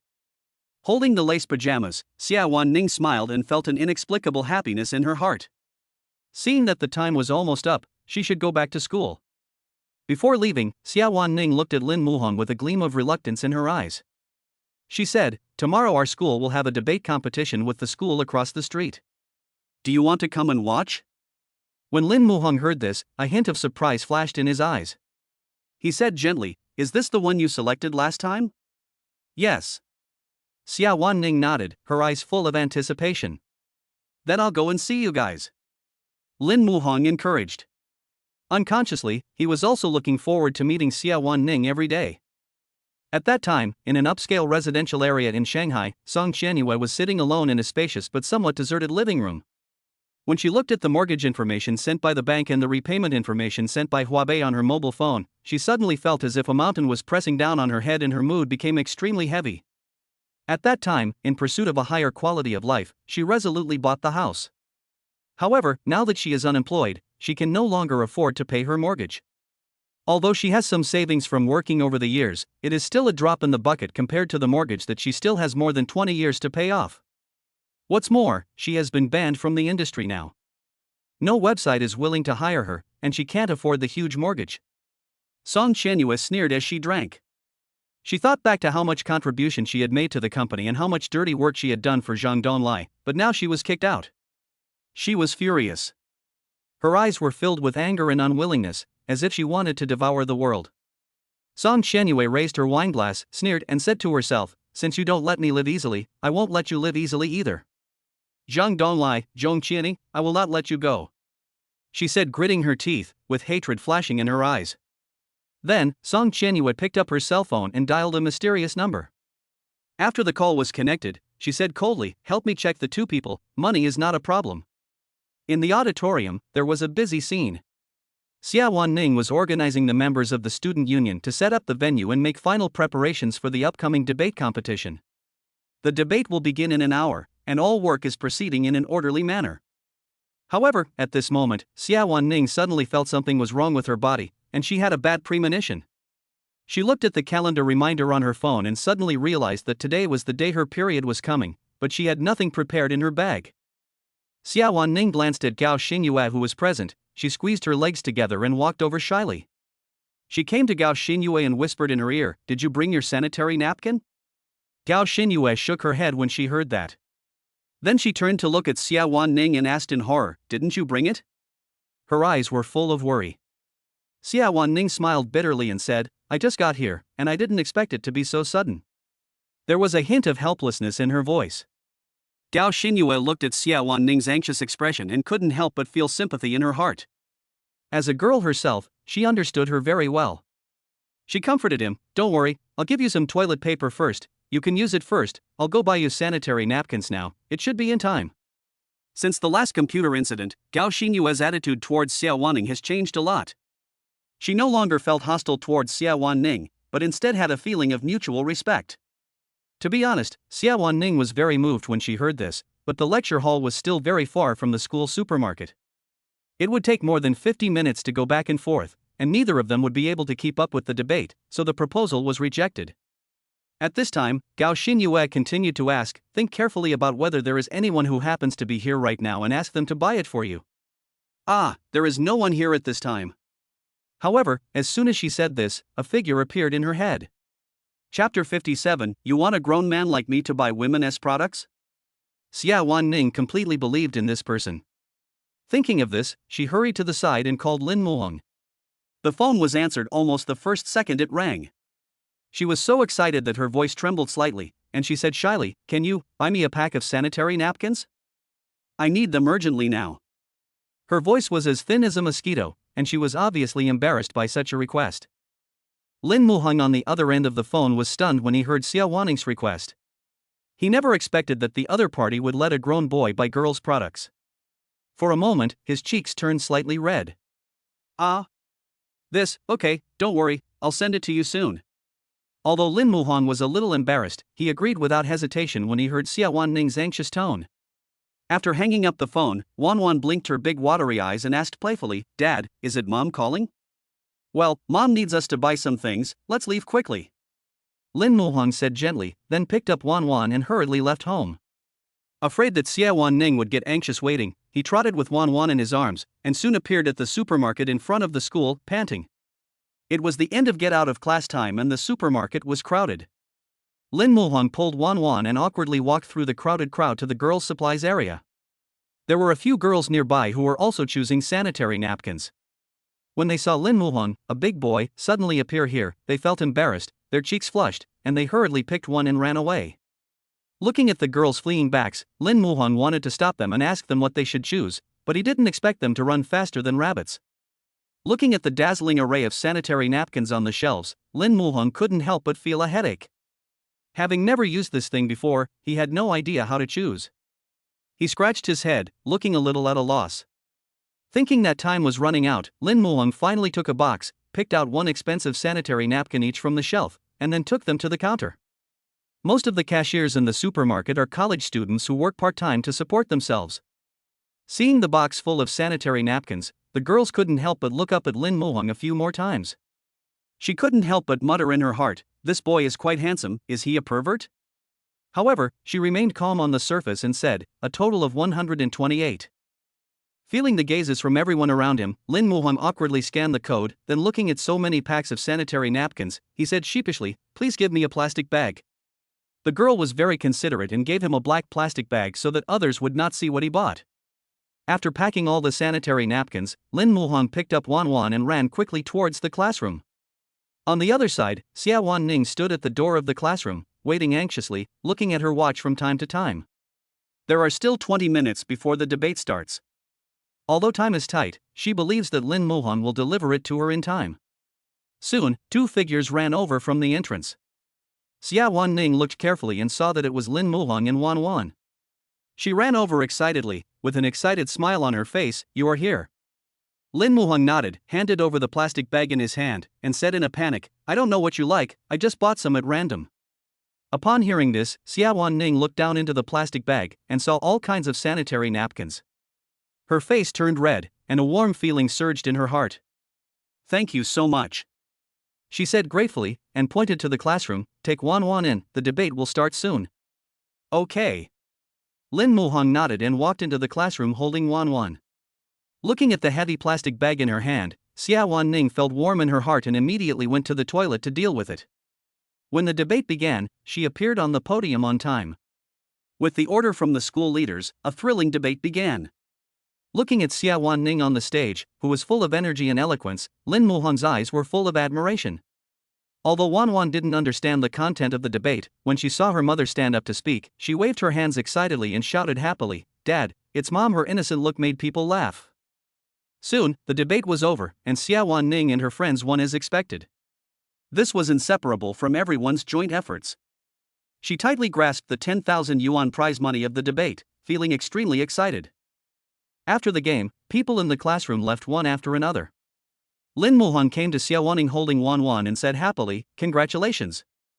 "Thank you," Xiawan Ning responded with a smile. Wan Wan threw herself into her mother's arms and said softly, "Mom, I knew you would win." Xiawan Ning smiled, then kissed Wan Wan on the cheek and said happily, "Oh? Our Wan Wan's estimate is too accurate." At that time, Lin Muhong looked at the two of them with a smile, let's go home and make you something delicious." When talking about delicious food, Wan Wan's eyes light up, "Dad, Wan Wan wants to eat meat." "Okay, Daddy will do it for you." Lin Muhong scratched the tip of the little guy's nose lovingly, feeling extremely happy. At this moment, the three of them are a happy family of three. However, in the corner of the classroom, a pair of sharp eagle-like eyes locked onto Lin Muhong. The man looked at the people around him and asked, "Who is that boy next to the school beauty?" "Brother Zhang, I don't know this person." The person next to him said angrily after seeing that it was Zhang Fucheng. Seeing the school beauty smiling so happily at other men, Zhang Fucheng felt very uncomfortable. "Boy, you actually dare to think about the school beauty. Do you think I'm dead?" After returning home, Lin Muhong specially prepared a sumptuous lunch to celebrate Xiawan Ning's victory. The dining table was filled with delicious food that made people salivate. The mother and daughter had a great time and ate with gusto. However, after eating and drinking, Xiawan Ning remembered the important business. She looked at the two of them and said, after the debate competition, the school allocated us 5,000 yuan in funding to let us celebrate on our own. We discussed that we would hold a celebration party at the barbecue restaurant opposite the school tonight. Family members are welcome to attend. How about you and Wan Wan come with me tonight? After Xiawan Ning finished speaking, she felt a little uneasy, fearing that Lin Muhong would refuse. Unexpectedly, Lin Muhong agreed readily. Okay, Wan Wan, the greedy little cat, just wants to eat skewers, so we'll have a free meal. When Wan Wan heard the conversation between the two, her attention was immediately drawn to the skewers. She looked at Lin Muhong happily, her eyes sparkling with excitement. Dad, shall we have meat tonight? Yes, Wan Wan, eat as much as you want. Lin Muhong replied with a smile. When Wan Wan heard this, her eyes immediately widened and she almost jumped up in excitement. You can eat as much as you want. Then I want to eat a lot. She waved her little hands and made a big circle, and her mischievous look made people laugh. At this moment, the cell phone in Lin Muhong's pocket suddenly rang. He saw that the caller ID showed it was Zhou Shudong. He couldn't help but feel a little suspicious. Could it be that Tongchu.com was up to something again? He immediately pressed the answer button, and instantly, a shocking piece of news came from the other end of the phone. Chapter 58. The next target is you. Mr. Lin, the CEO of Tongchu.com, Zhang Donglai, was killed by Song Qianyue. Zhou Shudong spoke excitedly with a tremor in his voice. He really didn't expect that a woman could be so reckless when she went crazy. He couldn't help but feel a little scared now. If he was also on her revenge list, would he end up like this? The man was stabbed at noon. The scene was very bloody and Zhang Donglai didn't even have a chance to resist. In less than an hour, the news spread throughout the circle. When the editors-in-chief of those websites heard the news, they were so frightened that their legs went limp, and some even collapsed on the ground. They were afraid that they would become Song Qianyue's next target. After Zhou Shudong received the message, he immediately notified Lin Muhong. He knew that the feud between Lin Muhong and Song Qianyue had been going on for a long time, and he was worried that Song Qianyue's next target would be him. When Lin Muhong heard the news, he was stunned for a moment, and a strong shock surged in his heart. He didn't expect that Song Qianyue would be willing to kill someone for revenge. Seeing no sound coming from the phone, Zhou Shudong hurriedly asked, Mr. Lin, did you hear it? His voice was full of anxiety and worry. I'm listening. Lin Muhong came back to his senses and said in a deep voice. Upon hearing this, Zhou Shudong hurriedly warned, Boss Lin, Song Qianyue ran away after killing Zhang Donglai, and the police haven't caught her yet. You must be careful during this period, and it's best to hide. Lin Muhong was silent for a while, then said, I know, thank you for telling me the news, I will be careful. It's okay, you've helped me before, and it's just a small matter. Zhou Shudong said sincerely. He is a simple man at heart. He will repay a drop of kindness with a spring of gratitude. Moreover, the website's current status is inseparable from the other party's help. Although Zhou Shudong told Lin Muhong to be careful, people were still worried as long as Song Qianyue was not caught. To be honest, Zhou Shudong was also very worried about his own safety. After all, his website was a thorn in Song Qianyue's side. These days, he planned to stay in the company and not come out, and even asked his assistant to bring him meals. He didn't want to lose his life because of a momentary carelessness. After hanging up the phone, Lin Muhong frowned and fell into deep thought. He was not afraid of Song Qianyue. If it were him, he would be fearless. But Wan Wan and Xiawan are by his side, and he doesn't want them to get hurt because of him. But hiding all the time is not a solution. There are only thieves who can thieves for 1,000 years, but there is no one who can guard against thieves for 1,000 years. Lin Muhong knew that he had to find a way to lure Song Qianyue out and then capture her in one fell swoop. He couldn't let this crazy woman remain at large, threatening the safety of him and his family. Lin Muhong thought that tonight's celebration party was a good opportunity. Maybe she was hiding in a corner watching him and waiting for the chance to strike. I have to say that Lin Muhong's guess was very correct. At this moment, downstairs in his community, a woman wearing a baseball cap and white sneakers was hiding behind the bushes. Her eyes were sinister and vicious, staring closely at the door of Lin Muhong's unit. This woman is Song Qianyue. She has been waiting here for an hour, just waiting for Lin Muhong to appear.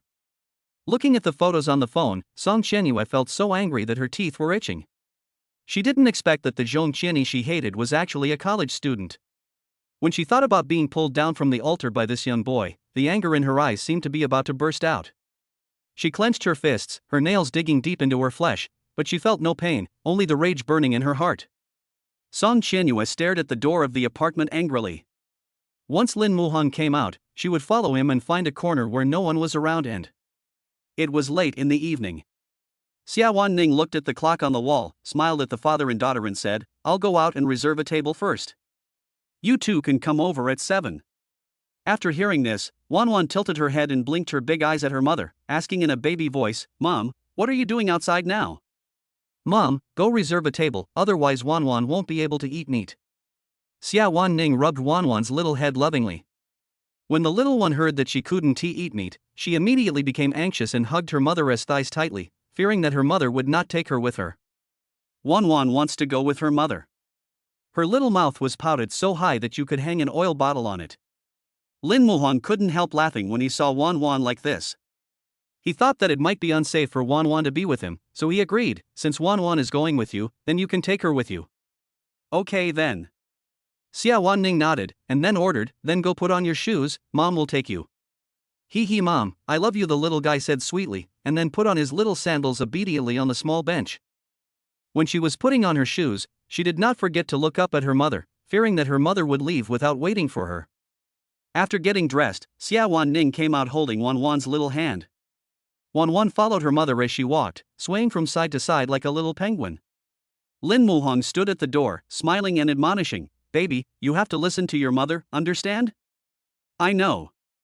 Wan Wan nodded her head and said, her pigtails swaying like a cute elf. The elevator came, and she couldn't wait to hold her mother's hand and walk in. She looked at Lin Muhong happily and said, "Goodbye, Dad." Lin Muhong waved happily and watched the elevator door close. Watching the sun setting outside the window, he decided to wait until dark before leaving home to create conditions for Song Qianyue. Seeing someone coming out of the unit door, Song Qianyue looked up, her eyes full of disappointment. She cursed secretly, and then continued to hide, "Zhong Qianni, I don't believe I can't wait for you." After a while, the mother and daughter arrived at the barbecue restaurant opposite the school. This barbecue restaurant is a small house built with colored steel tiles. Although it is simple, its business is extremely popular. At that time, many small tables and benches had been placed at the door, and people were sitting in groups of 3 or 4, chatting and eating barbecue. Xiawan Ning settled Wan Wan on a small chair and said to the boss with a smile, "Uncle, please share a table for us. There will be about 10 people and they will be here soon." "Okay, no problem." The boss agreed with a smile and started to put the table together.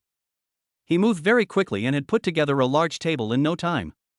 After the table was put together, Wan Wan looked around and asked curiously, "Mom, when can we eat meat?" Her little mouth was pouted high, as if she couldn't wait. "Baby, we can only eat meat after everyone is present. This is basic etiquette," Xiawan Ning said gently to her baby daughter. After hearing this, Wan Wan nodded as if she understood. "Oh, okay. Then Wan Wan will wait a little longer." "Great, our Wan Wan is so well behaved." Xiawan Ning scratched the tip of Wan Wan's nose lovingly, and then started reading a picture book with the little guy. After a while, someone sat down next to Xiawan Ning. Chapter 59. This is my boyfriend Lin Muhong. Gao Xingyue sat down and his eyes fell on the soft and sticky little ball next to Xiawan Ning. The little girl was wearing a pink dress and her hair was tied into 2 cute braids with sparkling bows on them. Seeing such a cute little girl, Gao Xingyue's eyes sparkled with joy. Ning, this is your sister, she's so cute." After she finished speaking, she stretched out her slender fingers, gently pulled Wan Wan to her side, and asked with fondness in her voice, "Little sister, what's your name?" Wan Wan pursed her lips and smiled, revealing 2 shallow dimples. "My name is Lin Wan Wan." Her voice was childish, and it made people happy just by listening to it. After hearing this, Gao Xingyue happily touched Wan Wan's little head, then took out a lollipop from her pocket and said, "Here's the candy for you." When Wan Wan saw this, her eyes widened instantly. Her chubby little hands couldn't wait to tear open the wrapping paper and put the candy into her mouth. The sugar is sweet, and the little girl's heart is also sweet. She squinted her eyes in satisfaction, like a little greedy cat. Recalling the name the little guy just said, Gao Xingyue said with surprise, Ning, your family is really trendy, your sister takes after her mother."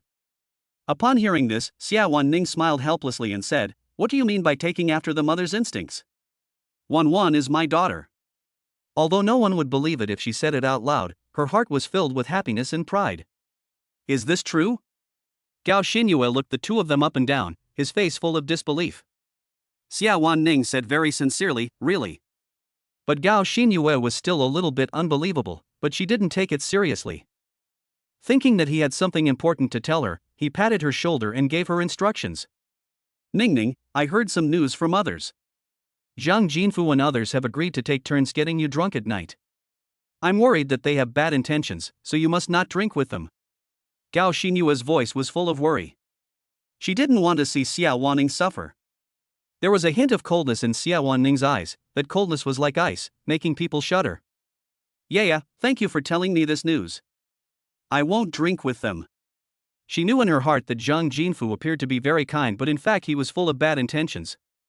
She had already started to guard against him. Speak of the devil, and here he comes. Soon, Zhang Jinfu and several members of the student union came over. They came in a large group, with malicious smiles on their faces. After seeing Xiawan Ning, Zhang Jinfu came over with a smile, a bit of cunning hidden in his smile. Sister Ning, you came really early, you must be anxious waiting. Upon hearing this, Xiawan Ning didn't even look at him and replied coldly, You didn't call me Ning. I'm not familiar with you. There was no warmth in her voice, just like the cold wind in winter, biting and cold. Zhang Jinfu was so dissatisfied that he said to himself, Why are you being so high-minded? I'm going to sleep with you today. He glared at Xiawan Ning fiercely, his eyes full of possessiveness and anger. Then the group sat opposite each other, and the men smiled at each other, with a bit of cunning in their smiles, and then said, Thank you, President. Today our student union is proud of us, so we have to celebrate well. We won't go home until we are drunk, haha. They all knew that today's goal was to get Xiawan Ning drunk and then take the opportunity to attack her. Knowing their plans in advance, Xiawan Ning refused without blinking. I'm so sorry, I have a cold recently and took cefuroxime when I came out. You guys should drink it. When Zhang Jinfu heard this answer, the smile on his face froze for a moment. His original plan was ruined, and his eyes were filled with anger. He gritted his teeth fiercely and cursed in his heart, This bitch actually dared to ruin my good deeds. The atmosphere suddenly became quiet. Wan Wan looked at the many people gathered around the table. She tilted her head, looked at Xiawan Ning curiously and said, Mom, are the uncles and aunts here? Wan Wan's stomach is rumbling. She covered her stomach with her little hands, feeling a little embarrassed. Xiawan Ning looked at the time. It was already the agreed time. She smiled and said, Okay, let's eat. Then, she called the boss to start taking the order. However, at this time, several men looked at each other, and their eyes fell on Wan Wan with a bit of surprise in their eyes. After placing the order, Zhang Jinfu asked eagerly, President Xia, is the little girl next to you your daughter? Yeah, is that not possible? Xiawan Ning asked back unhappily, with a hint of disdain and indifference in her eyes. Zhang Jinfu waved his hands upon hearing that, muttering to himself, Damn it, you're not a virgin anymore, why are you still pretending to be so cool? If others can sleep with her, so can I. His heart was filled with resentment and dissatisfaction towards Xiawan Ning. At the table, everyone had different expressions, only Wan Wan was concentrating on eating the meat. She took a bite of the meat, and her little face showed great satisfaction. I have to say, when you are young, you have no worries, your happiness is so simple and pure. While eating, Wan Wan suddenly remembered something important. She looked at Xiawan Ning, her big eyes flickering with doubt. Mom, why hasn't Dad come yet? Did he forget? There was a hint of anxiety and uneasiness in her voice, for fear that Dad would miss the delicious meat. No way. Xiawan Ning was puzzled and immediately wanted to take out her cell phone to contact the other party. Just then, a familiar voice came, Sorry, I'm late. Dad, you're here. After hearing her father's voice, Wan Wan jumped over and pulled him to sit next to her. The little figure was like a happy elf. Seeing this, Xiawan Ning smiled and shook her head. It's not too late, the skewers have just arrived and are still hot. At this time, Gao Xinyue whispered in her ear in surprise, Ning, this handsome guy is not from our student union, I haven't seen him before. There was a hint of curiosity and surprise in her voice, and her eyes looked back and forth at Lin Muhong. Indeed not. Xiawan Ning replied in a low voice, and then introduced in front of everyone, This is Lin Muhong, my boyfriend. She blinked when she looked at Lin Muhong, and he nodded in cooperation, his smile full of doting and tenderness. Hello everyone, thank you for taking care of my Ning. The girls present applauded enthusiastically when they saw such a handsome guy, but Zhang Jinfu felt uncomfortable as if he had eaten a fly leg. He slammed the wine glass heavily on the table, and the sound of the glass hitting the table was particularly harsh. He said impatiently, "Anyone can say nice things, but you have to be sincere. Drink a glass first." As soon as he said this, the little followers beside him also echoed, "That's right, since he kidnapped our school beauty, we must have a drink." Seeing that everyone was deliberately picking on her, Xiawan Ning said coldly, "My boyfriend can't drink. If you want a drink, drink it yourself." Upon seeing this, Zhang Jinfu looked at Lin Muhong provocatively and continued, "You coward who hides behind a woman, I really doubt the vision of our president Xia, don't you?" His eyes were full of contempt and ridicule, as if he wanted to provoke the other party. Seeing this, Lin Muhong smiled and nodded, "I'll drink with you." When he came, he found someone following him, and he was very sure that person was Song Qianyue. "Just when I was worrying about how to lure her out, this guy came over and gave me a pillow." It was just in time. At that time, Lin Muhong already had a plan in his mind to ensure that Song Qianyue would be brought to justice. Chapter 60, Mom, I see it's so delicious. Then, Lin Muhong's deep eyes slowly fell on the bottle of white wine beside him. The corners of his mouth slightly raised, outlining a relaxed smile. A glass of wine is so insincere. I'll drink a bottle. Do you dare to follow me? After that, he raised his chin slightly, his face full of pride. You know, he is talking about white wine. An average person would probably feel dizzy and stagger after drinking one glass of it. After drinking this bottle of wine, he would have to go see Tainai. When the little followers beside him heard what Lin Muhong said, they immediately became excited. They all came to Zhang Jinfu and said in unison, "Brother Zhang, this guy is just trying to scare you. He can't drink at all. Let's bet with him." "Yes, that's right. Let's not fight for the buns but for our dignity. Let this kid see how much you can drink." Zhang Jinfu heard every word the little followers said. He gritted his teeth, stamped his feet, forced a smile on his face, and said, "Okay, I'll drink with you, but you have to drink first." "No problem." Lin Muhong nodded with a smile, and with a bit of contempt, he said in his heart, "You are not qualified to compete with me in drinking capacity." Seeing the two of them were on the verge of a fight, Xiawan Ning looked at Lin Muhong worriedly, her eyes full of anxiety and concern. She didn't want the other party to show off because of her.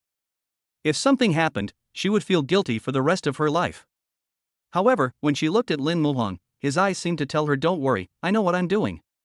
In the end, Xiawan Ning swallowed the words that were about to come out of her mouth, but her hands unconsciously clutched the corners of her clothes tightly. Then, Lin Muhong slowly picked up the white wine on the table, twisted his fingers lightly, and the lid opened with a pop. He simply picked up the bottle, tilted his head back, and began to drink it up with big gulps.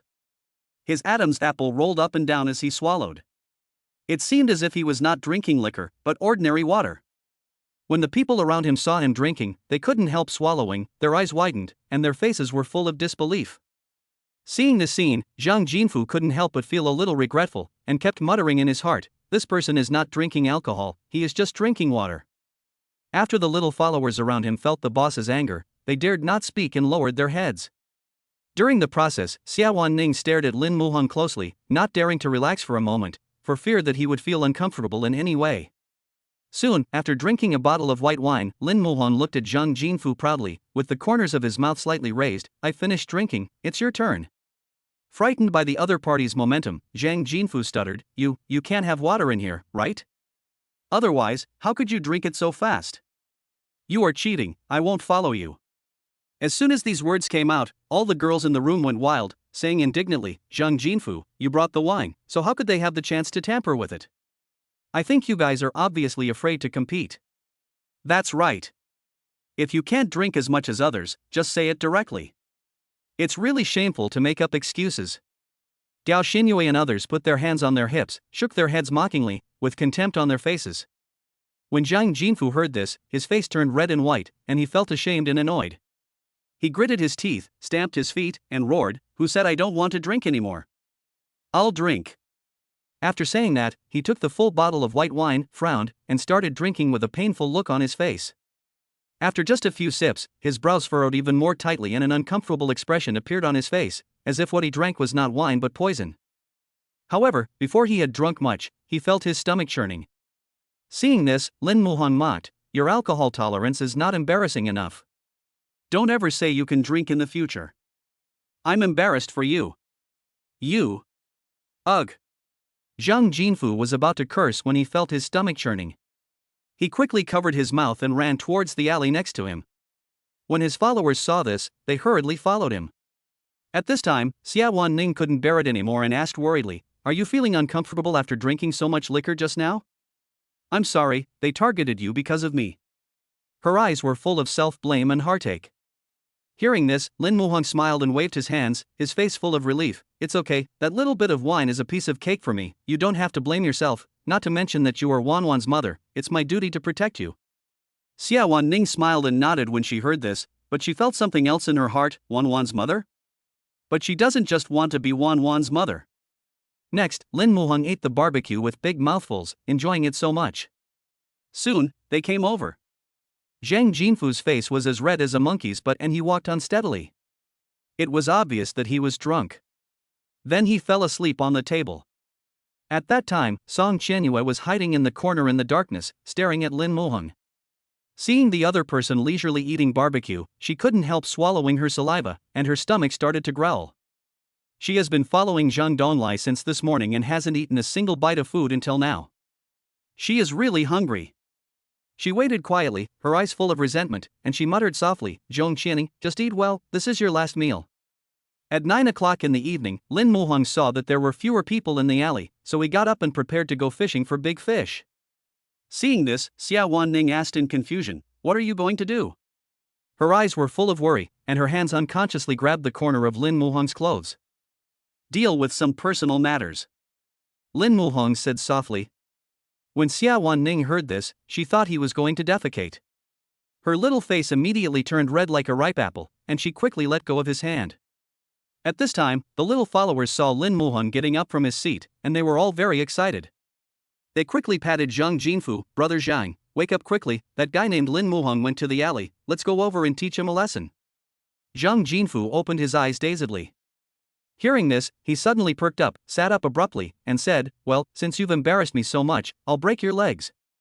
Let's go." After saying that, several people stood up with a rumble and walked towards the alley.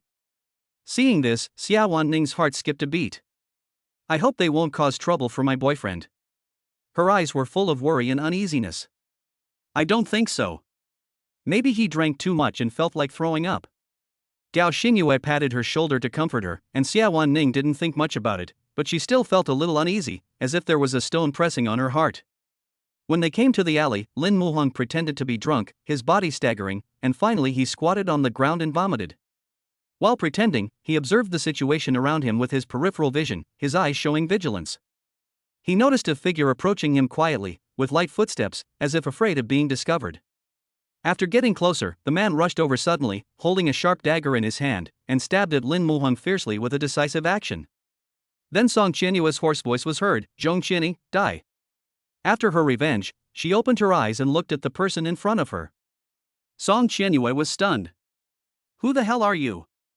Chapter 61, Why is this kid following me? To be honest, Zhang Jinfu who was stabbed was also full of surprise. He opened his eyes wide, and his mind was full of doubts. With so many people, how did he end up in the gun barrel? He felt a sharp pain in his body, which spread like a tide, making his eyes go black. Then he lost consciousness and fainted. At that time, the little followers around Zhang Jinfu saw that their boss was stabbed many times and blood kept gushing out, and they were so scared that their faces turned pale. They ran to the intersection in panic, shouting at the top of their lungs, "Murder, murder, run." Hearing this, Xiawan Ning immediately held Wan Wan tightly in her arms. Her body was trembling slightly and her eyes were full of fear. When the people around heard the shouting, they all hid. Later, when there was little movement around them, they looked cautiously into the alley. At this moment, Xiawan Ning suddenly remembered that Lin Muhong had just gone into the alley and had not come out yet. Her heart suddenly tightened and a bad premonition came to her mind. Her eyes were filled with worry and her hands clenched unconsciously. Then, she pushed Wan Wan into Gao Xinyue's arms and said anxiously, "Yeah, Wan Wan, please help me take a look."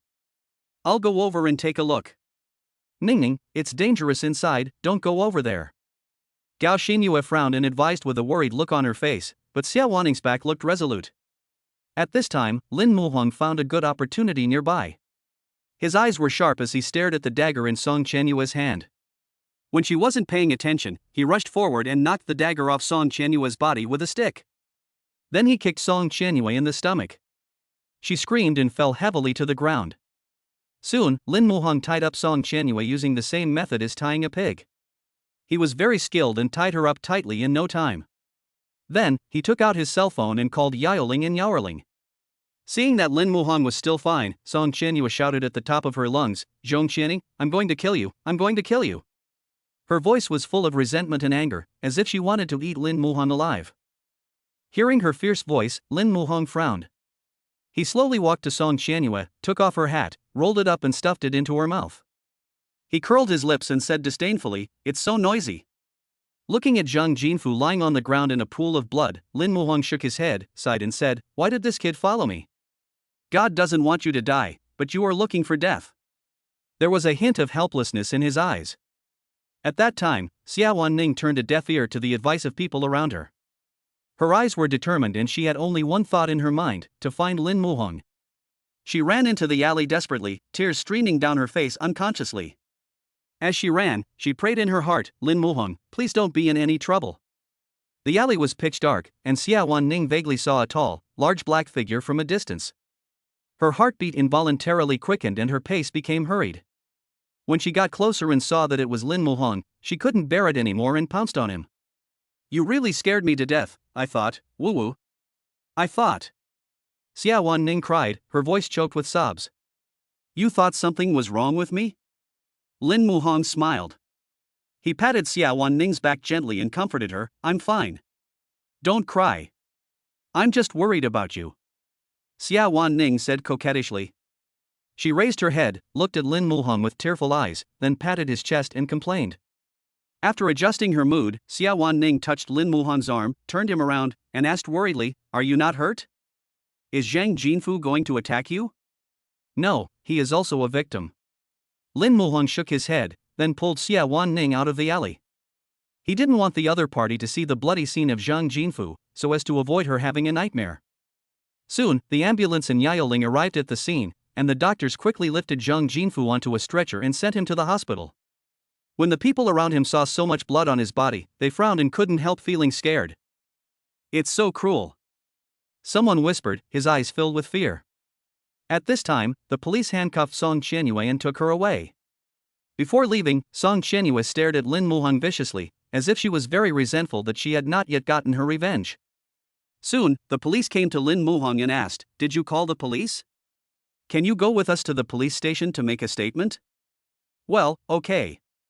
Lin Muhong nodded, then turned to look at Xiawan Ning and instructed, "Take Wan Wan home first." "Okay." Xiawan Ning nodded, her eyes full of reluctance. After arriving at the police station, Lin Muhong told the police truthfully about Song Qianyue following him and her resentment towards him. The police listened carefully and took notes. When the police heard that Zhang Jinfu was just an innocent passerby, their eyes were full of pity. He was so pitiful. They just received a call from the hospital, saying that the murderer had stabbed Zhang Jinfu in the aorta. Zhang Jinfu's organs were stabbed in many places and he has died. The police officers all felt heavy-hearted as they had not expected matters to be so serious. To be honest, Lin Muhong was also very sad to hear the news. All he could say was that if people had good hearts, they would not have ended up like this. After coming out of the police station, Lin Muhong called Zhou Shudong. The other party was now eating and sleeping in the company. He had just finished making a bed and was about to go to sleep when he suddenly received a call. "Boss Lin, is there anything wrong so late?" "Mr. Zhou, Song Qianyue has been arrested by the police. You can go home and sleep peacefully," Lin Muhong said calmly. "Ah? Really?" Zhou Shudong was shocked when he heard the news. He didn't expect the police to act so quickly.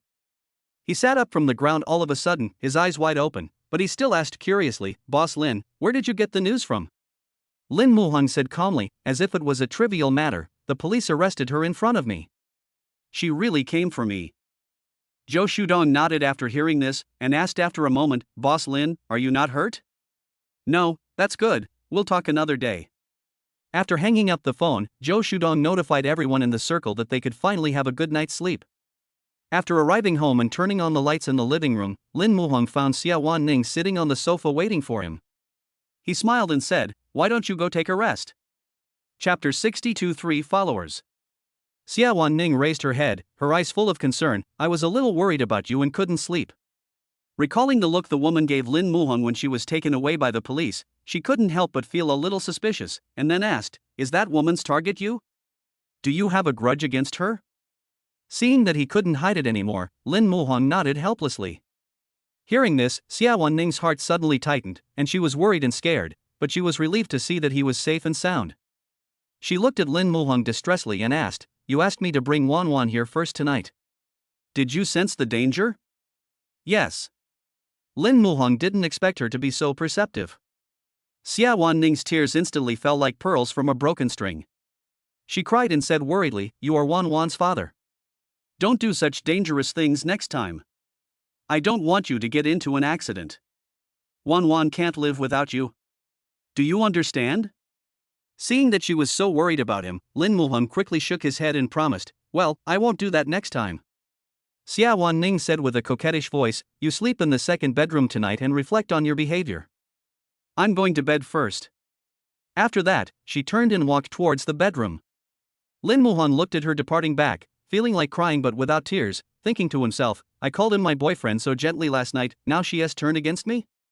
The next morning, sunlight shone through the window onto the dining table. Xiawan Ning looked up at Lin Muhong and asked, Do you have time recently? I promised to take Wan Wan to the amusement park after the debate competition. If we have time, let's do it tomorrow. I don't have classes. What about you? Lin Muhong said after thinking for a while. Xiawan Ning also nodded and said, Okay. After seeing her father and mother discussing, she said excitedly, So, we are going to the amusement park tomorrow? Wan Wan is so happy. Dad, Mom, you are so nice to me, I love you. After saying that, Wan Wan flew into their arms like a happy little bird and kissed them on the forehead. There was a gleam of anticipation in her big watery eyes, and her little hands were tightly holding her father and mother's hands, as if she was afraid that they would go back on their word. In the afternoon, both Lin Muhong and Xiawan Ning had classes, but Lin Muhong only had one class, so he brought Wan Wan a class. Wan Wan was carrying a small school bag and sitting obediently next to her father, looking at everything around her with curious eyes. Soon, Zhao Zijuan, Lu Xiaorong and Wan Kailuan came over chatting and laughing and sat beside him. As soon as Wan Kailuan sat down, he looked at Lin Muhong and complained, Ahang, we don't see you except in class, what are you busy with recently? Taking care of the children. Lin Muhong said sincerely. After all, he cherished the time he spent with Wan Wan. At this time, Zhao Zijuan rolled his eyes and said with a wicked smile, Ahang, you have chased after the campus beauty, but you don't introduce her to us. Isn't that too mean? That's right, please introduce your sister-in-law to us. We are still single now, you have to help us. Wang Kailuan also joined in. Lin Muhong didn't know whether to laugh or cry. Although Xiawan Ning was not his girlfriend now, she was Wan Wan's mother, and it was time for her to meet his good brothers. He replied, Okay, then you guys come to my house for dinner later, I'll cook for you myself. However, after hearing this, Lu Xiaorong immediately frowned and asked in confusion, Ahang, is the food you cooked edible? It won't make us have diarrhea for several days after returning. Don't worry, the poison won't kill you, but it will help detoxify you. Lin Muhong said sinisterly. His cooking skills were indeed very unreliable before, but now he has been reborn, his cooking skills are excellent, and he is guaranteed to win over many people. The three of them just didn't follow the beaten path, and when they heard Lin Muhong say this, they really wanted to try it. But this is not their original intention. Their real interest is not in wine but in people. After class, Lin Muhong was followed by 3 tail chasers. Seeing this, Wan Wan glanced behind her and asked curiously, Dad, why are these weird uncles still following us? Because these 3 weird uncles are coming to our house for dinner. Lin Muhong pinched Wan Wan's nose and said happily. Oh, so that's how it is. Will their son come too? Wan Wan wants to play with them.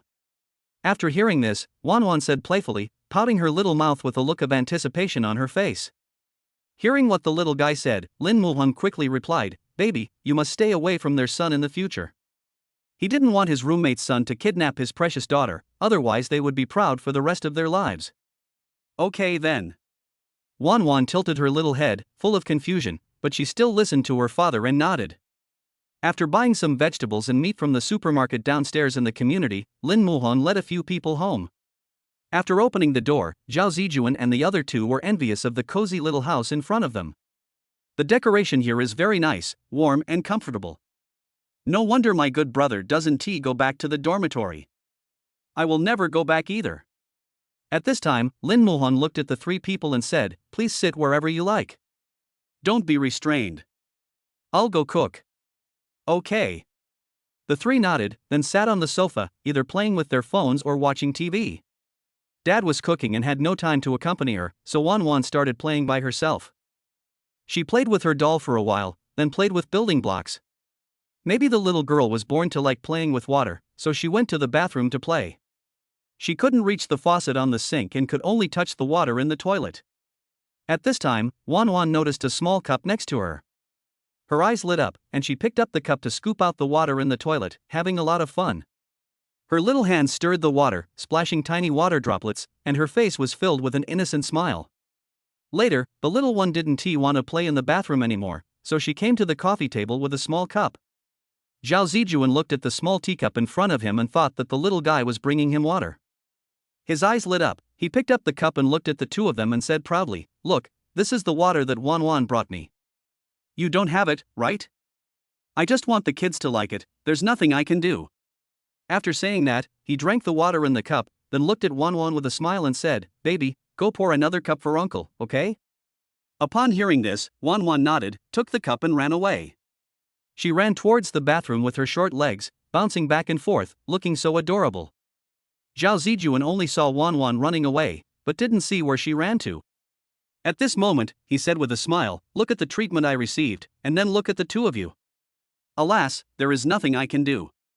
It's because Wan Wan is so proud of me.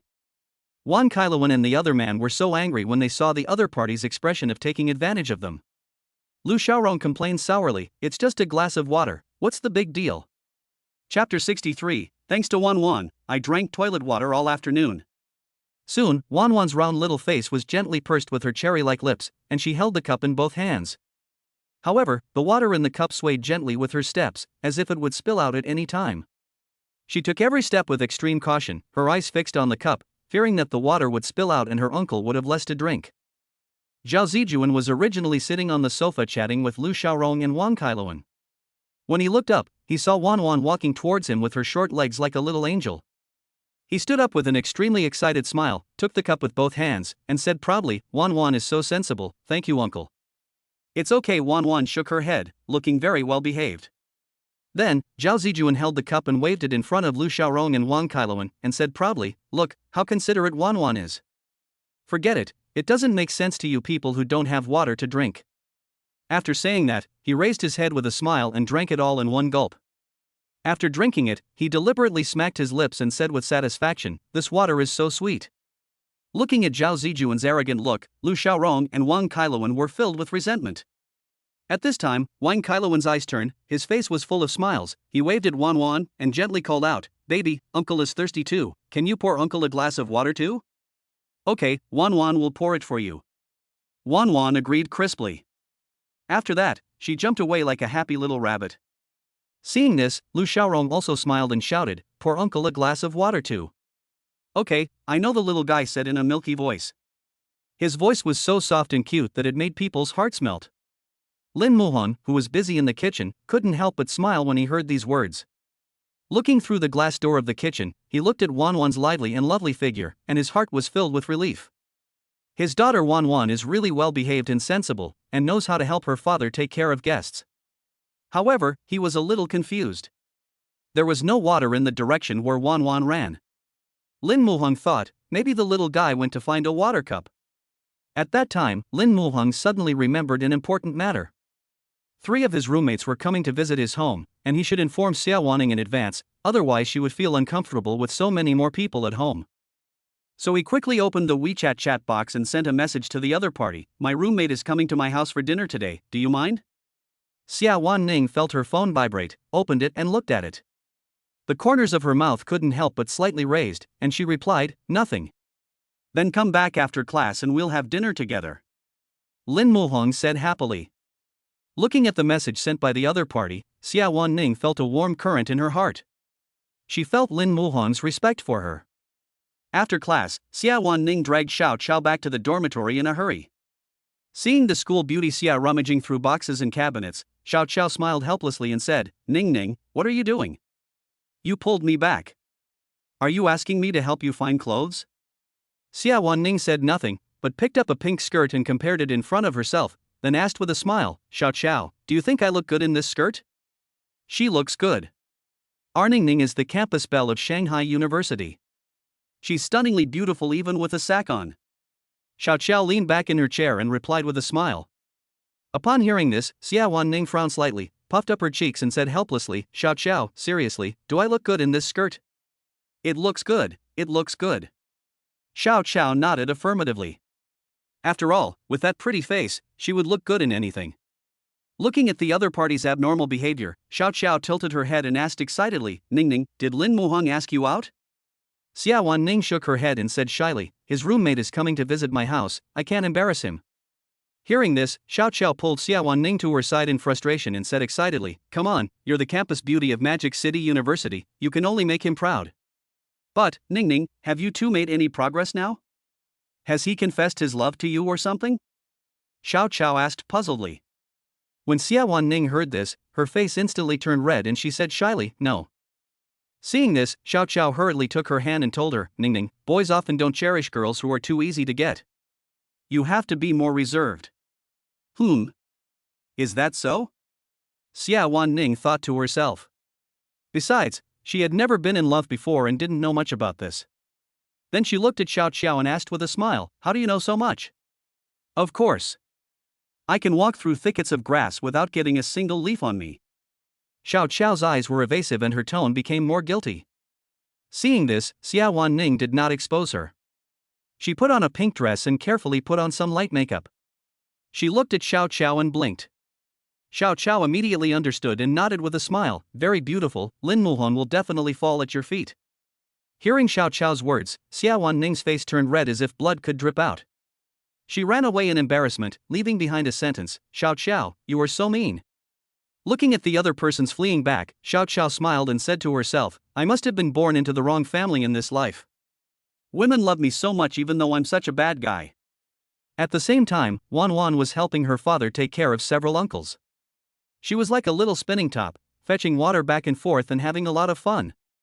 She brought water to one uncle, then to that uncle, and she looked so adorable. At this time, the sound of the door opening was heard at the door, and Xiawan Ning walked in. When Wan Wan heard the noise coming from the door, her eyes lit up and she rushed towards her mother with a smile, Mom, you're back. Upon hearing this, Zhao Zijuan and the other two hurriedly sat up from the sofa, then came to Xiawan Ning and greeted her with a smile, Hello, sister-in-law. Hello, sister-in-law. Hello. Seeing everyone so enthusiastic, Xiawan Ning also waved and greeted them with a smile, but she was even happier in her heart because these people were calling her sister-in-law. Lin Muhong heard the noise coming from the living room, and he walked out with a smile, You're back, let me introduce you. This one is Zhao Zijuan, this one is Wang Karen. Xiawan Ning nodded one by one. Lin Muhong continued, Now that we are all here, come and have dinner. At that time, the table was filled with various dishes, exuding tempting aroma, making people salivate. At this time, Zhao Zijuan brought the three people's small cups to the table. Wan Wan saw that their cups were empty, her eyes curved into crescents, and she said with a smile, Uncle, Wan Wan will go and pour you some water. Thank you, baby. Seeing Wan Wan being so well behaved, Zhao Zijuan and the other two were full of love. However, Lin Muhan looked at Wan Wan walking inside and wondered, the water dispenser is right next to it, why did the little guy go there to get water? Zhao Zijuan and the other two had a bad feeling, especially when they saw Wan Wan walking towards the bathroom. The three of them looked at each other with fear in their eyes. At that time, several people followed Wan Wan, walking cautiously, not daring to breathe. Sure enough, they found that she was holding a small cup and scooping water from the toilet. Seeing this, Lin Muhong was stunned at first, then he said to his three roommates with a smile, I'm sorry, brothers, my family is poor and I don't have anything to treat you. I made you drink toilet water for the whole afternoon. After saying this, I couldn't help but laugh out loud. Chapter 64. Something happened at home. Zhao Zijuan and the other two heard this and immediately retched. Wang Kailuan in particular complained angrily, Zhao Zijuan, what's your taste? You said the water is sweet. Ugh. You two were drinking quite enthusiastically, and now you're talking about me. Zhao Zijuan replied helplessly, thinking to himself, he didn't know who was the one who was vying to ask Wan Wan to pour the water. Seeing the people blaming each other, Lin Muhang didn't know whether to laugh or cry. You three are all the same, don't blame each other. At this time, Wan Wan seemed to realize that she had done something wrong. She stood next to the toilet, scratching her little fingers nervously, and glanced at a few people from time to time. She was afraid that everyone would say something about her, so she stood there without daring to move, with even her little mouth pouting as if she was about to cry at any moment. She looked like a frightened little rabbit, so pitiful. Seeing this, Lin Muhang gently pulled Wan Wan to his side. Before he could say anything, the little guy opened his mouth and burst into tears. He looked as if he had suffered a great injustice, or even as if he was the bad guy who was complaining first. When Lin Muhang saw Wan Wan's tears as big as beans flowing down, his eyes were filled with heartache. He patted Wan Wan's back gently and consoled her. Wan Wan, the uncles don't blame you.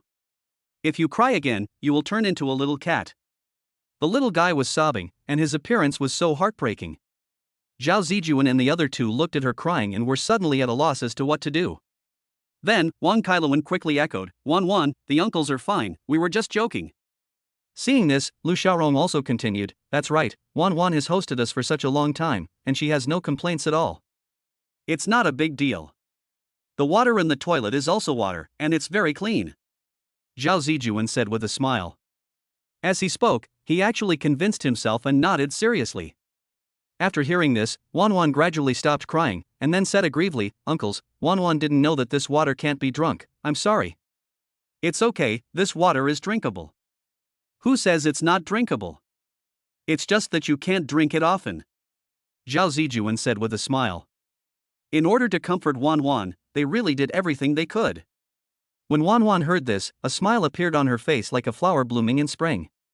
Seeing this, Lin Muhang carried Wan Wan to the water dispenser and told the little one, Baby, next time the uncles come, get water from here, okay? Okay, Wan Wan remembers it. The little guy nodded heavily, looking very serious. Afterwards, Lin Muhang found a few clean cups. At this time, Wan Wan jumped off the bench as if to make up for her mistake, and went to the water dispenser with a cup in her chubby little hands to get water. After receiving it, she carefully brought it to the people and said in a milky voice, Uncle, please drink some water. Hey, Zhao Zijuan's heart melted when he saw this, and he thought to himself that if he had such a well-behaved and cute baby, he would be willing to drink toilet water every day. Next, everyone started to eat. After tasting Lin Muhang's cooking skills, Lu Xiaorong was full of surprise. Hung, I didn't expect you to be such a good cook. Your sister-in-law is really blessed. When Xiawan Ning heard this, her face instantly turned red. She smiled shyly and nodded. Seeing this, Lin Muhang quickly put a piece of meat into Lu Xiaorong's bowl and said with a smile, Eat quickly, even meat can't fill your mouth. After eating and drinking their fill, Zhao Zijuan and the other two reluctantly prepared to leave. Before leaving, they held Lin Muhang's hand and begged, Ahung, the food you cook is so delicious, can we come and eat with you every day? Get lost, Lin Muhang said unhappily, thinking to himself, if he comes here to eat every day, wouldn't several extra high wattage light bulbs have to be on every day? Seeing the uncles standing in front of the elevator door, Wan Wan hid behind Xiawan and said a little embarrassedly, Goodbye, uncles, next time Wan Wan won't let you drink toilet water. Okay, goodbye Wan Wan. The three of them nodded with a smile, their eyes full of love. After getting on the elevator, the three of them felt a little unsatisfied when thinking back to the dishes Lin Muhang had made. They all had one question in their minds, how can they get free meals every day? Before going to bed, Wan Wan lay in bed, and Lin Muhang told stories to the little one as usual. Suddenly, she tilted her head, looked at her father and asked, Dad, I miss Grandpa and Grandma. When can we go back to see them? Speaking of his parents, Lin Muhang felt a little apologetic. He has been busy taking care of the children and making money recently. He hasn't called home for a long time and doesn't know how they are doing now. He thought that the Dragon Boat Festival would be in a few days and Wan Wan would miss her grandparents, so it would be a good time to go back then. If they saw such a well-behaved and lovely granddaughter, they would definitely like her very much. At the same time, in an old residential area on the outskirts of Shanghai, Lin Zhongtian, wearing a striped vest, took his wife Su Wanru and quietly walked upstairs. There was a stale atmosphere in the corridor, and the lights were dim and weak. When they reached the third floor, the old couple's faces were filled with bitterness and helplessness when they saw the words "Pay back the money" written in red paint on the west door. Lin Zhongtian opened the door secretly, and after entering, he closed the door carefully, as if he was afraid of making any sound. However, after entering the room, the two did not dare to turn on the lights. Through the moonlight, Su Wanru saw that only some shabby furniture was left in the house, and her pent-up emotions burst out instantly. She looked at Lin Zhongtian angrily and said quietly, "Look at what you have done. You are so old but you still want to make trouble. You have ruined a good family like this. How are we going to live in the future?" While wiping her tears, Su Wanru continued, "Han will graduate from college in a few years, and that will be a time when he will need money. How can we help him buy a house and get married?" She became more and more excited as she spoke, and her tears fell. At this moment, Lin Zhongtian regretted it so much that he kept hitting himself. Seeing this, Su Wanru hugged him distressfully and comforted him, "As long as our family is together, we will get through this difficult time." Lin Zhongtian nodded slightly. After a pause, he raised his head, looked at the other person, and said slowly, "Has Han called you these days? Don't mention anything about home to him." "No, maybe the child is too busy with studies and has no time." Su Wanru responded by shaking her head slightly. She suddenly thought of something and continued, "The Dragon Boat Festival is coming soon. Han will definitely come back to celebrate the festival. What should we do then? Won't we be exposed?" After hearing this, Lin Zhongtian fell into deep thought. After a moment's silence, he said, "Let's call Ahong tomorrow and tell him we're going on a trip." "Well, this is a good idea. Let's do it." Su Wanru nodded in agreement. Chapter 65 Returning Home. The next day, before dawn, the whole world was still immersed in quiet darkness. Lin Zhongtian and Su Wanru tiptoed out of the house like thieves. Nowadays, as soon as daytime arrives, there will be a group of people guarding the door of homes, units, and even the entrance of the community, with only one purpose: to make them pay back the money. After the sun rose, Su Wanru looked at the time and guessed that her son should have gotten up, so she took out her cell phone and called Lin Muhong. At the same time, Lin Muhong, who was preparing breakfast, saw that it was his mother calling. A light of happiness instantly flashed in his eyes. He couldn't wait to answer the phone and said with a smile, "Mom, I've been busy lately and didn't call you. I hope you're not angry with your son." Lin Muhong said with a little apology. "How could that be?" Hearing her son's familiar voice, Su Wanru tried hard to hold back the tears in her eyes. "You are busy students, and your studies are the most important. Mom understands." He.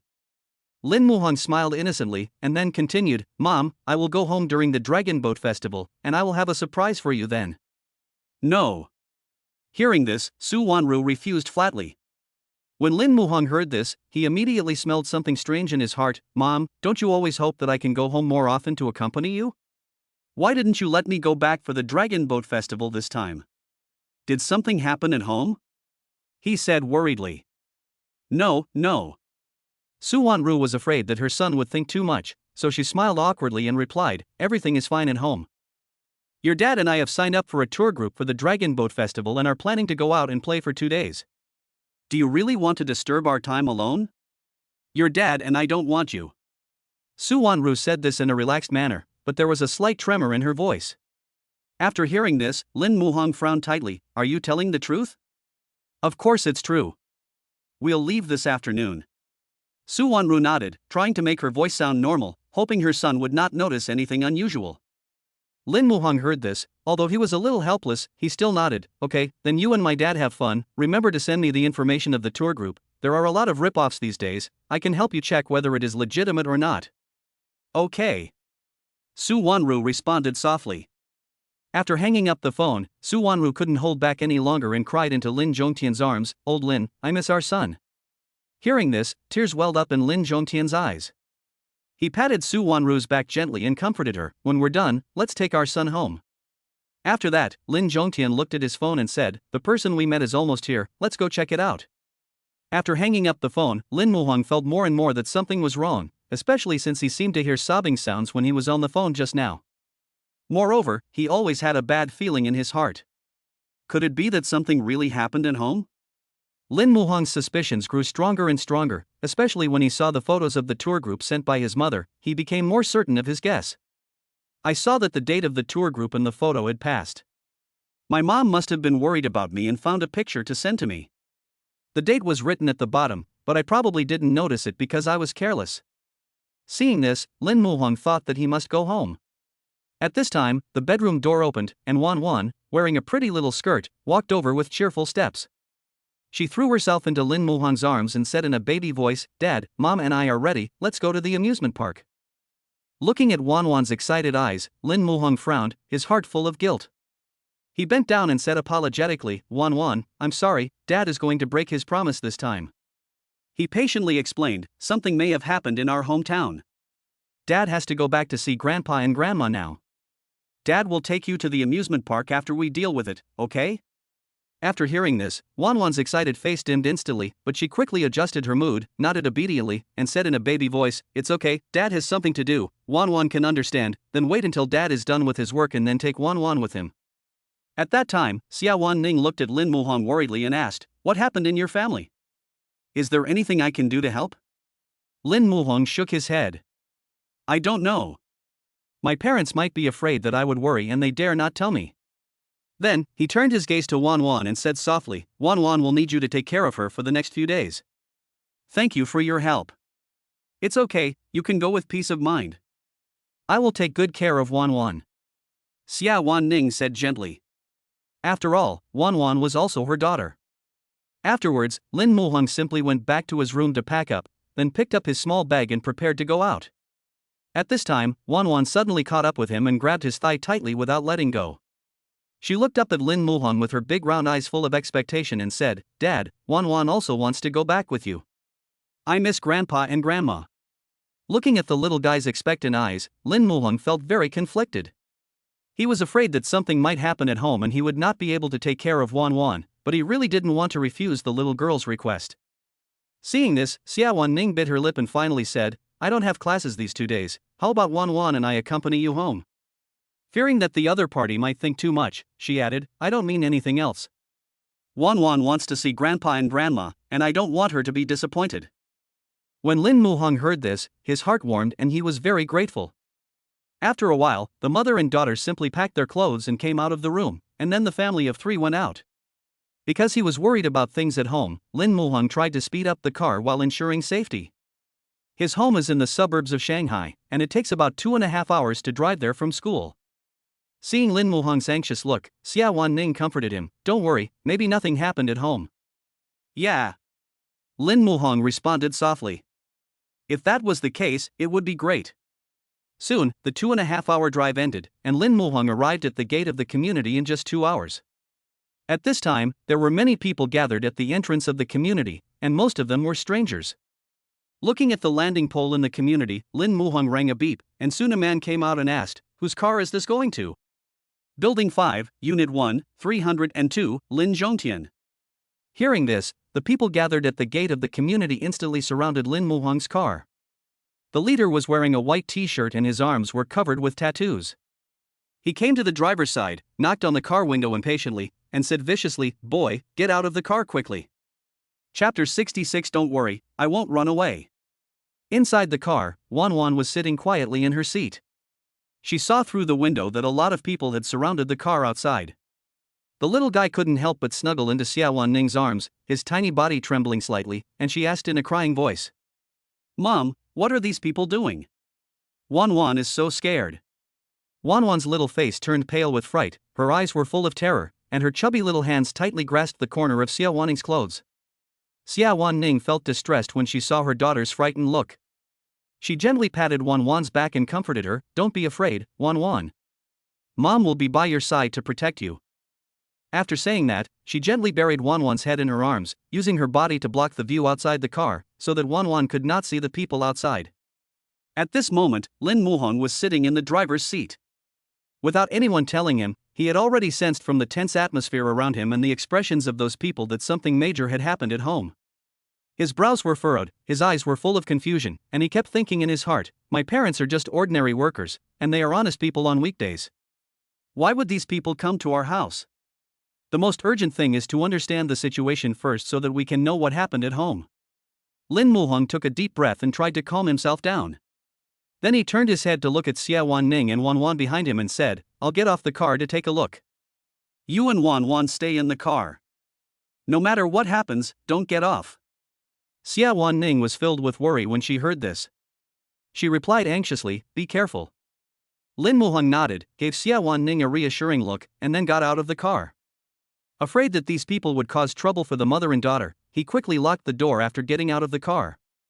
Then, he glanced at everyone with cold eyes and asked loudly, "What are you doing around my car?" A tall man with tattoos all over his arms strode forward among the crowd.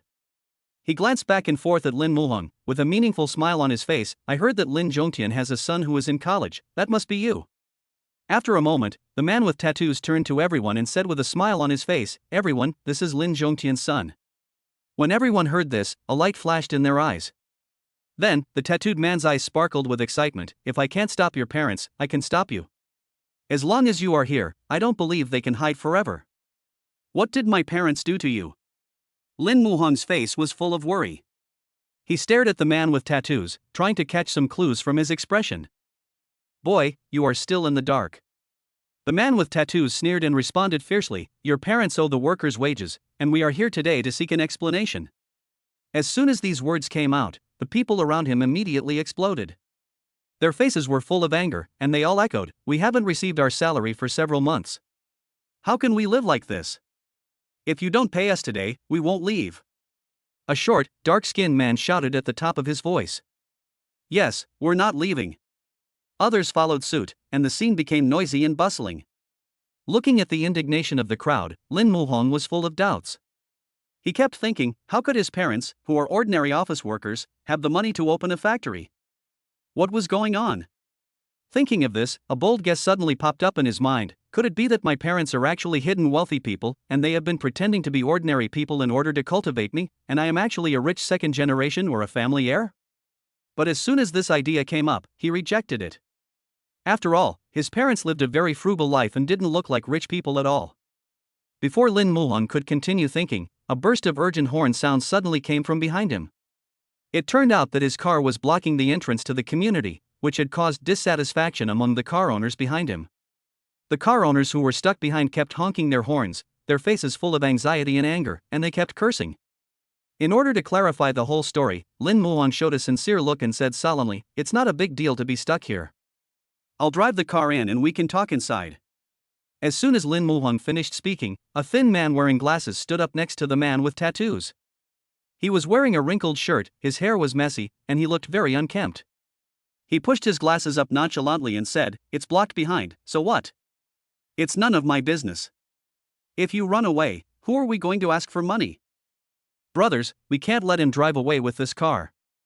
He waved his arms and shouted to the people around him. Lin Muhong looked helpless, and patiently explained, "There is only one entrance and exit in the community. Where can I go if I drive in? Aren't you going to look for my parents? When I drive in, I will call my parents and ask them to come back." He thought to himself that he had to understand what happened at home before he could solve the problem. Besides, it was impossible for his parents to hide from these people forever. After hearing this, the man with tattoos thought for a moment, touched his chin, a hint of hesitation flashed in his eyes, and finally he nodded. He pointed at Lin Muhong and warned him fiercely, "Boy, don't play tricks. We have people in the community and at the gate. Don't even think about running away." "Don't worry, I won't run away," Lin Muhong promised solemnly, with a firm look in his eyes. The man with tattoos then stepped aside to let Lin Muhong get in the car. It was noisy outside and Xiawan Ning couldn't hear what those people were saying. Seeing Lin Muhong return to the car, she asked with concern, "How is it? Did they not embarrass you?" "No." Lin Muhong shook his head and forced a smile on his face, trying to reassure Xiawan Ning. Then he started the car and drove to the downstairs of the unit. At this time, the man with tattoos followed with everyone else. At this time, the people who were squatting downstairs in the apartment building saw the man with tattoos coming over, and they all gathered around him, asking in confusion, "Brother son, why are you all here? Is there any news about Lin Zhongtian?" The man called Brother Son was none other than the tattooed man's son Daong. At this moment, he looked at Lin Muhong with a smile and said proudly, "No, but his son is in our hands now. I don't believe that the old couple won't show up." Then, Sun Daong continued, "Boy, call your parents and ask them to pay you back as soon as possible. If you don't make this call, don't blame us for being rude, as you are so delicate and tender." He waved his fist in front of Lin Muhong, his eyes full of threats. "Okay, I'll fight." Lin Muhong nodded. He was not frightened by the power of these people, but was mainly worried about his parents. Looking at the ferocious looks of these people, I believe my parents must have had a hard time during this period. As a son, I feel guilty for not being able to share their burden. At this time, the man with glasses whispered in Sun Dayong's ear, "Brother Sun, we can't get through to the old couple's phone number. Can this guy contact them?" "Don't worry, they will definitely answer it." Sun Dayong's eyes flashed with confidence. Soon, Lin Muhang took out his cell phone and made a call in front of everyone. Upon seeing this, Sun Dayong immediately snatched the phone, turned on the speakerphone, and stared at the screen. After the phone rang a few times, it was actually connected. The man with glasses had a gleam of excitement in his eyes. It really worked. Seeing his parents answer the phone, Lin Muhang hurriedly said, "Dad, Mom." Chapter 67, Every wrong has its perpetrator, every debt has its creditor, we have to find his father. As soon as he said that, Sun Dayong snatched the phone away and shouted viciously, "Your son is with us now. If you two don't show up, we can't guarantee what we will do to your son." When Su Wanru heard this, her expression tensed up instantly, her eyes full of fear and worry, her hands unconsciously clenched the corners of her clothes, and she begged, let's go back now, don't do anything to my son, come to us if you have any problems. See you later. Sun Dayong said, and hung up the phone with a smug smile on his face. Hearing the beep, beep, beep sound coming from the phone, Su Wanru burst into tears, her body trembling slightly, and she said in a sobbing voice, "A hang is in the hands of those people now, we have to go back quickly. We must have called our son this morning and he must have noticed something unusual and rushed back." Lin Zhongtian sighed heavily. Thinking of involving his son, he blamed himself and slapped himself hard in the face. His eyes were full of regret. "I was really bewildered at the time. Otherwise, I wouldn't have caused so many troubles. It's no use saying this now." Su Wanru held back her tears, gently pulled his hand, and comforted him, "Let's go quickly. If we go too late, I'm afraid they will harm Ah Hung." The two looked at each other and nodded, their eyes full of anxiety, then walked quickly towards home. At the same time, downstairs in the apartment building, Lin Muhang was surrounded by a group of people, fearing that he would escape. However, looking at the big sun hanging high above his head, Lin Muhang looked at everyone and said, "The weather is so hot, it's not a good idea for us to stay here now. Why don't we go back to my house first?" He was mainly worried that the mother and daughter in the car were too hot and would get heatstroke. When the thin man with glasses heard this, his eyes suddenly lit up. He hurriedly grabbed Sun Dayong's arm and told the truth. "Brother Sun, we are short of money. Many of us can't even eat 2 meals a day. I'm afraid everyone will get heatstroke standing in the sun. How about we?" "Howsy, what you said makes sense. What's more, there are so many of us, how can we let a young boy run away?" Sun Dayong said confidently, his face full of contempt, then looked at Lin Muhang and said, "Boy, go ahead and open the door. As long as you listen to us, we won't do anything to you. These people are factory workers who just want to get back the money they deserve for their labor." Lin Muhang nodded and thought to himself, if these people's only purpose is money, then it will be much easier to deal with. Then, he unlocked the car door, opened the back door and said to the two people inside, "It's okay, you can get out." Upon hearing this, Xiawan Ning got out of the car holding Wan Wan.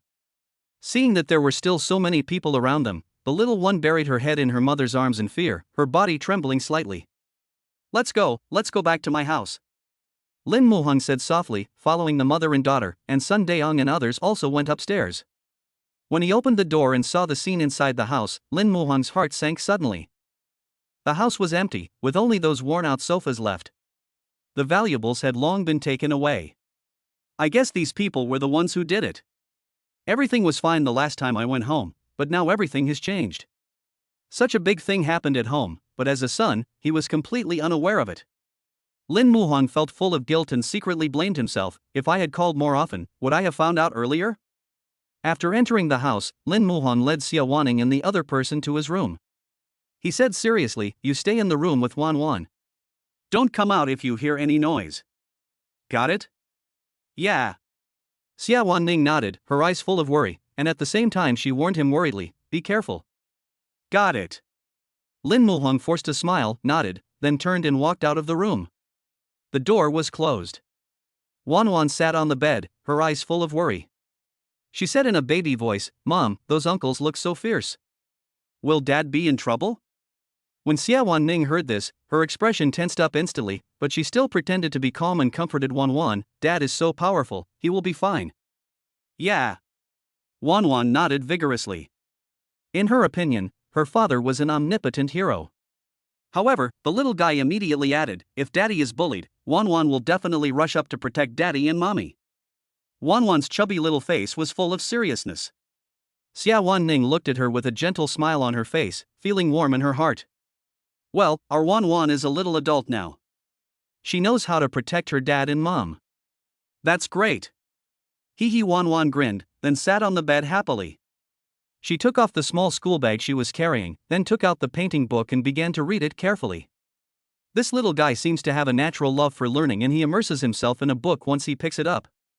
Looking at her precious daughter immersed in her own little world, Xiawan Ning's heart was full of expectations, hoping that she could grow up carefree like this. Outside the house, the door to the front of the house was closed, and there were 2 people guarding the door to prevent Lin Muhong from taking the opportunity to escape. Seeing everyone's nervous expressions, Lin Muhong waved his hands and said with a smile, "You really don't have to be so defensive against me. I called my parents here to discuss a solution." After he finished speaking, he looked at the man with tattoos and asked, "How much money do my parents owe you?" When Sun Daeong heard this, he looked up at him and said, "Your parents owe us several months' salary. The total amount for all employees is about 2 million. After that," he emphasized, "what we get back is the money we deserve for our hard work and sweat. This money should have been given to us." As soon as this was said, the people in the room said indignantly, "We take back our own money, what's wrong with that? Your parents seem to be honest, but I didn't expect that they are reluctant to even pay the workers' wages. Rich people are more stingy.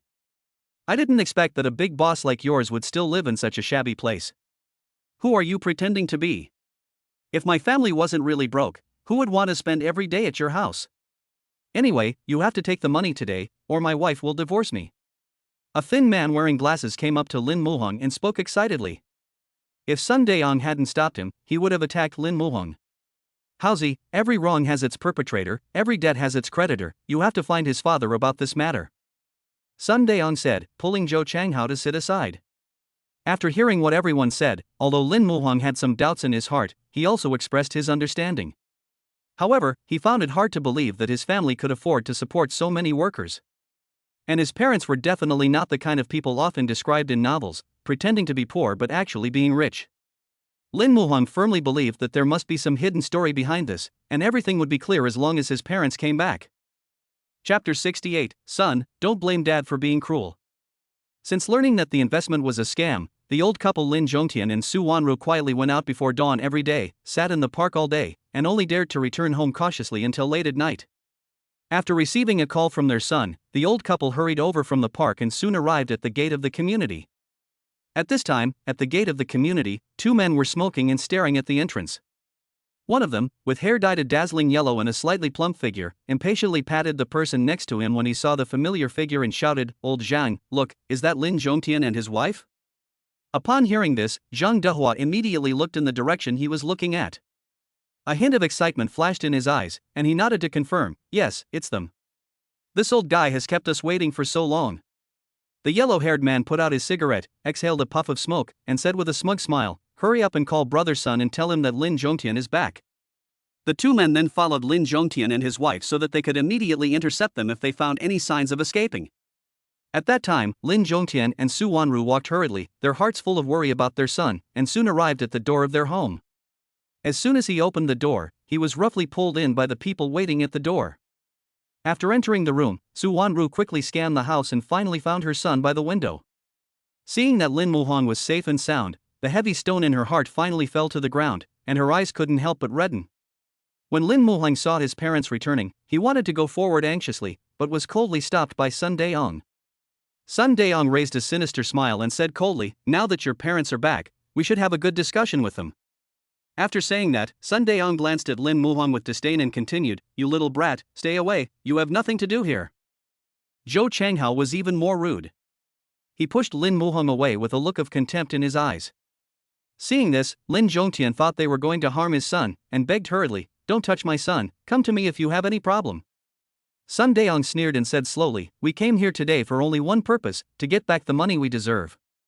Lin Zhongtian's mouth twitched when he heard this, and he said bitterly, "I told you, we are also victims, not to mention that we can't even give you the money you want." Sun Daeong was so angry that he laughed and said sarcastically, "You have the money to buy our factory, but you don't have money to pay us wages? Do you treat us like 3-year-old children?"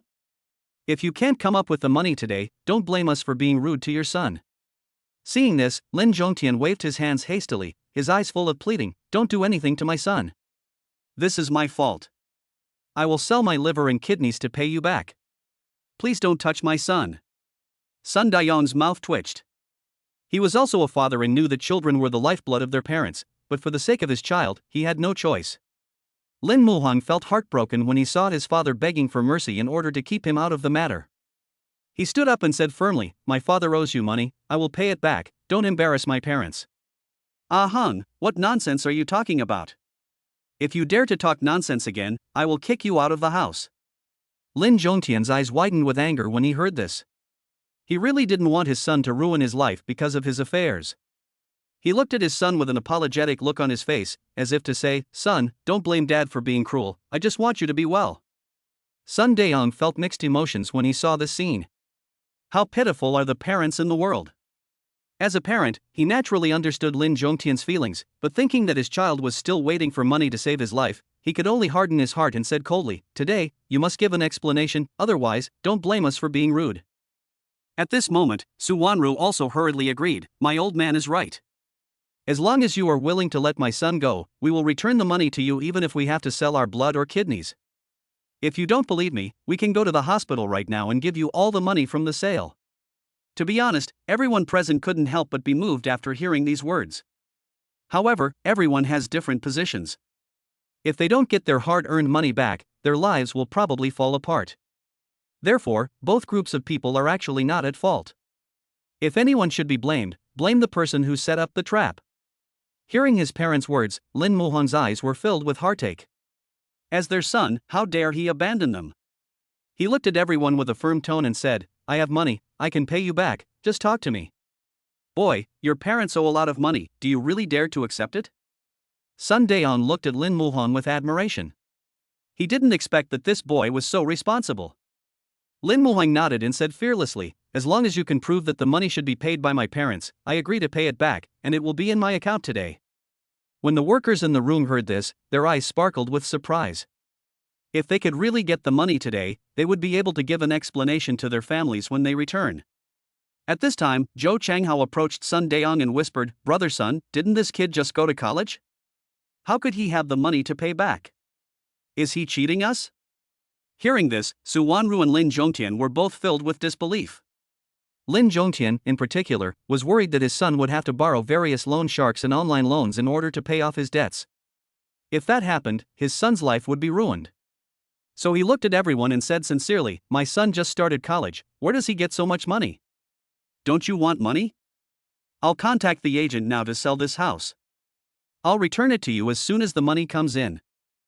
I can also go and borrow money from relatives now. Please give me some time to raise the money. I don't ask for much. 5 days, no, 3 days. I will give you all the money I raise. Is that okay? At the same time, Su Wanru also ran back to the room and took out the gold she had secretly hidden, about 50 grams, which was the betrothal gift she had saved for her future daughter-in-law. After finding it, she placed the jewelry box on the coffee table and begged, take this gold first, and consider it as interest.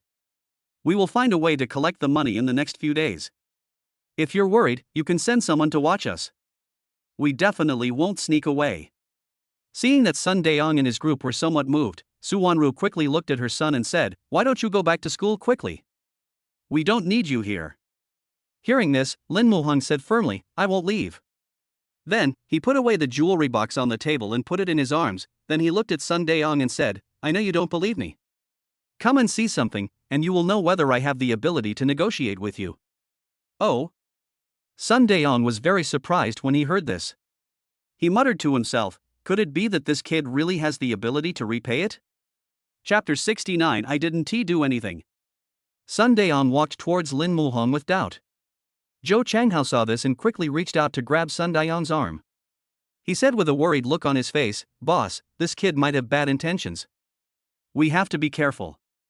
Sun Daong shook his head and answered affirmatively, it's okay.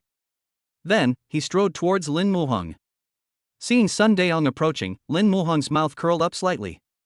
He stretched out his hand and handed over his mobile phone, saying, you can count the zeros carefully to see if it is enough to pay the wages of all your workers. Upon hearing this, Sun Daeong stared at the string of numbers on the screen of his mobile phone without blinking. He counted carefully, and after counting once, he was afraid of making a mistake, so he counted a few more times. After a while, Sun Daeong replied with a trembling voice, his face full of excitement, "Okay, we won't talk to your parents anymore, we'll talk to you instead." The Lin Zhongtian couple were standing aside, and when they saw the scene, their eyes were full of worry. When they saw Sun Daeong's reaction, they were even more confused. Could it be that their son really had so much money? Su Wanru was even more nervous. She thought to herself, if this money was borrowed by her son from the internet, she would stop him even if it cost her life. Okay. Lin Muhang nodded readily, and then said, as long as you can prove that my parents should pay back the money, I will settle it for you. Sun Daeong grinned, then took out a contract from his bag, handed it to him and said, this is the contract your parents signed to buy the factory. A few months ago, your father bought this factory from our boss. Now he is our new boss and should pay us wages. There is no money in your company account? Lin Muhang frowned after hearing this. Normally, the factory would keep some money for emergencies. Sun Daeong heard this, gritted his teeth, and said viciously, then you have to ask your old father. Hearing this, Lin Zhongtian quickly waved his hands, his face full of horror, and said, I didn't do anything. It's unfair. I have no idea about these things, and I am also a victim. After listening to what his father said, Lin Muhang knew that there must be some hidden story behind this. So he pulled his parents to sit on the chairs next to him and began to ask them what had happened. Dad, how can our family afford to buy such a big factory? What is going on? Lin Muhang was full of doubts and frowned. Since his son now knows about this, Lin Zhongtian no longer hides it.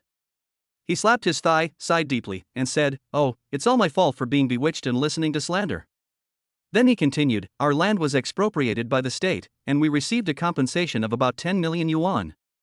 I heard from others that I could invest in the factory and enjoy dividends, and there would be no risk to the principal. As soon as they said that, I was tempted. I thought about it for several days, thinking that after you graduate from college, it will cost a lot of money to buy you a house and marry you off, so I invested all my money in it. I didn't expect that the contract I signed was a yin-yang contract. When I signed it, it said it was a share purchase agreement, but I didn't expect it to be a contract to buy a factory when I received it. I didn't realize this at all at the time. I only found out about it after they came to my door. After finishing speaking, Lin Zhongtian looked at everyone and said helplessly, everyone, it's not that I didn't pay you on purpose. I lost all my money and now I'm really broke. After hearing Lin Zhongtian's words, everyone present sighed. However, it is a fact that I have not received my salary. People are selfish and everyone must protect their own interests first. After hearing this, Zhou Changhao curled his lips in disapproval and said unhappily, now, you are our boss, it is your obligation to pay us, otherwise so many of us would have worked for nothing.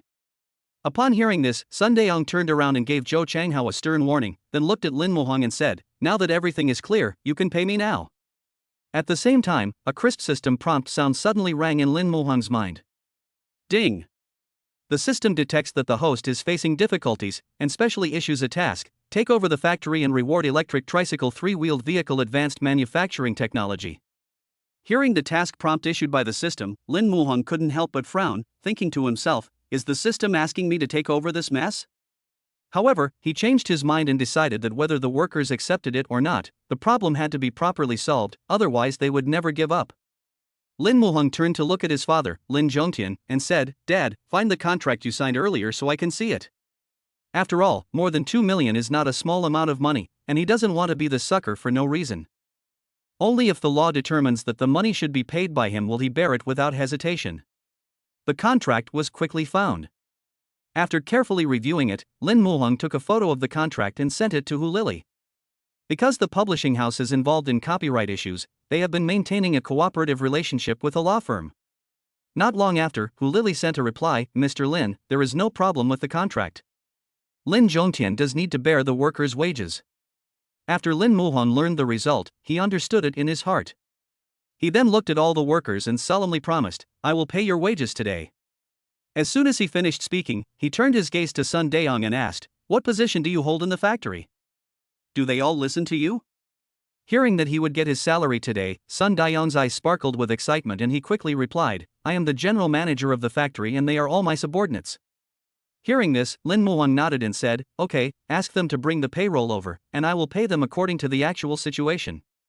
However, as soon as this was said, the employees expressed their opposition. You asked us to go get the pay slips, what if your whole family sneaks away? Wouldn't it be a waste of our efforts? We know how much salary to pay, and you can just pay it according to what we say. As Zhou Changhao spoke, a subtle calculation flashed in his eyes. He thought that this way he could report a higher salary. Lin Muhang glanced at everyone, a hint of coldness in his eyes. You can send a representative back to get the salary slip. If I pay you according to your request, then wouldn't I be the one being taken advantage of? I advise you not to be clever. If you want money, bring your salary slip to me in exchange. Lin Muhang's attitude is very firm, this is his bottom line. Chapter 70, Trapped. After listening to this, Sun Daong nodded slightly, a hint of approval flashed in his eyes, and he said in a deep voice, okay, then I'll ask someone to get the salary slip. I hope you don't go back on your word, otherwise everyone will be unhappy. Lin Muhang looked determined and responded without hesitation, don't worry, I keep my word and I definitely won't do that. At this time, Sun Daong assigned Zhang Dehua and the yellow-haired young man to go back to the factory to get their pay slips. Zhou Changhao frowned when he saw this, and quickly volunteered, brother Sun, these two are impatient and not very steady. Let me go. You can trust me to do the job. Sun Daong understood Zhou Changhao's little thoughts, and he didn't want to give Zhou Changhao the chance to do anything. After all, the key now was whether everyone could get the money smoothly. So he decisively refused, no, just let them go, I know what I'm doing. Zhou Changhao was frustrated and could only stand aside dejectedly, feeling reluctant in his heart and a hint of unwillingness in his eyes. At the same time, Lin Muhang walked to Su Wanru and Lin Zhongtian, looked at the worried expressions of his parents, and comforted them softly, Dad, Mom, I have to go out for a while, you two wait for me at home, don't worry. When Lin Zhongtian heard this, he couldn't help but feel a little worried, and asked hurriedly, Son, do you really have that much money? If it is a loan shark, I won't be able to make a living. How can I live like this? Lin Muhang looked at his father's anxious expression and patiently comforted him, Dad, don't worry, this money is not usury, I earned it with my own hard work, just wait at home with peace of mind. After comforting his parents, Lin Muhang turned to Sun Daong, his eyes firm and his tone strong as he said, I'm going out now. Tell them to open the door. Sun Daong raised his eyebrows and asked, what are you doing outside? Before you get the money, you guys can't go anywhere. Hearing this, Lin Muhang said calmly, go to the bank to withdraw money, otherwise how can I pay you wages? As soon as these words were spoken, the employees in the room were immediately excited, and their excitement was beyond words. When they thought about getting the money immediately, their hearts were like a fire burning and they were extremely excited. Even the two people guarding the door couldn't help but step aside, their eyes full of anticipation. Brother Sun, just let him go. This kid's parents are still in our hands. He won't dare to play any tricks if we leave him alone, said an employee. That's right. With so many of us, they don't dare to do anything wrong. Another employee echoed. Everyone was talking at once, and Sun Daong frowned and shouted, quiet. Then, he came to Lin Muhang, glanced at everyone, and solemnly instructed, I will go to the bank with him to withdraw money. You guys guard this room and don't let them go out. Do you hear me? After Sun Daong finished speaking, his eyes fell on Lin Zhongtian. Upon hearing his words, the employees nodded to show that they understood. Before leaving, Lin Muhang looked at the thin figures of his parents and felt a pang of sadness in his heart. Fearing that his parents would be targeted, he turned around, looked at everyone, and said in a serious tone, it's okay to guard my parents, but if you dare to touch my parents, I won't give you a dime. Sun Daong patted his chest and assured, don't worry, our purpose is only money, we won't do anything to the old man. After leaving home, Lin Muhang drove the Dior car and took Sun Daong to a nearby bank.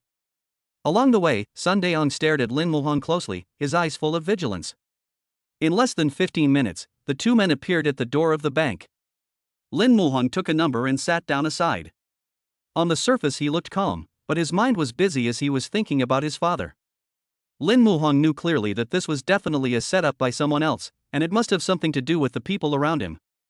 After all, few people know that I received compensation for my home demolition.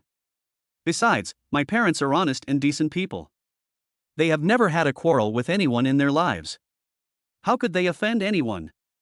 In addition, there was not a penny in the factory's account, so the previous boss must have transferred the money away before they found out.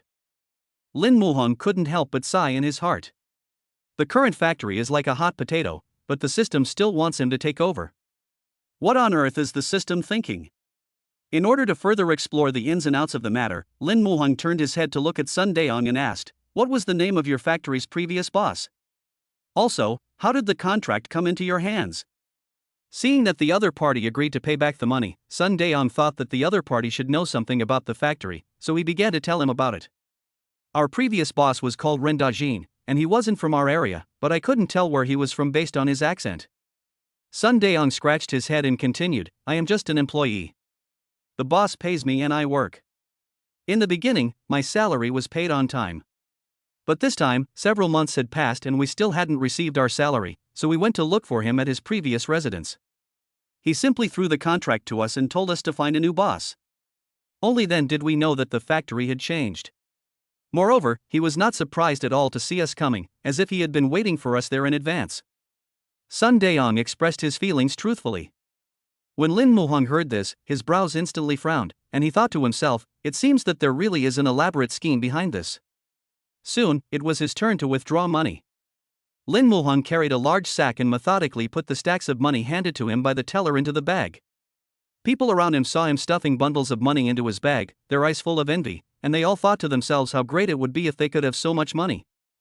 This time, Lin Muhang withdrew a total of 3 million in cash, which included the previous copyright fees and all the proceeds from the later sales of the storybook. After withdrawing the money, there was only 10,000 yuan left in his card. After all, he couldn't bear to let his baby Wan Wan suffer with him. Looking at the bulging backpack, Sun Daong, a normally generous tough guy, stared with wide eyes. He smiled naively and said, "This time, all the brothers can get the money they deserve." When Lin Muhang heard this, the corners of his mouth slightly raised and he smiled. Although Sun Daong looks fierce, he is very principled in his work and cares for his employees. No wonder everyone is willing to listen to him. Lin Muhang firmly believed that the other party's fierce appearance was just to get back his own money, and he never intended to hurt anyone. It seems that you can't judge a book by its cover, and you can't judge the depth of the sea by its depth. Seeing Sun Daong still standing there in a daze, Lin Muhang turned around and said with a smile, "Hurry up and catch up." "Coming." Sun Daong ran over quickly with a smile. Soon, the two returned home. After Suwanru saw her son coming in with a heavy backpack, she ran to her son and asked worriedly, "Son, did you really not borrow this money from a loan shark?" Chapter 71. You are also defenseless. "Mom, don't worry. I took this money from the bank." Lin Muhang's voice was gentle but firm. He gently put his arm around his mother's shoulders, trying to comfort her heart that was tense with worry. "Just relax. Your son is successful now." Hearing this, Suwanru felt relieved. At this moment, it was obviously not the right time to ask his son where the money came from. Even if things were as bad as they expected, the old couple had already prepared for the worst. Inside the room, everyone's eyes were focused on the bulging backpack in Lin Muhang's hand. The employees gathered around Sun Daong, lowering their voices, their eyes full of curiosity. "Brother Sun, is that kid's pocket really money?" Sun Daong's mouth curled up, his eyes sparkling with excitement. He nodded vigorously and said in a loud voice, "Yes, it's true. Everyone can get the money today and go home happily." As soon as these words were spoken, the crowd burst into cheers, and everyone's face was filled with joy that was difficult to conceal. They were finally able to get the money. At this moment, the yellow-haired young man and another companion hurried out of the factory, holding the salary slip tightly in their hands, and handed it to Lin Muhang breathlessly. "We have the salary slip. This time, we can pay you." Lin Muhang smiled slightly, his eyes full of confidence. "Of course." He looked around, raised his voice, and shouted, "Is the factory's finance officer here?" "Here." A man wearing glasses walked out slowly from the crowd. He was wearing a navy blue short-sleeved shirt and black shorts. He looked neat and meticulous. "Are you usually responsible for distributing the wages?" Lin Muhang raised his eyebrows and asked. After seeing the other party nod in confirmation, he smiled and said, "Okay, please summarize the wages of all employees. I will pay the wages of each person after you have sorted them out." "Okay." Lu Pingchuan responded, then buried his head between the notebook and the calculator and began to calculate carefully. After a while, he sorted out the names and wages that needed to be paid and handed them to Lin Muhang. Lin Muhang took the note and shouted, "Zheng Sanpo, come here to get your salary." He quickly took out the money from his pocket, counted it carefully, and then solemnly handed it to Zheng Sanpo. Zheng Sanpo held the money in his hand, feeling an indescribable joy in his heart. Thinking of his daughter's eager eyes, he smiled innocently and said, "My daughter has said for a long time that she wants to eat meat. I will buy some meat and ask her mother to stew it." Haha, after that, he left happily. Seeing Zhang Sanpo leave with satisfaction after receiving the money, those employees who had not yet received their share of the money were also filled with anticipation. There were fewer and fewer people in the room, and everyone's face was filled with an expectant smile. Finally, it was Sun Dayong's turn to collect his salary. Lin Muhong handed the money to him and said with a smile, "Here is the money.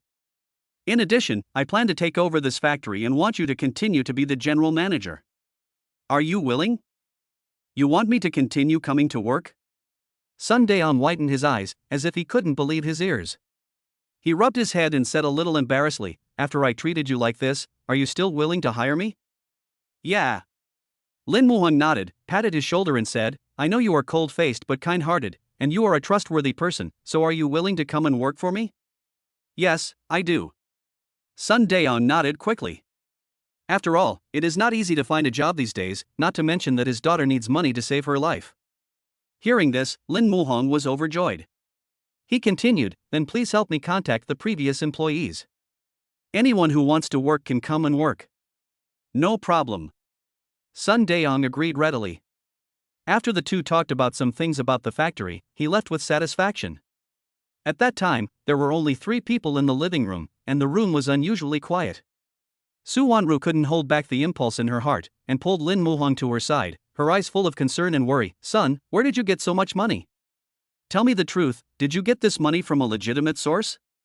Lin Muhong was a little amused when he heard this. His mother's imagination was really too rich. He smiled and held Su Wanru's hand, gently comforting her. "Mom, don't worry, all this money came from legitimate sources. I secretly started a business when I was in college without telling you and made a little money. No one knows a child better than his mother." Su Wanru looked at her son's sincere eyes and knew that he was not lying, and her heart was filled with pride. She looked at Lin Zhongtian excitedly, her voice trembling a little. "Old Lin, your son has really made it. The ancestral graves of our Lin family are about to burst into smoke." However, seeing that Lin Zhongtian did not reply, Su Wanru frowned, walked quickly to his side, patted his shoulder gently and said, "Old Lin, I'm talking to you, what are you thinking about?" Hearing this, Lin Zhongtian looked a little lonely. He looked at Lin Muhong with self-blame and said in a low voice, "Son, Dad is really useless. Not only did I not help you, but I also lost all the money you worked so hard to earn. I really don't have the face to face you." He sighed, his heart full of regret. Why did he let himself get so carried away? Hearing this, Lin Muhong's heart tightened, and he hurried to his father's side, gently patted his shoulder and comforted him. "Dad, what are you talking about? We are a family, sharing joys and sorrows, not to mention that someone is targeting our family, you can't defend yourself." "What did you say, son?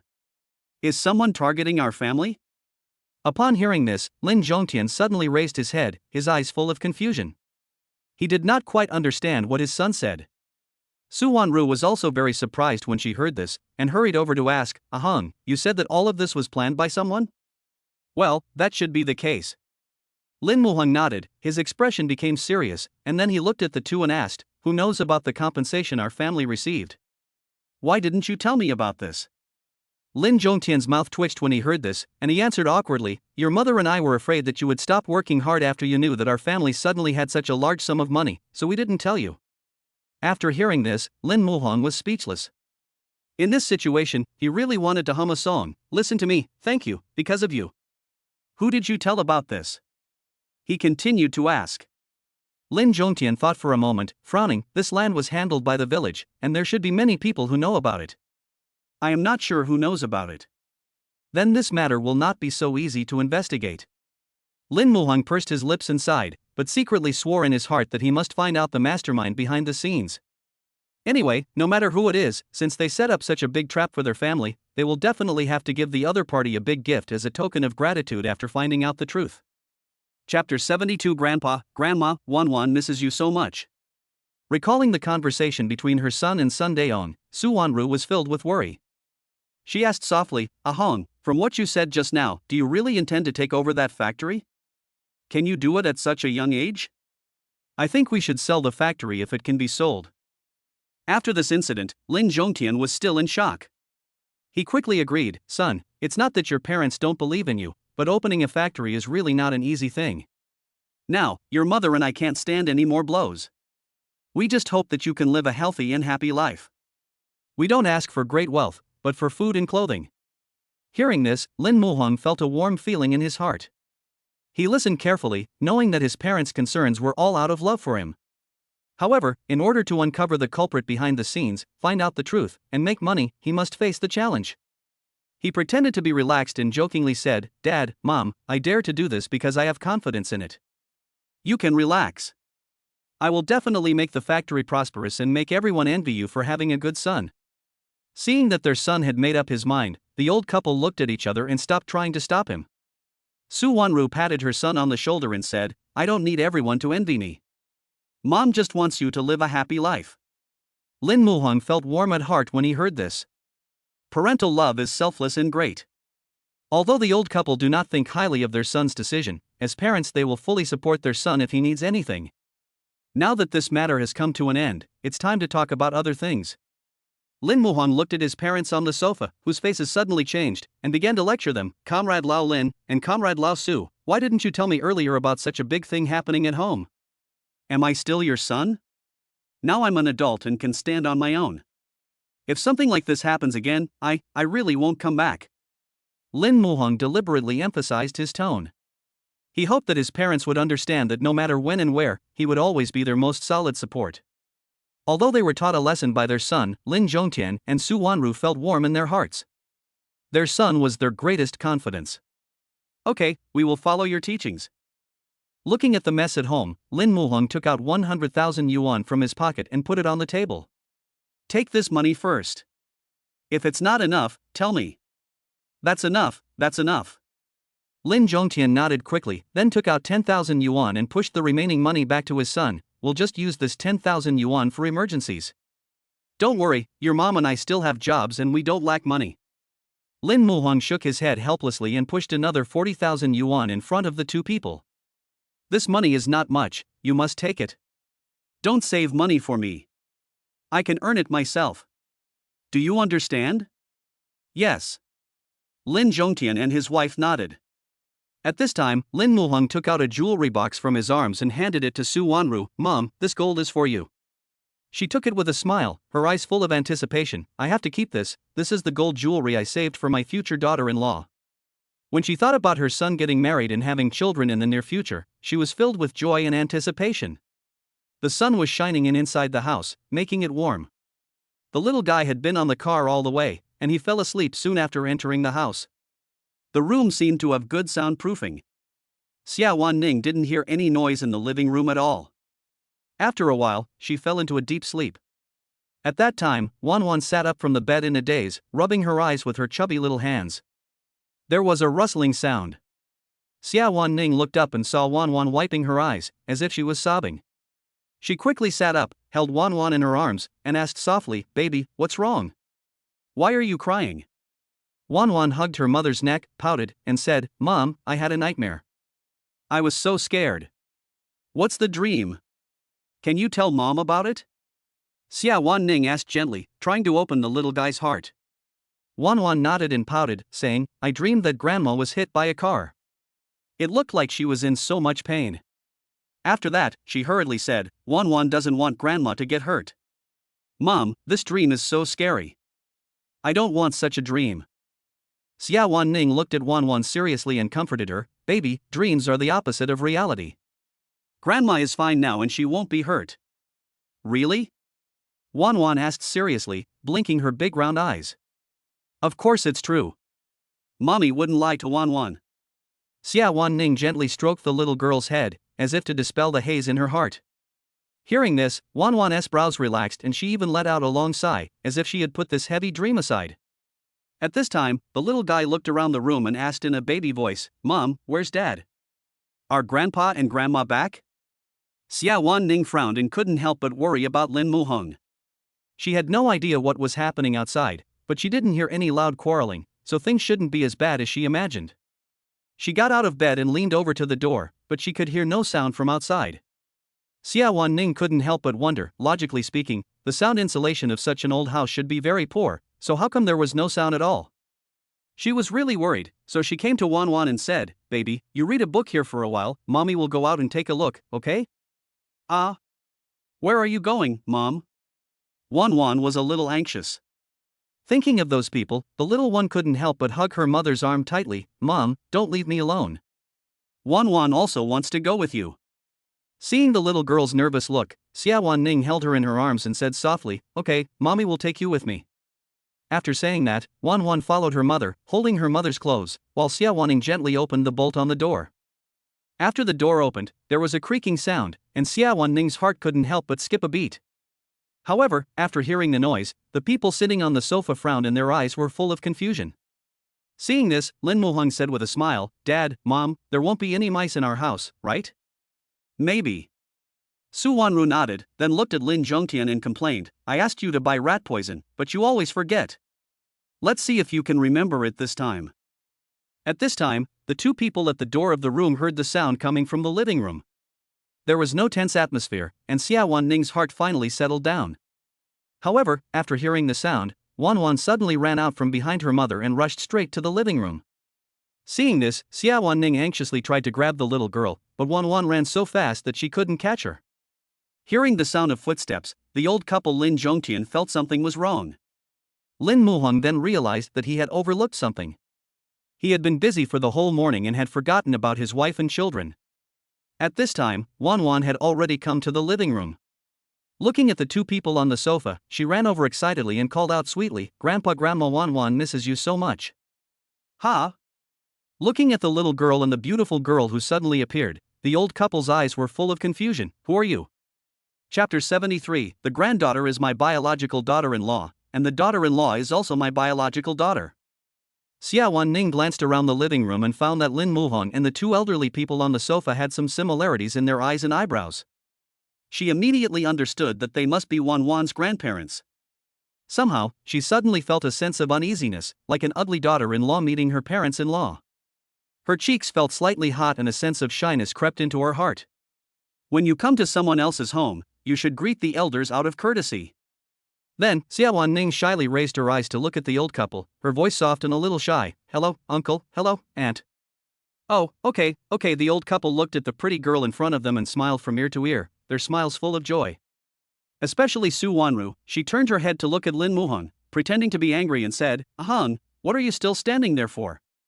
Why don't you introduce them quickly?" Lin Muhang finally woke up from his dream and said with a smile, "Dad, Mom, this is my friend, Xiawan Ning." Su Wanru was slightly startled when she heard her son's introduction. Just a friend? Not a girlfriend? She muttered to herself, could it be that her son was afraid that we would be angry if we knew he had a girlfriend? Su Wanru didn't think much about it. She stood up and pulled Xia wanting to sit beside her. She praised with a smile on her face, "Your name is really nice. Can I call you Ning Ning from now on?" "Okay." Xiawan Ning nodded shyly, but she inexplicably felt that the scene at the moment seemed to be developing in a subtle direction. Seeing that her father only introduced her mother but did not mention herself, Wan Wan immediately pouted, crossed her arms over her chest, and stomped her feet in anger. She raised her little head, looked at Lin Muhang reluctantly, and said in a baby voice, "Dad, why don't you introduce me?" "Humph. Am I still your little baby?" Wan Wan was angry and full of resentment. "Dad?" Hearing this, Lin Zhongtian and Su Wanru looked at each other with surprise in their eyes. To be honest, they even wondered if there was something wrong with their ears.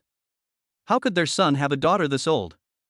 Could it be that she had been doing something wrong since she entered junior high school? Although they believed that their son was not the kind of person who would do such a thing, they really couldn't think of any other reasonable explanation. However, in order to keep the daughter-in-law in front of her, Su Wanru hurriedly took Xiawan Ning's hand and explained, "Ning Ning, our Ahang is a very good person and filial. As for this child, we old couple will take care of it. You just need to live your life well." Xiawan Ning frowned, feeling increasingly confused. Why did he become more confused the more he listened? Su Wanru thought she was dissatisfied, and quickly scolded Lin Muhang, "You are such a young kid, you don't learn well. Tell Ning Ning what happened and give her an explanation." Faced with his mother's behavior, Lin Muhang was so sad that he wanted to cry but had no tears. He must have thought of him as the kind of person who did things recklessly. Regardless of whether the two elders believed it or not, Lin Muhang felt that he had to defend himself, so he said sincerely, Wan Wan is my daughter and your granddaughter, but it's not what you think. Wan Wan listened to her father talking non-stop. She was full of doubts and threw herself into Xiawaning's arms. She asked in a baby voice, Mom, what is Dad talking about? Wan Wan is his daughter and Grandpa and Grandma's granddaughter. Grandpa and Grandma know about this. As soon as the little guy said this, the old couple suddenly felt overwhelmed. The little boy in front of me calls his son Dad and his designated daughter-in-law Mom. So, Wan Wan is their child? At this moment, Lin Zhongtian and Su Wanru finally sorted out their thoughts. The granddaughter is their biological daughter-in-law, and the daughter-in-law is also their biological daughter, that's right. They almost thought the child was born to their son and another woman. Fortunately, that woman was their daughter-in-law, otherwise they really didn't know how to promote their son who was single and raising a child. Then, the old couple's eyes were focused on Xiawan Ning and Lin Muhong again. According to what my son said, wouldn't he the granddaughter have been born several years ago? At that time, the old couple looked at Xiawan Ning with eyes full of guilt. Especially Su Wanru, she held Xiawan Ning's hand tightly and said distressfully, Ning, you must have suffered a lot in raising the child alone these years. In the future, I will let Hung double the compensation for you. If he dares not to listen to you, we old couple will be the first to disagree. We will definitely make him obedient and hand him over to you. To be honest, Xiawan Ning was full of doubts at the moment.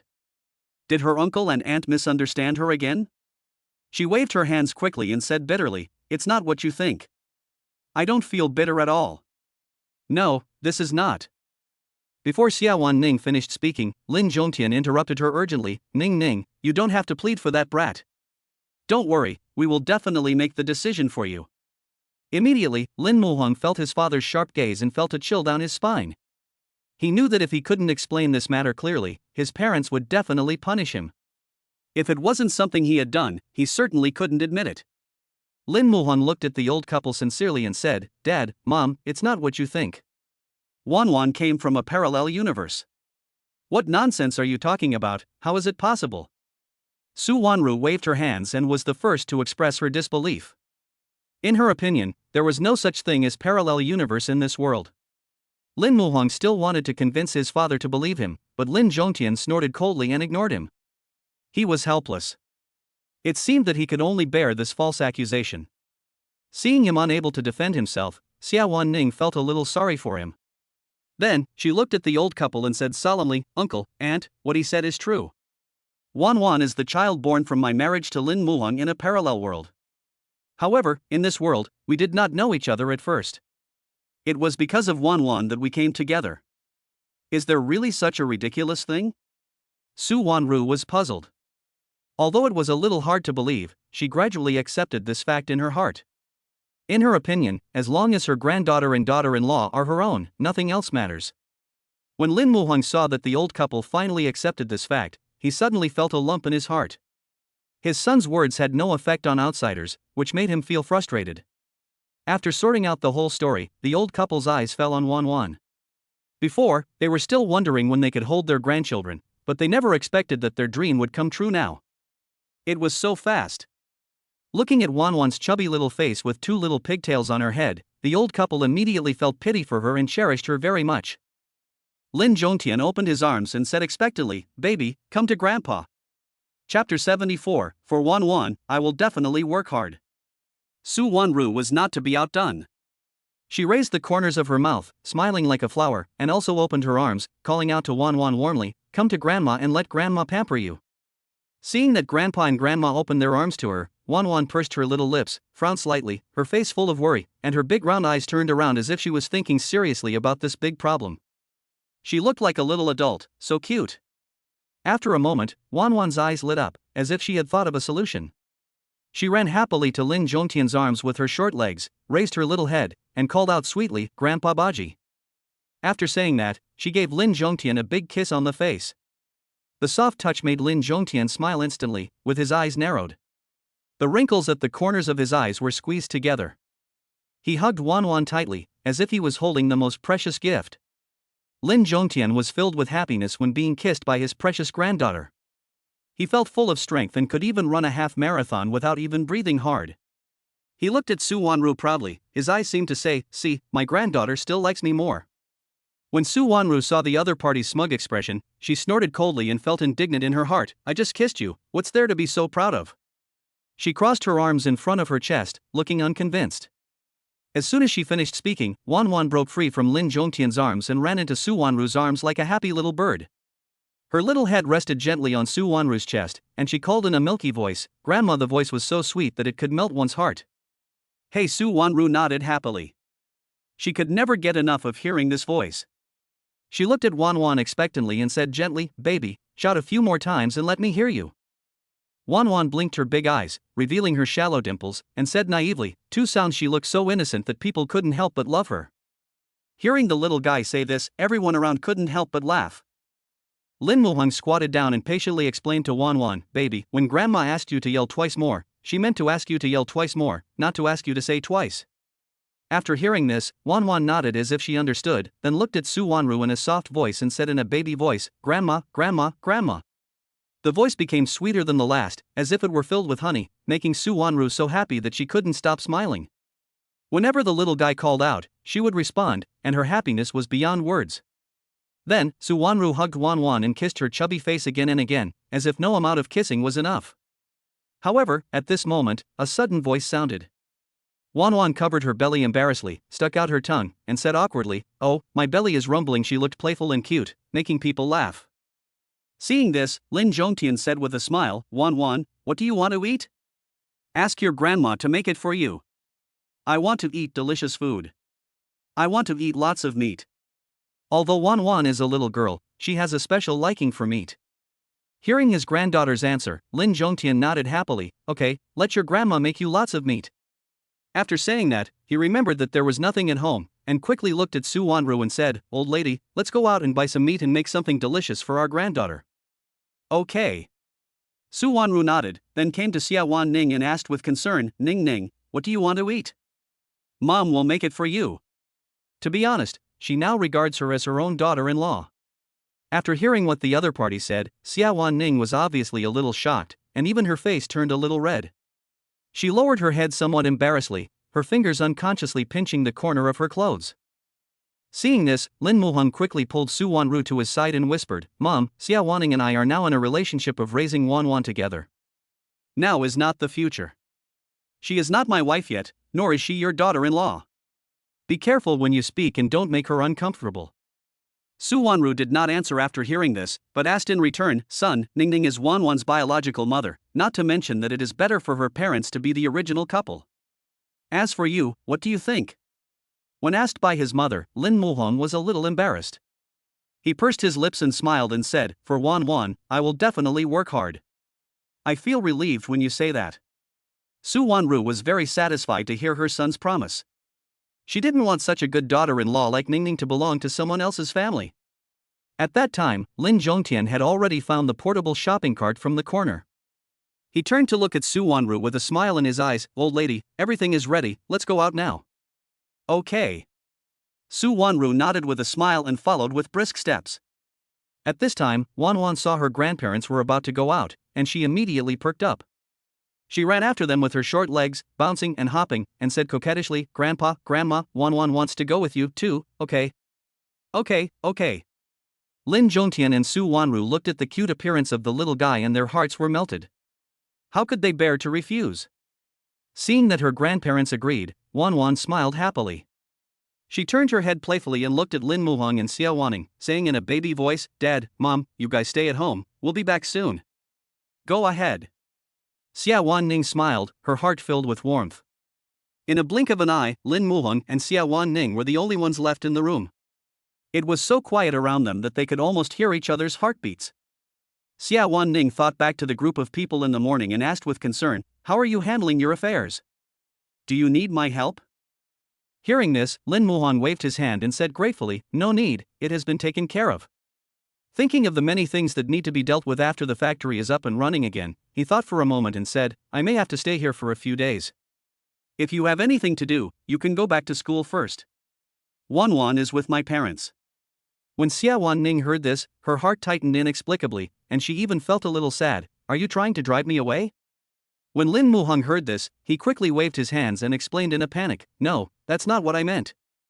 I said that because I was afraid that you would be busy. I really didn't mean to chase you away. In fact, he also hoped that Xiawan Ning could stay.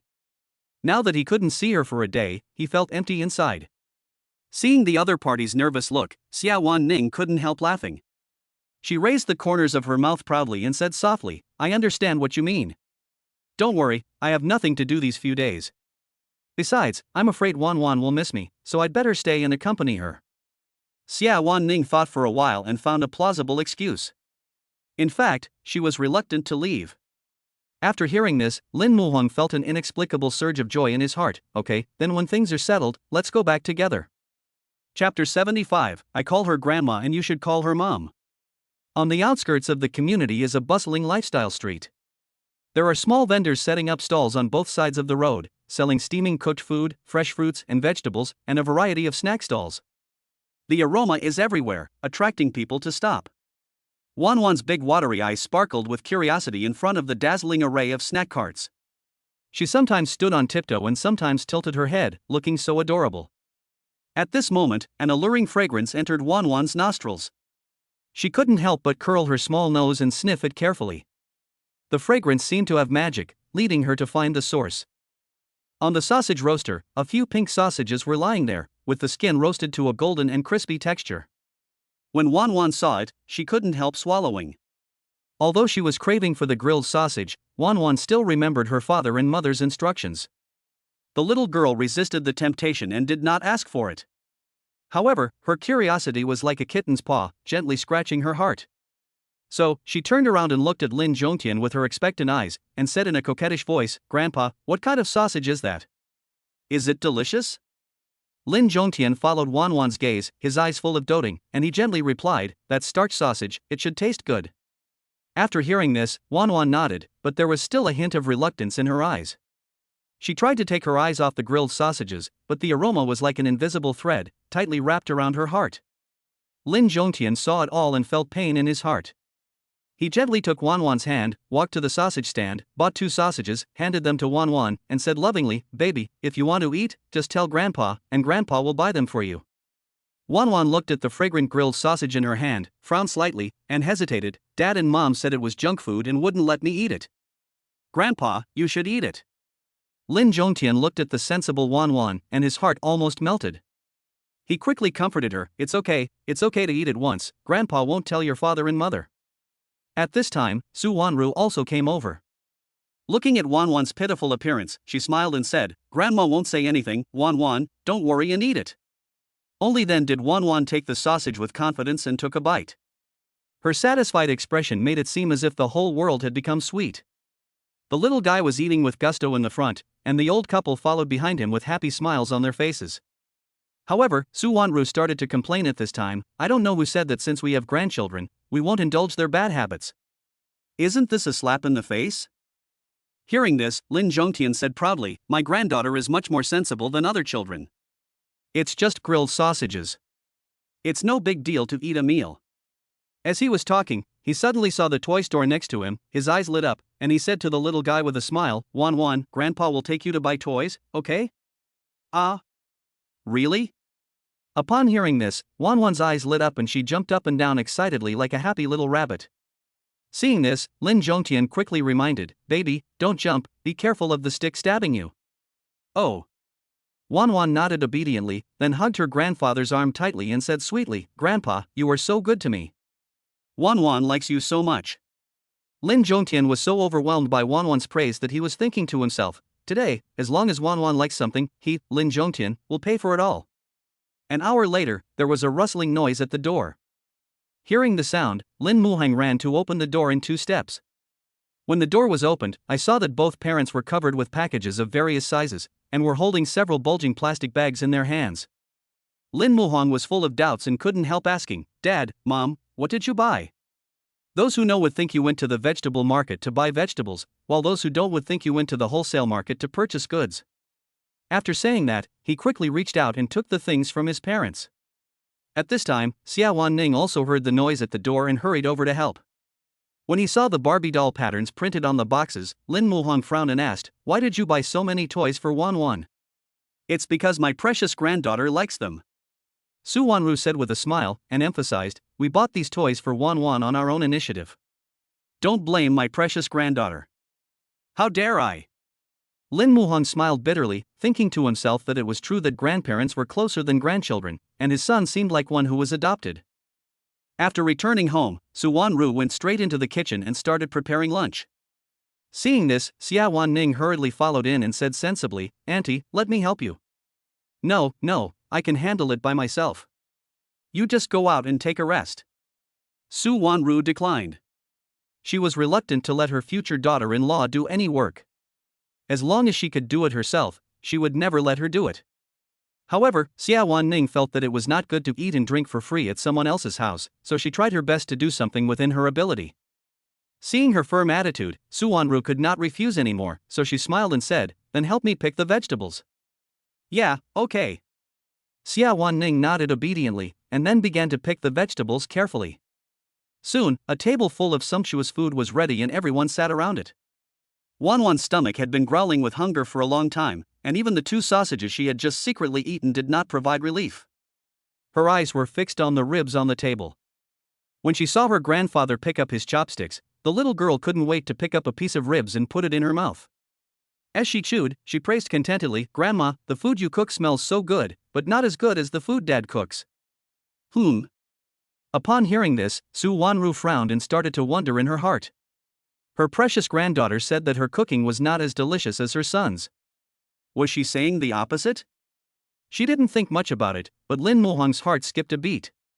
He was afraid of exposing his cooking skills, which would be too troublesome to explain.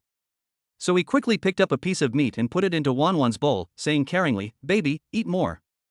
Seeing that her son was only concerned with eating, Su Wanru poked his arm unhappily and said angrily, Ning can't reach the food far away, pick it up for her.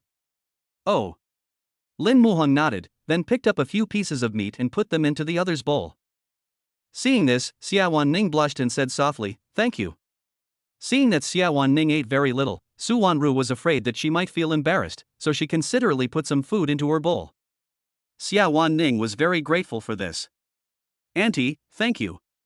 You don't have to take care of me. I can get it by myself. Ha!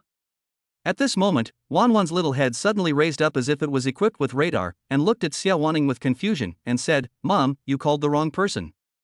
As he spoke, the little guy tilted his head to organize his words, and then answered seriously, I call you Grandma, and you should call me Mom. Chapter 76, Dad, why are you so hypocritical? Seeing her mother lowering her head and keeping silent, Wan Wan thought she had said something wrong, so she quickly patted Lin Muhong's arm and asked in a baby voice, Dad, was what I just said right? Lin Muhong saw that Xiawan Ning's face was so red that it seemed like blood could drip out, and she was obviously a little embarrassed. He smiled helplessly, thinking that kids nowadays are really smart and not easy to fool. He quickly reached out and rubbed Wan Wan's head, and said gently, Our Wan Wan is right, come eat the ribs. After saying that, he picked up a piece of pork ribs and put it into Wan Wan's bowl. With delicious food in front of her, Wan Wan had already forgotten what happened just now and started eating happily. As Su Wanru saw how clever and cute her precious granddaughter was, she couldn't help but glance at Lin Zhongtian. They smiled at each other, their eyes full of joy. With Wan Wan here, Ning, the daughter-in-law, will probably not be able to escape. After eating and drinking, the little guy started playing happily on the ground. She hadn't been to her grandparents' house for a long time. Her bright big eyes were full of curiosity as she looked here and there. Just then, Wan Wan suddenly found a small gourd under the coffee table in the living room. The gourd was about the same size as her hand, and it was not ordinary yellow, but a dark brown with a shiny appearance. After Wan Wan got it, she turned it over and over with her chubby little hands. The little girl had never seen this before. Then she skipped over to Lin Muhong with the gourd in her hand, tilted her little face up, and asked curiously, Dad, what is this called? It's so beautiful. Upon hearing this, Lin Muhong looked down at the small gourd in Wan Wan's hand. He was shocked when he saw it.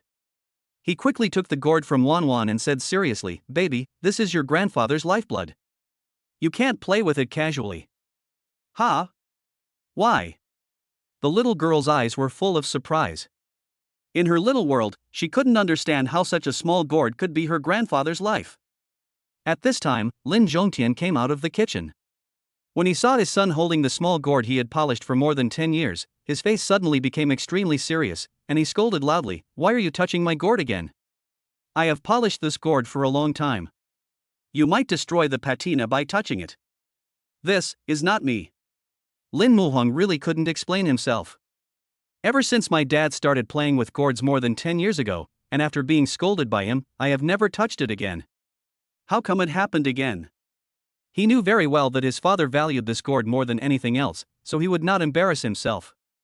When Wan Wan saw her father being scolded, the little girl felt inexplicably upset. If it weren't for her, her grandfather wouldn't be so angry. "Although I was worried that my grandfather would scold me, I remembered what my parents said: children should have the courage to take responsibility for their mistakes, only then can they be good children."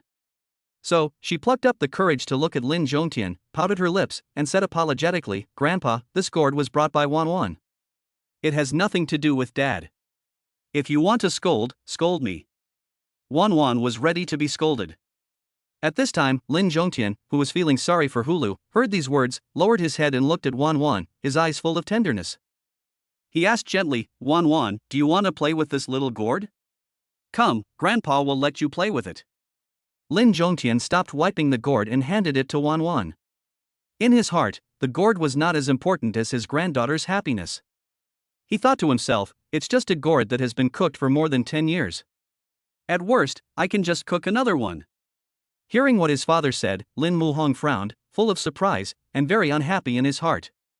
He couldn't help but complain in his heart, "Dad, why are you so obviously hypocritical?" After hearing this, Wan Wan waved her hands repeatedly, her voice trembling a little. No, Wan Wan doesn't want to play anymore."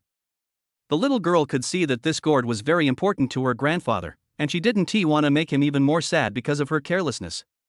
She carefully placed the gourd in Lin Zhongtian's arms, but maybe because she put it in the wrong way, the small gourd rolled directly off Lin Zhongtian's body and fell to the ground with a pop. When Wan Wan saw this, she felt so heartbroken that her big eyes were filled with tears, which were rolling in her eye sockets and could fall at any time. She felt extremely guilty and kept blaming herself for being so careless.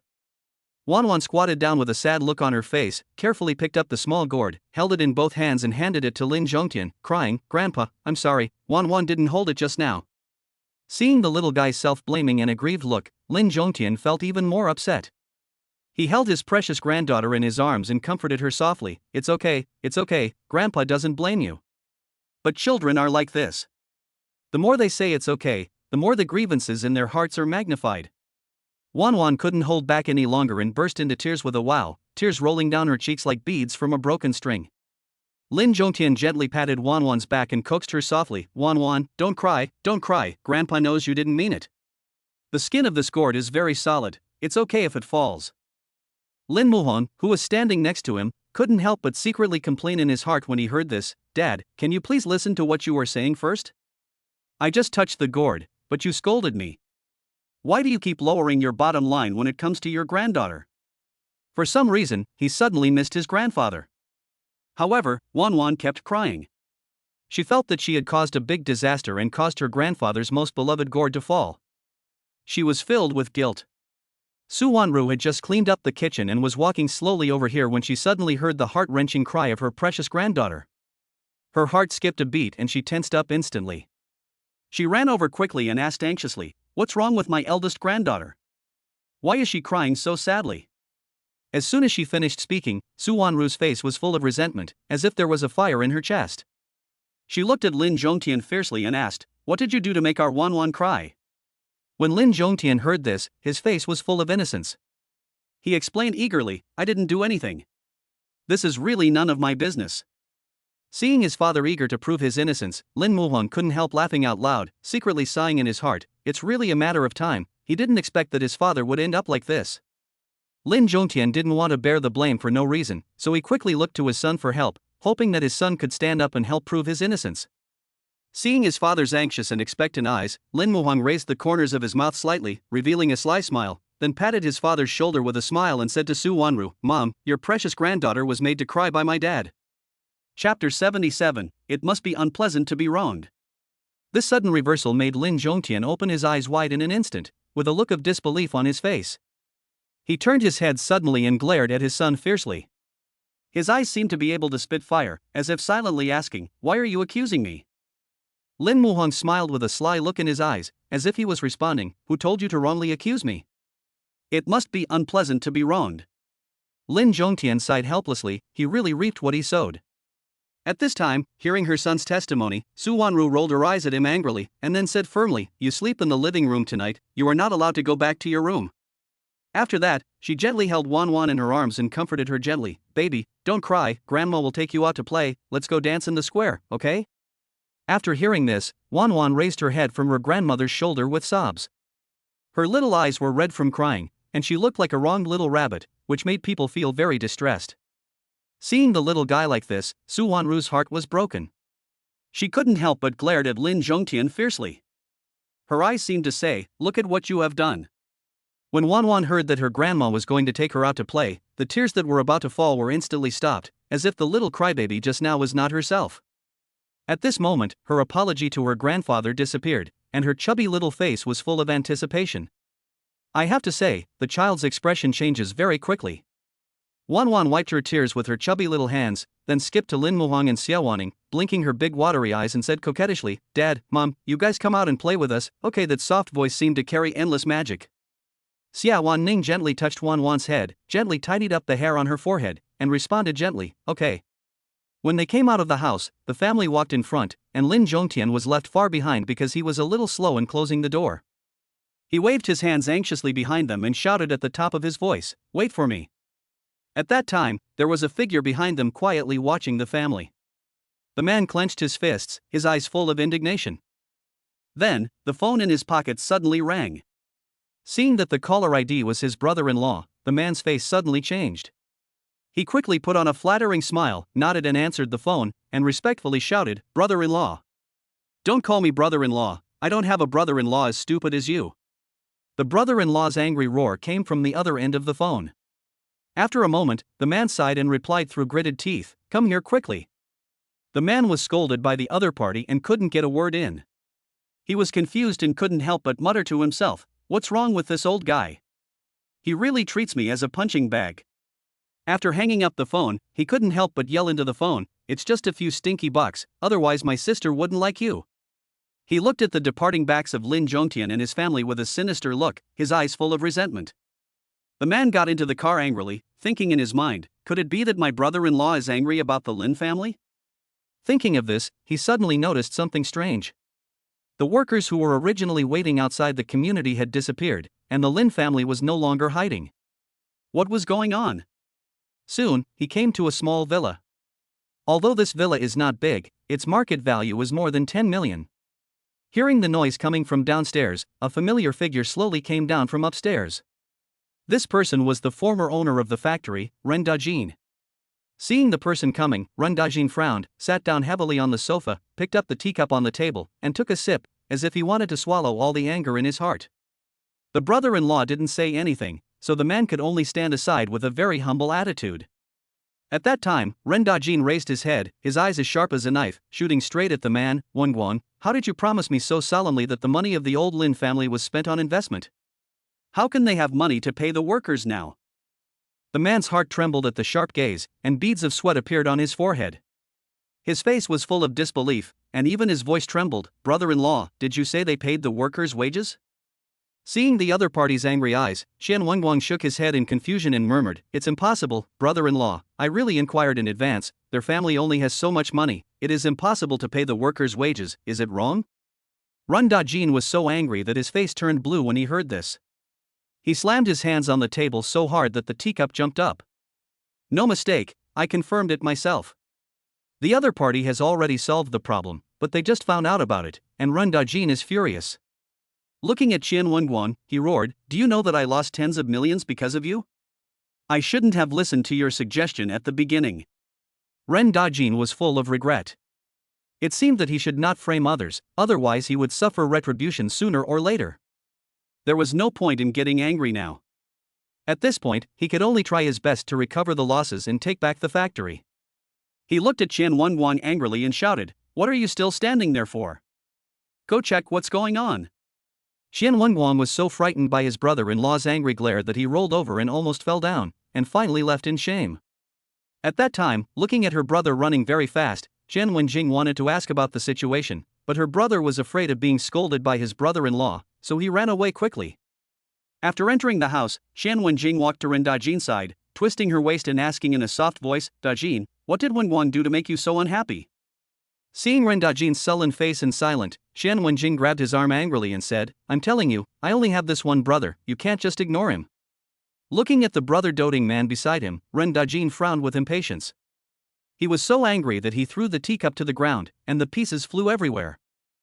He stood up, pointed at Shan Wenjing's nose, and roared, "Do you know that because of your brother's bad idea, I lost tens of millions? I am so angry that I don't even want to care about you." After saying that, Ren Dajin went upstairs, leaving Shan Wenjing standing there in a daze. Looking at the ruthless man going upstairs, Shan Wenjing's heart was full of resentment. She clenched her fists and said with gritted teeth, "Ren Dajin, if you dare to be ruthless, don't blame me for being unrighteous." Recalling what she just said, Shan Wenjing's eyes rolled around. She thought to herself, "My family has lost so much money, I have to make plans early." On the other side, after coming out of the villa, Shan Wan Wan was not idle. He found the employee list. When he saw the familiar name appear on it, his eyes lit up and he immediately dialed the other party's number. "It's me." Chapter 78. This is my granddaughter. When they arrived at the square near the community, Wan Wan became instantly excited. At that time, several grandmothers had already started dancing square dance to the music. Wan Wan excitedly pulled Su Wanru's hand and skipped forward. "Grandma, jump faster." Her clear voice was full of anticipation. After saying that, Wan Wan followed Su Wanru closely, her eyes fixed on her grandmother who was leading the dance in front of her. Her little head moved with the rhythm, looking extremely adorable. After a while, the little guy started to dance like the others, his little arms and legs moving flexibly, as if he was born to be a dancer. Su Wanru looked at him, her eyes full of love, and the corners of her mouth unconsciously rose. Maybe it was due to his talent, or maybe it was because his little brain was still fresh, but the little guy learned very quickly and soon caught up with everyone else. Standing next to Su Wanru was a slightly plump woman named Deng Xiaotsui. She had woolly curly hair and was wearing a red shirt with black pants and a pair of white sandals. She looked quite delicate. "This person is Su Wanru's dancing partner." Seeing that she came today, he was very surprised and said, "Wanru, you are finally here. What have you been busy with recently? Why didn't you come to dance?" Su Wanru looked a little uncomfortable when she heard this, but she still replied calmly, "My family has something going on recently, so I haven't been out. I came here as soon as I had time." Deng Xiaotsui nodded after hearing this, and her eyes immediately fell on Wan Wan. Seeing the little girl dancing in an imitative manner, her face was full of surprise. "Wanru, who is the little girl next to you? She dances really well." "Ha, this is my granddaughter." Su Wanru smiled brightly when she heard this. This praise made her happier than praising herself. At that time, Lin Muhong and Xiawan stood aside, looking at Wan Wan's lively and lovely appearance, and they couldn't hide the smiles on their lips. "I didn't expect that Wan Wan could dance square dance so well. It seems she has a talent for dancing. My body is not coordinated, which I must have inherited from you," Lin Muhong said self-deprecatingly. After hearing this, Xiawan Ning blushed, and the sweet scene of the two of them nurturing a baby unconsciously emerged in her mind. Realizing that her thoughts were a little embarrassing, she hurriedly shook her head, trying to get rid of those unspeakable images. Lin Muhong noticed that she was behaving strangely, so he asked gently, "Are you feeling unwell?" "No, no." Xiawan Ning waved her hands in panic, fearing that her thoughts would be seen through by the other party. At this time, the cell phone in Lin Muhong's pocket rang. He took out the phone and saw that it was a call from Sun Daeong. The square dance music was a bit noisy. After saying something to Xiawan Ning, he ran to a relatively quiet place to answer the phone. Sun Daeong's voice soon came from the other end of the phone. "Boss Lin, I have asked all the workers in the factory, and only 20 workers are willing to continue working." To be honest, Sun Daeong was also very nervous. After all, a factory only has a future with a forward-looking boss, and the man on the other end of the phone was less than 20 years old. It was still unknown whether he could get the factory running again. If it weren't for the time it would take to find a new job and the fact that the hospital would always ask for payment, he really wouldn't want to stay here. As for other employees who did not leave, it is probably because they think this job is relatively easy. Lin Muhong was not surprised to hear Sun Daeong's answer. He replied calmly, "Please inform everyone to arrive at the factory before 9 o'clock tomorrow." "Okay, Mr. Lin." After hanging up the phone, Sun Daeong began to contact those workers who were willing to continue working one by one. Soon, in the ward, the little girl Kong Kong heard the door open, and a bright smile immediately broke out on her face. She weakly but sweetly called out, "Dad." "Hey," Sun Daeong responded gently. He walked quickly to the bedside, gently stroked his baby daughter's head, and said with a smile, "Soon, our Kong Kong will be able to be discharged from the hospital. Then Dad will take you to the playground." When Kong Kong heard this, a smile appeared on her face, but when she saw her father's clothes with a hole in it, her eyes were full of heartache. Then, Kong Kong blamed himself and said, "Dad, if I didn't run around, wouldn't so many things have happened, and wouldn't Mom have run away from home?" Sun Daeong hurriedly comforted him, "Baby, I don't blame you. As long as you accompany Dad, Dad will be satisfied." Then he continued, "Dad will work hard to make money so that our Kong Kong can be discharged from the hospital earlier. Do you believe in Dad?" "Believe it." Kong Kong nodded vigorously. Sun Daeong hugged her tightly in his arms, his eyes full of hope. At the same time, Xiawan Ning was holding her mobile phone, concentrating on recording Wan Wan. She wanted to record the cute scene of the little one dancing in the square. However, when she was unaware, a bicycle came speeding from behind like lightning, and the rider was a boy of about 12 or 13 years old. His face was filled with excitement and he seemed to be enjoying the feeling of speeding very much. Under his control, the bicycle shuttled flexibly among the crowd, swerving left and right, attracting the attention of pedestrians around. Just as the little boy was immersed in the thrill of the ride, an accident happened. A figure suddenly appeared in front of him, blocking his way. At the critical moment, Lin Muhong happened to witness this scene. His heart instantly rose to his throat. Without any hesitation, he immediately rushed forward and pulled Xiawan Ning into his arms. If he had been a second slower, the speeding bicycle would have hit Xiawan Ning hard, with disastrous consequences. The little boy was so frightened by this sudden situation that his face turned pale. He had just pressed the brakes in a panic, but because he used too much force, both he and the bike fell to the ground. However, the little boy reacted quickly enough, and when the car fell, he supported himself with his legs firmly and did not fall to the ground. Lin Muhong was extremely anxious and looked Xiawan Ning up and down quickly. After confirming that she was not injured, he felt relieved. Then he turned to the little boy angrily and shouted, "You're riding so fast. Didn't your parents teach you to look at the road when riding a bike?" At this moment, Lin Muhong was filled with worry about Xiawan Ning's safety. If he was a second late, the consequences would be unimaginable. The little boy was frightened by Lin Muhong's sudden roar. He knew he was in trouble and apologized sincerely, "I'm sorry, brother. I will ride slowly next time." Although Lin Muhong was anxious, he was not an unreasonable person. He realized that his tone was a bit harsh, so he said slowly, "Who should I apologize to?" After hearing this, the little boy immediately looked at Xiawan Ning and said sincerely, "Sister, I'm sorry." Xiawan Ning smiled gently and said softly, "It's okay, just go slower next time, go and have fun." After all, children love to pursue excitement, and he has realized his mistake. At this time, the crowd around gradually dispersed, leaving only Lin Muhong and Xiawan Ning. Chapter 79, Maybe Wan Wan has a solution. Recalling the scene where the other party protected her behind him, Xiawan Ning smiled and a warm feeling surged in her heart. Lin Muhong calmed down and realized that he was too emotional just now.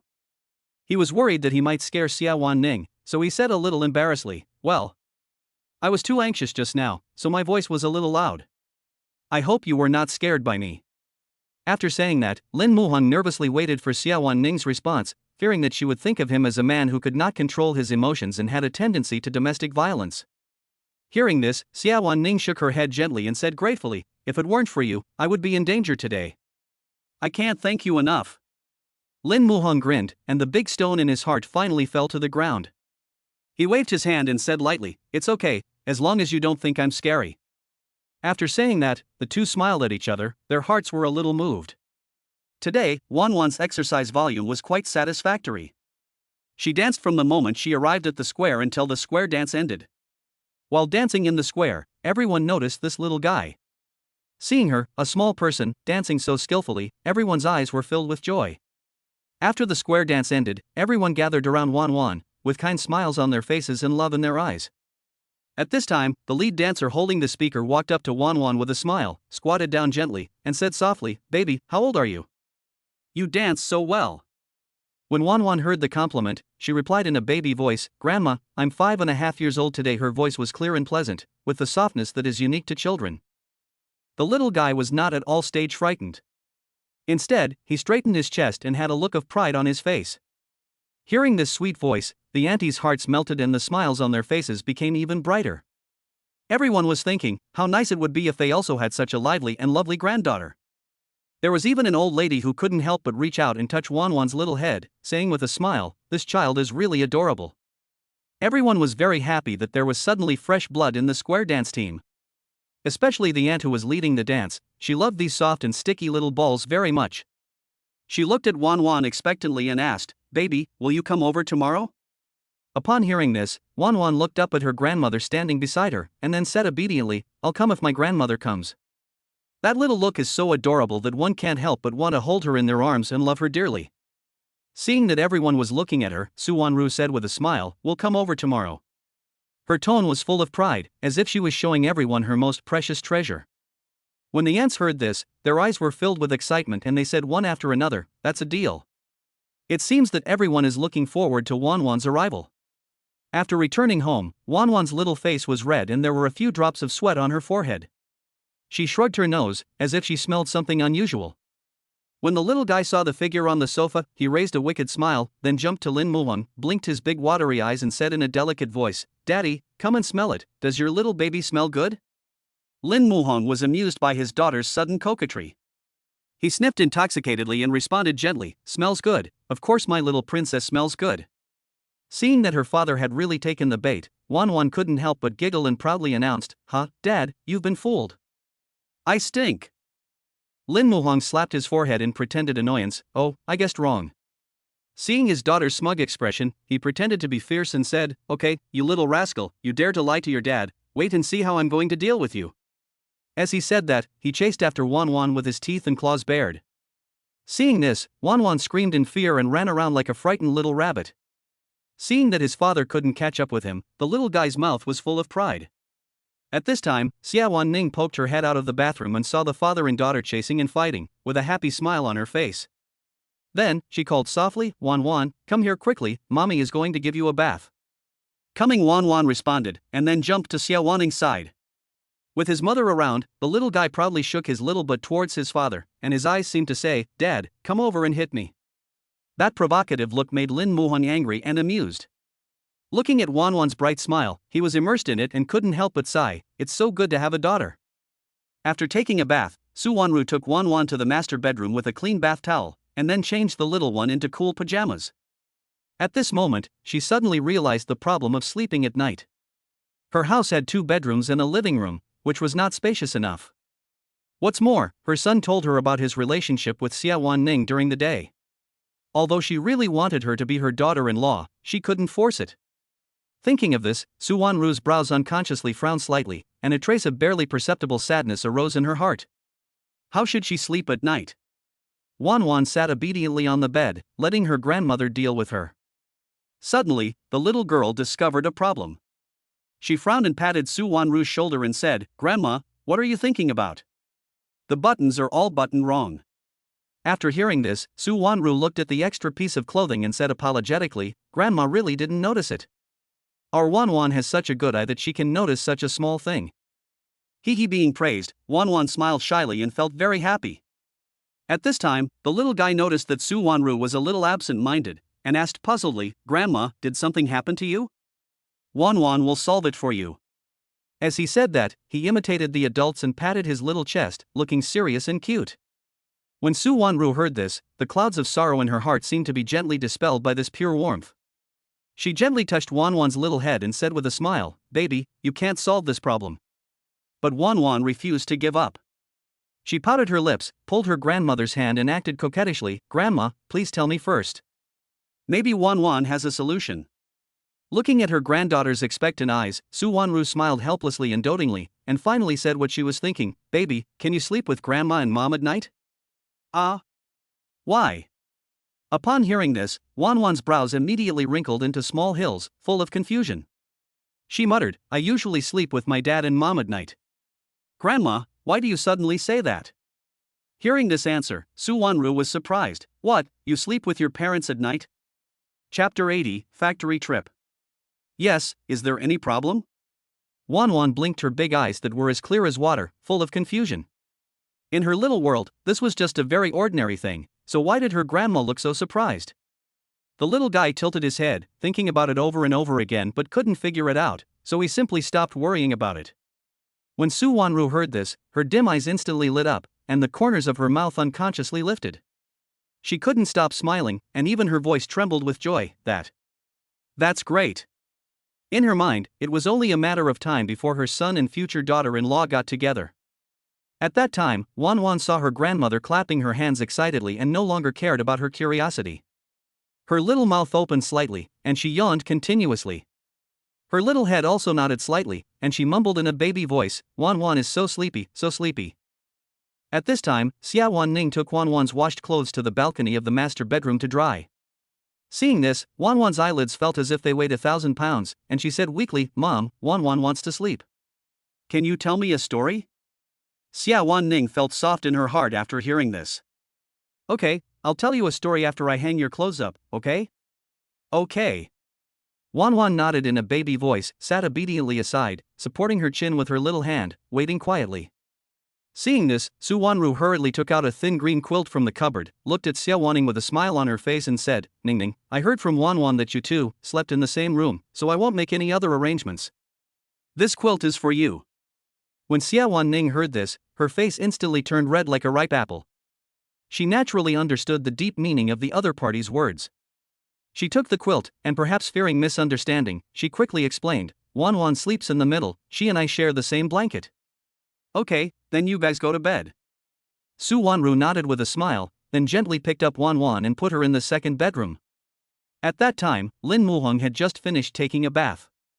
When the little guy saw his father appear at the door, he waved excitedly and shouted, "Dad, please go back to the room.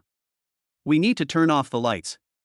Seeing this, Xiawan Ning shyly agreed, "Wan Wan is sleepy, let's go to bed quickly." "Oh, okay."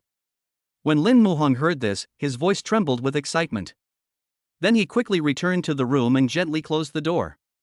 Wan Wan had been dancing square dance for a long time and was already exhausted. Less than 3 minutes into listening to the story, she began to hear the sound of her even breathing. However, the two people on both sides of the bed tossed and turned, unable to fall asleep. Perhaps Xiawan Ning had just moved to a new environment and was still not used to it, while Lin Muhong was worried about things at the factory and didn't know what would happen tomorrow. He had a strong feeling that tomorrow's trip to the factory would not go smoothly. Inside the villa, Chen Wenguang stood aside respectfully and reported carefully, "Brother-in-law, I found out that the one who paid the workers' wages was Lin Zhongtian's son Lin Muhong. I heard that the guy is still in college. I really don't know where he gets the money." Seeing that Ren Dajin remained silent, Chen Wenguang continued, "I also heard that the guy plans to take over the factory and has notified the workers to enter the factory tomorrow." Ren Dajin's eyes, which had been tightly closed, slowly opened. The corners of his mouth twitched unconsciously, and his brows furrowed tightly. He said coldly, "If this factory is opened, how can we buy it back at a low price? Wouldn't the money I invested be wasted?" Ren Dajin looked up at Chen Wenguang with sharp eyes and said in a tough tone, "He must not be able to open this factory, understand?" "I understand." Chen Wenguang understood and nodded angrily. He already had an idea in his mind. It was just to destroy the factory. This was something he was good at. Ren Dajin continued to remind him, "If you can't even handle this little thing, don't blame me for not showing you two some mercy. Don't worry, brother-in-law. I guarantee you'll be satisfied." Chen Wenguang said with a smile, then walked out of the villa. Looking at the brightly lit villa, Chen Wenguang's face changed, and he curled his lips and spat unhappily, "When I become richer than you one day, I'll see if you dare to show off in front of me." However, the reality is cruel, and he still has to rely on Ren Dajin to live a relatively comfortable life. So, he dialed the previous number and said proudly, "As long as you listen to me, you will get the benefits."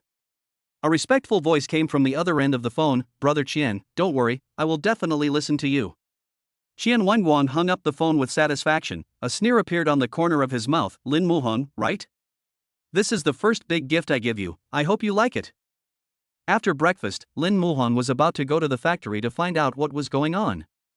Just as he was about to step out of the door, Lin Zhongtian hurriedly called him, "Ahang, wait for me, I'll go with you to take a look." Lin Zhongtian was full of curiosity. He wanted to know what the factory that he had to spend all his fortune to buy looked like. He felt like he wanted to die with a clear mind. Lin Muhan curled up the corner of his mouth into a smile and nodded gently, okay. Then he stood aside patiently, waiting for his father to pack his luggage. 40 minutes later, Lin Muhan and Lin Zhongtian got out of the car together. In front of them stood the factory gate with the sign of Dajin Motor Company hanging on it. Lin Muhan looked around, frowned slightly, and a hint of confusion flashed in his eyes. This factory looked like it was newly built. When he entered, he glanced at the equipment and it seemed that it had just been used for a short time. The factory was also quite large, which made him feel confused. Dad, how much did it cost you to sign this contract? Lin Muhan asked. Less than 11 million. Lin Zhongtian replied. Noticing the surprised expression on his son's face, he quickly asked, Son, did you find something wrong? I'm afraid this factory is worth much more than this price, right? Lin Muhan sighed softly, his eyes flickering with thought. To build this factory plus the purchase of facilities, etc., it will cost at least 30 million. Dad, you got a great bargain. What? Lin Zhongtian's face was filled with disbelief, and then his excitement was beyond words. So, I really found a treasure? That's right. Lin Muhan confirmed with a smile, already having a bold guess in his mind. He speculated that the other party might have deliberately set up a trap and sold the factory to his father for 10 million yuan, and expected that his father was short of funds and could not pay the workers' wages. When the pressure was too great, they would buy it back at a low price, making a huge profit from the difference. Lin Muhan thought to himself that the mastermind behind all this might be the factory's former boss Rin Dajin. At this time, Sun Daong had been waiting at the door for a long time. When he saw the two of them, he called out respectfully, Boss Lin, little Boss Lin. When Lin Zhongtian thought of Sun Daong's ferocious appearance before, anger surged in his heart. But at this moment, seeing that the other party was so respectful, his anger inexplicably dissipated a little. A smug smile appeared on the corner of his mouth, and he responded with a light hum. Lin Muhan looked around and found that there was no one in the factory except Sun Daong. His face suddenly turned pale. He raised his hand to check his watch, and asked with some displeasure in his tone, Where are the others? Chapter 81, These people are so easy to fool. Seeing this, Sun Daong frowned and a look of embarrassment flashed across his face. He scratched his head and spoke hesitantly, They haven't come yet. Lin Muhan's face darkened instantly. He took a deep breath and tried his best to suppress his inner dissatisfaction. He knew that the trip to the factory would not be so smooth. Seeing this, Sun Daong quickly stepped forward and said, Boss Lin, don't be angry. I'll contact them right away and ask them to come over quickly. There were only 2 people left here. Lin Zhongtian sighed and said earnestly, Ahon, look at those workers. They don't take you seriously at all. Management is not that simple. Neither my father nor I are fit to be bosses. How about we sell the factory? At least we can get some money back. What do you think? Lin Muhan always liked challenges. He shook his head when he heard that, a confident smile appeared on his lips, and he consoled him, Dad, a good father will have a good son. Just wait and see how I deal with them. After being praised by his son in such a disguised way, Lin Zhongtian could no longer say discouraging words. He nodded, but muttered to himself, this child will never turn back until he hits the wall. Well, it's a good thing for young people to try harder. He could only comfort himself in this way. At the same time, outside the factory, a group of people arrived late. Lu Pingchuan looked at Zhou Changhao, his eyes full of doubt. Howsy, if you ask everyone to come later, will that guy fire us all in a rage? As soon as these words were spoken, everyone's eyes were focused on Zhou Changhao. Hearing this, a barely perceptible sly smile appeared on the corner of his mouth, and then he said with a smile, Don't worry, he definitely won't dare. If that guy wants to open a factory, where can he recruit so many people in a short period of time? Zhou Changhao said confidently. In a moment, everyone will follow my instructions and I promise to increase everyone's salary, he continued. When the yellow-haired young man Lu Zhiliang heard this, a gleam of excitement flashed in his eyes. He is young and energetic, with high expenses, and his family has to give him some money every month. It would be great if his salary could double. Then he smiled and patted Zhou Changhao on the shoulder, flattering him, Brother Hao, you have many ideas, we all listen to you. Okay. Zhou Changhao grinned, feeling very proud. He glanced at the people around him with a look of contempt. He smugly said in his heart, What a bunch of idiots. You really believe what I say? TSK, this money is too easy to make. Soon, a group of people walked into the factory in a mighty procession. Not long after they walked away, they saw Lin Muhong and others waiting on the side. They were all workers, and perhaps they were accustomed to the daily rules and regulations. When they saw Lin Muhong and the others, they immediately felt as if they had done something wrong. They all lowered their heads, not daring to breathe, let alone speak. Seeing that all the people he contacted yesterday were all present, Sun Daong frowned and asked angrily, "Didn't I tell you to arrive at 9 o'clock yesterday? Look at what time it is now. Do you still want to do this?" There was some anger in his voice. Zhou Changhao laughed sarcastically when he heard this. "Sun Daong, you were so active in calling all of us here, did they give you a raise? We want to work, but you have to give us a raise and treat everyone equally, right?" He looked at Sun Daong provocatively. After Zhou Changhao finished speaking, he signaled to everyone with his eyes. Faced with the temptation of money, everyone echoed, "Yes, we want a salary increase. Increase the money. Increase the money."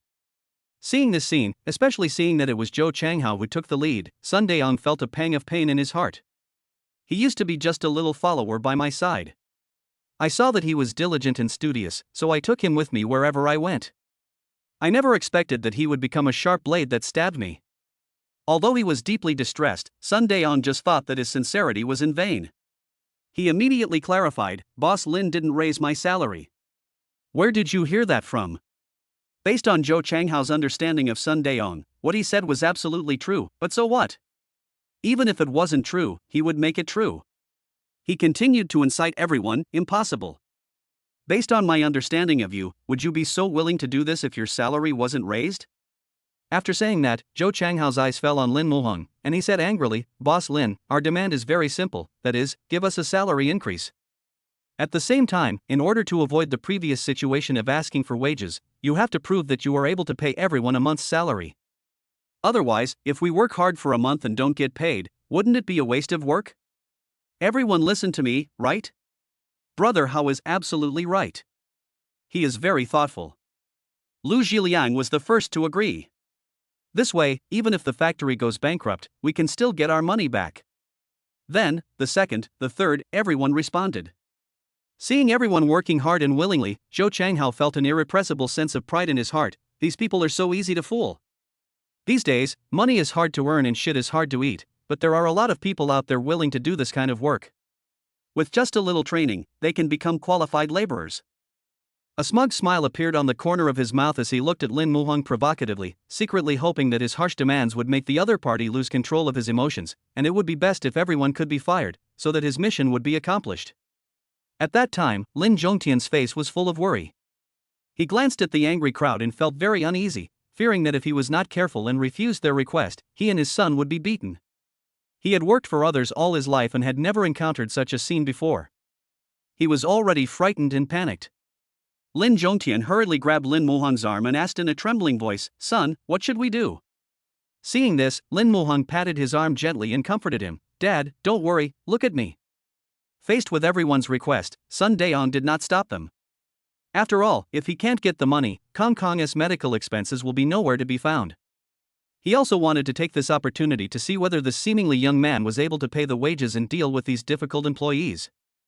At this moment, Lin Muhong stepped forward, stood in front of the crowd, and stared straight at Zhou Changhao with sharp eyes.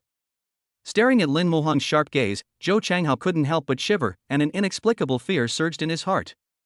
However, seeing the other parties frown, Zhou Changhao muttered to himself, "Yes, angry, get angry quickly, it's better to drive us all away, not a single one." He imagined Lin Muhong's angry back as he left, and an inexplicable excitement surged in his heart. Unexpectedly, Lin Muhong grinned, clapped his hands and said, "Okay, I promise you." Zhou Changhao was stunned when he heard this, and couldn't help but complain in his heart, "Is this guy stupid? He has cheap labor and insists on raising everyone's wages?" He couldn't understand it. Chapter 82 Lin Muhong only uses inducements but no coercion.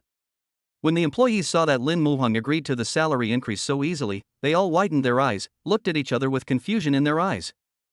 Even Zhou Changhao muttered to himself, "I haven't even used my ultimate move yet, and you're surrendering already?" Although everyone is very excited, think about it, capitalists will not empathize with their employees, let alone make concessions easily. There may be some trick hidden here. Lu Pingchuan adjusted his glasses on the bridge of his nose, his brows furrowed, his eyes full of caution. He asked loudly, "Boss Lin, are you really willing to give us a raise? Are you kidding us?" When Lin Muhong heard this, the corners of his mouth slightly lifted up, revealing a faint smile. He spread his hands, shrugged helplessly, and said, "Do you think I'm joking with you? Not only am I willing to raise your salary, I'm also willing to pay for your 5 insurances and 1 fund." To be honest, when Zhou Changhao heard about this benefit, his heart couldn't help but skip a beat and he was very excited. But when he thought about the fact that the other party had offended someone, no matter how good the benefits were, they would probably be empty promises and would never be realized. He thought it would be better to get the money in front of him first. When the employees present heard this, they were instantly excited and their faces turned red, especially Sun Daong. His eyes were wide open, his mouth was wide open, and his face was full of disbelief. He never expected that this young Lin Muhong was so good at winning people's hearts. You know, the previous boss, Ren Dajin, didn't even pay 5 insurances for his employees, not even 3. Although the country has always emphasized that employees must pay social security after joining the company, there are still many companies that do not pay for their employees.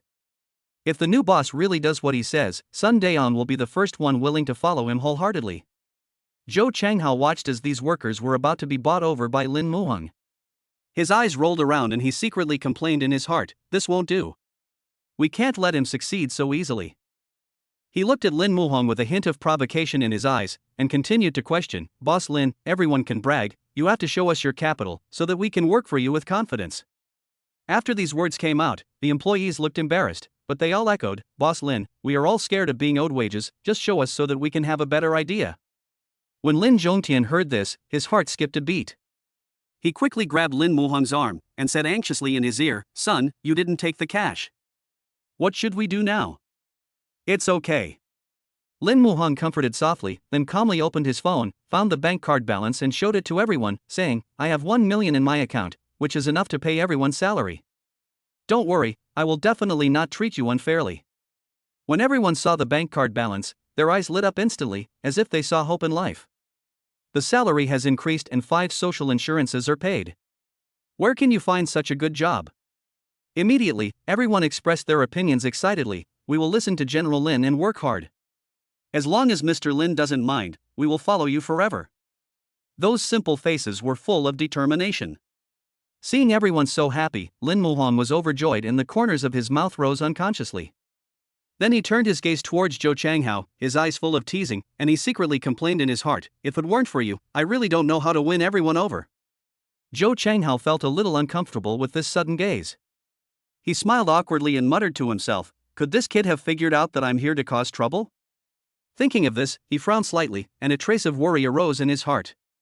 He shook his head gently, trying to dispel these distracting thoughts, and consoled himself, "I disguised myself so well, he definitely won't be able to see through it." Immediately afterwards, a group of people entered the operating room in a mighty procession. Lin Muhong paced slowly, observing every detail carefully.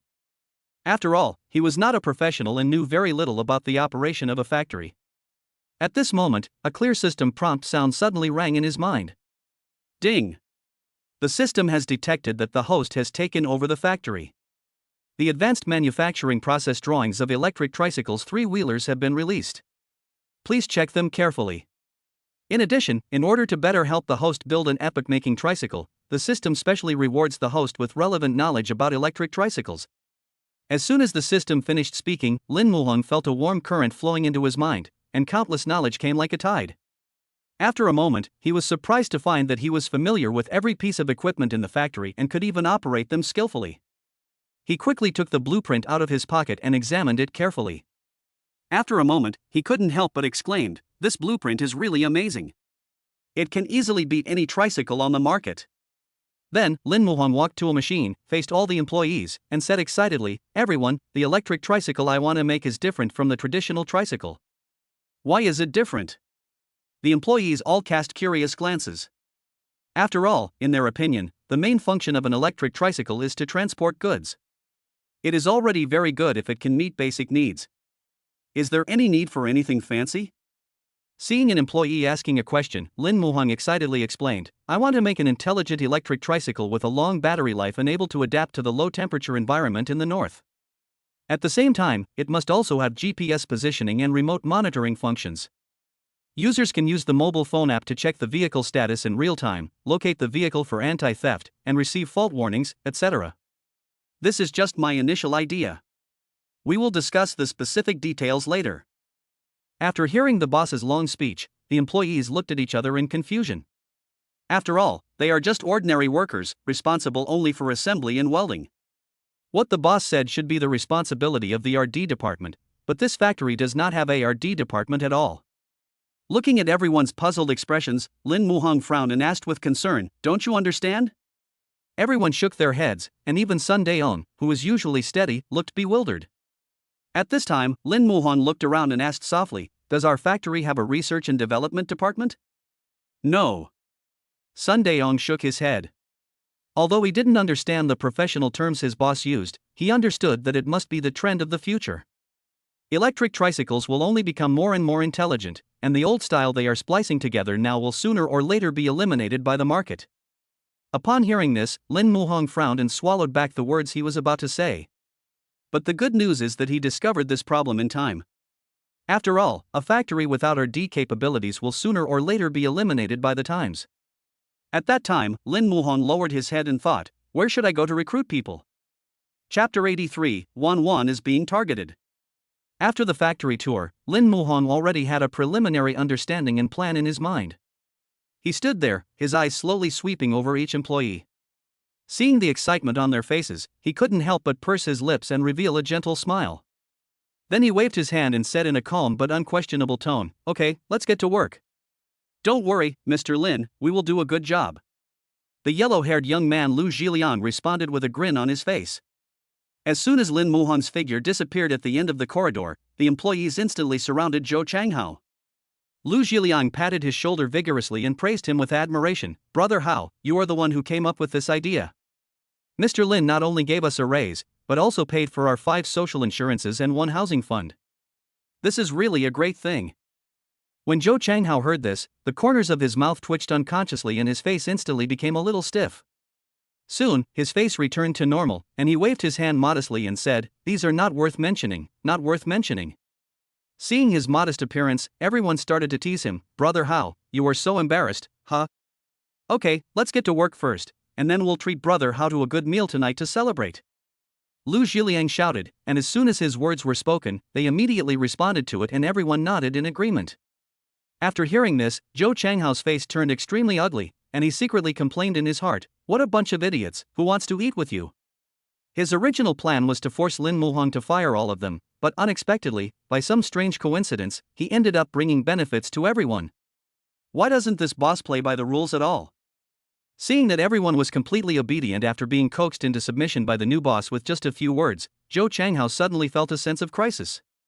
He quickly took out his cell phone from his pocket and quietly sent a message to Wan Wan. The plan failed. At that time, Lu Zhiliang saw Zhou Changhao standing there, and shouted to him with a smile, "Brother Hao, get to work."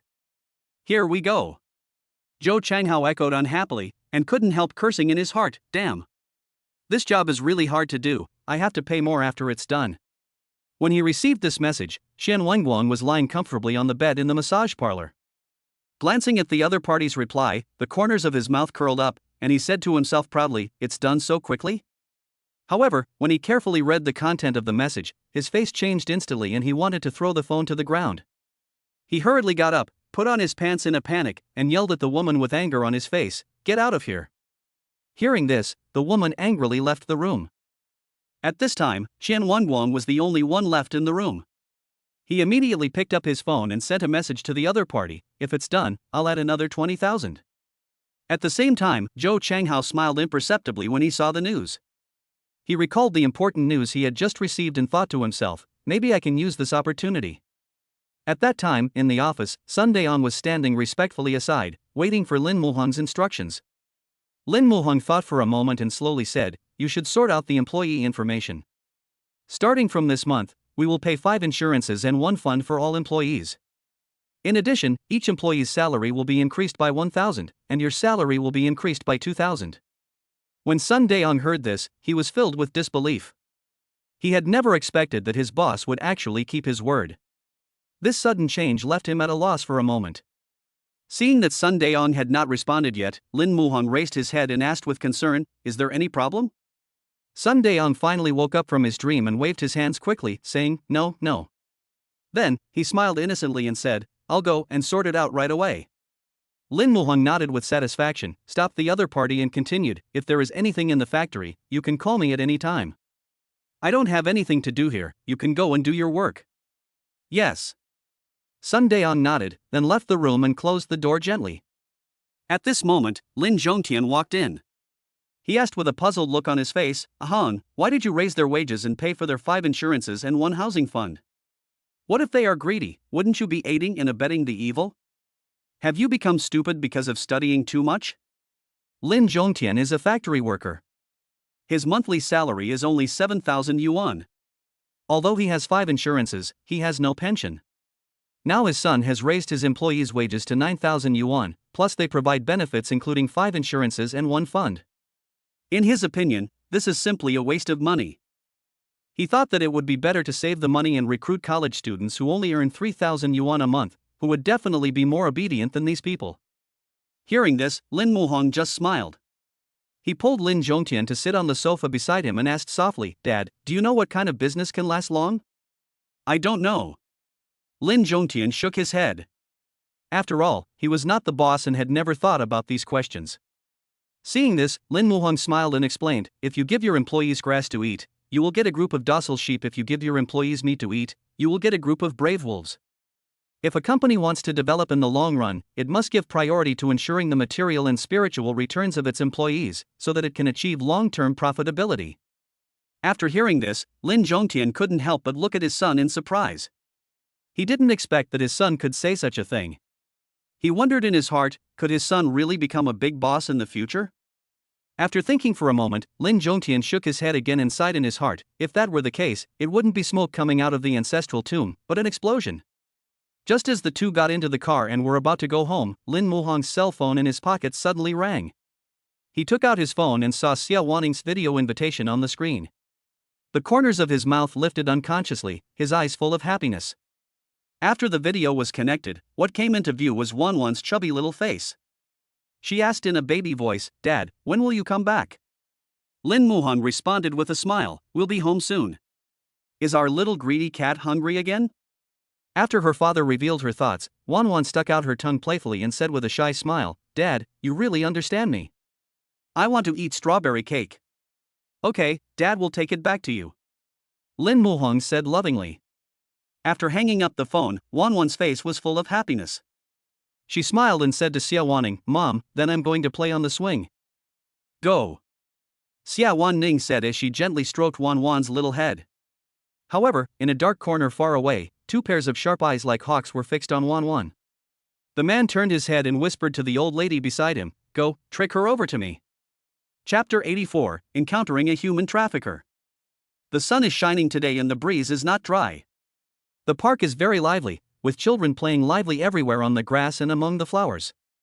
As for Wan Wan, she was sitting on the swing, swinging back and forth, with a happy and satisfied smile on her face. Suddenly, a slightly old and somewhat anxious voice sounded in Wan Wan's ears, "Little boy, Grandma is lost. Do you know where the toilet is?"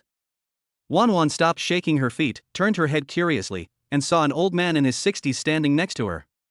She is short, with a head of silver hair that gleams in the sun. The wrinkles on her forehead are like ravines carved by time. She has a kind smile on her face and looks very kind. "I know." Wan Wan nodded vigorously, her chubby face full of enthusiasm. She pointed her little finger at the small house in the distance and said crisply, "That's it." Wan Wan knew this because Xiawaning had just taken her there. Seeing the innocent little girl in front of her, the old lady looked around quickly. After confirming that no one was paying attention to her, a barely perceptible smugness flashed in her eyes. Then, she pretended to be pitiful, her hands trembling slightly, and begged, "Little friend, Grandma has difficulty walking, can you help me over?" The little guy tilted his head, and his round eyeballs rolled rapidly in his eye sockets, like 2 lively black gems.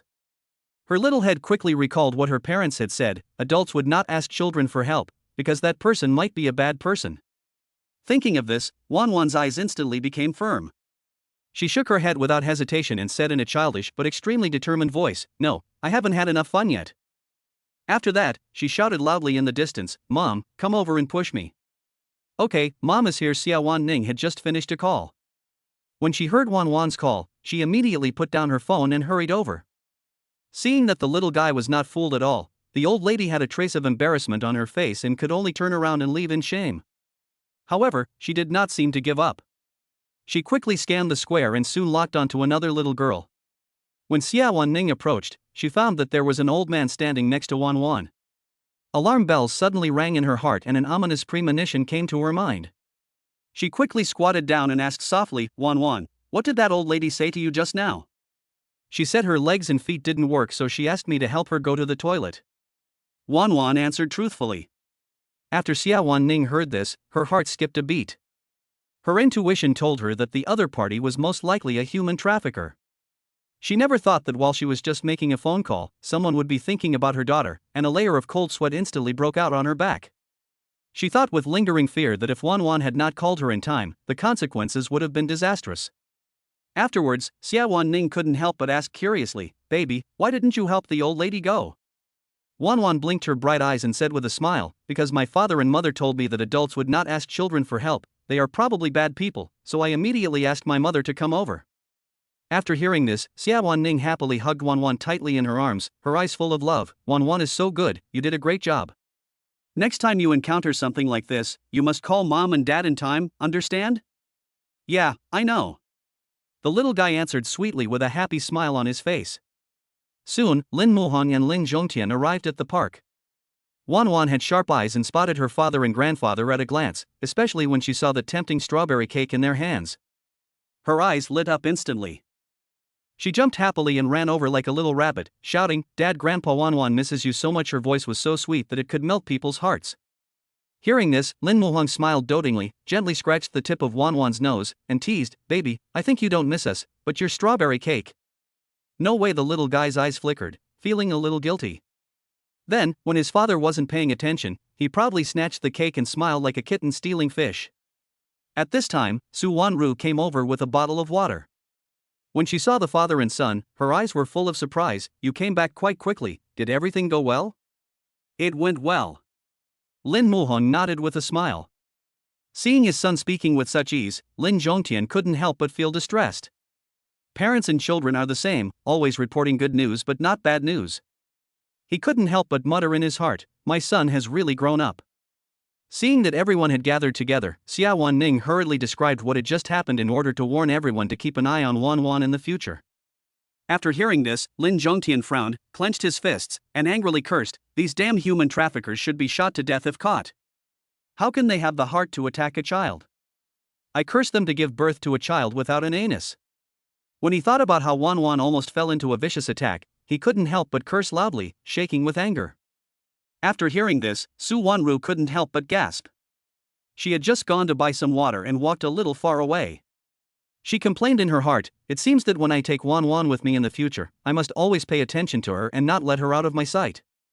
Lin Muhong also felt deeply touched. Since becoming a father, he hated to see his children suffer the most. These human traffickers will do anything to achieve their profit. If they are caught, they will not let them off easily. Seeing that it was time for lunch, Lin Muhong and his family walked towards the exit of the park. At this moment, Wan Wan's eyes lit up and she saw a familiar figure. "I saw an old lady holding a little girl." The little girl was about 3 or 4 years old, and was sucking a lollipop with relish. Seeing this, Wan Wan quickly tugged at Lin Muhong's arm and said anxiously, "Dad, that's the old lady I met." Hearing this, Lin Muhong looked up and saw the old lady pulling the little girl towards the exit. At that time, there was a white car parked on the side of the road, and a man was standing next to the car with a cigarette in his mouth. He looked around from time to time, acting a little sneaky and didn't look like a good person. Seeing this scene, Lin Muhong suddenly had an ominous premonition in his heart. He thought to himself, "This group of human traffickers is about to succeed. Once the child falls into their hands, finding him back will be like looking for a needle in a haystack." Lin Muhong didn't have time to think and rushed forward. Just as they were forcing the little girl into the car, he grabbed the man and the old man's arms and shouted, "Stop!" Chapter 85, The Dark Xiawan Ning. Fearing that the two human traffickers would take the opportunity to escape, Lin Zhongtian quickly rushed to his son's side, took quick action, and together with his son, subdued the two men. He stared at the two of them blankly and snorted coldly, "Where are you two human traffickers going to escape to?" The old lady was caught on the spot, and her face was instantly filled with a pitiful expression. She waved her hands around and shouted at the top of her voice, What are you saying? I don't understand." She immediately pretended to be weak and pitiful, pretending to cry, "Let me go quickly, I want to take my granddaughter home." Seeing this, the man's eyes became evasive and he looked around like a frightened mouse. Maybe he had done so many bad things that he was afraid of being exposed. But then he thought again, the other party had no solid evidence, so he plucked up his courage again, deliberately raised his voice, and shouted fiercely, "Who are you? Why do you treat us like this?" After saying that, the man turned his head to look at the old lady behind him, pretending to be anxious, and shouted anxiously, "Boy, let my mother go quickly. I tell you, my mother is in poor health. If anything happens to my mother, I will make you bankrupt and you will be in trouble." After saying this, the man secretly winked at the old lady. The old lady immediately understood what he meant. Her body trembled violently. She covered her chest tightly with both hands, pretending to be having difficulty breathing. Her face turned red as she said, "Hurry up and let go. I can't breathe. Someone is going to die." Seeing this, Lin Muhong sneered, without reducing the strength in his hands. He stared at the two of them and said sarcastically, "You are acting really badly. You can only act like a corpse at best." Seeing that this method didn't work, the man's eyes became stern, and he pretended to be calm, and shouted loudly, "You are restricting my personal freedom. If you don't let go, I will call the police and let the police judge the matter." The old lady also echoed in a sharp and piercing voice. Her originally kind face now became sour and mean, and she was completely different from before. She stamped her feet on the ground and shouted, "Yes, call the police. Let the police judge and see how you disrespect the elderly. Call the police, who's afraid of who?" Xiawan Ning looked at the other party with disgust, her eyes full of contempt. The next second, she took out her cell phone without hesitation and prepared to make a call. Seeing this, the old lady, who knew she was in the wrong, was probably frightened. Her face turned pale in an instant, and her body began to tremble involuntarily. She begged again and again, "Don't call the police, don't call the police." Her eyes moved rapidly, and after a moment she thought of a perfect excuse and said angrily, "I made a mistake in identifying this child. She is not my granddaughter. My old eyes are blurry and I didn't see clearly at first. I was going to take her home because she looked like my granddaughter. It was all a misunderstanding, a misunderstanding." After the old lady finished speaking, she secretly gave the man a look. When the man saw this, he immediately pretended to complain and said angrily, "Mom, why didn't you look carefully before you took someone else's child back? People thought we were human traffickers. It's all your fault. You're always causing trouble for me. You're so old now, and your eyesight isn't good. You don't need to pick up your granddaughter in the future. You're getting more useless as you get older." The man cursed, as if he had suffered a great injustice. The two thought their performance was perfect and that the people in front of them would let them go. They were too naive. Lin Muhong thought to himself that he would rather kill 1,000 people by mistake than let one go. If he let them go, other children might suffer. He chuckled, a sly look on his face, and said sarcastically, "So that's how it is. It seems we misunderstood you?" "Yes, it was a misunderstanding. Fortunately, it was made clear, otherwise we would really be regarded as bad guys," the man said angrily, with a flattering smile on his face.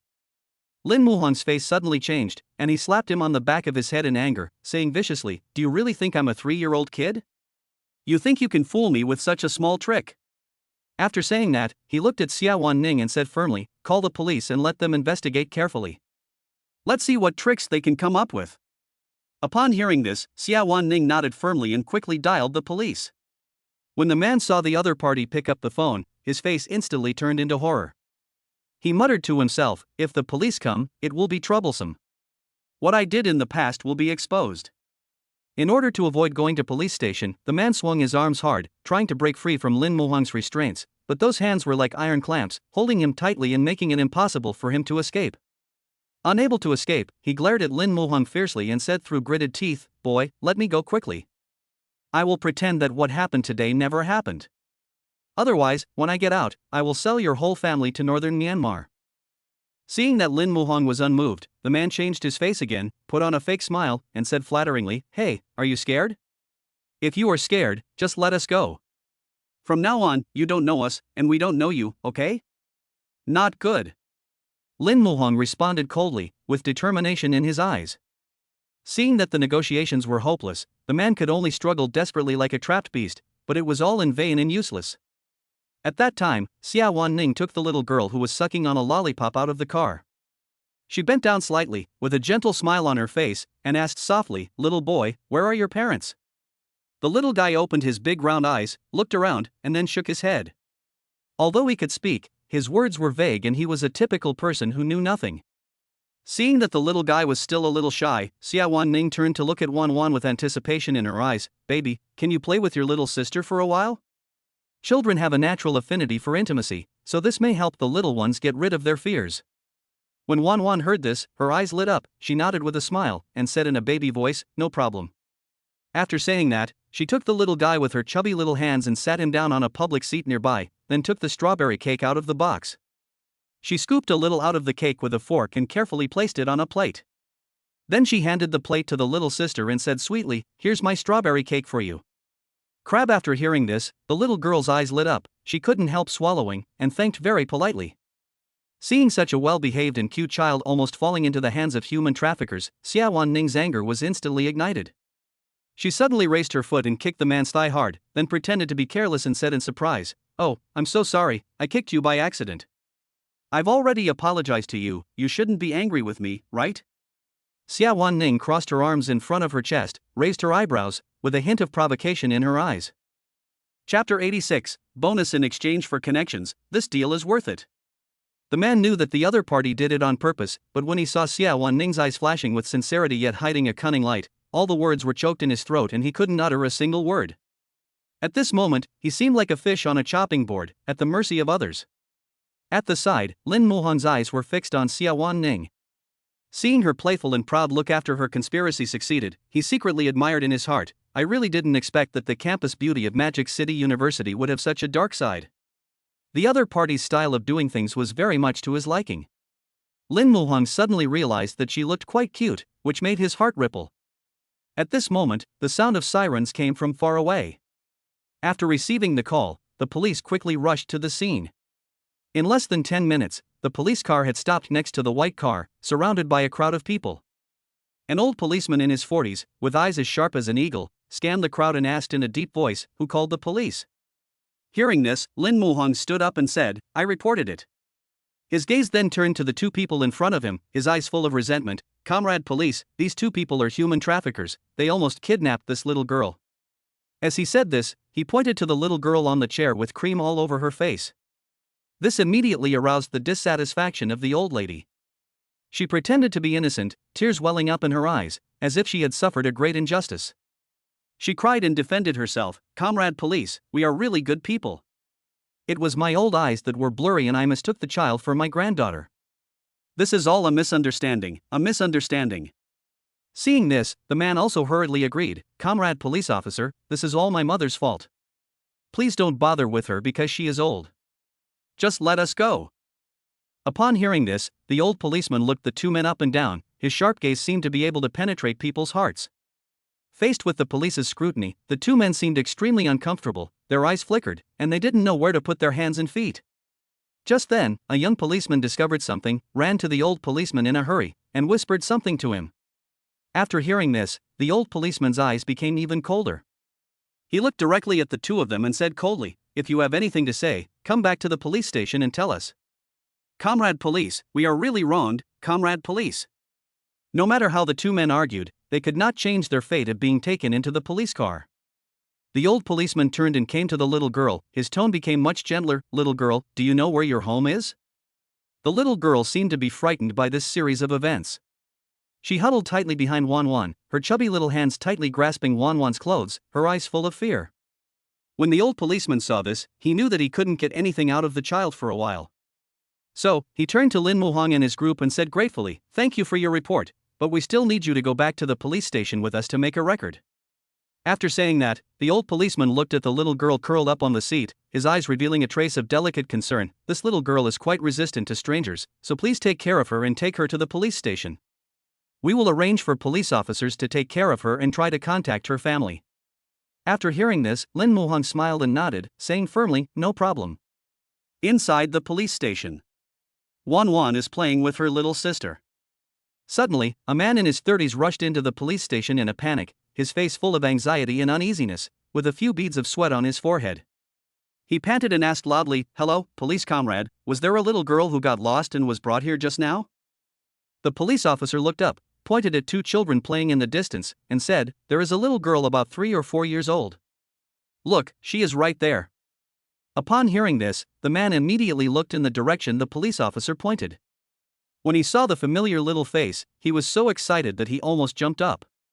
He ran over in 2 steps, hugged his daughter in his arms, and said in a trembling voice, "Tong Tong, Dad finally found you." When Tong Tong saw that it was her father, her eyes lit up, her face was full of excitement, and she called out in a baby voice, "Dad!" "Hey!" The man's eyes turned red with excitement and tears welled up in his eyes. He hugged his precious daughter tightly, as if he was afraid that she would disappear again if he let go. At this time, Wan Wan also noticed this man. Her face immediately puffed up and she said angrily, "You are such an irresponsible father. My little sister was almost taken away by bad guys." At this time, the man noticed that there was a little girl in front of him. She looked older than his daughter and was looking at him with a pair of bright eyes. The man felt ashamed when he heard this, and remembered that the police on the phone said that a kind-hearted person had rescued their daughter. He thought it must be the little girl in front of him and her family. He bent down and said gratefully, "Uncle knows, where are your family members?" After hearing this, Wan Wan gestured with her chubby little hands and said, "They were all taken in, and they said they were going to do something." Although she was still young, she was trying her best to express what she meant. After hearing this, the man understood instantly. Thinking that the other party might be taking a statement, he held his daughter and waited quietly. At this time, the police officer came up to the man and began to ask questions. "Are you the child's father? What's your name?" Seeing this, the man quickly stood up and replied, "My name is Zhou Jinfeng, and my daughter's name is Zhou Zitong." The police officer recorded the information and reminded them, "Be sure to take good care of your children when you go back. Human traffickers are rampant now, and their methods of committing crimes are endless. Don't leave your children alone, otherwise you won't be so lucky next time." After hearing this, Zhou Jinfeng quickly nodded and agreed, "I understand. I will definitely tell my family. Thank you for your hard work." His voice was full of gratitude. Soon, Lin Muhang finished taking the statement and walked out of the room, just in time to run into the old police officer. The old police officer's face was filled with joy. Seeing this, Lin Muhang secretly speculated that perhaps there had been significant progress in the case.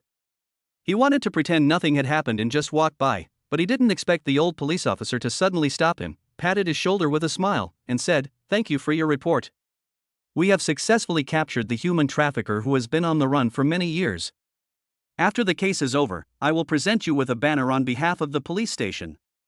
In addition, there will be a reward for assisting in handling the case and helping to capture a major criminal." After hearing this, Lin Muhang was filled with surprise. He did not expect that the two had committed so many evil deeds. He could not help but mutter in his heart, "Giving them a peanut is already a bargain for them." Then, he quickly waved his hands and responded politely, "I just think there is something wrong with those two people. They didn't contribute much, so forget about the bonus. I will be very happy if you can give me a banner when the time comes." Seeing the young man in front of him so sensible and reasonable, Wu Zhenghao was full of admiration. He said with a smile, "Okay, if you have any problems in the future, just come to me. This is my phone number." "Okay."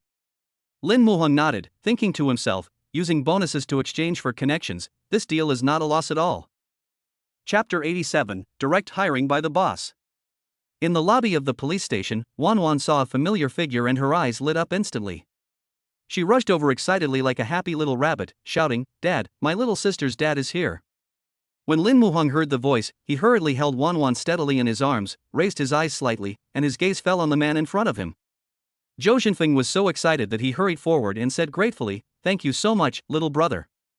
If it weren't for you, my daughter would have been kidnapped by bad guys." After he finished speaking, Zhou Jinfeng took out a wad of cash from his bag and handed it to Lin Muhang with both hands. "Although this money is not much, it is a small token of my appreciation. You must accept it. Otherwise, I really don't know how to thank you." At that time, Su Wanru and her group happened to walk over. She saw the stack of cash and quickly snatched the money away. When Zhou Jinfeng saw this scene, he was completely stunned. Who is this person? Then, Su Wanru rolled up the money and put it in the other person's bag, smiling and saying, "It's just a piece of cake. How can we take your money?" After hearing this, Lin Muhong was thinking about how to refuse politely, but his mother Su Wanru snatched the money away. He breathed a sigh of relief to see that the money was returned.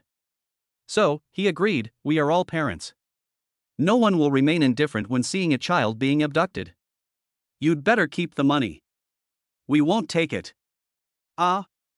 This. Hearing this, Zhou Jinfeng's face was full of worry and his brows were tightly furrowed. He really wanted to express his gratitude. The child is his life. Saving a life is better than building a 7-story pagoda. Since the other party does not want money, he still has to be grateful for this kindness. Then he held his daughter Tongtong in his arms, knelt down slowly in front of everyone, and said with a choked voice, "Thank you so much, I kowtow to you, thank you for saving my daughter." "What are you doing? Get up quickly." Seeing this, Su Wanru and Lin Zhongtian hurried forward, one holding Zhou Jinfeng and the other holding Tongtong, and helped them up. "We don't do this for any reward, so please don't do this. Your family must be very worried. Take the child home quickly." Lin Muhong was really afraid that the other party would kneel down to thank him again, so he said quickly. After hearing this, Zhou Jinfeng nodded repeatedly, his eyes full of gratitude, and then left with Tongtong in his arms. After lunch, Lin Muhong was not idle for a moment. The factory lacks R&D personnel and cannot develop the latest electric tricycle 3-wheeler. If this continues, the factory will close down sooner or later. He was well aware of the urgency of the matter, and the top priority was to set up a research and development team. So he downloaded Boss Direct Hiring and submitted his requirements one by one. The requirements are very high, but the monthly salary is also very high.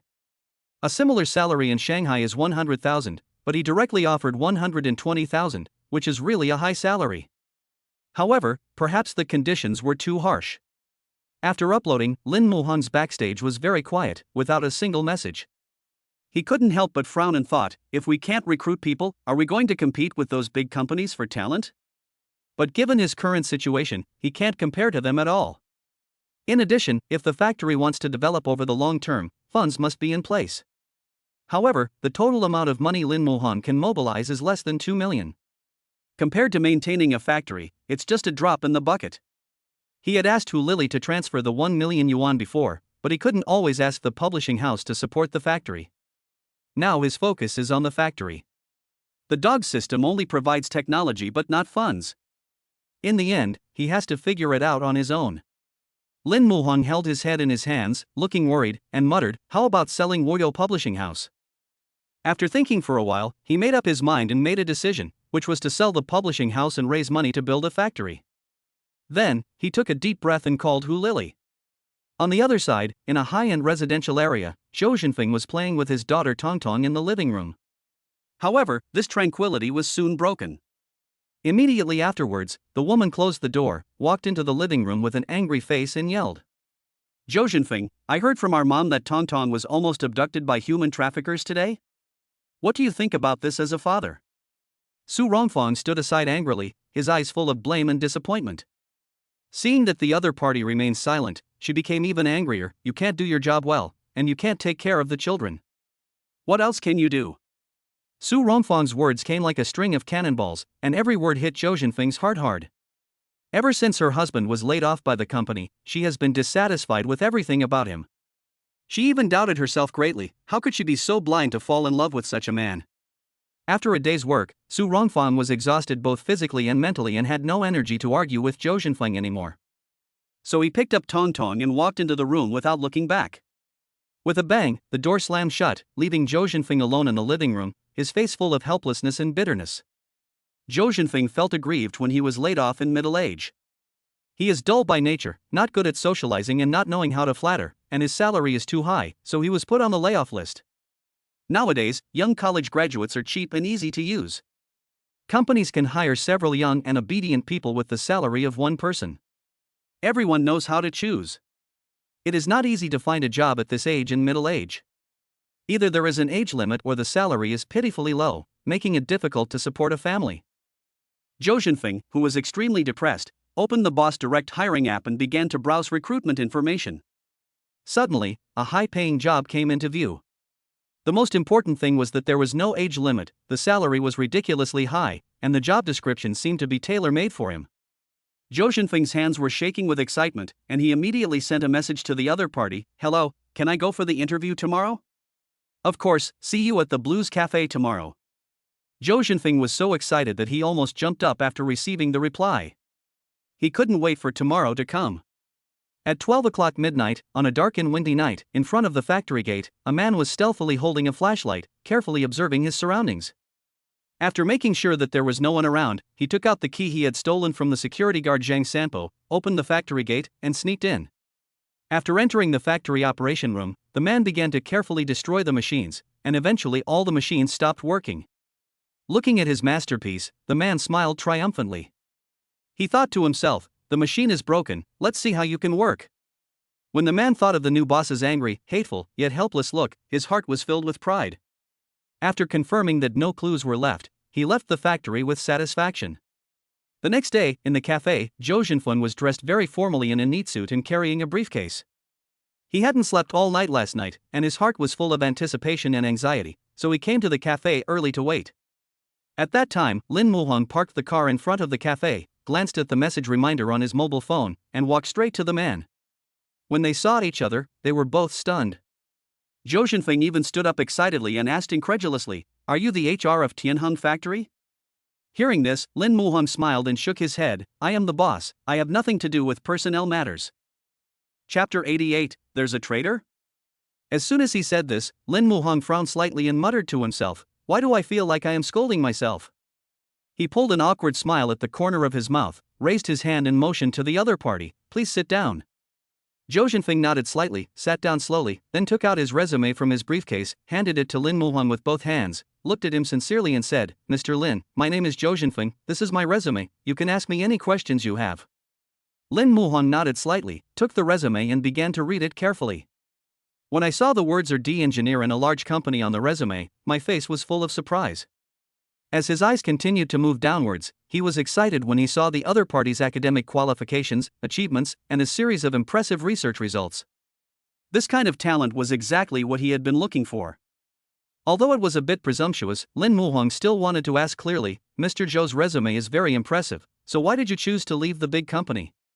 After hearing this, Zhou Zhenfeng's mouth twitched slightly, then he smiled bitterly and said slowly, "The factory's performance is not good, and I'm on the layoff list." After he finished speaking, he laughed at himself and said, "My salary alone is enough to pay for several people, so it has become like this now." After hearing this, Lin Muhong nodded slightly, his eyes full of regret. He not only felt sorry for Zhou Zhenfeng's experience, but also felt sad that the factory easily laid off such a talent. At this moment, the cell phone in Lin Muhong's pocket suddenly rang. He took out his cell phone and saw that it was a call from Sun Dayon. For some reason, he had a bad feeling in his heart. Could something have happened in the factory? He quickly answered the phone, and Sun Dayon's anxious voice came from the other end of the phone, "Boss Lin, something big has happened." Lin Muhong frowned and said in disbelief after hearing what the other party said, "All the machines are broken?" After hanging up the phone, he looked at Zhou Zhenfeng with embarrassment and said apologetically, "Sorry, I have something urgent to do now. Let's contact by phone." Zhou Zhenfeng was very anxious when he saw the other party was about to leave. He really didn't want to give up this rare opportunity, so he stood up to stop him and said, "Boss Lin, I'm so sorry, I accidentally heard your conversation. Is there something wrong with the machine?" Seeing the other party nod, Zhou Zhenfeng showed an expectant look on his face and volunteered, "Boss Lin, I can also repair some machines. How about I go with you to take a look?" After hearing this, Lin Muhong thought for a moment, nodded and said, "Then I'll trouble you."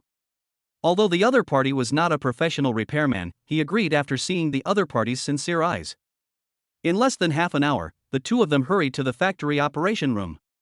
When Sun Dayon saw his boss coming, he ran to Lin Muhong. He frowned and said with a worried look on his face, "Boss Lin, we have contacted the maintenance engineer, but he is out of town and cannot come in time. What should we do?" Seeing that the boss didn't say anything, Sun Dayon frowned and muttered quietly, "It's really strange. These machines were bought not long ago. They were fine yesterday, but why are they all broken today? Could it be that the machines are defective?" Upon hearing this, Lin Muhong frowned even more tightly. The factory's machines were paralyzed. In addition to the reason Sun Daeong mentioned, there was another possibility, that is, someone did not want his factory to continue operating. But this factory hasn't made any money yet and poses no threat at all. How come it has become a thorn in the other party's side? The more he thought about it, the angrier he became. Suddenly, a name popped up in his mind. Only that person didn't want the factory to continue operating. Lin Muhang's eyes were full of anger, and he muttered to himself, "Well, I haven't even come to settle accounts with you yet, but you guys come to my door, so don't blame me for being rude." Then, he looked at Zhou Zhenfeng beside him and asked, "Can you repair these machines?"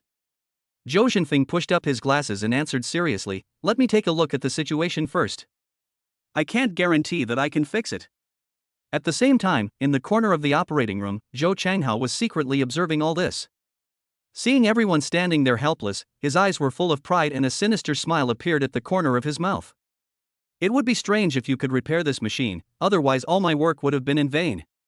He secretly rejoiced in his heart, as if he had already seen the factory closing down. At that time, Zhou Zhenfeng began to carefully check all the machines.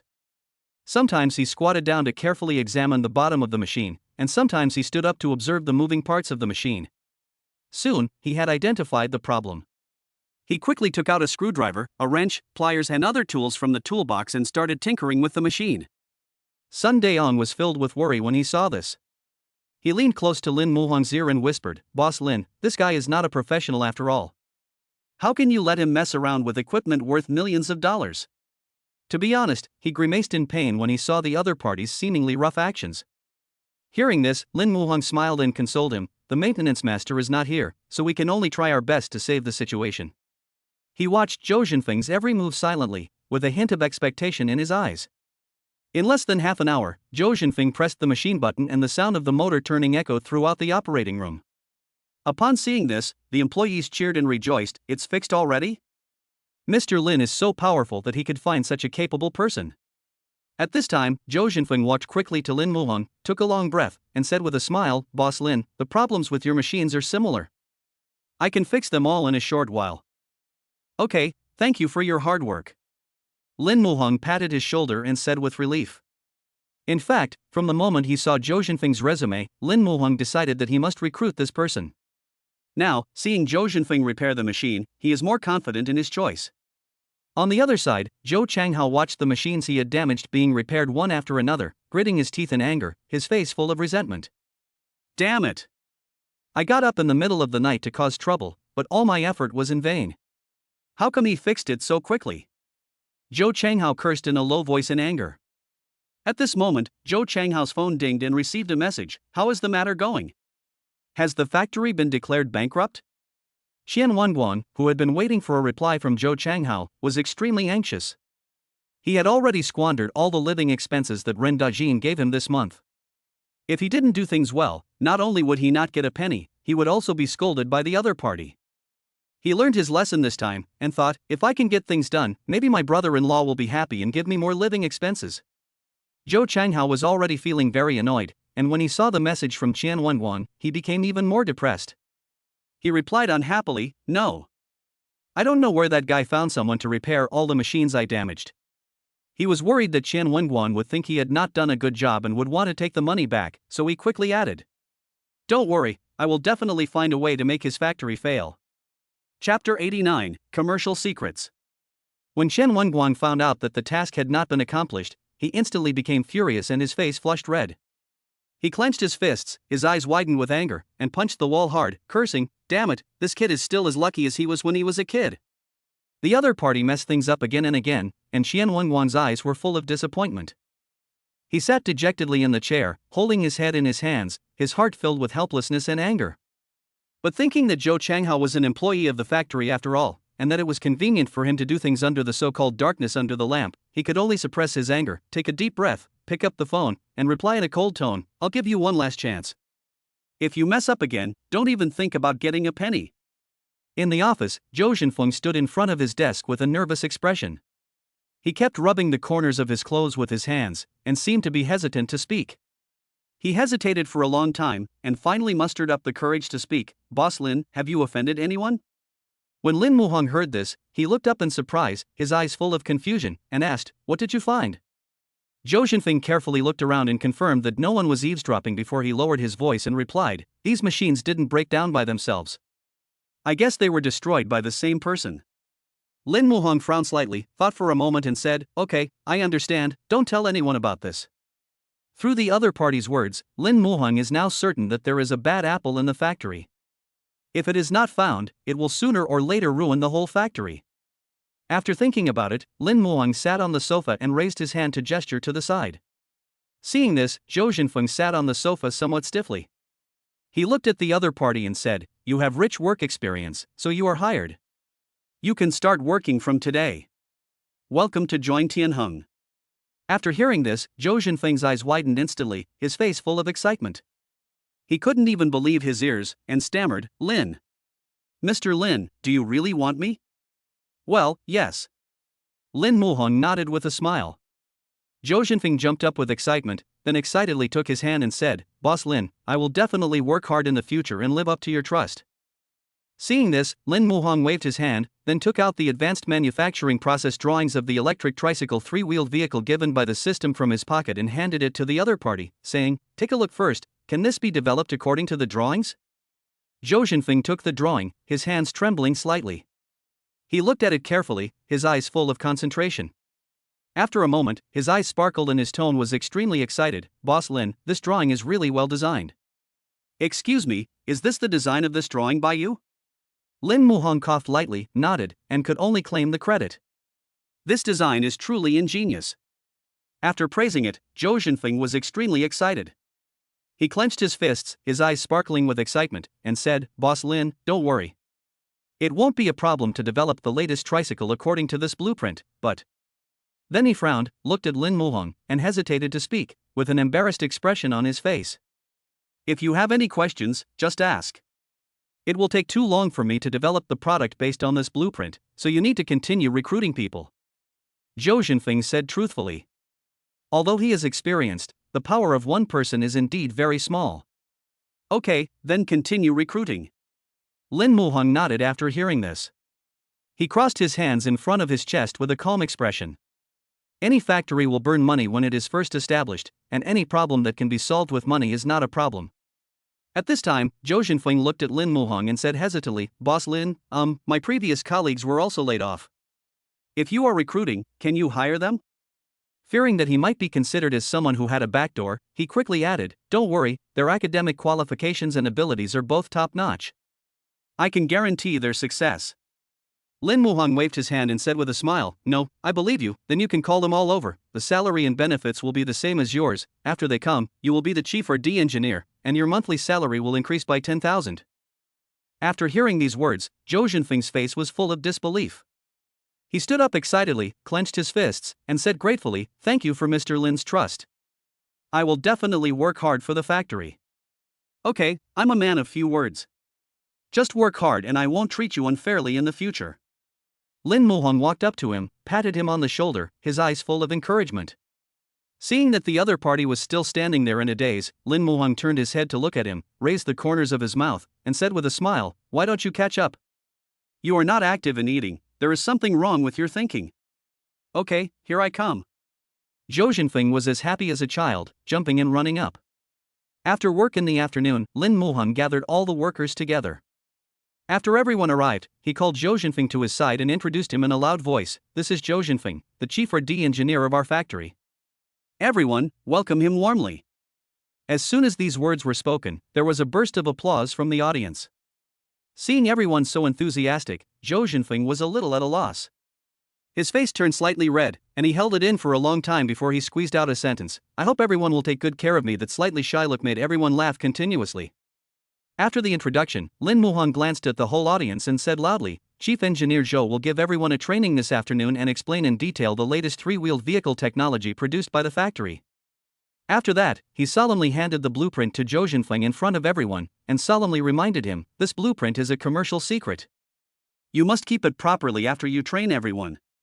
If the blueprint is lost, my factory will definitely have to close down." Lin Muhong's words were very serious. The workers took a deep breath after hearing them and couldn't help but become a little nervous. "Don't worry, Mr. Lin, I will take good care of it." Zhou Zhenfeng responded with a serious look and a firm tone. At that time, Zhou Changhao was standing in the corner, feeling extremely depressed. Suddenly hearing the conversation between the two, he seemed to awaken, his eyes lit up instantly, and his originally gloomy face revealed a hint of imperceptible cunning.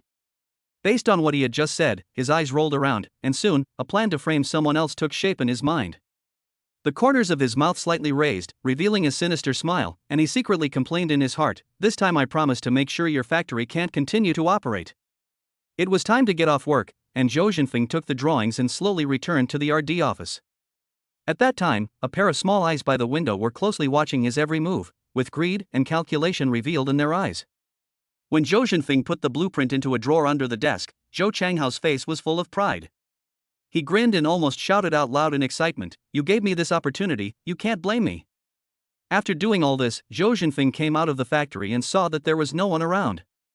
He called Lin Muhong and said, "Boss Lin, the net has been cast." Chapter 90, Diving into the Cornfield with Xiawan. After dinner, the sky gradually darkened, as if a huge curtain was slowly descending.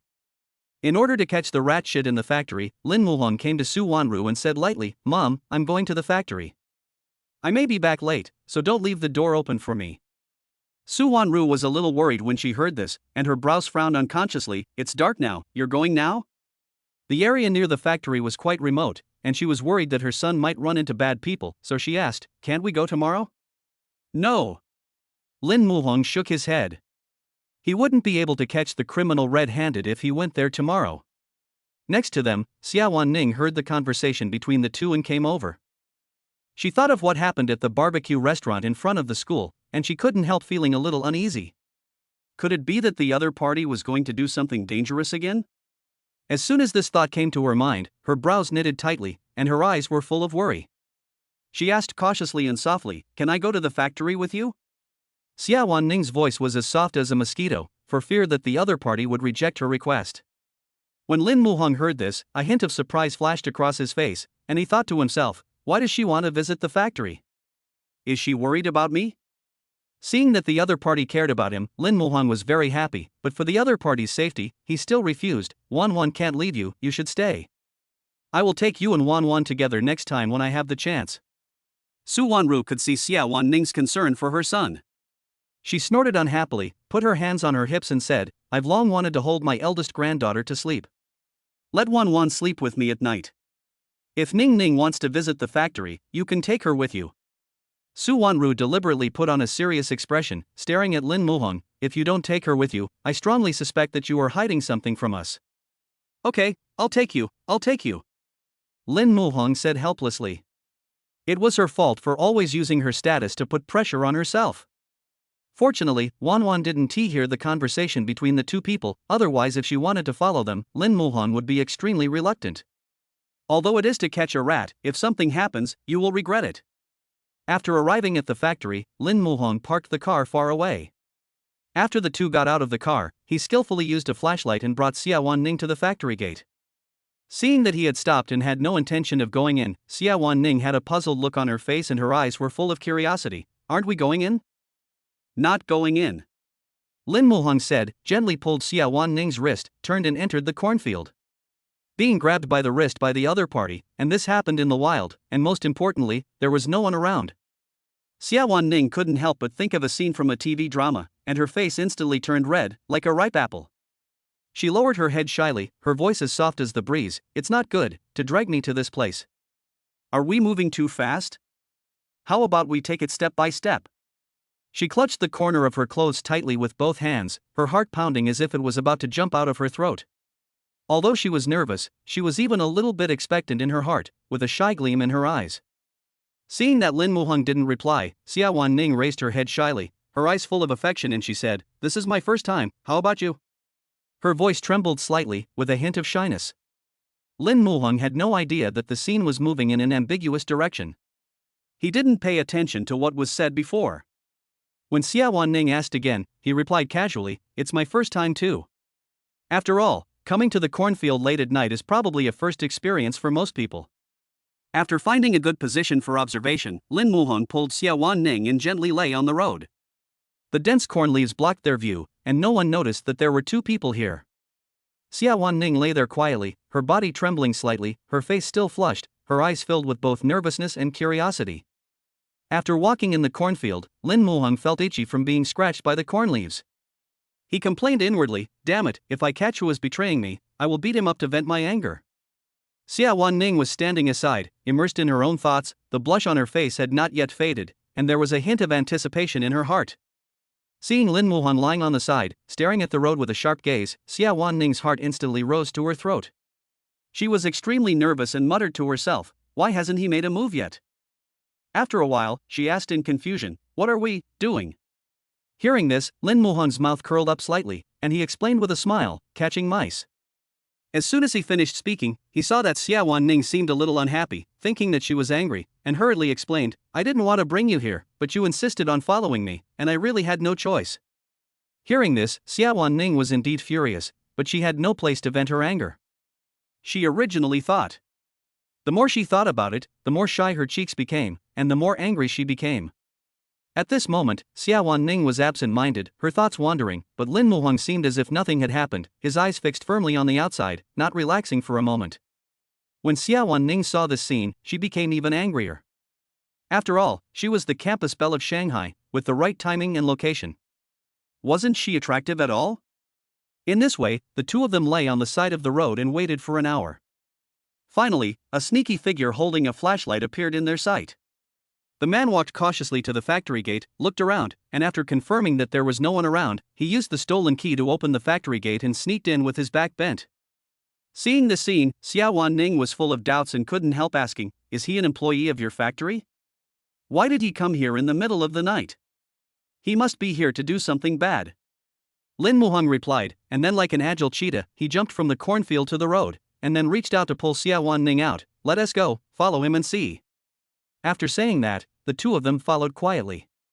When he saw the man enter the RD office, Lin Muhang's mouth corners couldn't help but rise slightly, revealing a barely perceptible smile. At this time, in the RD office, Zhou Changhao held a flashlight in his mouth and kept rummaging through the drawers with his hands, carefully looking for design drawings. Soon, he found the blueprint at the bottom of the drawer. After confirming that it was correct, he excitedly put the blueprint into his pocket and said with a smug look on his face, "Little guy, this time the factory is definitely finished. Why did you have to offend Wan Wan? His brother-in-law is a big shot. It would be as easy for him to destroy your factory as to crush an ant." After he finished speaking, Zhou Changhao grinned, "Hee, luckily you went against them, otherwise I wouldn't have gotten to make this windfall." At this time, Lin Muhang, who was outside, had already recorded the entire process with his mobile phone. Chapter 91, Forgot to Refuel. Perhaps feeling that it was not enough, Lin Muhang gently slid his finger across the screen of his mobile phone and opened the camera again, intending to take a few more photos as evidence. The moment he pressed the shutter button, the flashlight suddenly lit up, accompanied by a click sound, which sounded particularly harsh in the silent night. Zhou Changhao was frightened by the sudden light and trembled all over. He turned around abruptly, his eyes full of fear and tension, and his hands unconsciously clenched into fists. He pretended to be calm and shouted, "Who's there? Come out, I've seen you." His voice echoed in the empty room with a barely perceptible tremor. As he shouted, he approached the door cautiously, and every step seemed so heavy and cautious. Seeing this, Lin Muhang curled up the corner of his mouth into a barely perceptible smile, and secretly thought about how to repay Zhou Changhao for making him squat in the cornfield for an hour. Soon, he had an idea in his mind. Seeing Zhou Changhao's footsteps slowly approaching, he seized the opportunity, deliberately pointed the flashlight at his face, and then slowly poked his head out of the window. When Zhou Changhao saw this scene, his eyes instantly widened like bells and he shouted in horror, "Ghost!" Then, his legs went limp and he fell straight to the ground with a dull sound. When he woke up again, he found himself tied up and unable to move. He looked around in horror, and when he saw Lin Muhang, his face was full of shock and confusion. "Lin. Mr. Lin, why are you here?" Zhou Changhao was a little scared as he couldn't move his hands and feet. "Why am I tied up? Mr. Lin, what is going on?" Soon, Zhou Changhao realized that he had been exposed, and the fear in his heart surged like a tide. Lin Muhang stared at Zhou Changhao with a sharp gaze, and asked in an unquestionable tone, "I won't beat around the bush with you. Tell me, who sent you here?" Zhou Changhao remained silent, with a hint of hesitation and struggle in his eyes. Seeing this, Lin Muhang held the mobile phone in front of him. A video was displayed on the screen, which was the scene of Zhou Changhao stealing the factory design drawings. He smiled and said, "It's okay if you don't tell me. I have evidence that you stole the factory's design drawings. This is stealing commercial secrets, and you will go to jail. Since you..." Before he could finish his words, Zhou Changhao turned pale with fright and beads of sweat appeared on his forehead. He quickly pleaded, "Boss Lin, I'm telling you, please don't let me go to jail." He sighed as if he were an innocent victim. "Boss Lin, I was instructed by Wan Wan, the brother-in-law of Ren Dajin from the former factory. The rest is really none of my business. Please don't send me to the police station. I have an 80-year-old mother and a 3-year-old son. If you send me in, our whole family will be finished." Zhou Changhao's voice was filled with tears and his eyes were full of despair. When he heard the name Wan Wan, Lin Muhong frowned slightly, and a complex emotion surged in his heart. He was very familiar with this person because they were from the same village and often played together when they were young. He really couldn't understand why the other party would target him, since he clearly had no hatred or grudge against the other party. Lin Muhong took a deep breath and tried to calm his emotions. Now that he knew who wanted to harm him, it would be easy to deal with the situation. Next, he should return the other party a big gift. It was the first time Zhou Changhao was caught doing such a thing. He was very scared. He curled up on the ground, his body trembling slightly. Suddenly, a strong smell of urine appeared out of nowhere and filled the air. Lin Muhong smelled it quickly and frowned, not wanting Xiawan Ning to see such an embarrassing scene. He turned and walked to the other person, and said softly, "I still have something I need to ask him alone, you go to the next room and wait for me." After Xiawan Ning left, Lin Muhong asked coldly, "How much benefit did Wan Wan give you?" Zhou Changhao answered in a trembling voice, He gave me 30,000 yuan, and promised to give me another 20,000 yuan after the matter was done." There was a hint of crying in his voice, and it was obvious that he had been completely overcome by fear. Lin Muhong sneered. This man is really short-sighted to give up a good job for a few tens of thousands of dollars. Then, he untied the rope on Zhou Changhao and said coldly, "Don't worry, I won't hand the video to the police, but I won't delete it either, so that you won't do anything that harms the interests of the factory in the future." Upon hearing this, Zhou Changhao nodded quickly and complimented, "Boss Lin, you are so generous. I promise I will never dare to do it again." Lin Muhong did not answer but continued, "Also, your actions are no longer suitable for you to stay in the factory. Submit your resignation report tomorrow and part ways amicably." When Zhou Changhao heard this, it was as if he had heard an amnesty order, and his face was instantly filled with a grateful smile. "Thank you, Mr. Lin, from now on I will be a good person and never cause trouble to you in the factory again. I will stay away from you in the future and promise not to get in your way." He said this while nodding and bowing, fearing that the other party would go back on his word. After he finished speaking, Zhou Changhao wanted to turn around and leave, but Lin Muhong called him back, "Finish mopping the floor before you leave." A hint of embarrassment flashed across Zhou Changhao's face, but he quickly regained his flattering smile and quickly replied, "Okay, Mr. Lin." He picked up the mop and began to mop the floor diligently. After he finished, he ran away as if he was running for his life. After Zhou Changhao left, Lin Muhong turned and went to the next room. His eyes fell on Xiawan Ning, who was sleeping on the table, and a feeling of pity welled up in his heart. He walked gently to Xiawan Ning, afraid that her arms would be numb from sleeping, so he called softly, "Xiawan Ning, wake up, Xiawan Ning." Xiawan Ning raised her head from the table in a daze, with a hint of sleepiness and confusion in her eyes.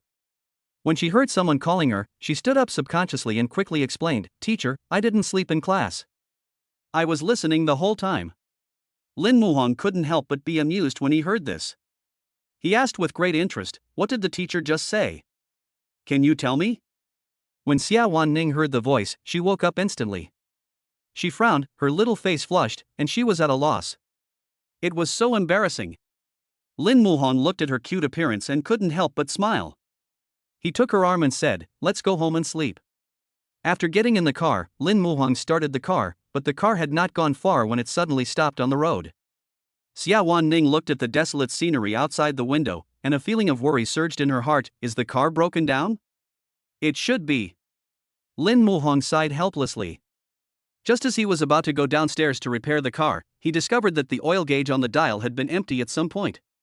He looked at the empty fuel gauge and felt speechless. How could he forget to refuel? I swear to God, he didn't do that on purpose. Chapter 92. You guys squeeze in and make do for one night. Votes requested. Seeing that there was no hope of returning home, Lin Muhong frowned slightly and reluctantly took out his cell phone from his pocket and sent a message to Su Wanru. Mom, the car is out of gas. I'm afraid I can't go home tonight. You guys go to rest first. Don't wait for us. Time passed by, and there was no news. He muttered to himself, could it be that my mother has already fallen asleep? However, what Lin Muhong didn't know was that ever since the old couple brought Wan Wan back from outside, Su Wanru had locked the door from inside the house. When she went to bed, she turned off her own cell phone and Lin Zhongtian's cell phone, so it was impossible for her son and future daughter-in-law to come back to sleep. The night was as dark as ink, and the chill was coming. Xiawan Ning couldn't help but shiver. She leaned towards Lin Muhong with a slight tremor in her body and asked, "What should we do now?" Lin Muhong looked at her worried expression and comforted her, "Don't worry, let's find a hotel to stay in first, and ask Sun Daeong to send some gasoline over tomorrow morning." Xiawan Ning's cheeks flushed when she heard this, and she nodded gently, "Oh, okay." She was feeling both expectant and shy, and her little head was already starting to wander. Following the navigation instructions, the two walked for 20 minutes in the night and finally saw the sign of a hotel. At this moment, Xiawan Ning was sleepy and tired, and all she wanted was to take a hot bath and have a good sleep. At the hotel front desk, a girl in her 20s was leisurely eating melon seeds and watching a TV series intently. Seeing guests coming, she quickly stood up with a warm smile on her face. "Hello, do you two need a place to stay?" After walking in, Lin Muhong remembered that he forgot to bring his ID card, so he tentatively said, "Yes, but we left in a hurry and didn't bring our ID cards. Can you make an exception and let us get a room?" Upon hearing this, the girl glanced at the two of them and then answered firmly, "No, this is a regular hotel. You can't stay here without an ID card." Seeing this, Xiawan Ning quickly took out her ID card from her pocket and handed it over. "It's okay now." Lin Muhong was surprised to see her carrying her ID card with her. He couldn't help but lean close to her ear and whispered teasingly, "Why do you still carry your ID card with you? Could it be that you have been wanting to sleep with me?" Xiawan Ning's face instantly turned red to her ears. She glared at him in shame and anger, and then replied unhappily, "Don't be so self-indulgent. Why would I want to sleep with you? I'm the campus belle of Magic City University. It's obviously you who have bad intentions towards me." She raised her chin proudly and turned her head to the side. Although she did have a little bit of thoughts in her mind, it was absolutely impossible for her to admit it. In order to prove her innocence, Xiawan Ning looked at the girl at the front desk, blinked her eyes, and asked with a hint of expectation, "Can I use one ID card to open 2 rooms?" The girl at the front desk received the signal and instantly understood what I meant. The corners of her mouth slightly raised, and she answered seriously, "Sorry, there is only 1 room left in our hotel, and the other rooms are full." Watching the two of them flirting with each other, she was secretly happy in her heart, and the corners of her mouth rose unconsciously. This scene of a girl throwing herself at a man was her favorite. Xiawan Ning frowned when she heard this. She looked at the girl at the front desk and saw that she was winking at her. She couldn't help but wonder in her heart, did she misunderstand what I meant? Seeing this, Lin Muhong secretly laughed in his heart. He gently patted Xiawan Ning's shoulder and comforted her, "Forget it, 1 room is enough. I can sleep on the floor at worst." Xiawan Ning felt warm in her heart when she heard this, but she refused to give in easily. "Who asked you to sleep on the floor?" The girl at the front desk watched the two flirting and couldn't help but persuade them, "Why don't you squeeze in and spend the night together?" Xiawan Ning's cheeks became hotter when she heard this. She secretly glanced at Lin Muhong and saw that he was looking at her with a smile, his eyes full of tenderness. Her heart tightened and she quickly lowered her head, not daring to look him in the eye. Seeing her shy look, Lin Muhong said softly, "Let's take a look at the room first and then make a decision." When I opened the hotel room, a simple atmosphere hit me. The room was not big, with a 1.5-meter bed in the middle, which could barely fit 2 people. Fortunately, the room is equipped with a bathroom, which is a small comfort. I can take a shower and go to the toilet, and my basic hygiene needs can be met. However, when Xiawan Ning's eyes fell on the bathroom glass, her expression instantly turned a little ugly. The transparent glass exposed everything in the bathroom, and people outside could see clearly what the people inside were doing. Xiawan Ning, who had originally planned to take a bath to relax, was in trouble at this moment. She frowned and her face flushed, obviously feeling very embarrassed about this transparent bathroom. Lin Muhong was also scratching his head in embarrassment. If he took a shower, wouldn't everything be exposed? However, his body was so itchy that he couldn't bear it if he didn't take a shower. Then, he looked at Xiawan Ning and pretended to be calm and said, I'll take a shower." Hearing this, Xiawan Ning raised her chin proudly, pouted and said, "Don't worry, I'm not interested in you, so I don't even bother to look at you." After saying that, she lay down on the bed and pulled the quilt over herself. She was originally very sleepy, but now she couldn't fall asleep. Listening to the sound of water flowing in the bathroom, Xiawan Ning felt like a deer was running around in her heart. She couldn't help wanting to turn over, but she felt that this seemed a little inappropriate. So, she secretly comforted herself, "I am uncomfortable sleeping on my right side, so I turned over and slept on my left side." It's very reasonable, right? She couldn't help but laugh in her heart, and then turned around carefully. However, when her eyes fell on the scene before her, she was stunned. The transparent bathroom was covered with steam. Xiawan Ning couldn't see anything from the outside and could only vaguely see a figure swaying inside. Seeing this scene, Xiawan Ning widened her eyes in anger, secretly saying it was a pity. "I originally wanted to take a peek, but I didn't expect this to be the result." Along with the sound of flowing water, Xiawan Ning's mood gradually calmed down, and she slowly fell asleep. However, in her dream, she saw Lin Muhong with a bath towel wrapped around his lower body. His upper body was bald, his 8 abdominal muscles were clearly defined, and water droplets were dripping from his hair. She couldn't help swallowing and secretly exclaimed in her heart, "This figure is simply perfect." The next morning, sunlight shone into the room through the gap in the curtains. Xiawan Ning frowned slightly, feeling weak in her limbs and sore all over. She was looking for her cell phone in a daze, but suddenly she touched something hard. She pinched it out of curiosity and found it was bouncy and felt really good. At that time, Lin Muhan's face darkened. He looked up at Xiawan Ning and said, "Have you touched enough?" Chapter 93, Are you going to give birth to a younger brother or sister for me? Hearing these words, Xiawan Ning instinctively retracted her hand as if she had been electrocuted, and glanced around in panic. She saw Lin Muhan looking up at her with a sullen face. The other person's body was only loosely covered with a bath towel. His naked upper body had smooth lines and tight muscles. Xiawan Ning's eyes were unconsciously attracted. Her throat rolled unconsciously, and her cheeks were quietly stained with a blush. She complained in her heart, "I wonder how it feels." Seeing that the other person was half naked, Xiawan Ning soon felt an inexplicable panic in her heart. She subconsciously lifted the quilt and quickly glanced at her body. When she confirmed that the clothes were still intact, she suddenly felt a sense of loss. The next second, she pretended to be calm and said to Lin Muhong, "Why are you in my bed?" And, "I just really didn't mean it." She raised her head with a hint of pride in her eyes. After all, she was the one who booked the room. Lin Muhong looked at her strong attitude and felt powerless.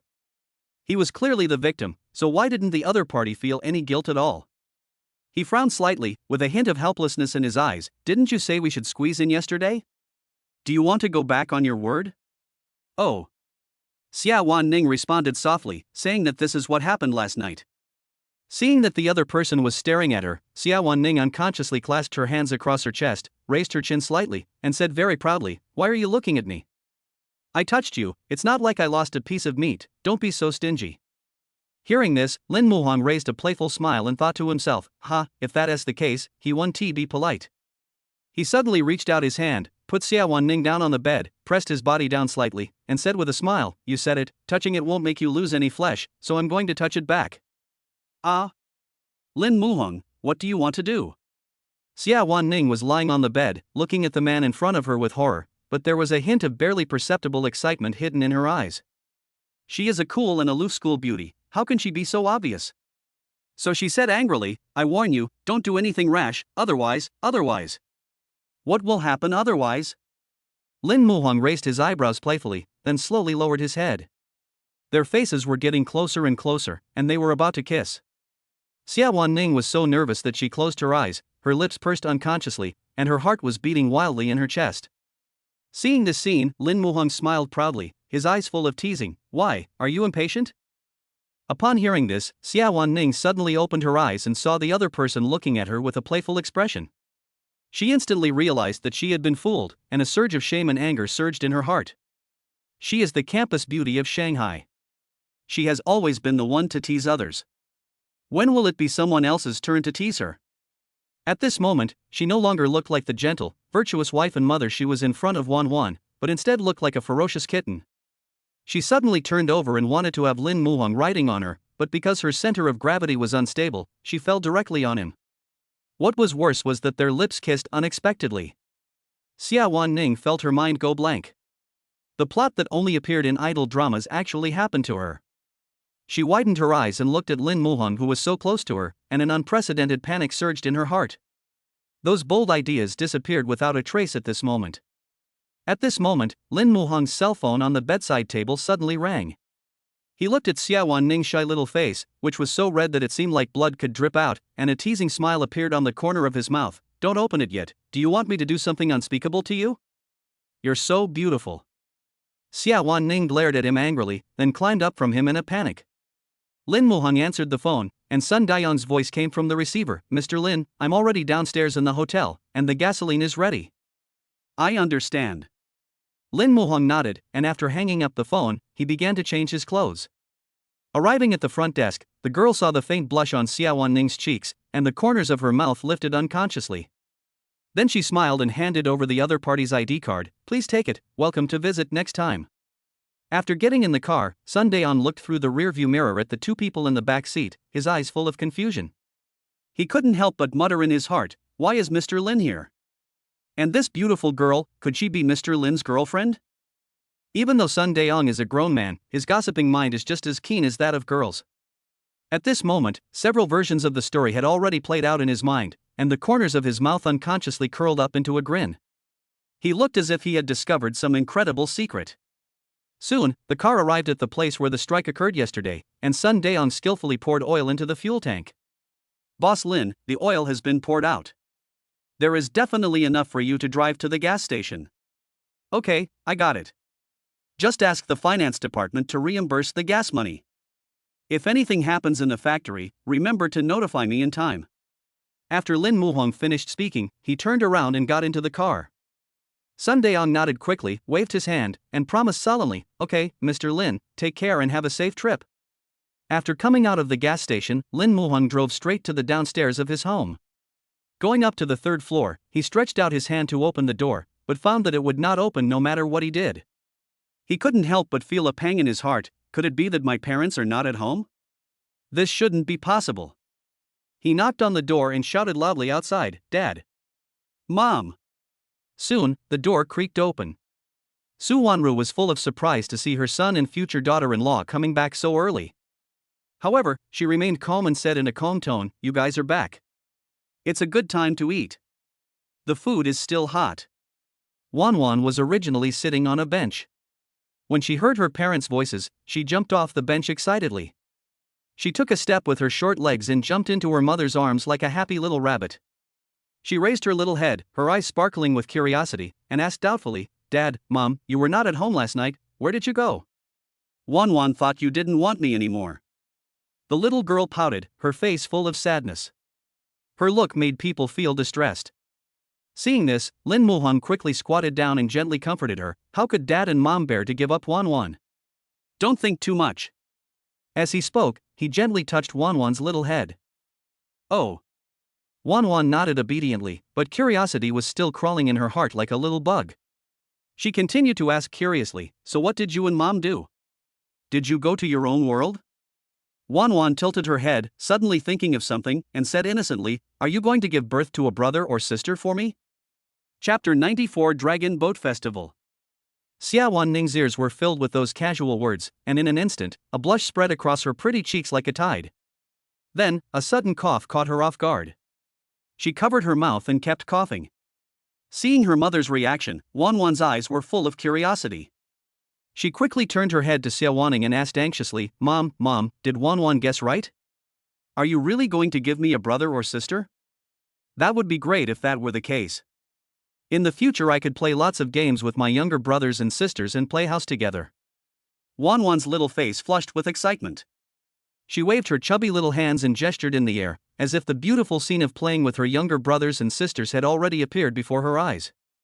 Seeing her daughter so happy, Xiawan Ning was a little overwhelmed for a moment, not knowing how to respond to her precious daughter's innocent expectations. She glanced at Lin Muhong beside her with resentment, her eyes full of reproach. "It's all your fault, I told you not to work hard." "Bah, I told you not to work harder." Lin Muhong looked at Xiawan Ning's face, which was as shy as a ripe apple.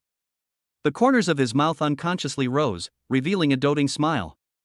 He reached out his hand, gently rubbed Wan Wan's furry little head, and said gently, "My dear, the ancients said don't talk while eating and don't talk while sleeping, eat your meal immediately, otherwise the food will get cold." Oh. Although Wan Wan was still wondering when her younger brother and sister would be able to come to this family, when she saw her father's slightly serious expression, the little girl didn't dare to say anything more. She could only lower her head obediently and concentrate on eating. That look was both cute and pitiful. At the same time, Xiawan was anxiously waiting for news from Zhou Changhao. He frowned and paced back and forth in the room, taking out his mobile phone from time to check, but the screen remained silent. Yesterday, Ren Dajin specifically asked him how things were going. If he couldn't get it done in the next 2 days, he would definitely be scolded. Xiawan was extremely anxious. He slid his fingers quickly across the screen and called Zhou Changhao again and again. Finally, the call was connected. Xiawan was immediately furious, and shouted in a rage, "Zhou Changhao, how is the matter going? Why didn't you answer my call?" Zhou Changhao was on the other end of the phone, his tone full of disdain, and he said coldly, "Who do you think you are? Why should I answer your call?" At this moment, he no longer had the flattery and fawning attitude of the past. After all, the truth had been revealed and he would certainly not get the balance. Since the other party is no longer the financial sponsor he needs to curry favor with, why should he continue to be humble and act like a grandson? When Xiawan heard this, he was stunned and full of doubts. Did Zhou Changhao not want to get the money anymore? He gritted his teeth and said viciously, "Do you understand the situation? I am your financial sponsor now. Do you believe that I will hand this matter over to someone else?" After hearing this, Zhou Changhao gave up and said nonchalantly, "That's great, I've been exposed anyway." Thinking about how he peed his pants last night out of fear, he got angrier and immediately started cursing, "Damn it, I almost went to jail just to earn this little money from you. Don't call me again, or I'll be rude to you." After saying that, he blocked Xiawan's phone and WeChat without hesitation.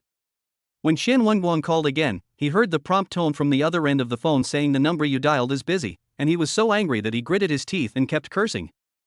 "Damn it, this kid is really cocky, he dares to talk to me like that." Recalling the conversation with Zhou Changhao just now, Xiawan was suddenly startled and muttered to himself, "Could it be that he dared to challenge me like this because he was exposed?" However, Xiawan had no intention of arguing with Zhou Changhao at the moment. All he was thinking about was how to destroy Lin Muhong's factory. If it doesn't work from the inside, then start from the outside. So, he quickly dialed a phone and said respectfully, "Hello? Brother Dao, I have a big business here, I want to discuss it with you. All the affairs of the factory are being carried out in an orderly manner, and everything is gradually getting on track. Now, all we have to do is wait for Zhou Jinfeng to develop the epoch-making electric tricycle." After staying in the hometown for a few days, today is the last day of the Dragon Boat Festival holiday. Tomorrow Lin Muhong and his friends will return to the urban area of Shanghai. Thinking that her son and his family would leave tomorrow, Su Wanru carefully brought the soaked glutinous rice and rice dumplings leaves from the kitchen to the dining table. When Wan Wan saw that her grandma took so many things, her little eyes rolled around with curiosity. Her chubby little hands were resting on the edge of the chair, her eyes were wide open, and she asked with a puzzled look on her face, "Grandma, what are you going to do? Are you going to make something delicious?" That soft and sticky voice seemed to be able to sweeten people's hearts. Su Wanru smiled kindly upon hearing this. She nodded gently and answered patiently, "Grandma is making zongzi, because we eat zongzi on the Dragon Boat Festival." Wan Wan tilted her head, her face full of confusion, and said in a baby voice, "Why do we have to eat rice dumplings on the Dragon Boat Festival? Can't we eat meat and dumplings?" She looked like a curious little angel. Su Wanru tried hard to think, but when the words came to her lips, she couldn't remember the reason for eating zongzi. She frowned slightly, then shouted to Lin Zhongtian, "Old Lin, come here." "Well, what's wrong?" Lin Zhongtian heard his wife's call and immediately ran over with a flattering smile on his face. He asked, "What do you want?" Su Wanru raised her chin proudly and said, "Our Wan Wan asked why we eat rice dumplings on the Dragon Boat Festival. Explain it to her." "Oh, okay." Lin Zhongtian nodded, then gently held Wan Wan in his arms and whispered softly, "Baby, eating rice dumplings on the Dragon Boat Festival is to commemorate a person, this person." Wan Wan listened very carefully, and her little head followed the rhythm bit by bit. Now, she finally understood why we should eat zongzi. At this time, Wan Wan found that making zongzi seemed very simple, so she raised her little hand and volunteered, "Grandma, I want to make a zongzi too, can I?" Her little look was full of anticipation. Of course. Su Wanru smiled indulgently and handed the rice dumpling leaves to the little guy. Wan Wan learned it very well. She used her chubby little hands to carefully put the glutinous rice in, and also added a lot of meat. Maybe I put too much in, and when I rolled it, the rice grains fell off. Seeing this, the little guy pouted sadly. Oh, why did they all fall off? He looked so aggrieved. Chapter 95, Registering for Marriage with You. Su Wanru smiled, patted Wan Wan's hand gently, and comforted her. Baby, you put too much in. Put less, and the dumplings won't leak. Wan Wan pouted and looked at the bulging glutinous rice ball in her hand reluctantly. Finally, she gritted her teeth and took out some of her most beloved meat from it. She frowned and rolled the rice dumplings leaves carefully, her little hands moving busily. Soon, a slightly small but well-shaped rice dumpling appeared. Although this rice dumpling is a little smaller than others, at least the rice is not leaking out.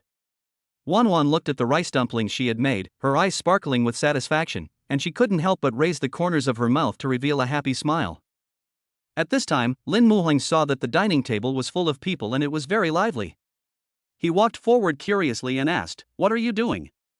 When Wan Wan heard her father's voice, she immediately turned her head, blinked her big watery eyes, and said playfully, "Dad, we are making zongzi." The little guy's eyes rolled around and suddenly an idea popped into his mind. He decided to test his dad.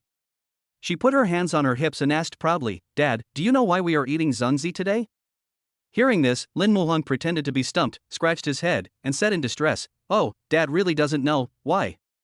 "Because today we are commemorating a man named Xiawan." Seeing that her father couldn't answer, Wan Wan became even more proud, with pride full on her little face. Lin Muheng looked at his precious daughter's proud little look and felt very pleased. However, soon his brows slightly frowned. He thought of something that had to be dealt with before they returned to the Magic City area. As he was thinking about it, a figure appeared in his mind. Maybe he can help.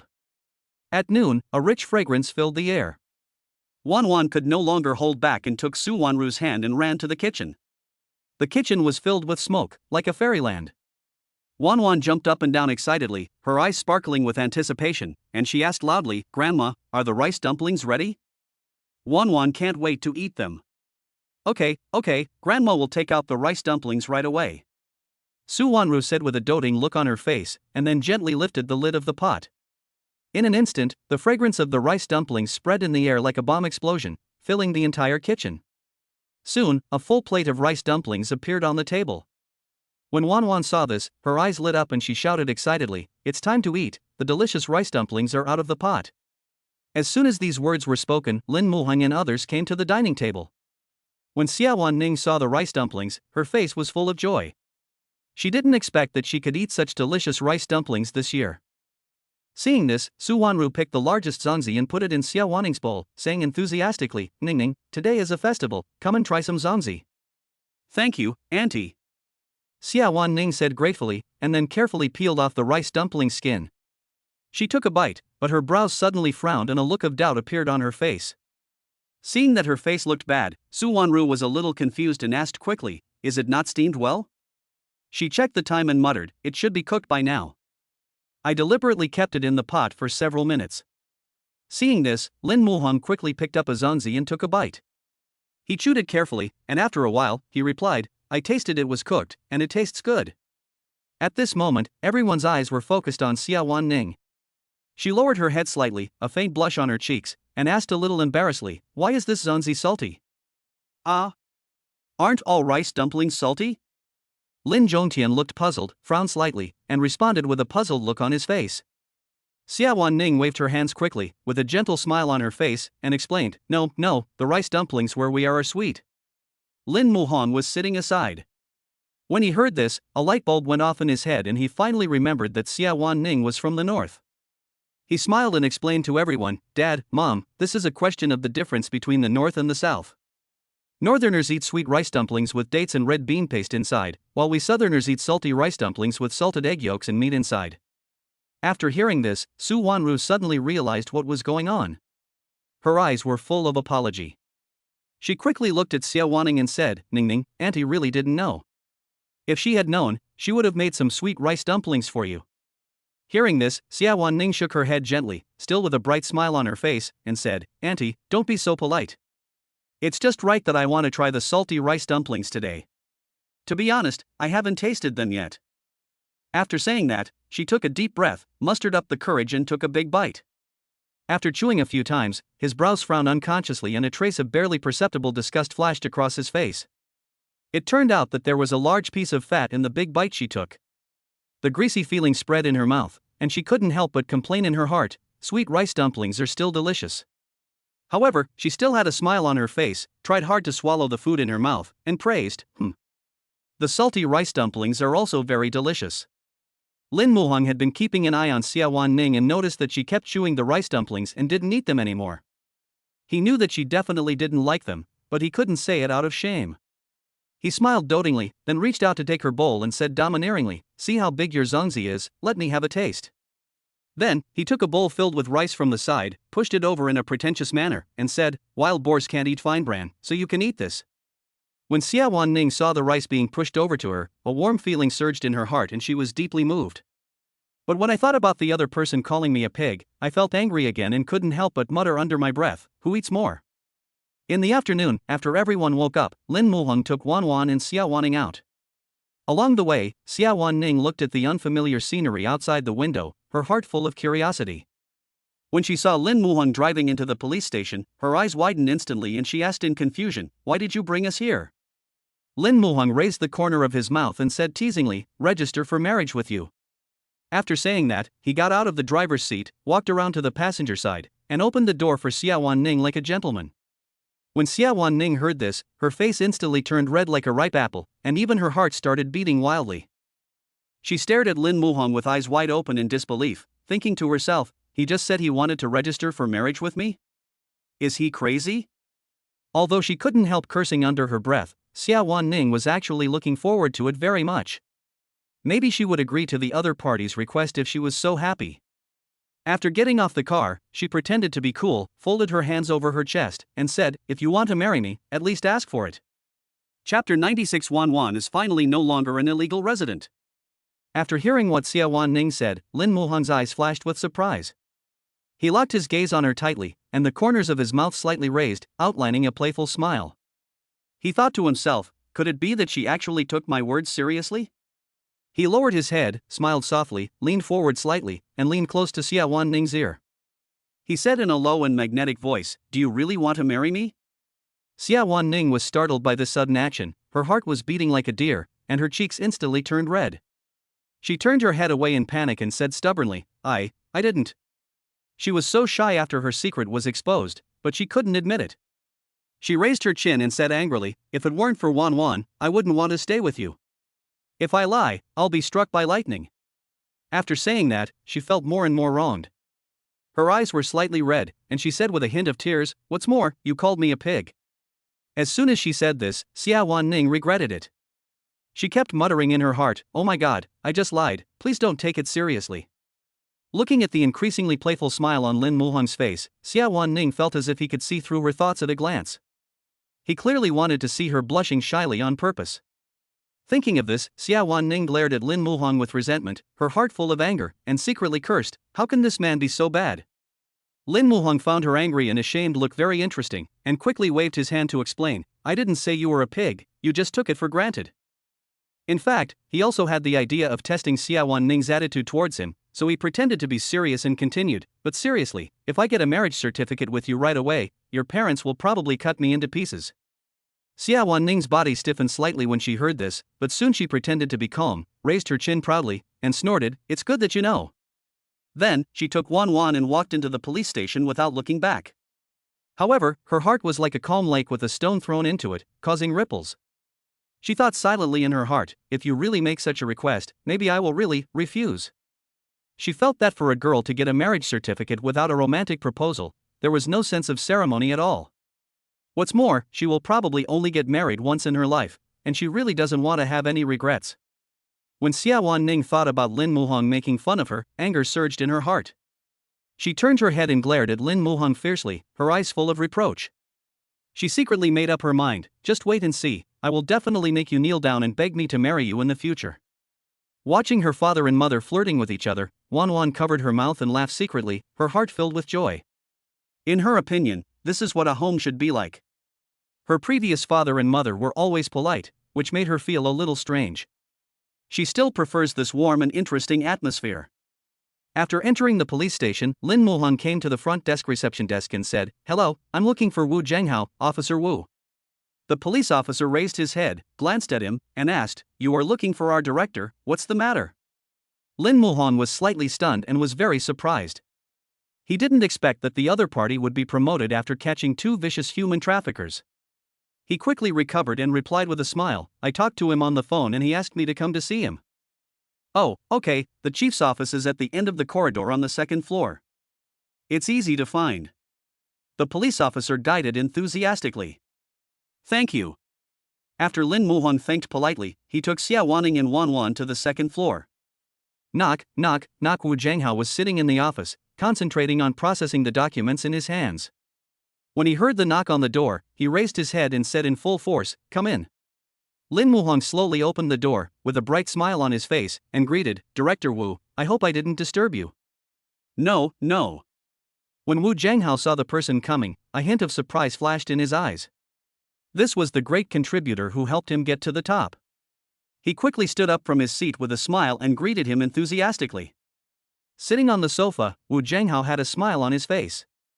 He looked at Lin Muhan with concern and said slowly, "You sounded anxious on the phone, as if you need my help with something. What is it?" Hearing this, Lin Muhan's eyes fell gently on Wan Wan beside him and replied, "Captain Wu, I want to register my daughter." "Daughter? Is this your daughter?" Wu Zhenghao's attention was instantly attracted by the delicate little girl in the middle, and his eyes were full of shock. He narrowed his eyes slightly and looked up and down at the people on the sofa. The little girl's eyes and eyebrows were very similar to the pretty girl next to her, as if they were carved from the same mold, but her lively eyes faintly revealed Lin Muhan's charm. However, what surprised him the most was Lin Muhan. Wu Zhenghao thought to himself, "This kid is so young, but he has such a big daughter?" Lin Muhan noticed the confusion in the other person's eyes and quickly explained, "Captain Wu, you don't know that my parents were young when they got married, and I was born not long after they got married. At that time, in order to register my household registration, my family changed my age by a few years. In fact, I am already 23 this year." After saying this, he secretly complained in his heart, "Dad, Mom, I really have no choice but to put the blame on you. I guess you don't want your precious granddaughter to be an illegal resident." After hearing this, Wu Zhenghao nodded slightly and secretly agreed in his heart. After all, in that era, false reporting of age was indeed very common. Then, he patted Lin Muhan's shoulder gently, smiled and said, "It's a small matter, I can do it for you today." "Thank you very much, Director Wu." Lin Muhan said gratefully, and couldn't help but sigh in his heart that with someone in the police station, things were indeed much smoother. If they didn't have the relationship with the director, given the age gap between them as father and daughter, I don't know how much supporting documents they would have to prepare and how much unnecessary trouble they would have to go through. Soon, Wu Zhenghao got up and walked to the desk, picked up the phone and dialed a number. After a while, the office door was gently pushed open and a young man walked in. Wu Zhenghao looked at the young man and said with a smile, "Xiao Zhang, please help them register their household registration." "Okay, Chief Wu." The young man nodded respectfully. Half an hour later, when Lin Muhan saw Lin Wanwan's name appear on his family's household registration book, he was very excited. His precious daughter was finally no longer an illegal resident. Chapter 97. I have to thank you and my dad. Staring at the bright red cover with her daughter's name written on it, Xiawan Ning's heart was filled with ripples. In a trance, she actually had an illusion as if she had been running around with the baby for many years, and the child's identity was confirmed by the father, and it felt like he was bringing his daughter back to his roots. Xiawan Ning sneered to herself, "I must have watched too many skits and even my thoughts have gone astray." Recalling Wan Wan's mention of her age, Xiawan Ning frowned slightly, pondered for a moment, and slowly said, "Wan Wan is now at this age, it's time for her to go to the last year of kindergarten." Lin Muhan nodded slightly and responded, "The kindergarten will be on summer vacation soon. Let's wait until the new semester starts in September before letting Wan Wan go to school." When Wan Wan heard that she was going to school, her eyes lit up immediately, like the brightest stars in the night sky. She couldn't wait to grab the corner of Lin Muhan's clothes, raised her little face and asked, "Dad, when can Wan Wan go to school?" Lin Muhan was stunned when he heard this. In his impression, most children were not willing to go to kindergarten. Why was Wan Wan so excited? He squatted down, looked at Wan Wan at eye level, and asked curiously, "Wan Wan, do you really want to go to school?" "Yeah." Wan Wan nodded vigorously, her eyes full of anticipation, as if she had already seen the children of the same age as her in the kindergarten. Then why do you want to go to school? Lin Muhang asked, his eyes full of pampering. Wan Wan tilted her head, pursed her lips and thought for a moment, then suddenly answered in a baby voice, "There are so many children in the kindergarten, Wan Wan can play with them." After she finished speaking, she pouted her lips, showing a hint of unhappiness on her face, and blinked her eyes as if she would cry at any time. Other children either have older brothers and sisters or younger brothers and sisters, but Wan Wan has nothing. Dad, Mom, Wan Wan is so lonely. Can you give me a younger brother or sister? Or give me a dog? Wan Wan held their hands and shook them pitifully. Hearing this, the two looked at each other, their eyes full of helplessness and smiles. I can do the first part with some effort, but I can't do the latter part even if I try hard. As soon as he stepped into the house, Lin Muhong's cell phone started vibrating. He took out his phone and saw that the caller ID was Sun Dae-on. He frowned slightly, and a trace of doubt arose in his heart. Could it be that something strange had happened in the factory again? When he picked up the phone, he asked first, "What happened to the factory this time?" Sun Dae-on's simple and honest laugh came from the other end of the phone. "Boss Lin, you are really smart, but don't worry, I have already taken care of the matter." Oh? Lin Muhong was quite surprised, but his curiosity was completely aroused. Then why are you calling? Boss Lin, I have to tell you that someone is targeting our factory. Sun Dae-on paused, his tone suddenly becoming serious. Today, a few hooligans came to the factory to collect protection money. I beat them away. I learned from them that the person behind the scenes was the brother-in-law of the former factory owner Ren Dajin. After saying that, he slapped his thigh in anger, and then asked anxiously, "Boss Lin, just say the word, and I'll go and take care of that bastard right now." After hearing this, Lin Muhong's brows furrowed even more tightly, and a cold light flashed in his eyes. He didn't expect that Wan Wan was really an indestructible cockroach. He would not give up until the factory was collapsed. He thought for a moment, then ordered in a deep voice, "You do this." After hearing this, Sun Dae-on nodded secretly, his eyes full of admiration. "Boss Lin, you are really awesome.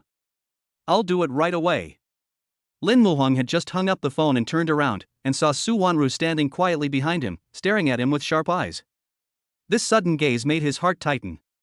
He took a step back involuntarily and exclaimed, "Mom, why are you walking without making any sound?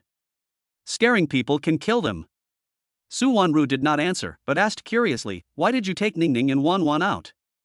I thought you guys left quietly and went straight back to the downtown area of Mo City." In fact, she was not really worried that they would leave without saying goodbye, but she was worried that the delicious food she had carefully prepared would not be taken away, especially Wan Wan's favorite rice dumplings, which she had specially left for them. "If I didn't bring it with me, I would be letting down Wan Wan's expectant little mouth." Hearing this, Lin Muhong's mouth curled up into a smug smile, then he stretched out his hand to hug Su Wanru's shoulders, took out a bright red household registration book from his arms, and said with a smile, "Mom, look, what is this?" Su Wanru took a closer look, her eyes instantly lit up, and she shouted excitedly, "You and Ning went to get the marriage certificate?" Before she finished speaking, the smile on her lips was as bright as the warm spring sun. She couldn't help but pat Lin Muhong on the shoulder and praised him endlessly. "Son, you were so capable. You brought your daughter-in-law home so quickly? Mom, you think too much. What are you dreaming in broad daylight? Things are not what you think." Lin Muhong frowned and said embarrassedly, "Ah? What's going on?" Su Wanru was confused and thought about it in her heart, but she could not find any other reasonable explanation. Seeing this, Lin Muhong raised a mysterious smile and said, "Open it and you will understand." Upon hearing this, Su Wanru nervously opened the household registration booklet. The first few pages contained the identity information of their family of 3. When she turned to a new page, she was completely stunned to see the 3 words Lin Wan Wan written on it. She suddenly realized, and then laughed, "So you took the household registration booklet to register Wan Wan, I thought." Seeing this, Lin Muhong quickly joked, "Okay, Mom, don't worry, your son will work hard." "Okay." Su Wanru nodded and said nothing more. After a moment, she seemed to remember something and asked again, "Son, you are only 18 years old, and Wan Wan is only 6 years old this year. Didn't the police ask?" After saying that, she felt a little scared and whispered, "They didn't arrest you as a bad guy who violated minors, did they? Mom, can't you just hope for something better from your son?" Lin Muhong rolled his eyes in annoyance when he heard that. Su Wanru realized that she had said something wrong, and quickly slapped her mouth, then asked curiously, then how did you register Wan Wan? Lin Muhang grinned, looked at his mother and said, hey, I have to thank you and my dad for this. What do you mean? Su Wanru was confused and her forehead was wrinkled into the shape of the Chinese character. Lin Muhang slowly explained the whole story. After Su Wanru finished listening, 3 black lines instantly appeared on her forehead. She threw off her slippers angrily and chased after Lin Muhang, cursing, you bastard, when I married your father, I didn't get pregnant before marriage. You've ruined the good reputation we've built up over the years. As Lin Muhang ran, he turned back and said with a playful smile, Mom, you and my dad are the heroes who helped Wan Wan get her household registration. It's nothing to suffer a little grievance. Su Wanru was choked for a moment. Although it was a good thing to register Wan Wan, she couldn't suppress the anger in her heart and had to find a place to vent her anger. She looked around and finally fixed her eyes on Lin Zhongtian, who was playing with his mobile phone on the sofa. She yelled angrily, look at you, your hair is combed like it was licked by a dog, it's so ugly. When Lin Zhongtian heard this, he looked up helplessly, glanced at Su Wanru, then at Lin Muhang, and muttered to himself, well, I'm the punching bag again. Chapter 98, Revenge Squad. Neon lights are flashing, and there is a bustling and noisy atmosphere among the bright lights and wine. Behind this bustling scene, in a dim alley, the atmosphere is completely different. Several figures were hidden in the darkness, some were standing, some were squatting, and without exception, they all held cigarettes in their hands. Amid the smoke, they stared at the door of the disco not far away.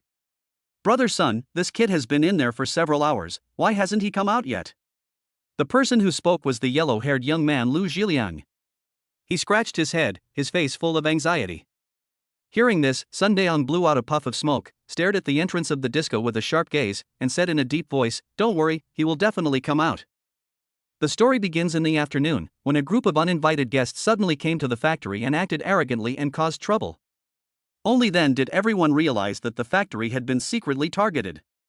The salary, benefits and other entertainment benefits of the factory are very good now, and no one wants to give up this job. As a result, everyone was united in their hatred of the enemy, and some people even volunteered to teach the troublemaker, Xiawan Guan, a lesson. Zhang Dehua, Lu Zhiliang, and Sun Daong, a total of 3 people formed this revenge team. They arrived at the door of the disco in advance and waited for Qian Wenguang to appear. Time passed minute by minute, people came and went at the entrance of the disco, but there was no sign of Qian Wenguang. Lu Zhiliang was getting a little impatient. He muttered, damn it, this guy has been in there for so long, why hasn't he come out yet? Sun Daong remained unmoved. He narrowed his eyes and patted the other person's shoulder to comfort him. Suddenly, a sneer appeared on his lips, it's out. A thin figure walked out of the door of the disco. It was the person they were looking forward to. At that time, Qian Wenguan was already drunk and staggered out of the door, perhaps because he had to urinate. He looked around and caught a glimpse of a deep, dark alley. A smile appeared on his lips, and he walked towards the alley, shaking his head. The grandson is finally out. Shall we go over there now? A hint of excitement flashed in Lu Zhiliang's eyes. Wait a minute. Sun Daong stopped him. He glanced at the densely packed cameras around him and thought to himself that if he took action now, he would definitely be discovered. Afterwards, Qian Wenguang entered the alley and was about to urinate when he suddenly felt a huge pull. Then he realized that everything around him was pitch black, as if it was tightly wrapped by something. He was startled and had a bad feeling, and even sobered up a lot. He struggled to break free, but found that he couldn't get free. Qian Wenguang was seen struggling in the sack, saying confidently, do you know who I am? How dare you kidnap me? Are you tired of living? I'm telling you, I'm the brother-in-law of Ren Dajin, a well-known figure in this area. Hurry and let me go, or I'll make you pay for it. Sun Daong grinned, squatted down, and patted the sack. Ren Dajin is nothing, and we are so familiar with each other, how could I not know who you are? Didn't you call me and scold me today? Hearing this, Qian Wenguang was stunned, and then shouted angrily, you are Zhou Changhao? If not me, then who else could it be? Sun Daong raised his lips with a sarcastic smile. He knew in his heart that everyone had learned that Zhou Changhao had deliberately destroyed the factory. When he resigned today, he became a rat crossing the street that everyone wanted to beat. Even so, he still felt very unhappy. After all, he was the person Sun Daong treated sincerely, but he did not expect to be betrayed. However, after today, the grudge between them was settled. Seeing the other party admit it, Wan Wan said viciously, "You grandson, let me go quickly, believe it or not, I will make it impossible for you to survive in the magic city? I can't make it now anyway, so it doesn't matter." Sun Daong shrugged, with an indifferent expression on his face, "But you are the culprit of all this, so I have to repay you." He became more and more excited as he spoke, with a crazy light flashing in his eyes. It must be said, this feeling of doing bad things under the guise of someone else is really great. What are you going to do? Wan Wan had a bad feeling. He wanted to escape in fear, but he was trapped in the bag and couldn't move at all.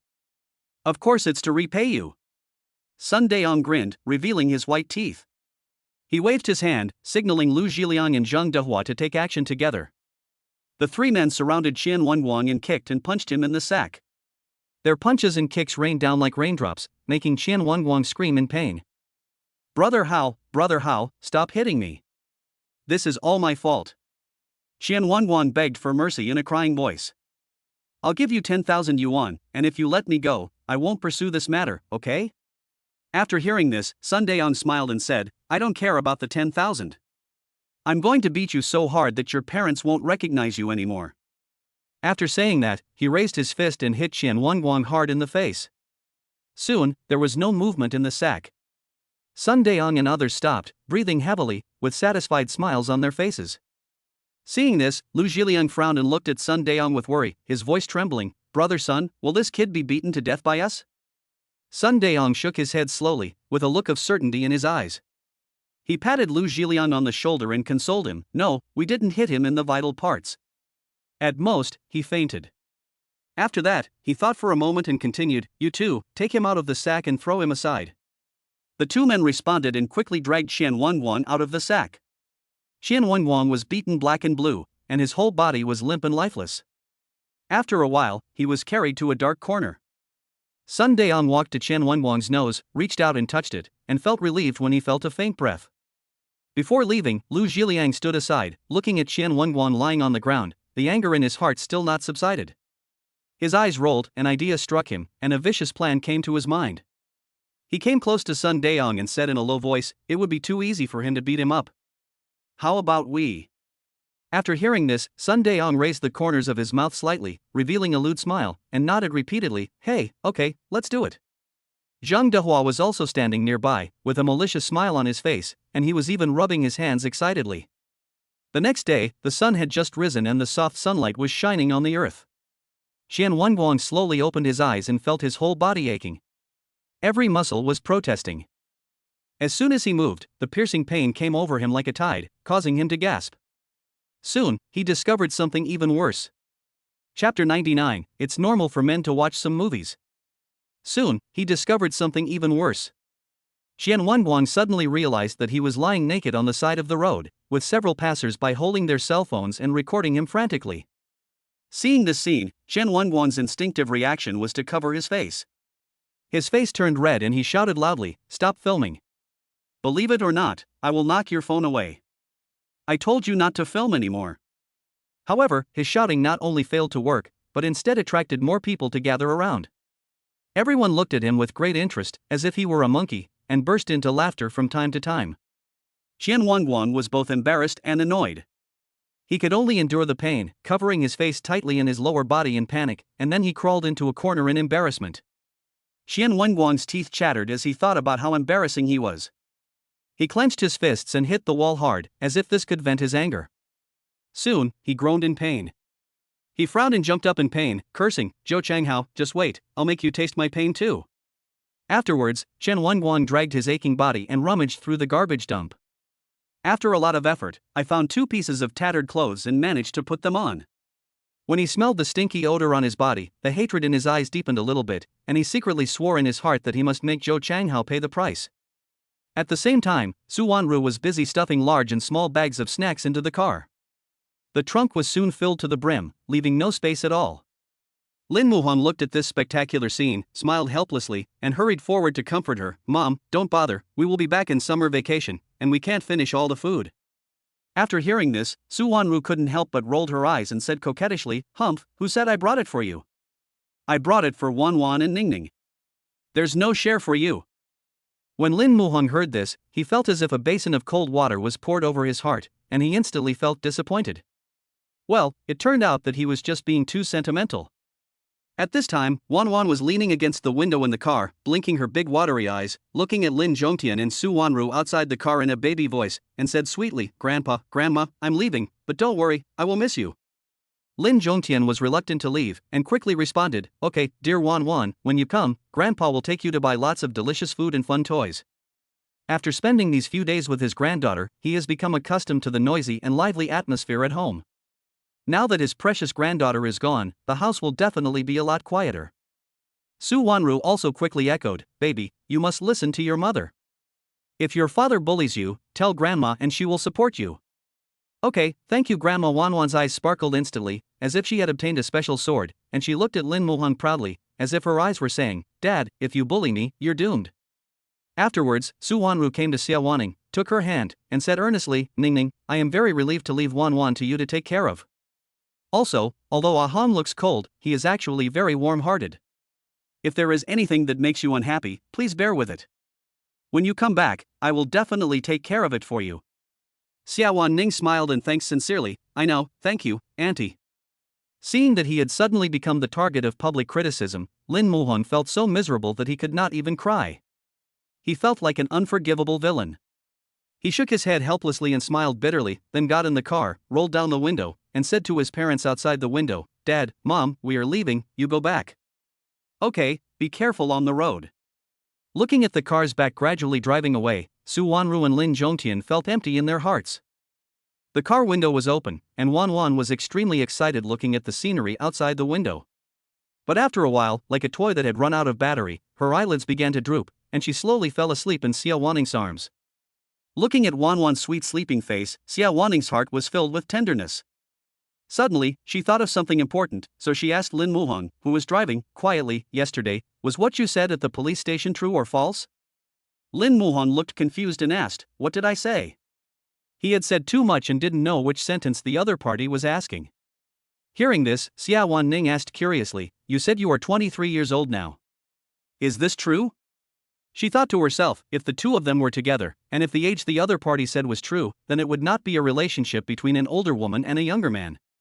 Hearing this, Lin Muhan grinned and said, "It's fake, that's just an excuse I made up." "Oh." Xiawan Ning nodded, secretly complaining in her heart, "What's wrong with an sister-brother relationship?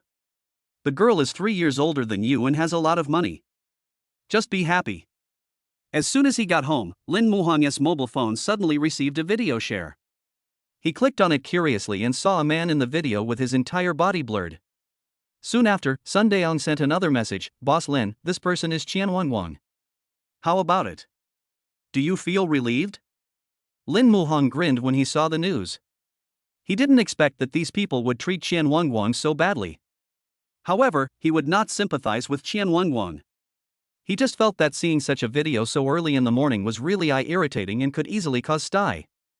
Next to him, Wan Wan saw her father smiling so happily, so she hurried over and looked at her phone curiously. The person in the video was bald, and her little face turned red instantly. Seeing this, Lin Muhan quickly turned off the screen, fearing that it would pollute the child's eyes. Although he moved quickly, Wan Wan still caught a glimpse of it. At this moment, the little guy tilted his head, his face full of confusion, and kept complaining in his heart, "Why is the person in the phone not wearing any clothes? How embarrassing." Seeing that Wan Wan seemed to be stumped by something, Xiawaning hurried over and asked with concern, "Baby, what are you thinking about? Can you tell Mom about it?"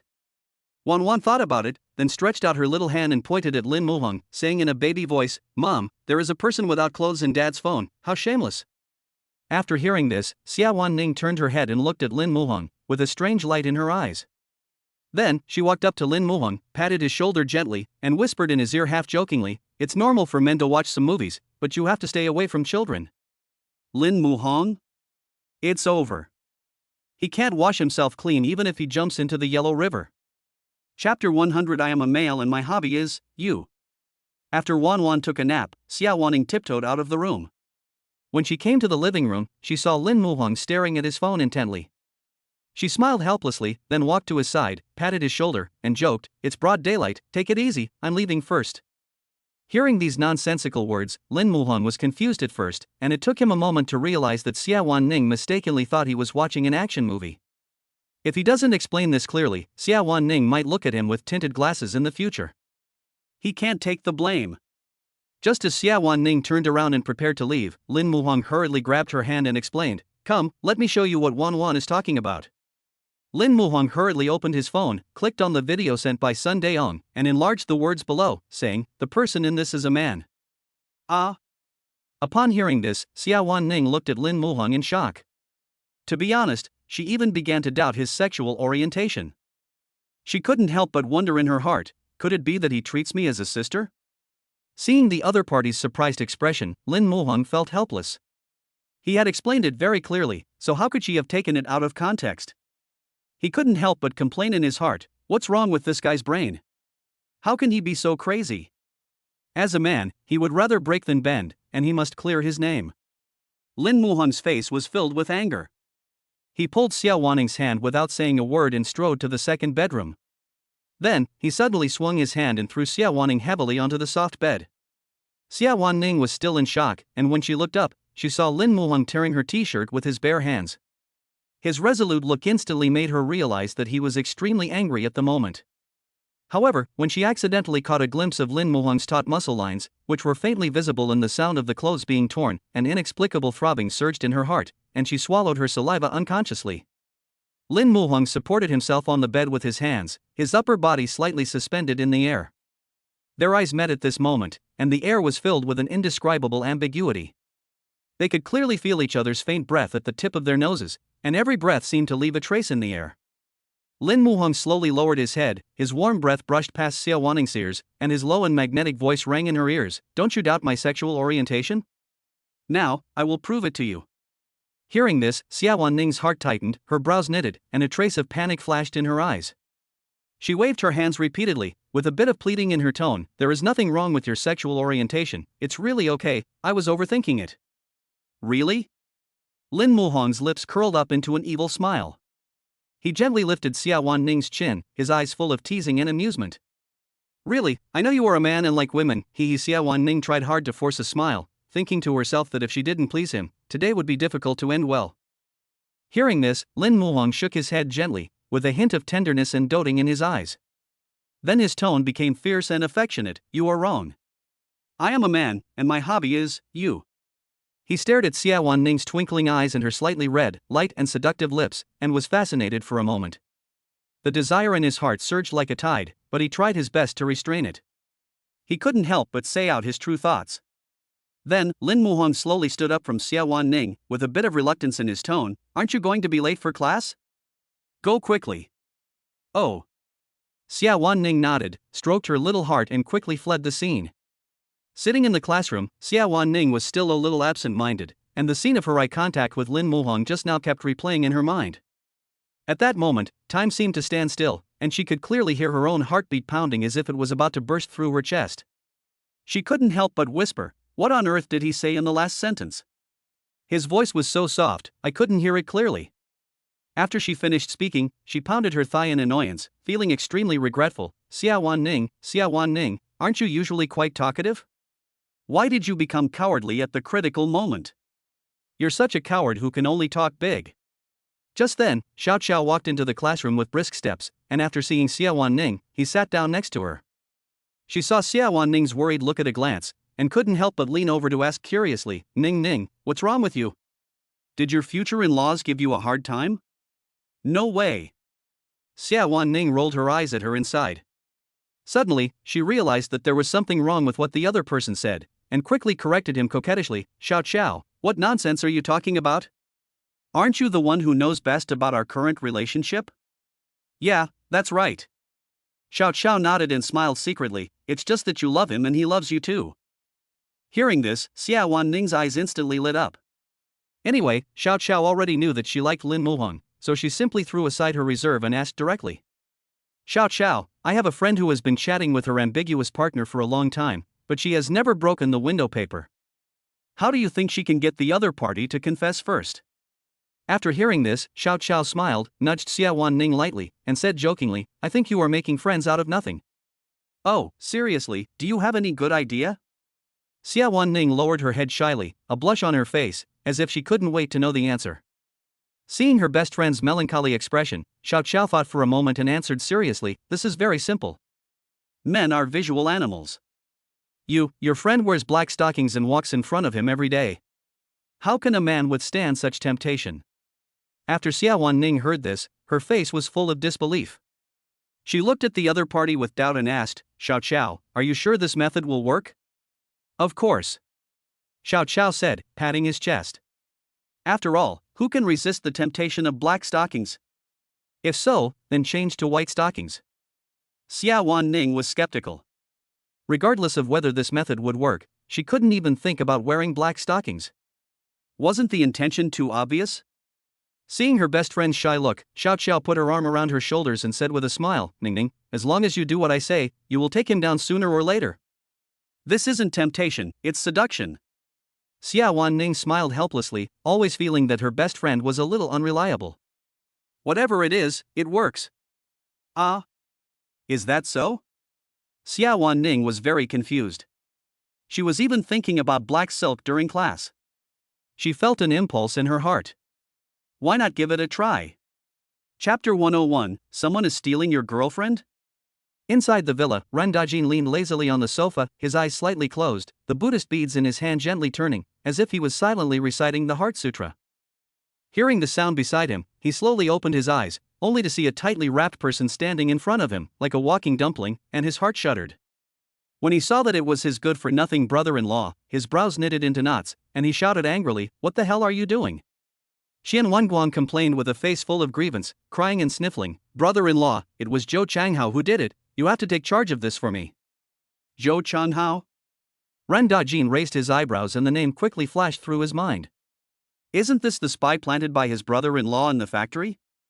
Logically speaking, they are all family members, so why would they fight? However, leaving these trivial matters aside, he was more concerned about how the matter was going. So, he narrowed his eyes and asked anxiously, "How's the factory doing? Has it closed down?" Upon hearing this, Wan Wan involuntarily shrank back, his voice so low that it was almost inaudible. "No. It didn't go bankrupt." When Ren Dajin heard this, anger instantly ignited in his eyes, and the heartache he had just felt had long since disappeared. He scolded angrily, "If you can't even handle such a small matter, what else can we expect you to do? Come on, don't interfere in this matter, and don't hang around in front of me anymore." Ren Dajin waved his hand impatiently, then closed his eyes, looking as if he was keeping people at a distance.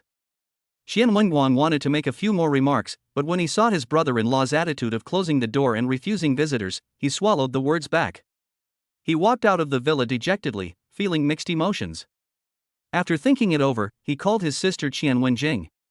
Soon, my sister's gentle voice came from the other end of the phone. "Wan Wan, what do you want from me? Are you out of money again?" "Yes." Wan Wan nodded, with a tearful tone in his voice, "I was just scolded by my brother-in-law. I guess he won't want to care about me anymore." "Sister, I'm your only brother, you can't just watch me suffer." "Don't worry, you're the only child in the family. I will definitely not ignore you. I'll transfer some money to you and you can spend it first," Qian Wenjing said lovingly, her tone full of love. "Okay, I know my sister treats me the best." After receiving the money, Wan Wan's eyes flashed with ruthlessness. "Zhou Changhao, just wait for me, I will make you pay double for the suffering I have endured." In the park, Wan Wan was sitting happily on the swing, her little feet tapping the ground lightly as the swing swayed, and her silvery laughter echoed in the air. On the public chair nearby, Lin Muhong and Xiawan Ning were silent. Perhaps it was because when they were in the second bedroom during the day, their eyes met and the atmosphere was so ambiguous that sparks almost flew. At this moment, they both looked embarrassed and didn't know how to break the silence. At that time, looking at Wan Wan's innocent smile in the distance, Lin Muhong suddenly remembered the promise he made to his daughter. He turned to look at Xiawan Ning and said hesitantly, "Are you free tomorrow?" Xiawan Ning shook her head slightly, blinked her bright eyes and looked at him, and asked curiously, "What are your plans for tomorrow?" "I promised Wan Wan to take her to the amusement park, but due to various things, it has been put off until now." "I want to take her there tomorrow," Lin Muhong said sincerely, his eyes full of love for his daughter. "Okay, no problem." Xiawan Ning smiled and nodded, and then the two fell silent again. Time passed quietly. Lin Muhong looked at his daughter in the distance and shouted, "Wan Wan, it's time for us to go home." "Oh, I see. After hearing this, Wan Wan happily ran to her father and mother like a little rabbit. At this time, Lin Muhong found that Wan Wan was holding a beautiful red rose in her hand. He asked in confusion, "Wan Wan, where did this flower come from?" "That kid gave it to me." Wan Wan turned her head and pointed at a little boy wearing a plaid short-sleeved shirt. When the little boy saw Wan Wan looking at him, he waved happily with a happy smile on his face. Seeing this scene, Lin Muhong's face darkened instantly.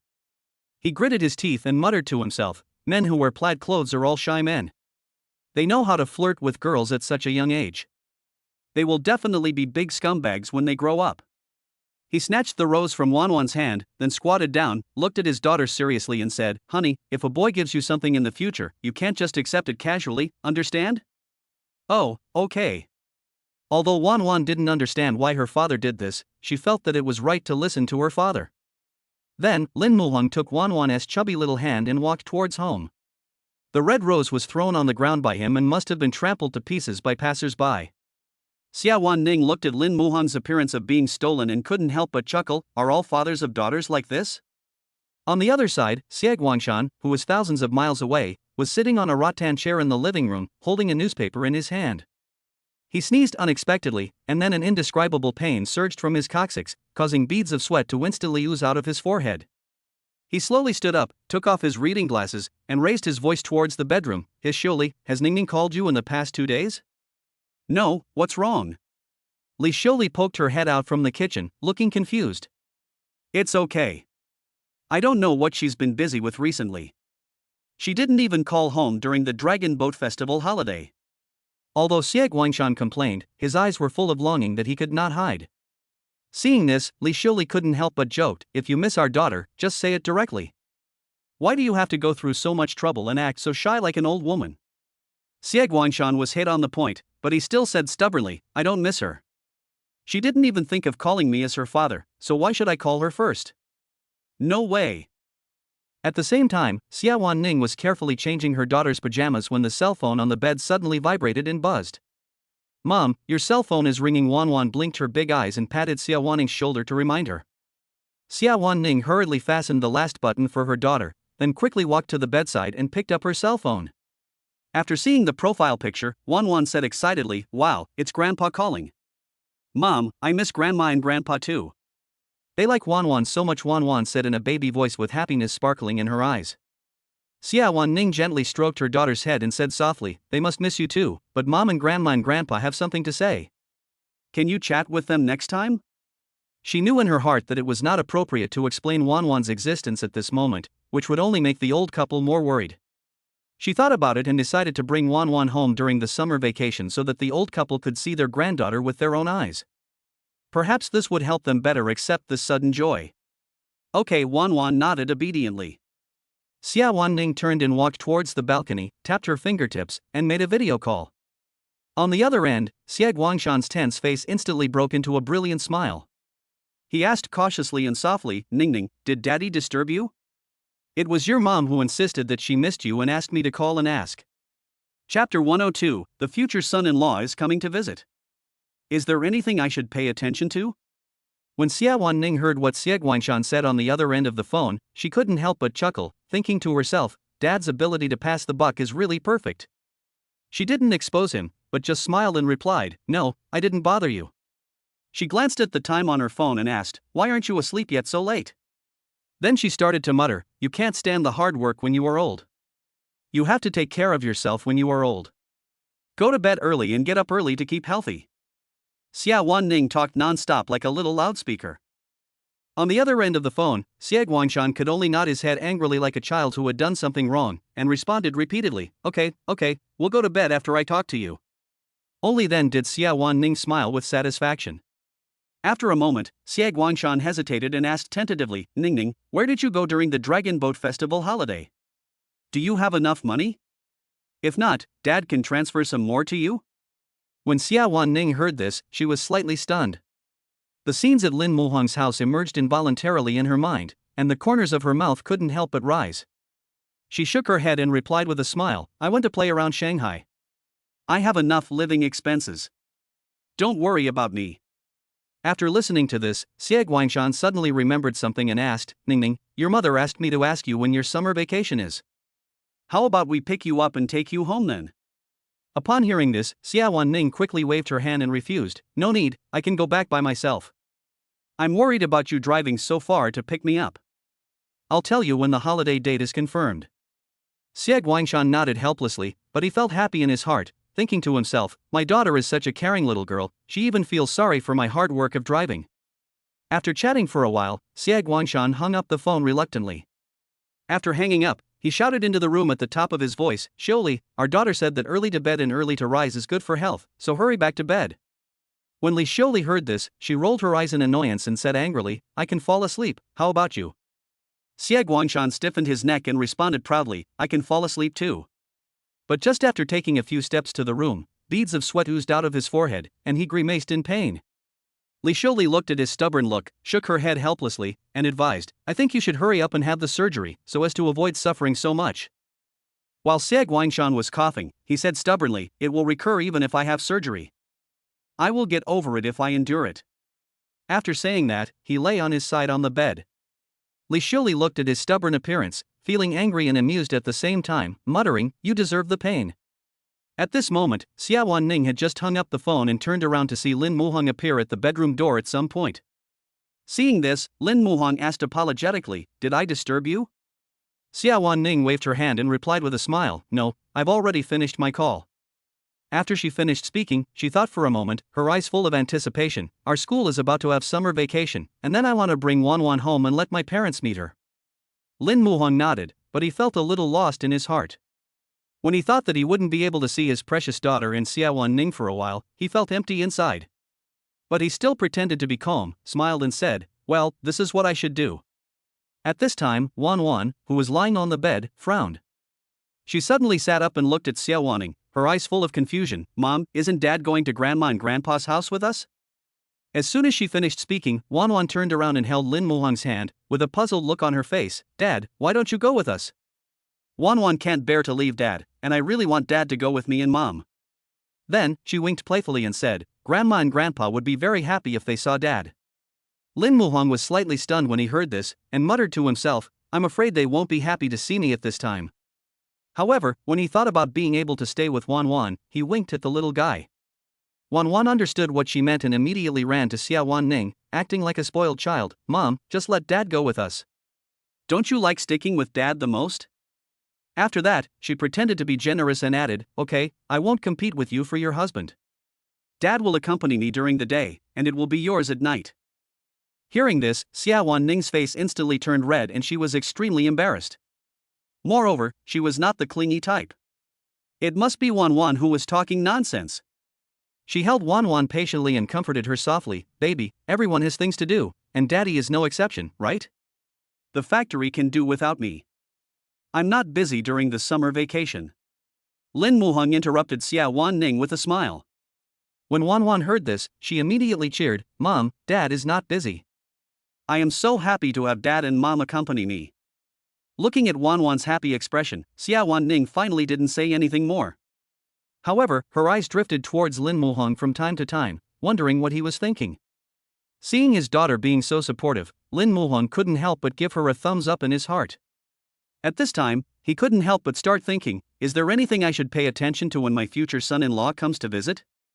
In the morning, Lin Muhong had already prepared snacks and a water cup for Wan Wan, but the bedroom was still quiet, without a single sound. He gently pushed open the door and saw the little guy still lying in bed, tightly wrapped in the quilt, looking reluctant to get up. Lin Muhong smiled helplessly and dotingly, sat beside Wan Wan, and called softly, baby, get up, the sun is shining on your butt. Dad, the quilt is still small and it can't leave me. Wan Wan mumbled in a daze, rubbed her sleepy eyes, turned over, and fell asleep again. Lin Muhong couldn't help laughing out loud when he saw his daughter's cute appearance. He leaned close to Wan Wan's ear and whispered again, Bebe needs you to take care of her, so my mother and I won't take you with us to the amusement park. What? Amusement park?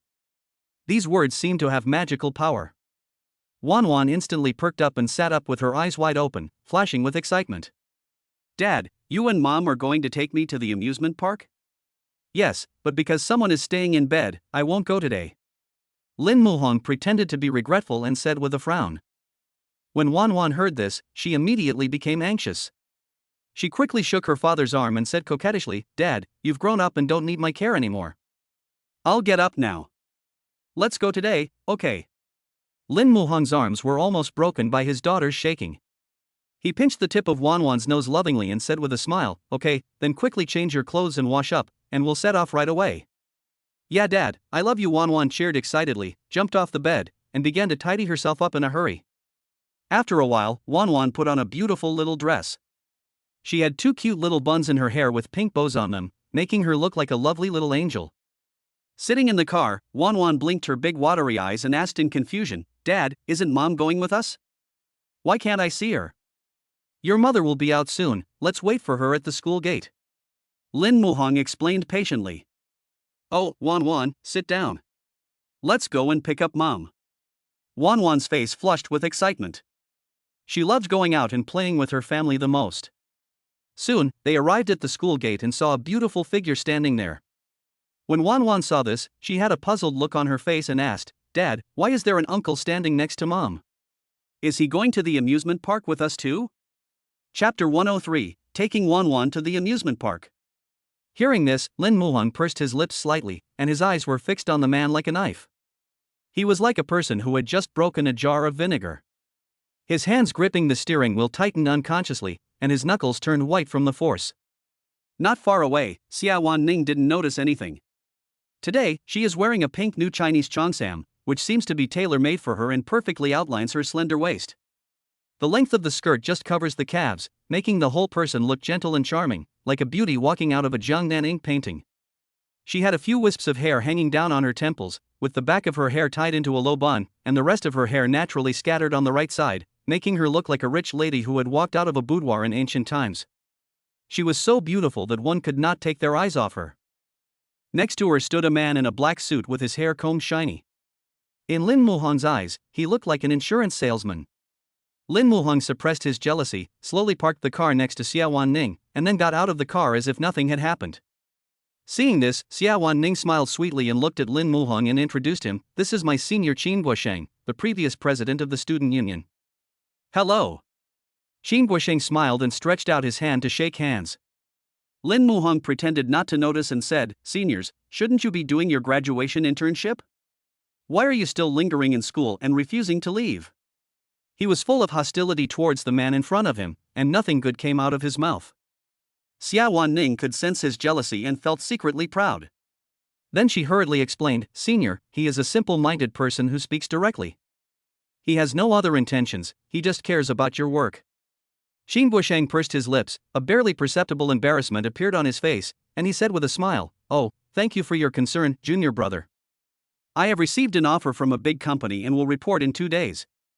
Then, he looked at Xiawan Ning with a hint of curiosity in his eyes and asked, "Who is this?" Before Xiawan Ning could answer, Lin Muhong took the lead and said with a smile, "I am Ning Ning's boyfriend, Lin Muhong." When Xiawan Ning heard this introduction, her eyes widened instantly, her face full of disbelief, and she muttered to herself, "I didn't ask him to pretend to be my boyfriend." However, after hearing these words, she still felt a surge of joy in her heart, and secretly looked forward to when this fake would become real. Lin Muhong proudly held Xiawan Ning's hand, raised the corner of his mouth, and said, "Senior, we have something else to do, so we'll leave first." After saying that, he opened the passenger door of the car. Xiawan Ning was stunned for a moment, then slowly sat in. Lin Muhong returned to the driver's seat and carefully helped Xiawan Ning fasten her seatbelt, with every move revealing tenderness. Xiawan Ning smiled and waved, then said to Qin Guosheng, "Senior, let's get together again when we have time." As the car moved, for some reason, she felt the air pressure inside the car getting lower and lower, making it hard to breathe. At this time, Lin Muhong said, "You seem to have a good relationship with that senior." There was a hint of sourness in his tone. Xiawan Ning nodded, noticing the jealousy in the other party's tone, the corners of her mouth slightly raised. She smiled complacently, and replied, "Before in the student union, the other party, as a senior, took good care of me." "Oh." Lin Muhong simply responded, and couldn't help muttering in his heart, "I think he wants to get the upper hand by pretending to take care of me." While driving, Lin Muhong glanced at Xiawan Ning from time to time, feeling mixed emotions. He didn't know why he was so angry. When he saw Xiawan Ning standing with another man, he felt as uncomfortable as if he was scratched by a cat.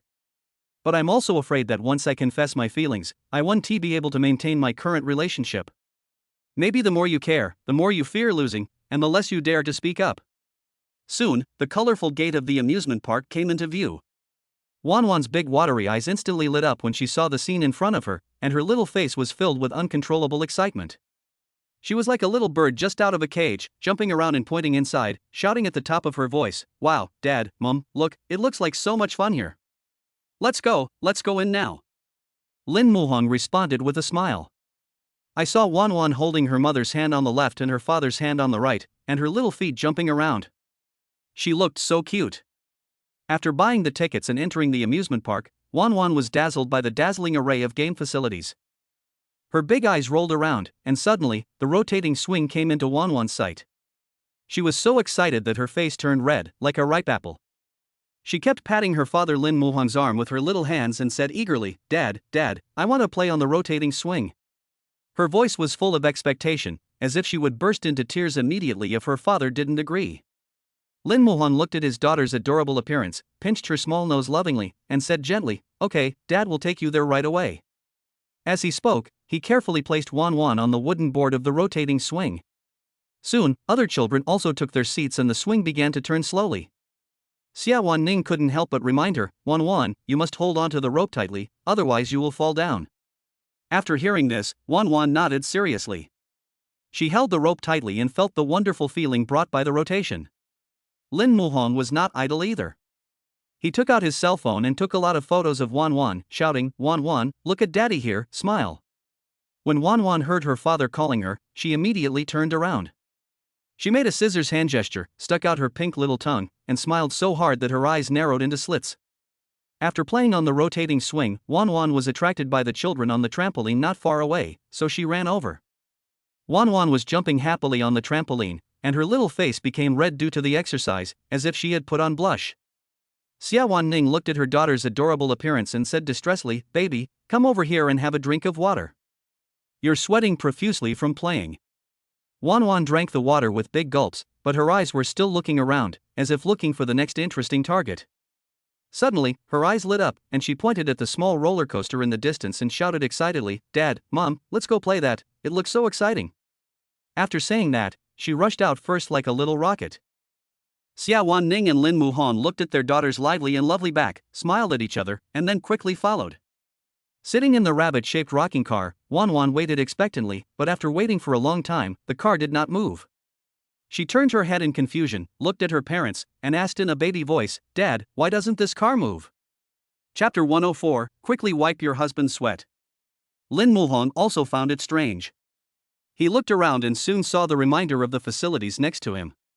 It turns out that this roller coaster is a powered type, and someone needs to ride a bicycle next to it to provide power so that the rocking car can start. In order to let his daughter have fun, Lin Muhong got on the bicycle without hesitation. At the beginning, he rode very hard, but when he saw Wan Wan's bike finally move forward a little bit, his heart was filled with a sense of accomplishment. He gritted his teeth and pedaled harder.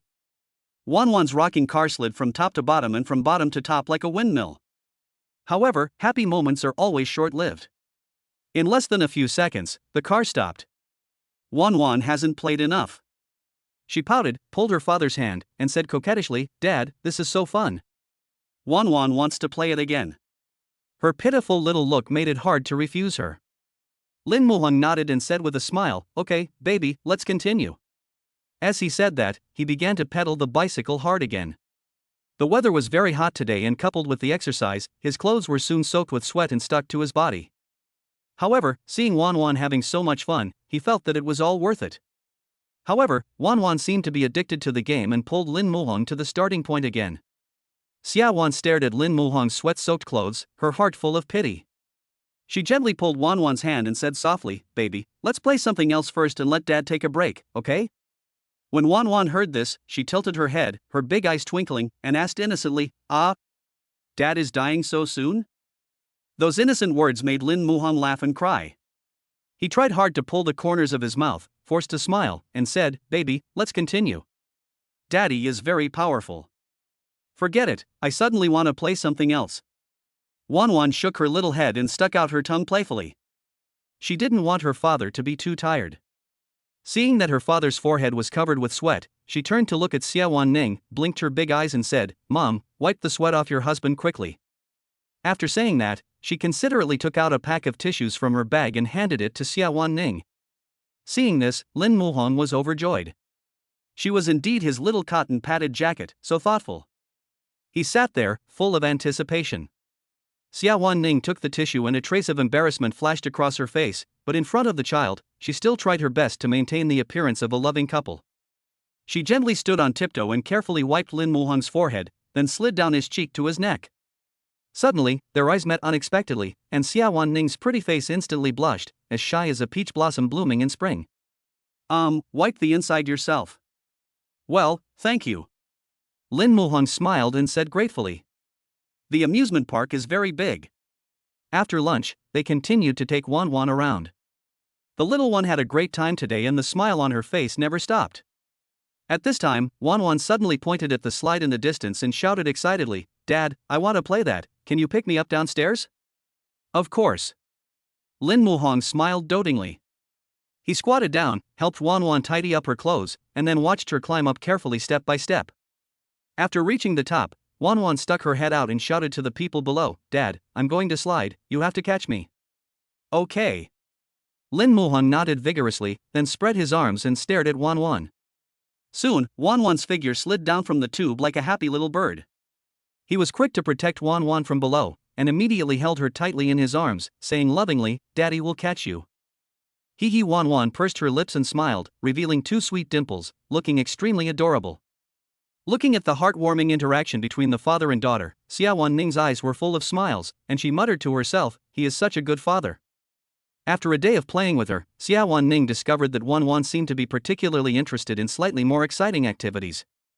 At this time, she found a powered roller coaster next to her, the kind that did not require manual pedaling.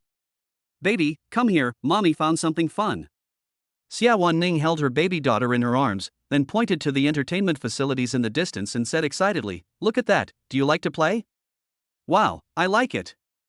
Wan Wan nodded, but there was a hint of worry in her expression. "Dad is very tired, I'd better play something else." Xiawan Ning could see that Wan Wan really liked playing with that, so she patted her head gently and consoled her, "Daddy doesn't need to pedal that, it's the automatic kind." Hearing this, Wan Wan's eyes lit up instantly and she nodded excitedly, "Then I want to play." "Come on, Mom will take you there," Xiawan Ning said, holding Wan Wan's little hand and walking towards the powered roller coaster. They sat in the frog-shaped car. Wan Wan looked around excitedly, her little face full of anticipation. Next to them, Lin Muhong stood below, looking at them happily, his eyes full of tenderness. As a crisp bell rang, the powered roller coaster slowly started and the car began to shake up and down. Wan Wan was very excited to see this. She shouted excitedly as the car swooped down from a great height. Seeing Wan Wan having so much fun, Lin Muhong was also filled with joy. However, he soon noticed a very serious problem. The frog-shaped car that Wan Wan and Xiawan Ning were riding in was originally running on the track, but at this moment it seemed to be gradually showing signs of derailing. Lin Muhong had a bad feeling in his heart and wanted to shout to the staff to stop the car, but the car had already begun to tilt and it was too late. Lin Muhong's heart suddenly tightened as he watched the two people in the car fall off the track. He hastily prepared to respond. Seeing the two people jolt out of the car, Lin Muhong rushed forward and quickly held Xiawan Ning and Wan Wan in his arms. Then the three of them rolled on the ground several times. To be honest, Xiawan Ning was completely stunned at the moment. When she saw that the person under her was Lin Muhong, she asked worriedly, "Are you hurt?" Lin Muhong slowly stood up and waved his hand, then looked at Wan Wan and Xiawan Ning anxiously, and asked with concern, "How about you, are you injured?" The two men shook their heads. After all, they were protected by Lin Muhong during the fall, otherwise they would have been covered in wounds. Seeing that Lin Muhong disregarded his own safety and was determined to protect them, Xiawan Ning's eyes became moist, and she said with a bit of anger, "It was so dangerous just now, why did you rush out? Fortunately, you are okay, otherwise, what would we do?" Xiawan Ning said, and couldn't help but throw herself into Lin Muhong's arms and sobbed. Chapter 105, Reborn. Wan Wan saw her mother crying, and then she burst into tears, her shoulders twitching, and she said in a sobbing voice, "Dad, I really don't want to play that project again. Wan Wan doesn't want you to get hurt." Lin Muhong looked at the crying mother and daughter in his arms, feeling distressed, and hurriedly comforted them softly, "I'm fine, nothing happened." Besides, I'm a man, and it's my responsibility to protect you and your daughter. This is what I should do."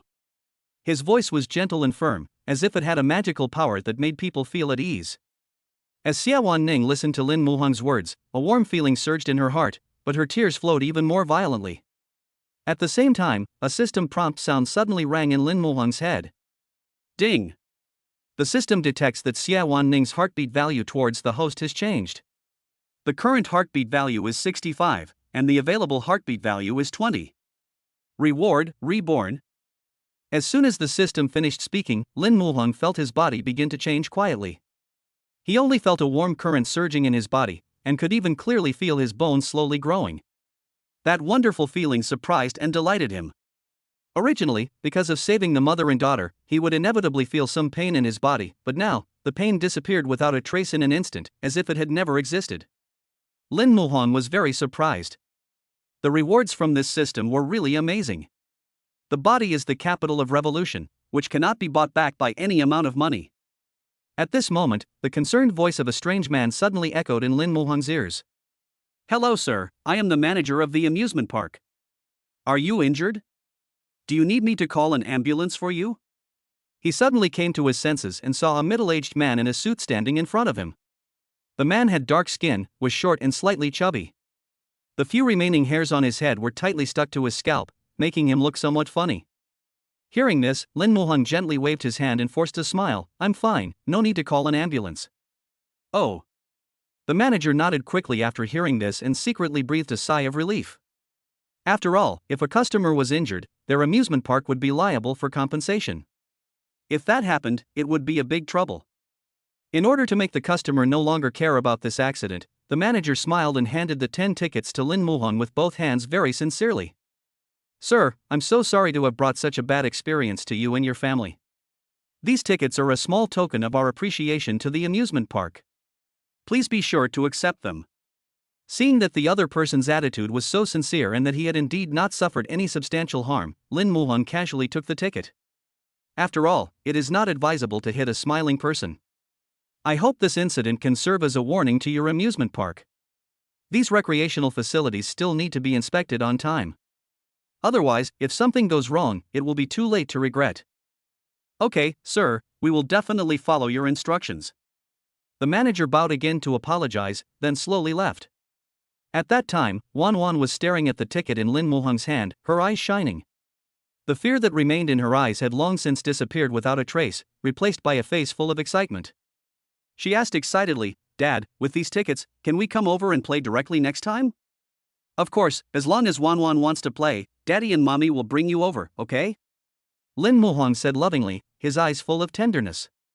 After hearing this, Wan Wan nodded happily, her little head moving like a rattle. "Okay, Dad and Mom are the best, Wan Wan loves you." After saying that, the little guy kissed his father and mother sweetly on the cheek, looking so adorable. Wan Wan saw that there were still many entertainment facilities in the distance that she had never played before. Her eyes lit up instantly, and she excitedly waved her hands at Lin Muhang and Xiawan, and said in a soft and coquettish voice, "Dad, Mom, Wan Wan has never seen those, let's go play together." "Okay." Xiawan Ning and Lin Muhang smiled at each other, and followed Wan Wan with doting eyes. At this moment, the three of them looked like a family of three overflowing with happiness. It was not until the sky gradually darkened that Wan Wan reluctantly went home with her parents. Perhaps she had too much fun today and exhausted all her energy. Not long after dinner, Wan Wan fell asleep on the sofa. Her little face was flushed and she slept particularly soundly. When Lin Muhang saw this scene, he was filled with pity. He picked her up gently, placed her carefully, and gently tucked the quilt for her.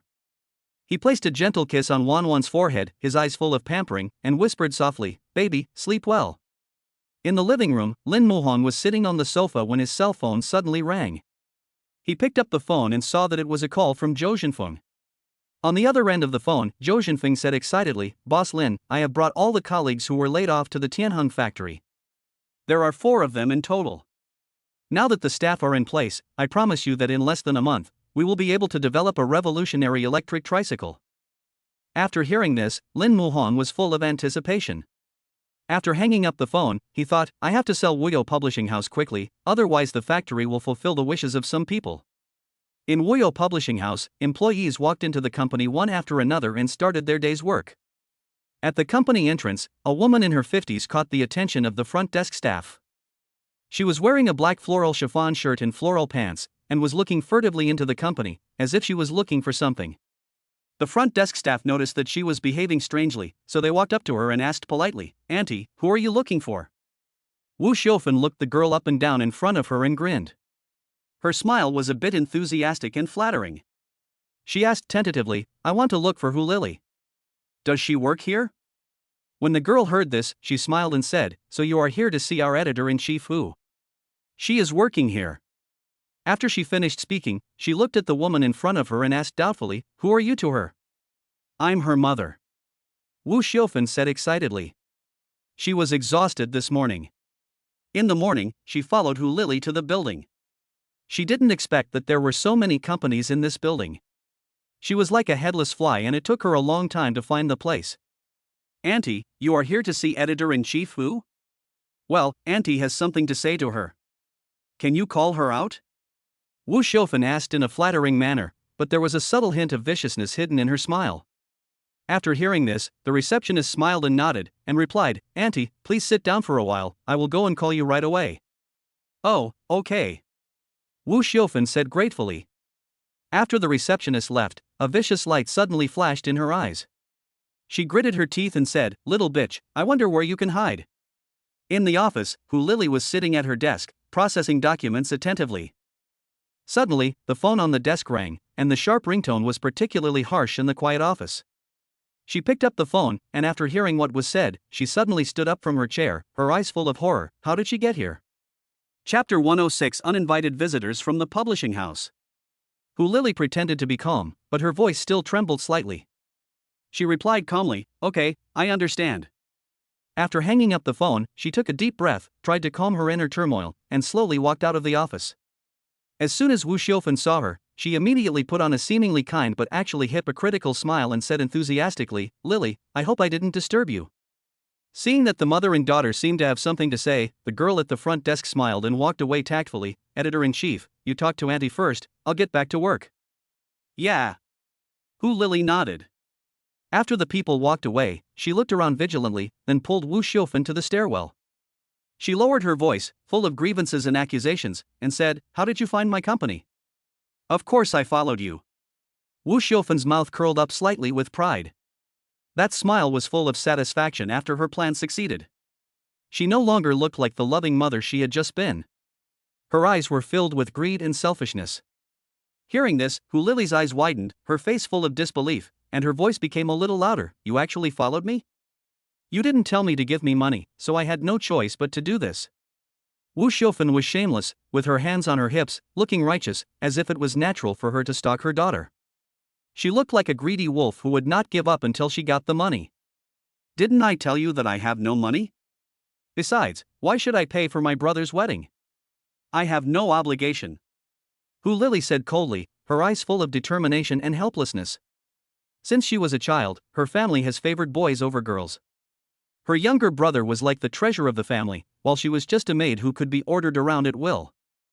If it weren't for the kind-hearted people in society who helped her get into university, she would probably have been forced to get married by her family. Hearing this, Wu Xiaofan's eyes instantly became fierce, as if they were filled with poison, and she said viciously, "You damn girl, what's wrong with you giving some money to your brother's wedding? You are a member of the Hu family in life and a ghost of the Hu family in death. What's more, you should honor us with the money you earn." She thought to herself that her daughter was the family's cash cow, and if she didn't squeeze money out of her, how could she let her son get married and have grandchildren? Upon hearing this, Hu Lily sneered, her eyes full of mockery, "Didn't I send all the money I earned before to you? I really have no money now." Her heart was filled with sadness. For so many years, she had been like an ATM, giving everything to her family but never receiving a single bit of warmth. In order to stop Wu Xiaofan from asking for money, she said aggrievedly, "You can see that the place I live in now is not even as big as the toilet at home. How can I have any money?" Speaking of this, Hu Lily's tears flowed unconsciously. "You never care about how I am doing in Shanghai, whether I am bullied, whether I have enough food and clothes. What else do you do besides asking me for money?" Wu Xiaofan may have felt that she was being treated unfairly and lowered her head for an instant, but soon the feeling of guilt disappeared. She curled her lips, looked him up and down, and whispered, "Aren't you living a good life now? You are so bright and beautiful." Recalling the scene just now, a trace of greed flashed across her eyes, and then she put on a flattering smile and said, "Lily, I just heard that little girl call you editor-in-chief. This position is not low, and the salary must be high. Besides, this is Shanghai, a prosperous first-tier city. I heard from Mr. Zhang next door that the monthly salary is tens of thousands." As soon as she finished speaking, her face suddenly changed, full of dissatisfaction, and continued, "You earn so much money every month, but you only give us 10,000. Do you still have a conscience? I didn't ask for much. Your brother's wedding gift plus the money for buying a house only asked you for 500,000 yuan. This is just a drop in the bucket for you. Why are you so reluctant? You ate and drank our food when you were a kid, so what's wrong with asking you for some money?" Wu Xiaofan became angrier and angrier as she spoke. In a rage, she pinched Hu Lily's arm hard to vent her anger. At this moment, Hu Lily's mouth curled up into a cold smile. She suddenly broke free from Wu Xiaofan's hand and shouted angrily, 500,000? Not enough? Do you think I'm an ATM? Where can I get you so much money? I only have 20,000 in my hand right now. If you go home now, I will transfer the money to your card immediately." Her eyes were full of despair and anger. For so many years, she had given everything to this family, but never received a single bit of return. She couldn't help but ask herself why she had such parents. She also longed to be loved. "You want to get rid of me with just 20,000? No way." Wu Xiaofan said viciously, her eyes full of greed and dissatisfaction. She thought to herself that her daughter must give her 500,000 yuan, otherwise she would never give up. At this moment, the situation had reached a stalemate. Hu Lily was filled with annoyance and didn't want to waste any more words with Wu Xiaofan. She frowned, her eyes full of impatience, and turned to leave. But Wu Xiaofan was like a piece of sticky candy that couldn't be shaken off. She held her arm tightly and refused to let go. Just then, the girl at the front desk came over and said with a smile, "Editor-in-chief Hu, Mr. Lin is here and wants to see you." When Hu Lily heard this, although she was annoyed by Wu Xiaofan, she still tried to force a smile and replied, "Okay, I understand. I'll be right there." Seeing that she was about to leave, Wu Xiaofan came up to her again.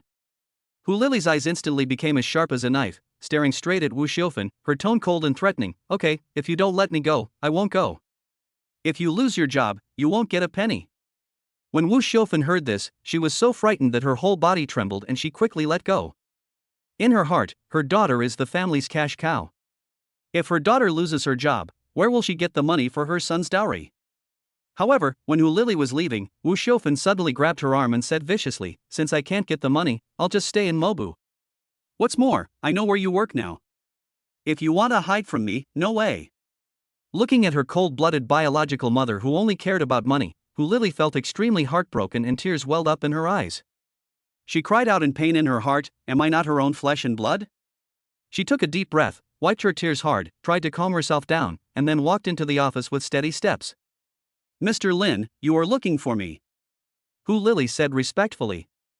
Hearing this, Lin Muhan looked up at her, his eyes inadvertently falling on her arm covered with red marks. He frowned slightly and asked with concern, "What's wrong with you?" Chapter 107. Can I stay at your place for a few days? When Hu Lily heard this, she subconsciously looked down at her arm and felt a little flustered. But she quickly calmed down, patted her arms and pretended nothing had happened, and replied with a smile, "Nothing, just a few mosquito bites." Lin Muhang nodded slightly, and seeing that she didn't seem to want to talk about it anymore, he didn't ask any more questions. Then, Lin Muhang handed a contract to Hu Lily and said seriously, "I plan to sell this publishing house. Go find out if there are any interested buyers." When Hu Lily heard this, her eyes widened instantly, her face full of disbelief. She asked doubtfully, "Boss Lin, this publishing house is profitable, why do you want to sell it?" Lin Muhang pondered for a moment and said slowly, "I took over the family factory. The focus from now on will be on manufacturing tricycles. The operation of the factory requires funds, so I can only sell the publishing house." Although Hu Lily wanted to persuade Mr. Lin to change his mind, he was the boss after all. Since he had made this decision, he must have weighed the pros and cons and thought it over and over again. She could only follow his orders. "Okay, Mr. Lin, I'll make the contact right away." "Well, thank you for your help," Lin Muhang said with a gentle smile on his face. As usual, Xiawan Ning waited until Wan Wan fell asleep peacefully before quietly walking out of Lin Muhang's house. However, when she came out of the community gate, an inexplicable chill suddenly hit her. She was keenly aware that there seemed to be a pair of eyes staring at her from behind. Her heart tightened, and she didn't dare to hesitate for a moment. She quickened her pace involuntarily and walked quickly towards the familiar school gate.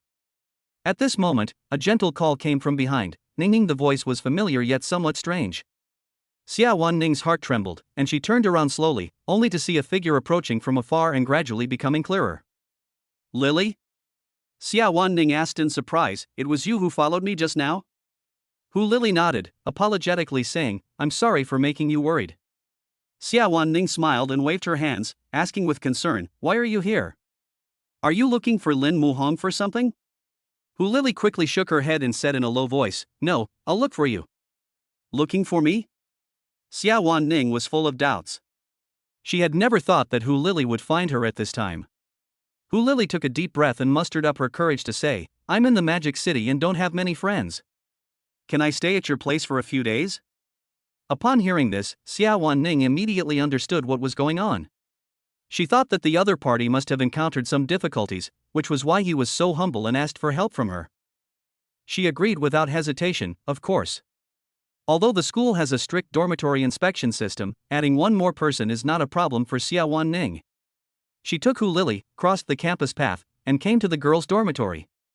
In their major, 2 people share a dormitory, and her roommate is Xiao Xiao. After entering the dormitory, I saw Xiao Xiao leisurely applying a facial mask, while her fingers were swiping quickly on her mobile phone to play games. Seeing this, Xiawan Ning looked at Xiao Xiao and introduced, Xiao Xiao, this is my friend Hu Lily. She will stay in our dormitory for a few days. Hello, I'm sorry to trouble you. Hu Lily said with a hint of apology. It's okay, Xiao Xiao smiled and waved her hand, but her eyes never left the phone screen and her fingers were still busy operating it.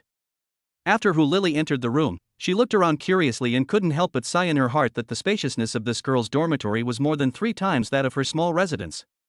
When I thought about how I had to send money back to my parents in order to save money, but now I was living in such a small place, I couldn't help but feel a little regretful.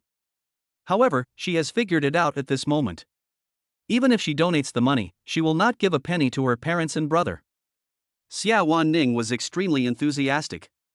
She helped find slippers and rummaged through pajamas, which made Hu Lily feel flattered. Hu Lily said gratefully, Ning, thank you so much. If you hadn't brought me back, I might have really ended up on the streets. It's okay, it's just a small matter, you don't have to take it to heart. Xiawan Ning comforted softly. She didn't ask about other things, for fear of touching Hu Lily's sad memories. At this moment, Hu Lily's cell phone suddenly rang. Seeing that it was an old acquaintance calling, she went to the balcony and answered the call. You said you wanted to buy Woyo Publishing House? Hu Lily asked in surprise. Okay, I'll inform Mr. Lin, and we'll make an appointment then. After hanging up the phone, she turned around and saw Xiawan Ning standing behind her. After hearing the conversation, Xiawan Ning asked in confusion, Lily, you just said someone wants to buy the publishing house? Yes. Hu Lily nodded, then asked in surprise, didn't Mr. Lin tell you? He wants to sell the publishing house. Xiawan Ning shook her head, and then asked curiously, why does your CEO Lin want to sell the publishing house? Maybe he is short of funds now because of a factory. Hu Lily said bitterly. In a short period of time, the publishing house has changed several owners. If you don't know, you might think it is a hot potato. After listening to this, Xiawan Ning nodded thoughtfully and had already made a decision in her heart.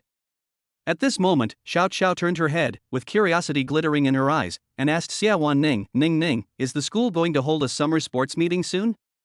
Xiawan Ning nodded slightly, and a thought suddenly flashed through her mind, if she wins the competition, she can get a bonus, this might be a good opportunity. She then looked at Xiao Xiao with a hint of anticipation in her eyes, has our class started to register? Yes, which projects do you want to participate in? I'll fill it in for you. Xiao Xiao responded enthusiastically. Okay. Xiawan Ning picked up the competition list, browsed through it carefully, and decisively checked some events in which she had a chance of making it into the top 3. Xiao Xiao took the project list she handed over and couldn't help but widen her eyes with surprise. Ning, why did you apply for so many projects? Rope skipping, standing long jump, 100-meter sprint, 3,000-meter long distance run, and shot put. Are you thinking of yourself as a Superman? Can you handle it? Xiao Xiao's eyes were full of worry. Upon hearing this, Xiawan Ning waved her hand confidently. Many of these competition events do not conflict with each other in time. Some are in the morning, some are in the afternoon, and the sports meet is 3 days long. I can totally handle it. She patted her chest, looking confident. After hearing this, Xiao Xiao couldn't help but give a thumbs up, with a face full of admiration. Modern Iron Lady, you are awesome. In fact, Xiawan Ning had never been keen on sports meets in the past. She usually only served as a substitute player and only played when the class was short of students.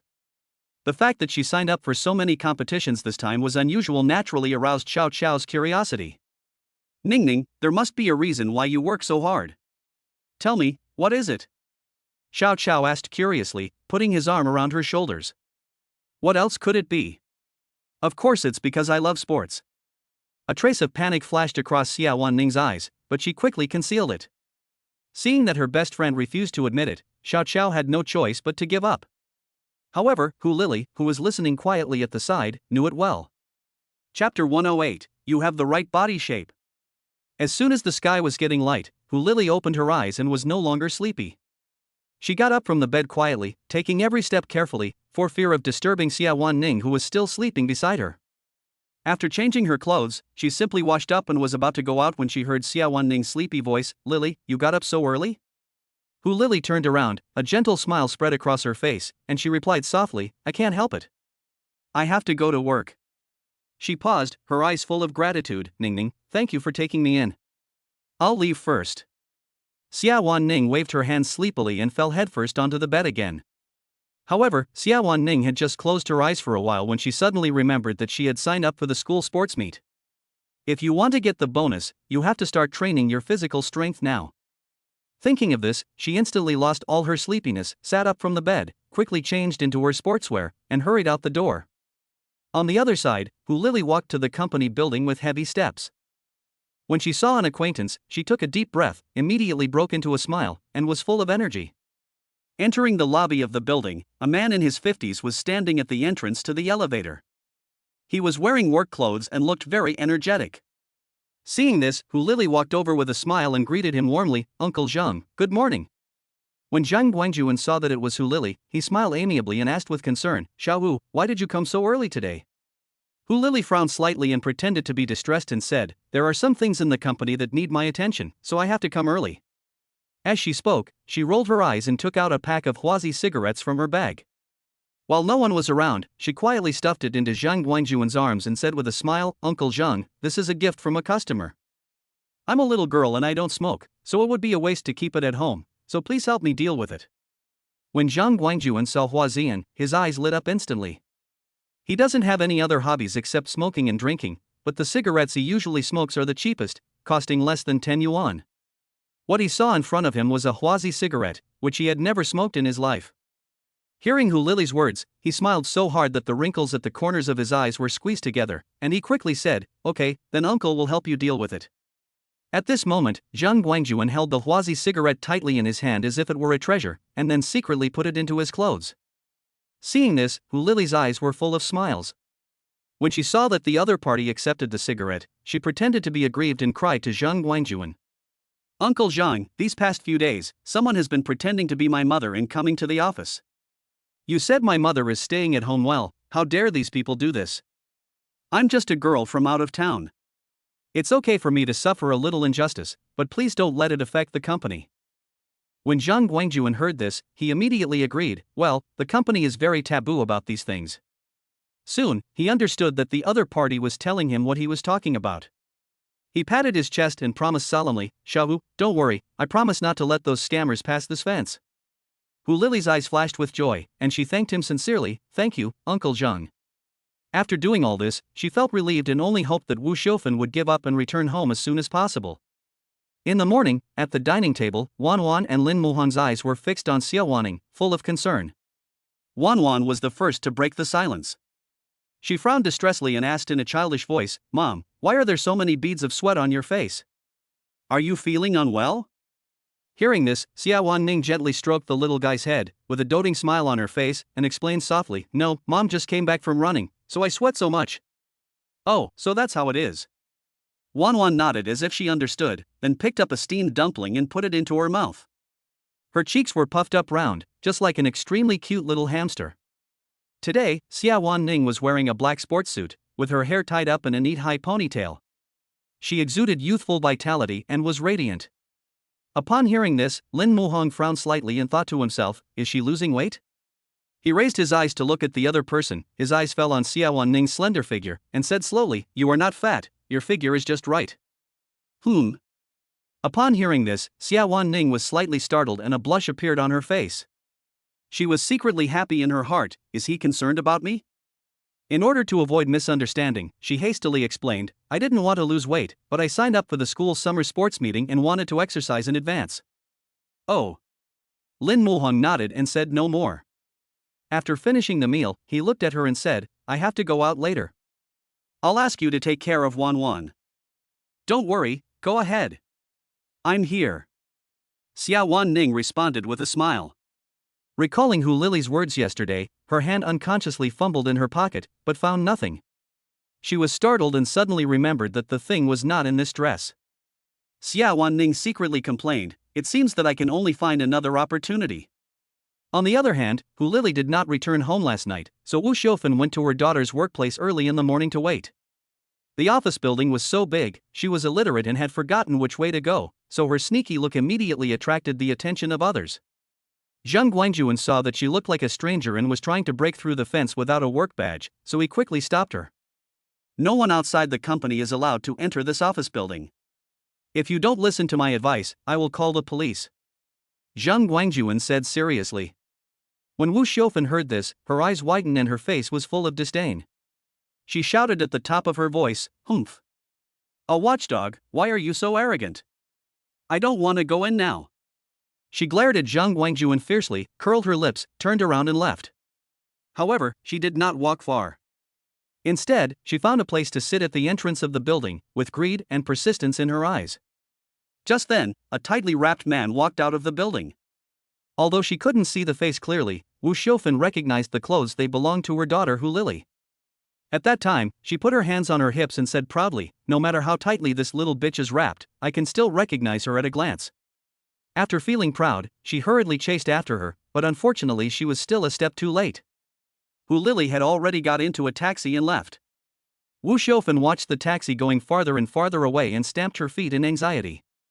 At this time, a taxi came from behind. She hurriedly stopped it and said anxiously, Master, follow the car in front.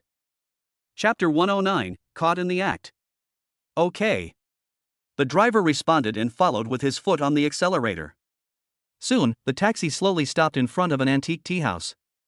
As soon as Wu Xiaofan got off the car, the taxi driver stopped her and asked for the fare. At this moment, she was anxiously thinking about how to settle the bill with Hu Lily, so she had no time to pay and just wanted to run away. However, the driver was quick-witted and grabbed her shoulders, yelling, Want to ride in a pirate car? Pay up. How much? Wu Xiaofan frowned in pain, her eyes full of reluctance. 87, the driver replied coldly. What?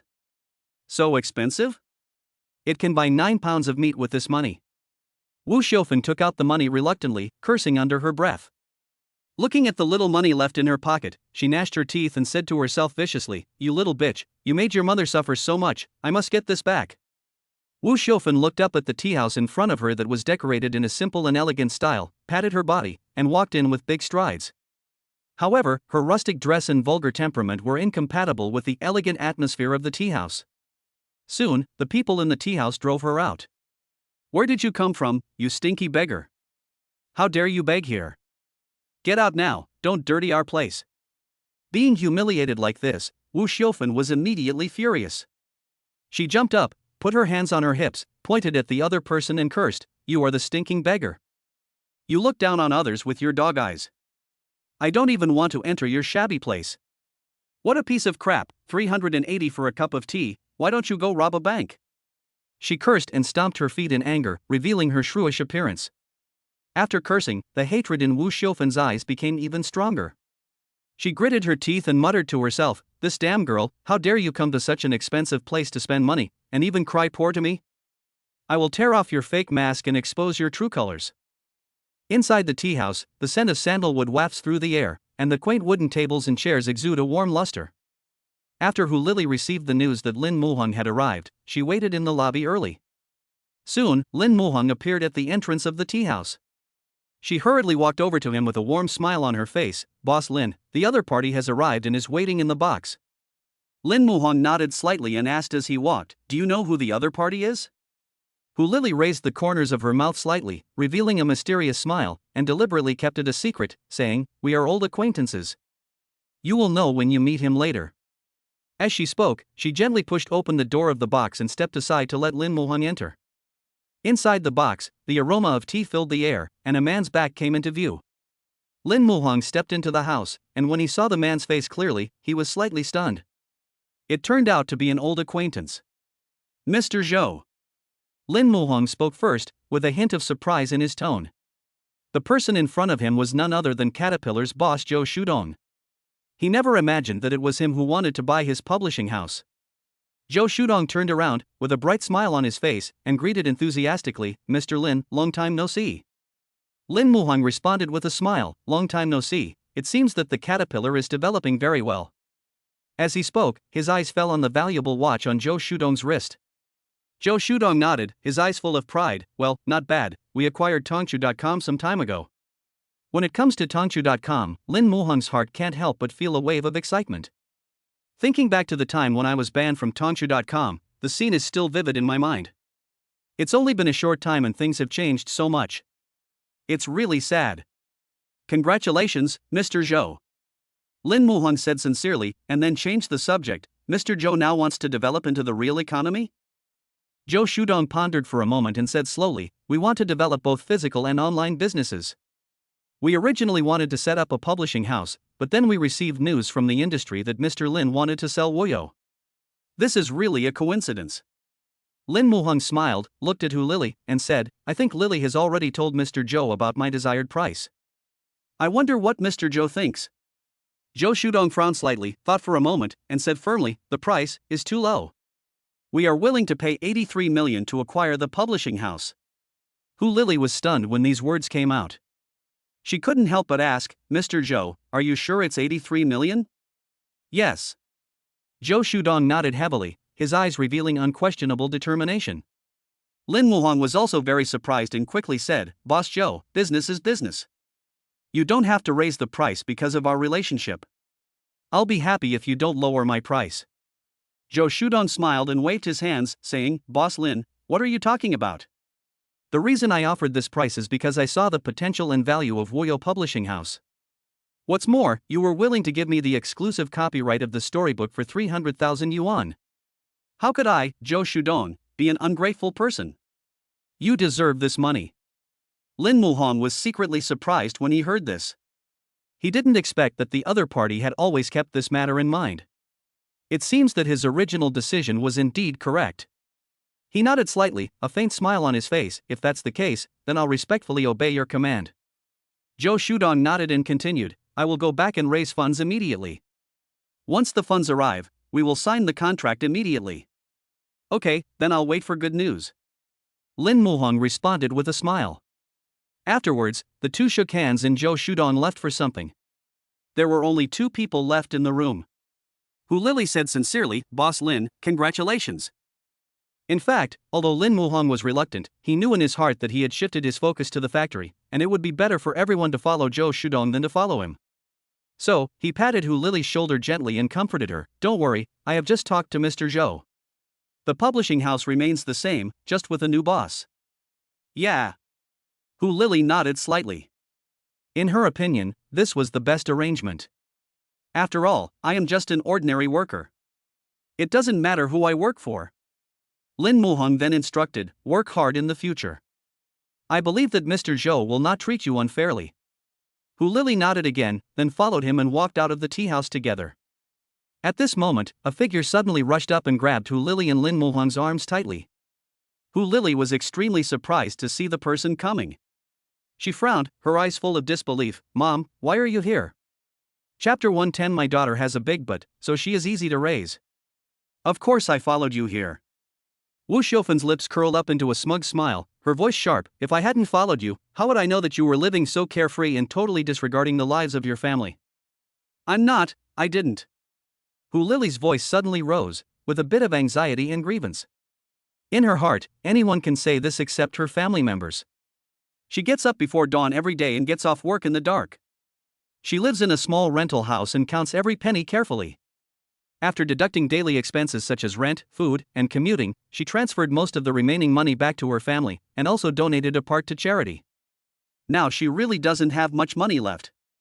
Hu Lily didn't understand why her mother didn't believe her even though she was telling the truth. You damn girl, I've caught you and you still say no. Wu Xiaofen was furious and pinched Hu Lily's arm hard with her fingers. In an instant, many red marks appeared on her arm. When Lin Muhong saw this, the wound on Hu Lily's arm that morning suddenly emerged in his mind, and he muttered to himself, so this is how it happened. He really couldn't bear to watch it. After all, the other party was his employee, so he quickly stepped forward to stop her. You are her mother, why can't you just talk to her nicely? Why do you have to hit her? Hearing this, Wu Xiaofen's gaze instantly shifted to Lin Muhong. She looked him up and down, her eyes gradually showing greed, and a flattering smile appeared at the corner of her mouth. Little bitch, it turns out that you have a boyfriend. No wonder you don't want to give us money. Since you don't give us money, I will ask your man for it. After saying that, she pulled Lin Muhong's clothes tightly and said viciously, I am Hu Lily's mother, you are in love with my daughter. She changed her tone and said with a smile, I don't ask for much, as long as you give me 2 million, I will give my daughter to you. Afraid of missing out on such a good opportunity, she quickly pulled Hu Lily to her side and praised her. My daughter is young, beautiful, and capable. 2 million is not too much. What's more, my daughter has a big butt and is easy to raise. She will definitely give you a son. After hearing this, Hu Lily's face turned pale instantly, and she was shaking with anger. Mom, what nonsense are you talking about? This man is my boss, not my boyfriend. She quickly looked at Lin Muhong and explained anxiously, Boss Lin, my mother is talking nonsense, don't take it seriously, I will take her away now. Why are you leaving? I haven't finished talking yet. Wu Xiaofen shook off Hu Lily's arm. When she heard the word boss, Wu Xiaofen's eyes suddenly lit up, and her eyes were full of calculation. She moved closer to Lin Muhong and lowered her voice and said, My daughter is your lover, right? Then the price will have to go up. A lover used to be a concubine, and people would criticize her. But, since you two are in love, I don't care. As long as the money is enough, you can do whatever you want.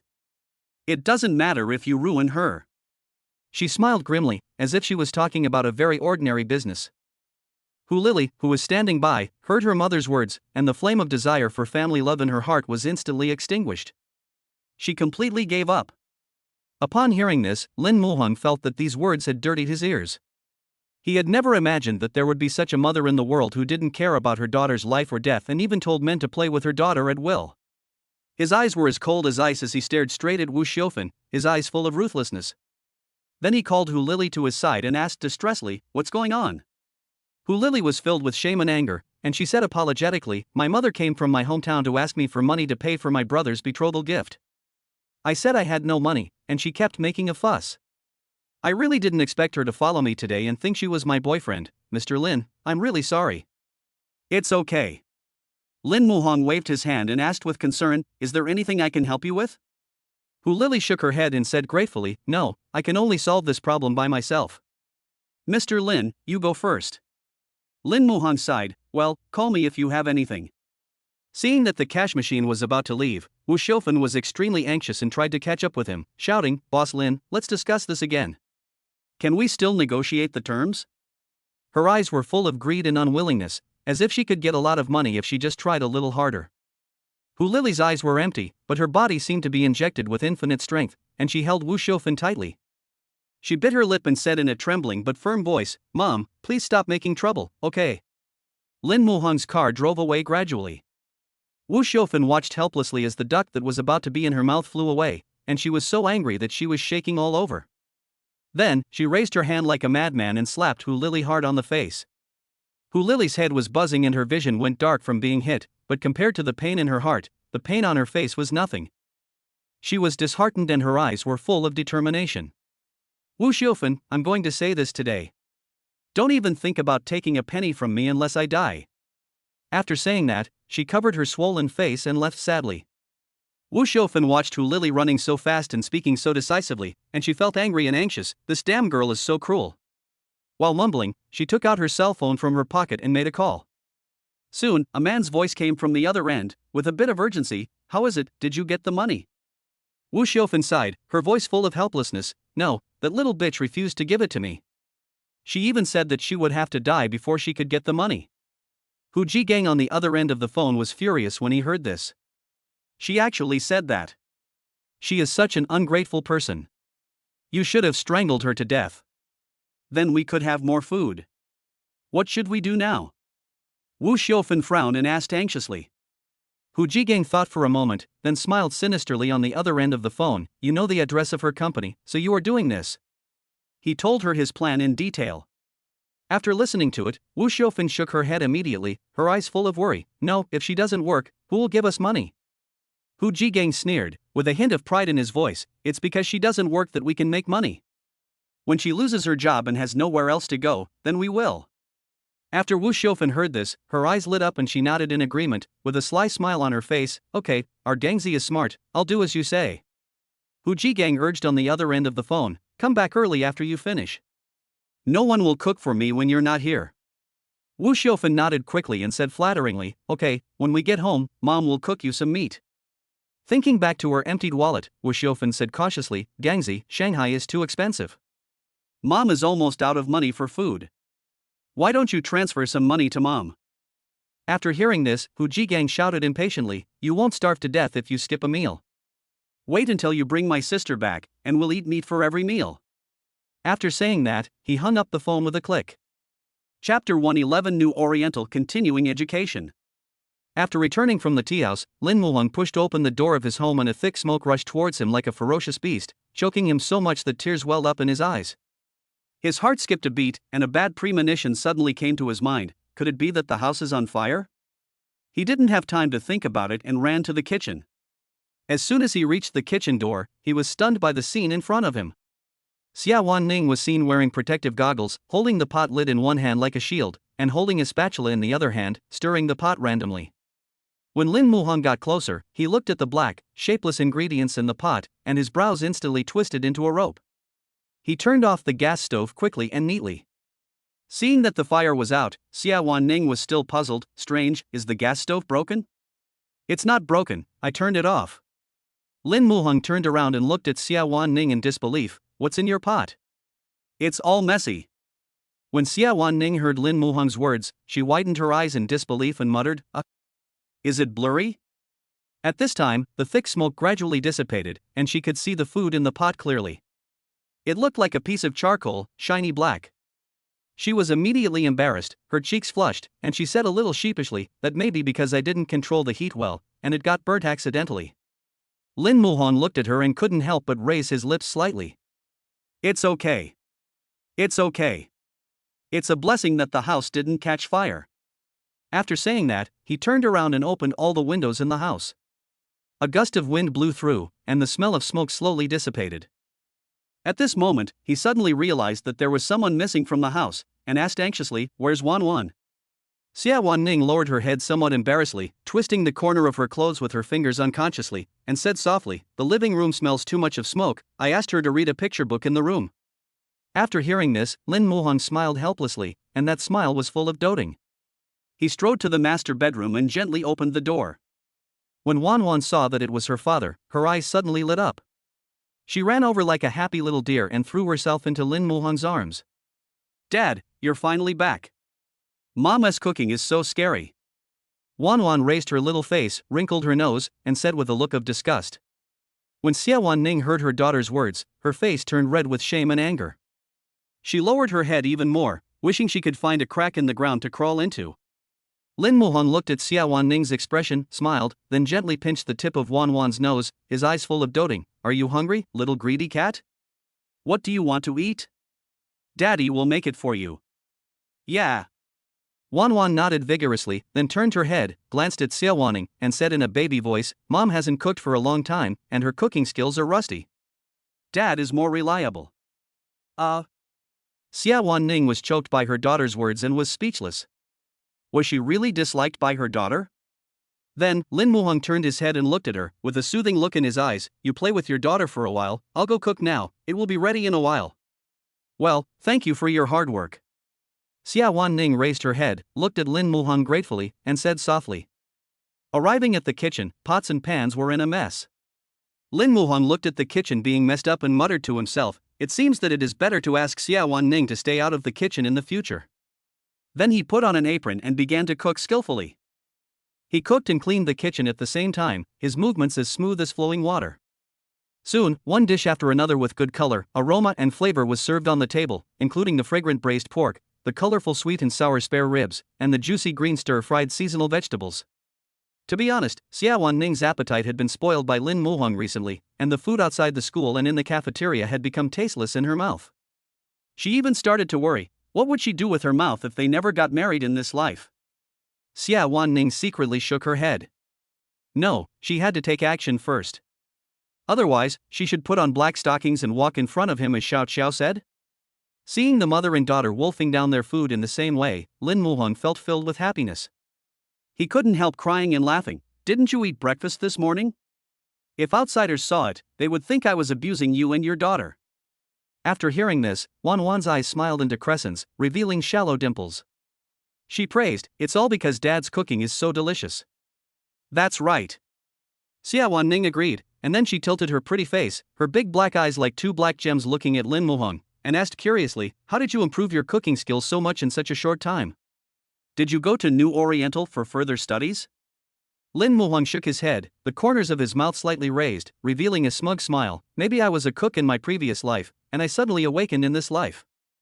After hearing this, Xiawan Ning nodded affirmatively. She felt that it was very possible. After all, her daughter had traveled from the future to the present, so what was impossible? At that time, Lin Muhang recalled the horrible state of the kitchen and hurriedly reminded him, "From now on, I will do the rough work of cooking. You will just be responsible for eating like Wan Wan, understand?" Oh, Xiawan Ning nodded gently. Looking at Lin Muhang's domineering yet gentle appearance, her heart was full of throbbing, as if a little deer was running around in her heart. At this moment, she suddenly understood that she would marry him in the future. In the evening, Lin Muhang and his family of three strolled to a nearby park and enjoyed the summer night breeze. Xiawan Ning held the skipping rope and began to jump lightly. Seeing her mother being so amazing, Wan Wan's eyes sparkled with curiosity.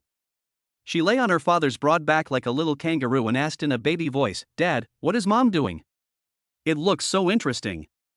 Lin Muhang smiled gently and explained, "Baby, that's skipping rope. Mom is exercising." Wan Wan blinked her big eyes. Seeing her mother stop to rest, she immediately ran over like a happy little bird, hugged her mother's thighs tightly, and said coquettishly, "Mom, Wan Wan wants to dance too, okay?" Xiawan Ning touched her daughter's head lovingly and said with a smile, "Of course, our little princess is the biggest." As she spoke, she pulled Wan Wan to the opposite side of her and patiently taught her, "Baby, when mommy shouts jump, you jump up as hard as you can, okay?" "Yes, Wan Wan understands." The little guy nodded vigorously, his chubby little face full of seriousness. She pricked up her little ears and listened attentively to her mother's instructions. As soon as the word jump came out, Wan Wan jumped high like a little rabbit. Watching the skipping rope pass by her feet, she clapped her hands and laughed excitedly, "Wow, this is so fun." Then, she looked up at Xiawan Ning curiously, "Mom, how many people can jump on this skipping rope?" Xiawan Ning thought for a moment and replied, 4 or 5 should be no problem." When Wan Wan heard this, her eyes lit up instantly. She ran to her father excitedly, holding his hand and shaking it, "Dad, will you dance with us?" Chapter 112, What? You want to support me? Lin Muhang smiled and shook his head gently, saying gently, "You and Mom can jump. I'm afraid we won't be able to jump rope properly with the 3 of us." "Yes, yes." Wan Wan innocently blinked her big watery eyes, looked at her father expectantly, and muttered, "Mom just said that it's no problem for 4 or 5 people to dance together, so we can do it too." Under his daughter's soft and coquettish attack, Lin Muhang half reluctantly walked in front of Xiawan Ning. The family of 3 huddled together. Xiawan Ning could even clearly feel Lin Muhang's warm breath gently brushing her forehead. The subtle touch seemed to carry an electric current, causing her heart to beat faster involuntarily, as if a deer was running rampant in her heart. At this time, Wan Wan's clear voice sounded in my ears, with a little excitement, "Dad, when Mom tells you to jump, you must try your best to jump high." Lin Muhang nodded lovingly, gently stroked Wan Wan's furry head, and replied with a smile, "Well, okay, Dad will definitely work hard." Soon, a crisp command sounded, and the 3 people jumped up in unison, the jump rope sliding easily under their feet. When Wan Wan saw this, her face turned red with excitement. She thought it was novel and interesting, and she pulled her parents to jump a few more times until she was tired and out of breath. Then she sat down on the chair with her face flushed, and kept fanning herself with her little hands. Next, Xiawan Ning did not stop and continued to exercise. After a long time, she finally completed her goal of 2,000 jumps. She was so tired that she was panting and sweating profusely, and finally she collapsed weakly on a public chair nearby. Sweat slid down her cheeks, adding a unique charm to her. Wan Wan's eyes sparkled. Seeing her mother sweating, she immediately patted Lin Muhong's shoulder and said in his ear in a baby voice with a hint of cunning, "Dad, Mom is sweating. If you don't wipe it, Mom will say that you don't care about her. She might even make you kneel on the washboard." After hearing this, Lin Muhong couldn't help but secretly complain in his heart, "Is the school beauty so domineering?" But he still held the tissue in his hand and rubbed it. He wiped it slowly and carefully. When Xiawan Ning noticed it, she slowly turned her head and looked at him. Looking at his focused expression, she couldn't help but be fascinated, her eyes full of affection. "Mom, why are you staring at Dad? Is there something on his face?" Wan Wan tilted her little head and asked with a puzzled look on her face. She looked so playful and cute that people couldn't help but reach out and pinch her chubby little face. Xiawan Ning finally woke up from her dream, her little face instantly turned red like a ripe apple. She lowered her head shyly, not daring to meet Lin Muhong's eyes. She took the tissue from Lin Muhong shyly and said softly, "Thank you, I can do it myself." After a while, Xiawan Ning turned her head slightly, looked at Lin Muhong, and asked softly, "Have you signed up for the school sports meeting?" "I signed up." Lin Muhong finished speaking, with a bitter smile on his face. "No one in the class signed up for the 3,000-meter long-distance race, so my roommate filled in my name when I wasn't paying attention. I didn't know about it until later." To be honest, he silently cursed Zhao Zijuan's ancestors 100 times in his heart. This guy was simply not a human being. He actually signed up his father for such a physically demanding project. Xiawan Ning couldn't help but cover her mouth and laugh after hearing this. She couldn't help but comfort him, "I've also signed up for the 3,000-meter race. It's okay. We can be considered companions." After hearing this, Lin Muhong looked at her in surprise, looking her up and down, his eyes full of disbelief. "What's wrong? Why are you looking at me like that?" Xiawan Ning saw the other person staring at her with an indescribable expression on his face, and she couldn't help feeling confused. "You are so thin and weak, can you run 3,000 meters? If not, let someone else do it." Lin Muhong couldn't help but worry, his brows slightly frowned, his eyes full of concern. Hearing this, Xiawan Ning couldn't help but move closer to him, with a cunning light flashing in her eyes, and asked softly, "Are you concerned about me?" "No, I'm afraid you'd faint from exhaustion halfway through the run, and Wan, and I would have to take a lot of effort to carry you down," Lin Muhong said half jokingly, but his words were full of heartache. Xiawan Ning raised her chin proudly, looking like a proud little peacock. "Humph! Who are you looking down on? I won't give you and your daughter this chance." Lin Muhong raised the corners of his mouth slightly, chuckled and said, "Okay, on the day of your competition, Wan and I will cheer you on, and I guarantee that you will feel like you have divine help. You two should stop holding me back," Xiawan Ning joked, the corners of her lips slightly raised in a sweet smile.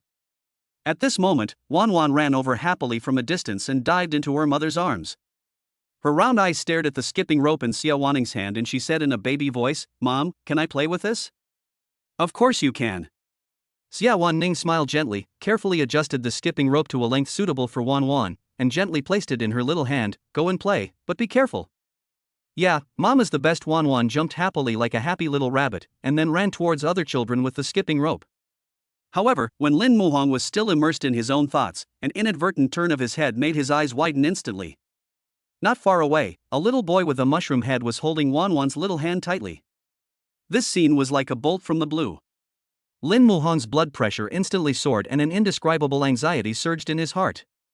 He quickly ran over and pulled their hands apart without hesitation. Lin Muhong pretended to be serious, with a look of unquestionable determination in his eyes. He looked at the little boy and said, "You can play like this. No holding hands." In the distance, Xiawan stared at Lin Muhong's nervous look, feeling a little amused and helpless. She couldn't help but mutter in her heart, "What will you do if you have a son in the future?" After returning home, Xiawan Ning carefully gave Wan a bath. After taking a bath, the little guy fell into a sweet dream before even hearing the bedtime story. After covering the little guy with a blanket, the two tiptoed out of the room. Xiawan Ning walked to the sofa, took out something from the small bag she carried with her, handed it to Lin Muhong, and said softly, "This is for you." Lin Muhong took it and saw that it was actually a bank card.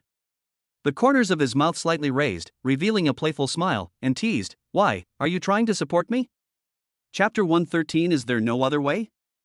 Xiawan Ning had never been in love before.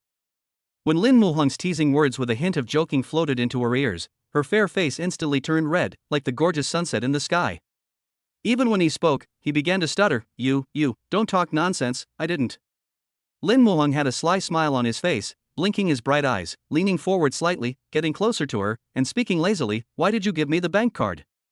Xiawan Ning lowered her head, her hands nervously tugging at the corners of her clothes, not daring to look him in the eye, her voice as thin as a mosquito. "You were short of money recently, right?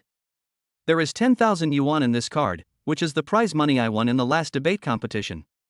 When Lin Muhong heard this, he felt as if a warm current was gently blowing through his heart, making him feel warm. However, a trace of curiosity surged in his heart. "How did you know that I was short of money?" Xiawan Ning raised her eyes and said anxiously, "You are planning to sell the publishing house, you must be short of money." Lin Muhong frowned slightly when he heard this, his eyes full of confusion. "How do you know I want to sell the publishing house?" In order not to worry her and her family, she never discussed the publishing house in front of them. Hearing this, Xiawan Ning looked at him cautiously and said softly, "I'm telling you, don't embarrass others." Lin Muhong smiled and nodded, "Okay." Xiawan Ning then said truthfully, "Lily told me, but she didn't say it to my face. I heard it from her when she was on the phone." "Oh, so that's how it is." Lin Muhong nodded thoughtfully. Suddenly, he seemed to realize something, a hint of doubt flashed in his eyes, and then he asked back, "How did you hear her call?" Lin Muhong thought about it. They had eaten hot pot together last time, so logically, the two of them should not have much in common. Xiawan Ning bit her lip and said a little embarrassedly, "She stayed in the dormitory with me last night." After hearing this, Lin Muhong pursed his lips and muttered softly, "It seems that she has been forced into a corner by her mother." Xiawan Ning raised her head, her eyes full of concern, and asked curiously, "Lily, what happened?" Lin Muhong recounted in detail what he had seen and heard today. As Xiawan Ning listened, her brows furrowed tighter and tighter, and her fists clenched tightly, as if she wanted to crush all her anger into pieces. After listening to this, she said angrily, "How can there be such a mother in the world? Lily is so pitiful." As she spoke, tears welled up in her eyes. After a moment, Xiawan Ning looked at him expectantly, "Can we help her?" Lin Muhong smiled and shook his head helplessly, "How can I help? Legally, they are mother and daughter. We are outsiders. It's not easy to interfere in such matters." "Ah." Xiawan Ning's mouth drooped after hearing this, full of heartache. "Is there no other way?" Lin Muhong secretly complained in his heart, "Yes, it is, but it is quite cruel. I don't know if Lily can bear it." The next morning, the sun shone through the gaps in the curtains onto the dining table, where a family of three was enjoying a warm breakfast. At this moment, Lin Muhong's cell phone suddenly rang, breaking the silence. "Mr. Lin, something happened at the publishing house. Please come over as soon as possible." An anxious voice came from the other end of the phone. Lin Muhong frowned and asked in a deep voice, "What's the matter?" "Editor-in-chief whose mother came to our house and made a scene, causing chaos in the company." The other party spoke in an anxious tone. Lin Muhong's eyes suddenly became sharp and cold. He really didn't expect that the other party would come to the company to make trouble. This was simply going to ruin his daughter's future. After hanging up the phone, his face looked terribly gloomy. Seeing that Lin Muhong looked strange, Xiawan Ning asked with concern, "What's wrong? Is there anything serious?" Lily's mother went to the publishing house to make a scene. Lin Muhong sighed helplessly. Upon hearing this, Xiawan Ning stood up angrily, slapped the table, and roared, "She actually had the nerve to come to my house, how hateful! Having grown up in a honeypot, she hates this kind of thing the most." She said angrily, "Are you going to the company? I want to go with you too." "Okay." Lin Muhong nodded. At this time, Wan Wan saw that her father and mother were about to go out, and she was extremely anxious. She hurriedly asked, "Dad, Mom, where are you going?" "Wan Wan wants to go with you too." "Of course, I'll take you with me." Xiawan Ning said gently, then squatted down, looked directly into Wan Wan's eyes, and said seriously, "Someone is bullying your Aunt Lily, let's go help her beat the bad guys." "Okay, Wan Wan will protect you and drive away the bad guys." Wan Wan said very seriously, with her little fists clenched tightly. Soon, the family of three went out. At the same time, at the entrance of the publishing house, Wu Xiaofan was sitting on the ground and rolling around. Her hair was disheveled, her face was full of arrogance, and she kept shouting, "You heartless people, bully an old woman like me." Hu Lili stood aside, her face full of helplessness, her brows furrowed, her eyes revealing deep fatigue and disgust. "If you want to make trouble, don't do it here. This is the company. How can I stay here in the future?" When Wu Xiaofan heard this, she not only did not restrain herself, but became even more complacent. A ferocious smile appeared on her face, and she said in a veiled tone, "So, are you scared? If you are scared, just give me the money. I will leave immediately after I get it. It's not much, just 500,000. I've already told you, I don't have any money. What's more, even if I did, I would never give it to you. Just forget about it." Hu Lili said firmly, with a resolute look in her eyes.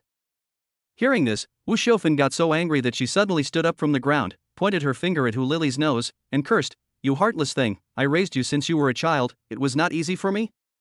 Now I just asked you for a little money, and you are so cruel, do you have any humanity at all?" Seeing more and more people gathering around to watch the fun, Wu Xiaofan rolled her eyes and came up with a plan. She pretended to be a victim, sobbing and complaining, "Listen to what a daughter says. I raised her with great difficulty since she was a child, but she wouldn't give me any money when I asked for it. I am so miserable."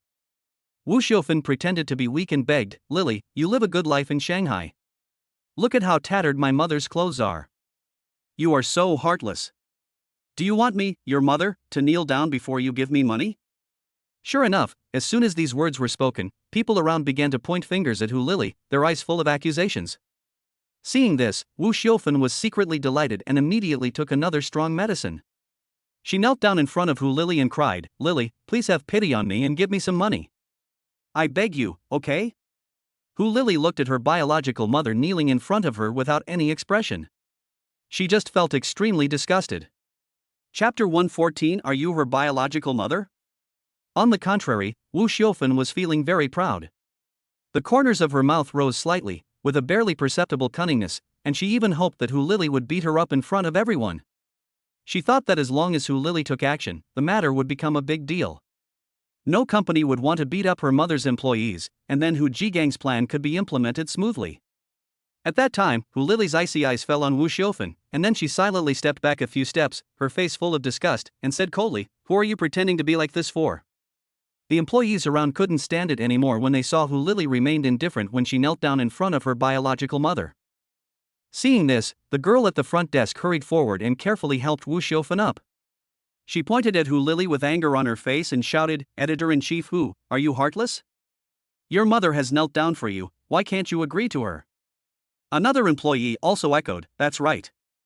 It's only natural for her to show her filial piety when her own mother comes to ask for some money. Who would have thought that she would be such a cold-blooded person?" Another person shouted at the top of his voice, "How can such a heartless and ungrateful person stay in our publishing house? When General Manager Lin comes, he must drive them out and give our publishing house a clean environment." Listening to everyone's accusations, Wu Xiaofan felt so proud. She lowered her head, but the corners of her mouth couldn't help but rise slightly, and she was secretly calculating in her heart.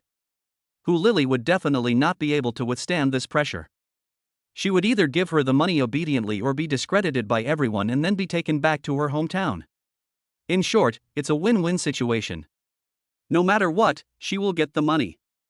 Inside the publishing house, accusations and insults came one after another, rushing towards Hu Lili like a surging tide. Hu Lili just sneered. Facing the accusations of the crowd, she took a step forward slowly, staring straight at Wu Xiaofan and asked, "Do you know why she asked me for money?"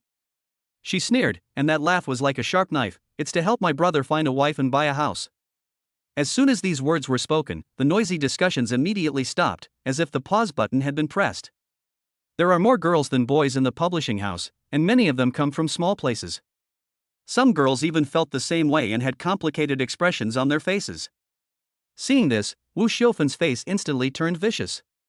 She raised her head abruptly, her eyes wide open like copper bells, and said viciously, "As a sister, what's wrong with you spending some money on your brother? What's more, you earn so much money, so you feel bad when I ask you to spend a little?" Her voice was sharp and piercing, as if it could penetrate people's eardrums. Wu Xiaofan became more and more excited as she spoke. You are the only one in our family who earns money. I am old and can no longer work. You can't just watch your brother be a bachelor. Do you want our Hu family to be extinct?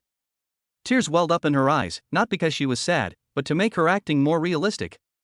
Hu Lily was surprisingly calm when she heard that. She slowly walked to a bench nearby, sat down gracefully, then opened the memo on her mobile phone and began to speak calmly. Since I started working, I have been giving you money every month. At the beginning, I made little, so when I was making 8,000 a month, I gave you 5,000. I make 30,000 to 40,000 yuan a month now, and I'll give you 20,000 yuan every month. That's not a small amount, right? She raised her head, her eyes swept over everyone present, and continued, My hometown is a small city in the 18th tier, and many families only earn 20,000 yuan a year. Am I not good enough for you? Wu Xiaofan's face turned pale and blue. She didn't expect Hu Lily to reveal all these things in front of so many people. She opened her mouth, wanting to retort, but didn't know what to say. However, when she thought that she was her daughter and it was only natural to give her money, Wu Xiaofan stiffened her neck, put her hands on her hips, and started to criticize with spit flying. Your salary is so high now, so what's wrong with marrying your brother? 500,000 is not a big sum for you. You must have saved a lot of money over the years, so it shouldn't be easy for you to take it out. Hu Lily was so angry that she laughed instead.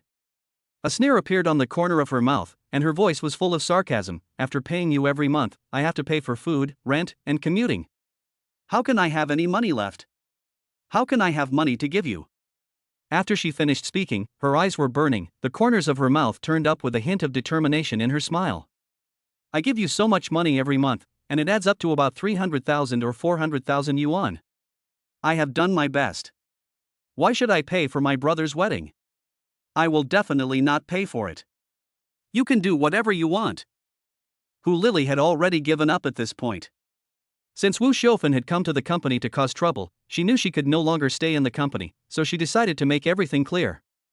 When the employees around heard what Hu Lily said, they felt filled with guilt. Especially the girl at the front desk, her eyes were red and tears were welling up in her eyes. Editor-in-Chief Hu, I'm sorry, I blamed you without understanding the situation. I apologize to you, I didn't expect you to suffer so much. I was just impulsive at the time. Editor-in-Chief Hu, please don't take what I said to heart. Other employees also gathered around and said apologetically.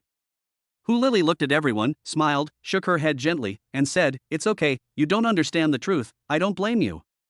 After all, everyone has a saintly heart and is easily deceived by appearances. At this time, everyone's eyes were focused on Wu Xiaofan, and everyone's eyes were full of anger. Auntie, Editor-in-Chief Hu has done a good enough job. Why are you still forcing her like this? I really doubt whether you are her biological mother? A young employee said angrily. As an elder sister, how can I have the obligation to help my younger brother find a wife or buy a house? What's more, Editor-in-Chief Hu gives you so much money every month, don't you save it for yourselves? Another employee echoed. The corners of Wu Xiaofan's mouth twitched, and the flesh on her face trembled. She had long ago used the money Hu Lily sent her to build a small Western-style house in the village. Now her house is the most imposing one in the surrounding villages. Moreover, Hu Jigang is lazy and idle all day long. He smokes, drinks, and gambles. He has no spare money. Hu Lily hasn't been back home since graduating from college, so naturally she doesn't know the real situation at home. She used to naively think that as long as she gave her mother enough money, she would pay more attention to her. If Wu Xiaofan hadn't come to Shanghai to ask her for money this time, she really wouldn't have been able to see through her mother's hypocrisy over the years. Once her demands are not met, she will turn against me and not care about my life or death at all. Last night, Hu Lily sat by the river, thinking about a lot of things. She thought about it all night long. What could happen? Chapter 115 It's time to settle accounts. Wu Xiaofan, who was accused by everyone, felt her head buzzing, as if countless bees were flying around her ears, and her head ached badly. She frowned, her mouth turned down, her face full of impatience and anger, then she looked at everyone fiercely and said, This is our family affair. Is there any need for you to comment on it? Go wherever you want. As she said this, she put her hands on her hips and started pushing everyone around aggressively, looking like a fighting rooster. Everyone was startled by her sudden action, and they all backed away, fearing that she would blackmail them. Seeing Hu Lily's desperate look, Wu Xiaofan's anger suddenly rose up, and the flames seemed to devour her whole body. She rushed forward in a rage, her hands like iron pliers, grabbing Hu Lily's hair, cursing non-stop, "Little bitch, you don't want to pay, right?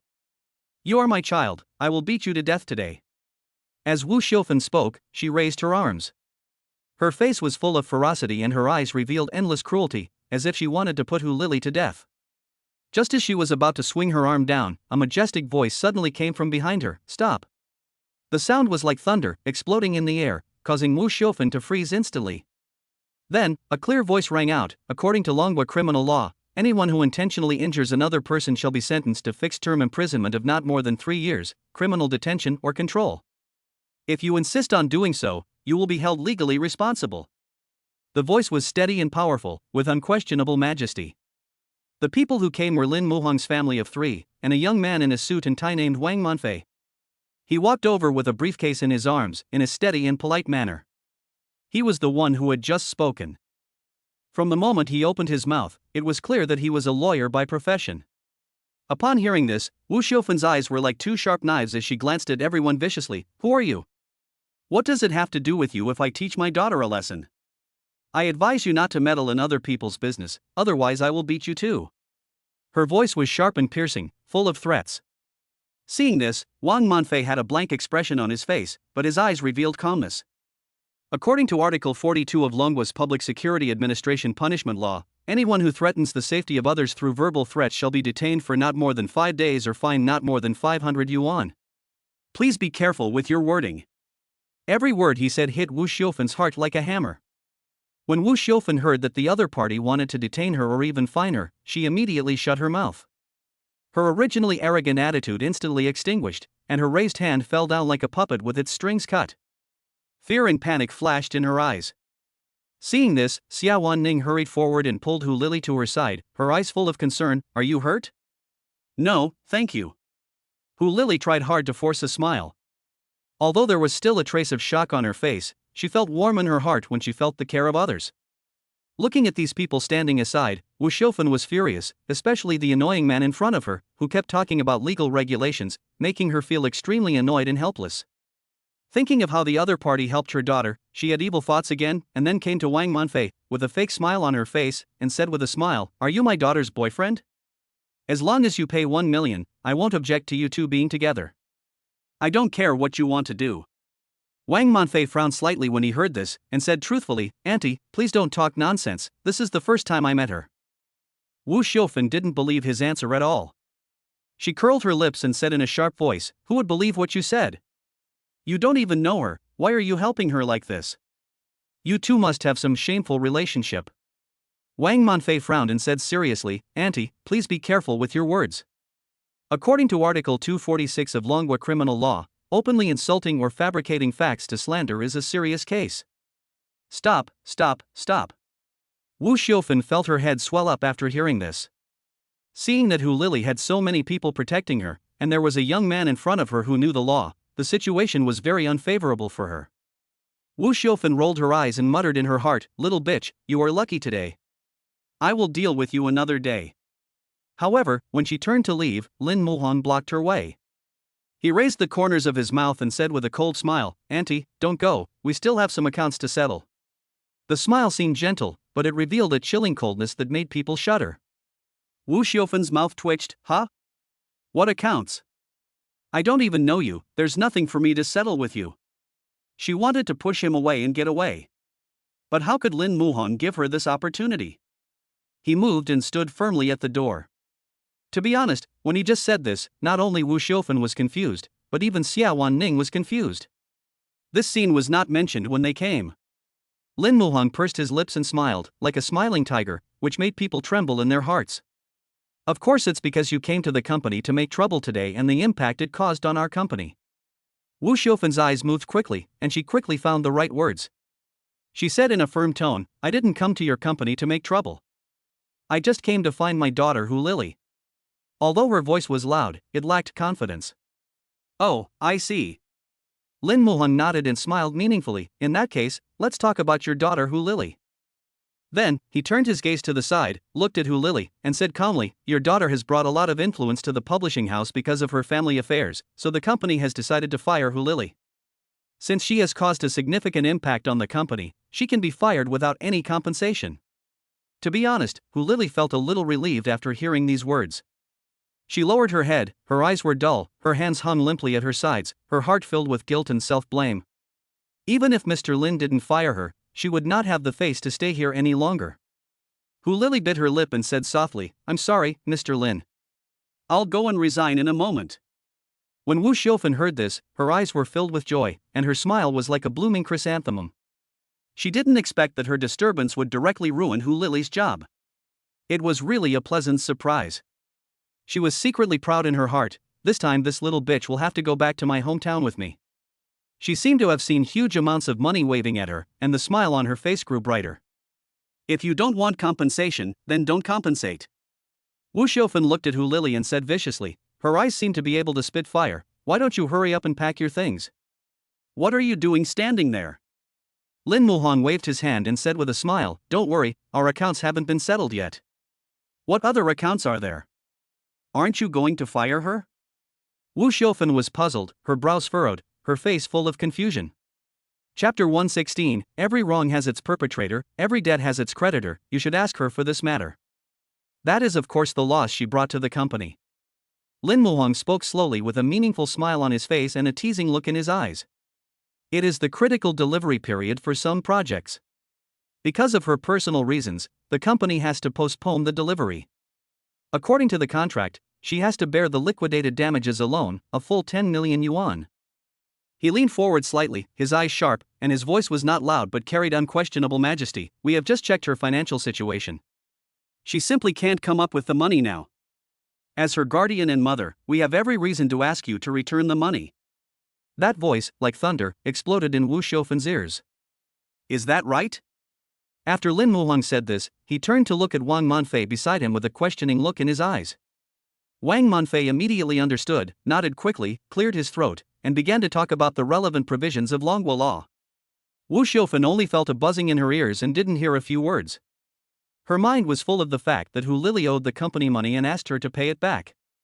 At this moment, her face turned pale in an instant, like a bloodless piece of white paper, and her body began to tremble uncontrollably. She never imagined that by making such a fuss, she not only lost her cash cow, but also caused such a big trouble for her family. She really regretted it. Moreover, from the conversation between the two, she vaguely felt that if she could not repay the money, the valuables in the house would definitely be taken away. Thinking of this, her eyes rolled around, and she secretly complained in her heart, if this is the case, then the houses in the village will not be saved? The more she thought about it, the more frightened she became. Not only did she not get any money, but she also had to pay off the debt for her daughter who had lost money. What a sin she was committing! At this moment, she no longer cared about Hu Lili's life or death. The most urgent thing was to sever her relationship with her and keep the house. Then, Wu Xiufen pointed at Hu Lili viciously, her teeth chattering, "I have kicked this little bitch out of the Hu family. She is not my daughter, and I am not her mother." After she finished speaking, she immediately put on a flattering smile, looked at Lin Muhang, and said with a smile, "She owes you money, you go and ask her for it, this matter has nothing to do with me." She was anxious to get rid of the influence of this incident. She rolled her eyes, smiled sinisterly, and came up with what she thought was a brilliant idea. "Well, she can't pay you back, right? I have an idea, let her sell herself. After a while, she will definitely be able to pay it back." Xiawan Ning, who was standing nearby, was so angry when she heard these words that she trembled all over and wished she could walk up to him and strangle him to death. She just couldn't understand how a mother could say such vicious and inhumane words.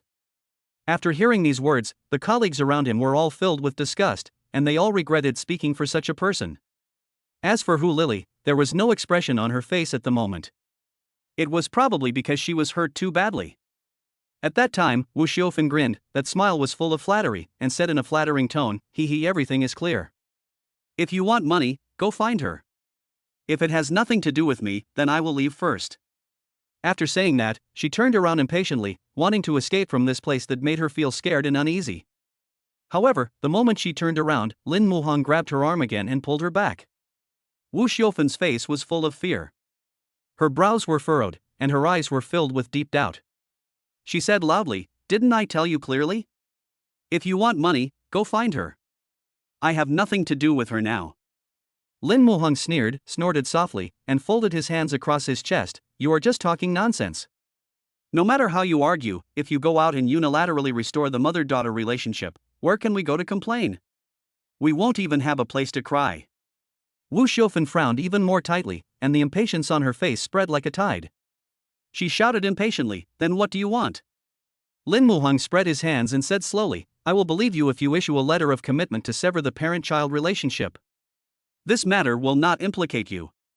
Every wrong has its perpetrator and every debt has its creditor. I will only let Hu Lili pay back this money."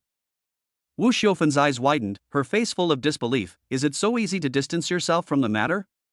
Lin Muhang nodded slightly and explained patiently, "Of course, this letter of commitment is legally binding.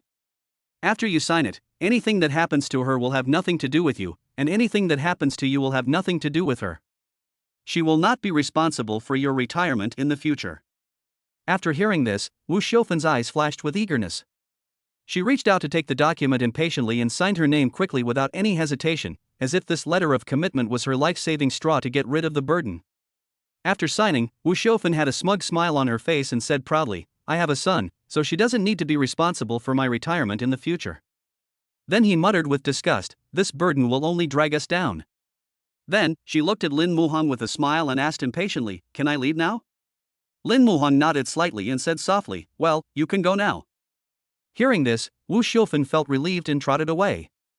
At this time, Lin Muhang took the document signed by Wu Xiaofan, walked up to Hu Lili, and handed it to her. "Take this, you will be free in the future." Hu Lili's eyes were red and tears welled up in them. She said sincerely, "Boss Lin, thank you very much for helping me. I can't get this agreement by myself."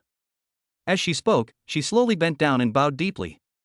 She wiped away the tears from her eyes with her hands and said gratefully, "Boss Lin, I will pack up and leave immediately.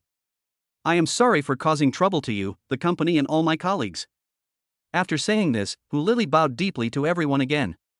She knew in her heart that her days in this company were over and it was time to leave. When the employees saw this scene, they were filled with heartache and reluctance. Everyone looked at Lin Muhang, their eyes full of pleading, and began to plead for her. "Boss Lin, editor-in-chief who was also a victim in this matter. Can you please not fire her?" "Yes, Mr. Lin, editor-in-chief who was diligent and hardworking. Are you really willing to let such a good employee leave?" "As long as editor-in-chief who can stay, I won't take this month's bonus. President Lin also hopes that you can seriously consider it." Everyone was talking at once, hoping that Lin Muhang would change his mind and keep Hu Lili. Chapter 117, The Publishing House is Sold. Seeing everyone pleading for her, Hu Lili felt a warm current in her heart, her eyes turned slightly red, and her emotion was beyond words. She knew very well that Mr. Lin had done so much for her and she really didn't want to embarrass him anymore, so she took a deep breath, looked at everyone with a firm gaze, and spoke slowly. "Thank you so much for pleading for me. To be honest, I have caused so much trouble to the company. I feel very guilty. I am too ashamed to continue to stay here and work with you. This is my own decision, but I am really lucky to meet a group of good colleagues like you." Xiawan Ning stood aside, looking at Hu Lili's determined look, feeling reluctant. She bit her lip lightly and secretly tugged at the corner of Lin Muhang's clothes, her eyes full of pleading, as if she also wanted to say a few good words for Hu Lili. Lin Muhang noticed Xiawan Ning's little move, and the corners of his mouth slightly raised. He then looked at everyone with a meaningful smile and said, "When did I say I would fire editor-in-chief Hu? It was just to show." "Ah?" Hu Lili was in disbelief when she heard this. Her eyes widened and her mouth opened slightly. "Boss Lin, you mean, I can still stay in the company and continue to work?" "Of course." Lin Muhang smiled and looked at Hu Lili gently. "You don't want to make up for the losses you brought to the company?" "Yes, I definitely do." Hu Lili's eyes lit up instantly when she heard this. She nodded quickly, her face full of eagerness. "Boss Lin, I will definitely work hard in the future and will never cause any trouble to the company again." "Yeah." Lin Muhang nodded with satisfaction, then looked at everyone, waved his hand and said, "Okay, everyone go back to work." At this time, Wang Manfei stood up suddenly, straightened his suit, and said, "Boss Lin, if there is nothing else, I will leave first." "Lawyer Wang, thank you for coming here." Lin Muhang smiled, stretched out his hand, and shook hands tightly with Wang Manfei. "You're welcome. This is my job. Please contact me if you have any questions." Wang Manfei responded politely and turned away. After Wang Manfei left, Xiawan turned around, put her hands on her hips, looked at Lin Muhang coquettishly, and said with a pout, "You were so scary just now, I thought you were really going to fire Hu Lili and make her pay a huge penalty for breach of contract." Hearing this, Lin Muhang pretended to be sad, frowned slightly, and said with a look of grievance, "Am I that kind of person in your heart?" After saying that, he deliberately leaned on Wan Wan, his body trembling slightly, trying to arouse the sympathy of his precious daughter. "Wan Wan, mommy misunderstood daddy, daddy is so sad." "Ha?" Wan Wan was sitting on a small chair nearby, tilting her head up, looking puzzled. She tilted her head and blinked her big eyes. After thinking for a while, she seemed to understand something. Then, like a little adult, she stretched out her little hand and gently touched Lin Muhang's head, comforting him in a baby voice. "Dad, don't be sad. I'll let Mom apologize to you." After the little guy finished speaking, he came to Xiawan Ning in a menacing manner, but when he got close, he was like a docile little rabbit, gently pulling Xiawan Ning's hand and bringing her to Lin Muhang. Wan Wan stretched out her chubby little hand, grabbed her father's big hand, and then raised it high. With a snap, she gently slapped Xiawan Ning's butt. The elastic touch surprised Lin Muhang. He was slightly stunned, but the corners of his mouth couldn't help but rise, with endless aftertaste in his heart. Xiawan Ning was frightened by the sudden slap and trembled all over. Her whole body froze instantly as if she had been electrocuted.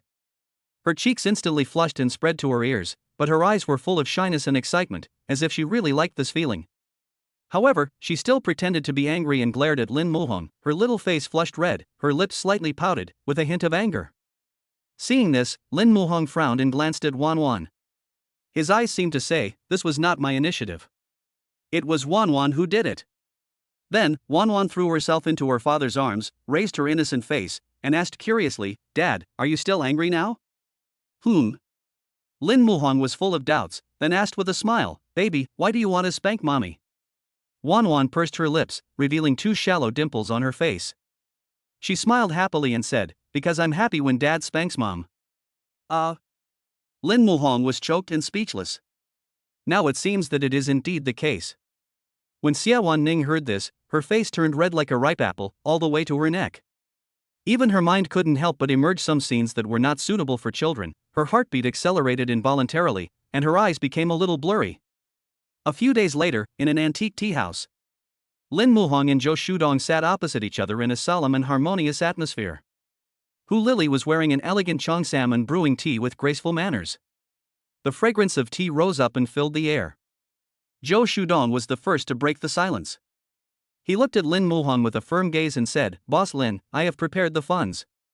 When can we officially sign the contract?" Lin Muhang nodded slightly, with a faint smile on his lips, and then turned his gaze to Hu Lili. Hu Lili understood what he meant, took out the contract from her handbag, gently placed it on the table, pushed it in front of Zhou Shudong, and said softly, "Mr. Zhou, this is the contract, please take a look."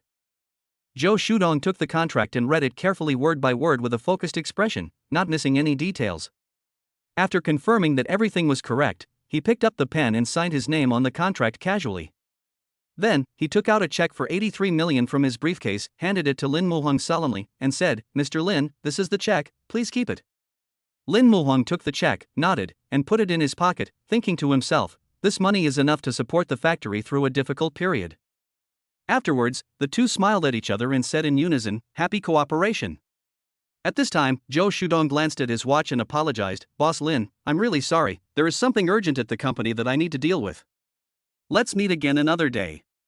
Lin Muhang smiled and responded, "Well, you go ahead and do your work." Zhou Shudong turned his gaze to Hu Lili again and said gently, "Lili, everything at Wuyo Publishing House remains the same. If there is any problem, please call me at any time." Hu Lili nodded respectfully and said, "Okay, Mr. Zhou, don't worry." After Zhou Shudong left, Hu Lili looked at Lin Muhang with gratitude in her eyes. Recalling what happened that day, she was busy dealing with matters at the publishing house and did not have time to thank him in person. This time, when she got the chance, she said with a choked voice, "Boss Lin, if it weren't for your help, I would have given up. Thank you so much." Lin Muhang waved his hand lightly, looking relaxed, "It's just a piece of cake. Besides, if your mother's matter is not handled well, it will affect the business of the publishing house. This is my job, you don't have to take it to heart." However, Hu Lili kept this kindness in her heart and secretly made up her mind that if there was a suitable opportunity in the future, she would repay the other party. Chapter 118, Should I Help or Not? After thinking for a moment, Lily said cautiously, Boss Lin, I just moved to a new house recently, and I would like to invite your family of 3 to visit me. Is it convenient? Lin Muhang raised the corners of his mouth slightly, nodded gently, and said gently, okay. He thought to himself that if Wan Wan and her daughter knew the news, they would definitely be very happy. When Lily saw that Lin Muhang agreed, her smile became even wider, and she asked, how about Saturday? Her eyes were full of anticipation. Sure. Hearing this answer, Lily's face was full of excitement. She got in the car, waved her hand and said with a smile, Mr. Lin, see you on Saturday. Looking at the other person's excitement, Lin Muhang smiled, hoping that she could forget the hurt brought by her original family and welcome a new life. Coming out of the tea house, he subconsciously touched the large check in his pocket. Fortunately it was still there. Lin Muhang didn't dare to carry such a valuable thing with him, so he drove to the bank and prepared to transfer the money to the factory account. Because of the large denomination certificate of deposit, he was directly received by the bank president, so the whole operation process was very fast. Not long after, he called Sun Daong. Sun Daong's voice soon came from the other end of the phone, Mr. Lin, do you have any instructions? His voice was full of respect. Lin Muhang looked calm and said, I have transferred some funds to the factory. Can you go to the finance department to see if the money has arrived? Oh, okay. Sun Daong quickly agreed and trotted towards the finance department. At the same time, Lu Pingchuan, head of the finance department, was sitting at his desk when he suddenly saw a huge sum of money deposited into the company's account. His eyes widened instantly and he rubbed his eyes in disbelief. His fingers kept pointing on the screen and muttering to himself, ones, tens, hundreds, thousands, tens of thousands. He looked like a miser counting treasures. When he saw the 83 million suddenly appearing in his account, he was surprised and happy, and the smile on his face was almost ear to ear.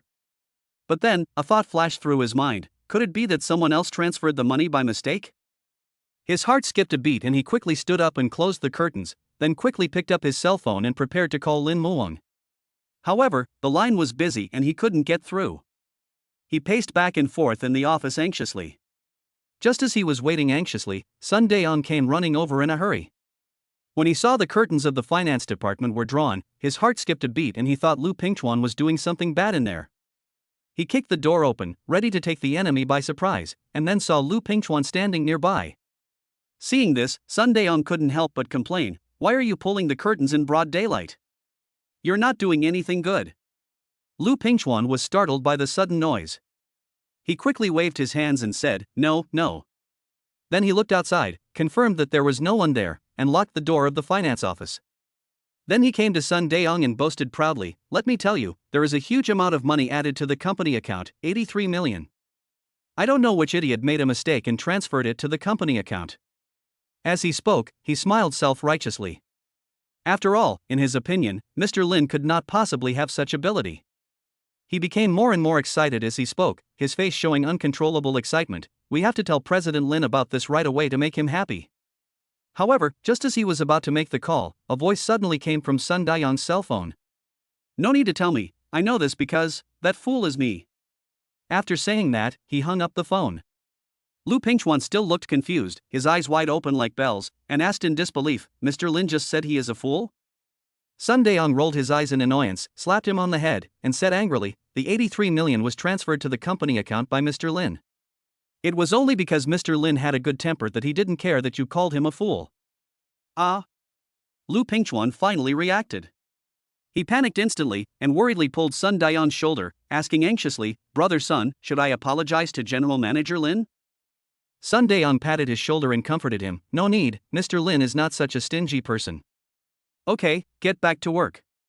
Lu Pingchuan then breathed a sigh of relief. As soon as he sat down, Sun Daong kicked the door open with a bang and walked in. He frowned, pointed at the curtains beside him, and shouted, why are you drawing the curtains in broad daylight? Pull them open quickly. If someone doesn't know, they'll think you're watching a porn movie.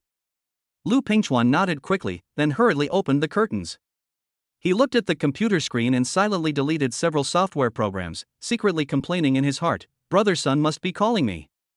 On the other side, Lin Muhang came out from the bank after finishing his business. He walked for a long time under the scorching sun before he finally reached the parking lot. However, just as he was about to open the car door, he caught a glimpse out of the corner of his eye of a white-haired old man lying on the ground, motionless, 2 or 3 meters away from him. And this person happened to block his way.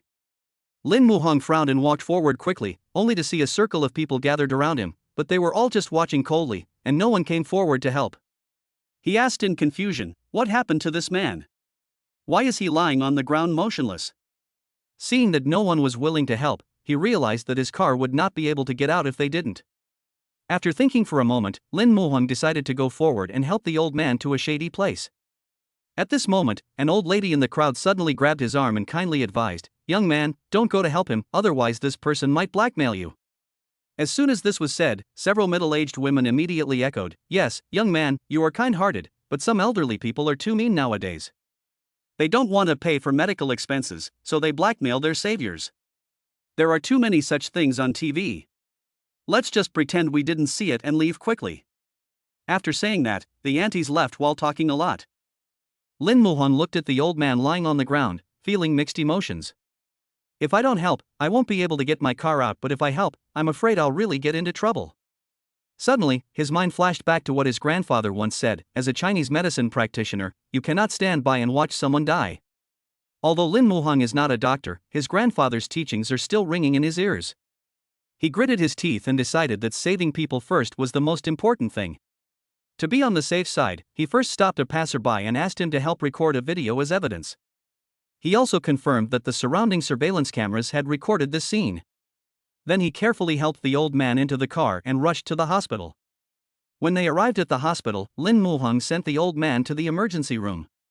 After the doctor saw him, he immediately arranged to send him to the operating room. Lin Muhong wanted to leave, but was stopped by the nurse. "Family members of the patient, go and pay the bill quickly." "I'm not." Lin Muhong was about to explain, but the nurse had already turned and left. He sighed helplessly, muttering in his heart, "Forget it, I'll be a good person to the end, and send the Buddha to the West, just consider it as accumulating merit for Wan Wan." Afterwards, he came to the outpatient clinic and paid a deposit of 5,000 yuan before leaving with peace of mind. On the other side, in the mayor's office, Liang Rufei was concentrating on processing the documents on his desk. Suddenly, the phone on the desk rang. He picked up the phone, his expression suddenly became serious. "Okay, I'll be there right away." After hanging up the phone, he immediately picked up the clothes on the hanger and hurried to the hospital. Chapter 119, Xiawan Ning, the Helpless. In the hospital corridor, the smell of disinfectant filled the air. Liang Rufei sat opposite the doctor, his hands unconsciously folded together, his knuckles slightly white from exertion. He asked anxiously, "Dr. Liu, how is my dad?" Dr. Liu took off his glasses, wiped the lenses gently, and said slowly, "Fortunately, the patient was brought in time. He is no longer in danger of death and will be transferred to the general ward soon." When Liang Rufei heard this, his tense nerves relaxed instantly. He took a long breath, leaned back slightly, and said in a trembling voice, "Well, that's good." Then, he raised his head, his eyes full of confusion. How did my dad come to the hospital?" Dr. Liu recalled, "It seems that a young man brought him here, and he even paid a deposit of 5,000 yuan. Liang Rufei frowned slightly, a feeling of gratitude welled up in his heart, and he nodded, "Well, I understand." The doctor gave some additional instructions and Liang Rufei listened carefully. Coming out of the office, he took out his cell phone, swiped his finger across the screen, and dialed a number. "Xiaoli, help me check." After hanging up the phone, Liang Rufei slowly walked to the door of the ward and looked at his father on the bed through the glass. On the hospital bed, the old man was pale and lying there quietly with various tubes inserted into his body. Liang Rufei felt a pang of bitterness in his heart. He was glad that he could still fulfill his filial duty. At that time, Lin Muhong, the person involved, was leisurely playing with building blocks with Wan Wan. His eyes were gentle and focused. Looking at Wan Wan seriously building the building blocks, his heart was full of happiness. At this time, Xiawan Ning walked out of the bathroom wearing the black lace suspenders bought by Lin Muhong. Her hair was wet, and water droplets slid down her hair, across her white neck, flowed to her chest, and disappeared into her clothes. When Lin Muhong saw this scene, his eyes widened instantly, his throat rolled unconsciously, and a feeling of heat surged in his heart. Xiawan Ning was stared at by Lin Muhong, and a blush appeared on her cheeks. She lowered her head shyly, her hands unconsciously tugging at the corners of her clothes, and said softly, "I didn't bring my pajamas, so I have to wear this." Lin Muhong smiled, his voice a little hoarse. "Well, it suits you very well." Suddenly, he felt something on his lips, which smelled a bit bloody and was a bit sticky. He touched it with his fingers and found it was blood. His face turned ugly instantly and he thought to himself that something was wrong. Wan Wan was concentrating on building blocks when she suddenly felt something dripping on her blocks. She looked up in confusion and saw 2 blood marks under Lin Muhong's nose. Seeing this scene, Wan Wan's chubby little face was full of worry. Her eyes were instantly filled with tears. Her little mouth was tightly pursed, and then she sobbed, "Dad, why are you bleeding?" Wan Wan is so scared. She worriedly grabbed Lin Muhong's arm and refused to let go, crying softly, "Dad, you're not going to die, are you?" "Wan Wan doesn't want you to die. I haven't bought you any snacks yet." When Lin Muhong heard his daughter's words, his originally nervous mood was instantly amused. He couldn't help but raise the corners of his mouth. He gently rubbed Wan Wan's head and said, "Don't worry, baby. Dad just had a nosebleed. It's not serious at all." Wan Wan blinked her watery eyes and looked at Lin Muhong, her voice tinged with tears. "Really?" Lin Muhong smiled dotingly, his eyes full of love. "Of course it's true. Dad still wants to see Wan Wan grow up safely and healthily." At this time, Xiawan Ning saw Lin Muhong's nose bleeding, and her heart tightened. She quickly took a few tissues and walked quickly to his side, saying softly and concernedly, "Why did you suddenly have a nosebleed?" She leaned forward slightly and half knelt in front of Lin Muhong, her face full of worry. Xiawan Ning was seen carefully wiping the blood off Lin Muhong's face with a tissue. Then, she raised her head, her eyes serious, and warned, "Remember, don't plug your nostrils with paper, otherwise the nosebleed will flow back into your chest, which is very dangerous." Then, she grabbed Lin Muhong's hand and put it on his nose. "Pinch the nose tightly with your thumb and index finger for 10 to 15 minutes, and the bleeding should stop." Lin Muhong nodded and did as he was told obediently. However, when Xiawan Ning bent down and stood up, the hem of her skirt drooped down, and her upper body was hollowed out, so that the scene inside was clearly visible. Lin Muhong happened to look up, and this scene caught him off guard. The nosebleed that had almost stopped began to flow out uncontrollably again. He secretly complained in his heart, "Is this considered a hindrance?" After Xiawan Ning stood up, she realized that she had just exposed herself. Her little face instantly turned red to her ears, like a ripe apple. She turned around in a hurry and ran away hurriedly, her face full of shyness and embarrassment. Lin Muhong looked at her departing back, smiled bitterly, and shook his head. Without the culprit lingering in front of him, his nosebleed quickly stopped. He sighed softly and complained in his heart, "Fortunately, I have strong self-control, otherwise I would have made mistakes." At this moment, the cell phone in Lin Muhong's pocket suddenly rang. He took out his cell phone and saw that it was a call from Zhou Zhenfeng. On the other end of the phone, Zhou Zhenfeng's voice was filled with irrepressible excitement. "Boss Lin, good news. Our groundbreaking electric tricycle has been developed." Lin Muhong's pupil shrank slightly, and a hint of surprise flashed across his eyes. He didn't expect the progress to be so fast. Zhou Zhenfeng's tone became more and more excited. "If everything goes well with tomorrow's test, we can immediately go into mass production. Thank you all for your hard work during this period." Lin Muhong's hand holding the phone tightened unconsciously, and his voice was also tinged with excitement. "I will be there in person tomorrow." He seemed to have seen that the wheel of history was about to roll forward. "Okay, Mr. Lin. See you at the factory tomorrow." After hanging up the phone, Lin Muhong was still immersed in the afterglow and couldn't calm down for a long time. At the same time, Rin Dajin was sitting in the luxurious box, with a cunning light flashing in his eyes, and it was unknown what he was thinking about. Ever since Qian Wenguang was taught a lesson by Sun Deong and others last time, he still needs to use a cane when he goes out. After all, it takes 100 days to heal a broken bone. Ren Dajin didn't expect his brother-in-law to get anything done. If he wanted to get his factory back, he had to do it himself. He had thought carefully before that if he wanted to shut down Lin Muhong's factory completely, he would still need to resort to some extraordinary means and hit the target in one go. He has been keeping a low profile these days, waiting for an opportunity, and today, the opportunity finally came. Soon, the door of the box was pushed open. Chapter 120, Real Name Reporting. The person who came in was a middle-aged man in his 40s, wearing a plaid t-shirt with gray horizontal stripes. The texture of the t-shirt looked ordinary, but it looked extraordinary because of the aura he exuded. His hairstyle was a neat slicked back with every strand of hair combed neatly. A pair of glasses rested firmly on his nose, with wisdom gleaming behind the lenses. On his wrist, a silver watch gleamed faintly under the light, and his entire person exuded a majestic aura that should not be underestimated.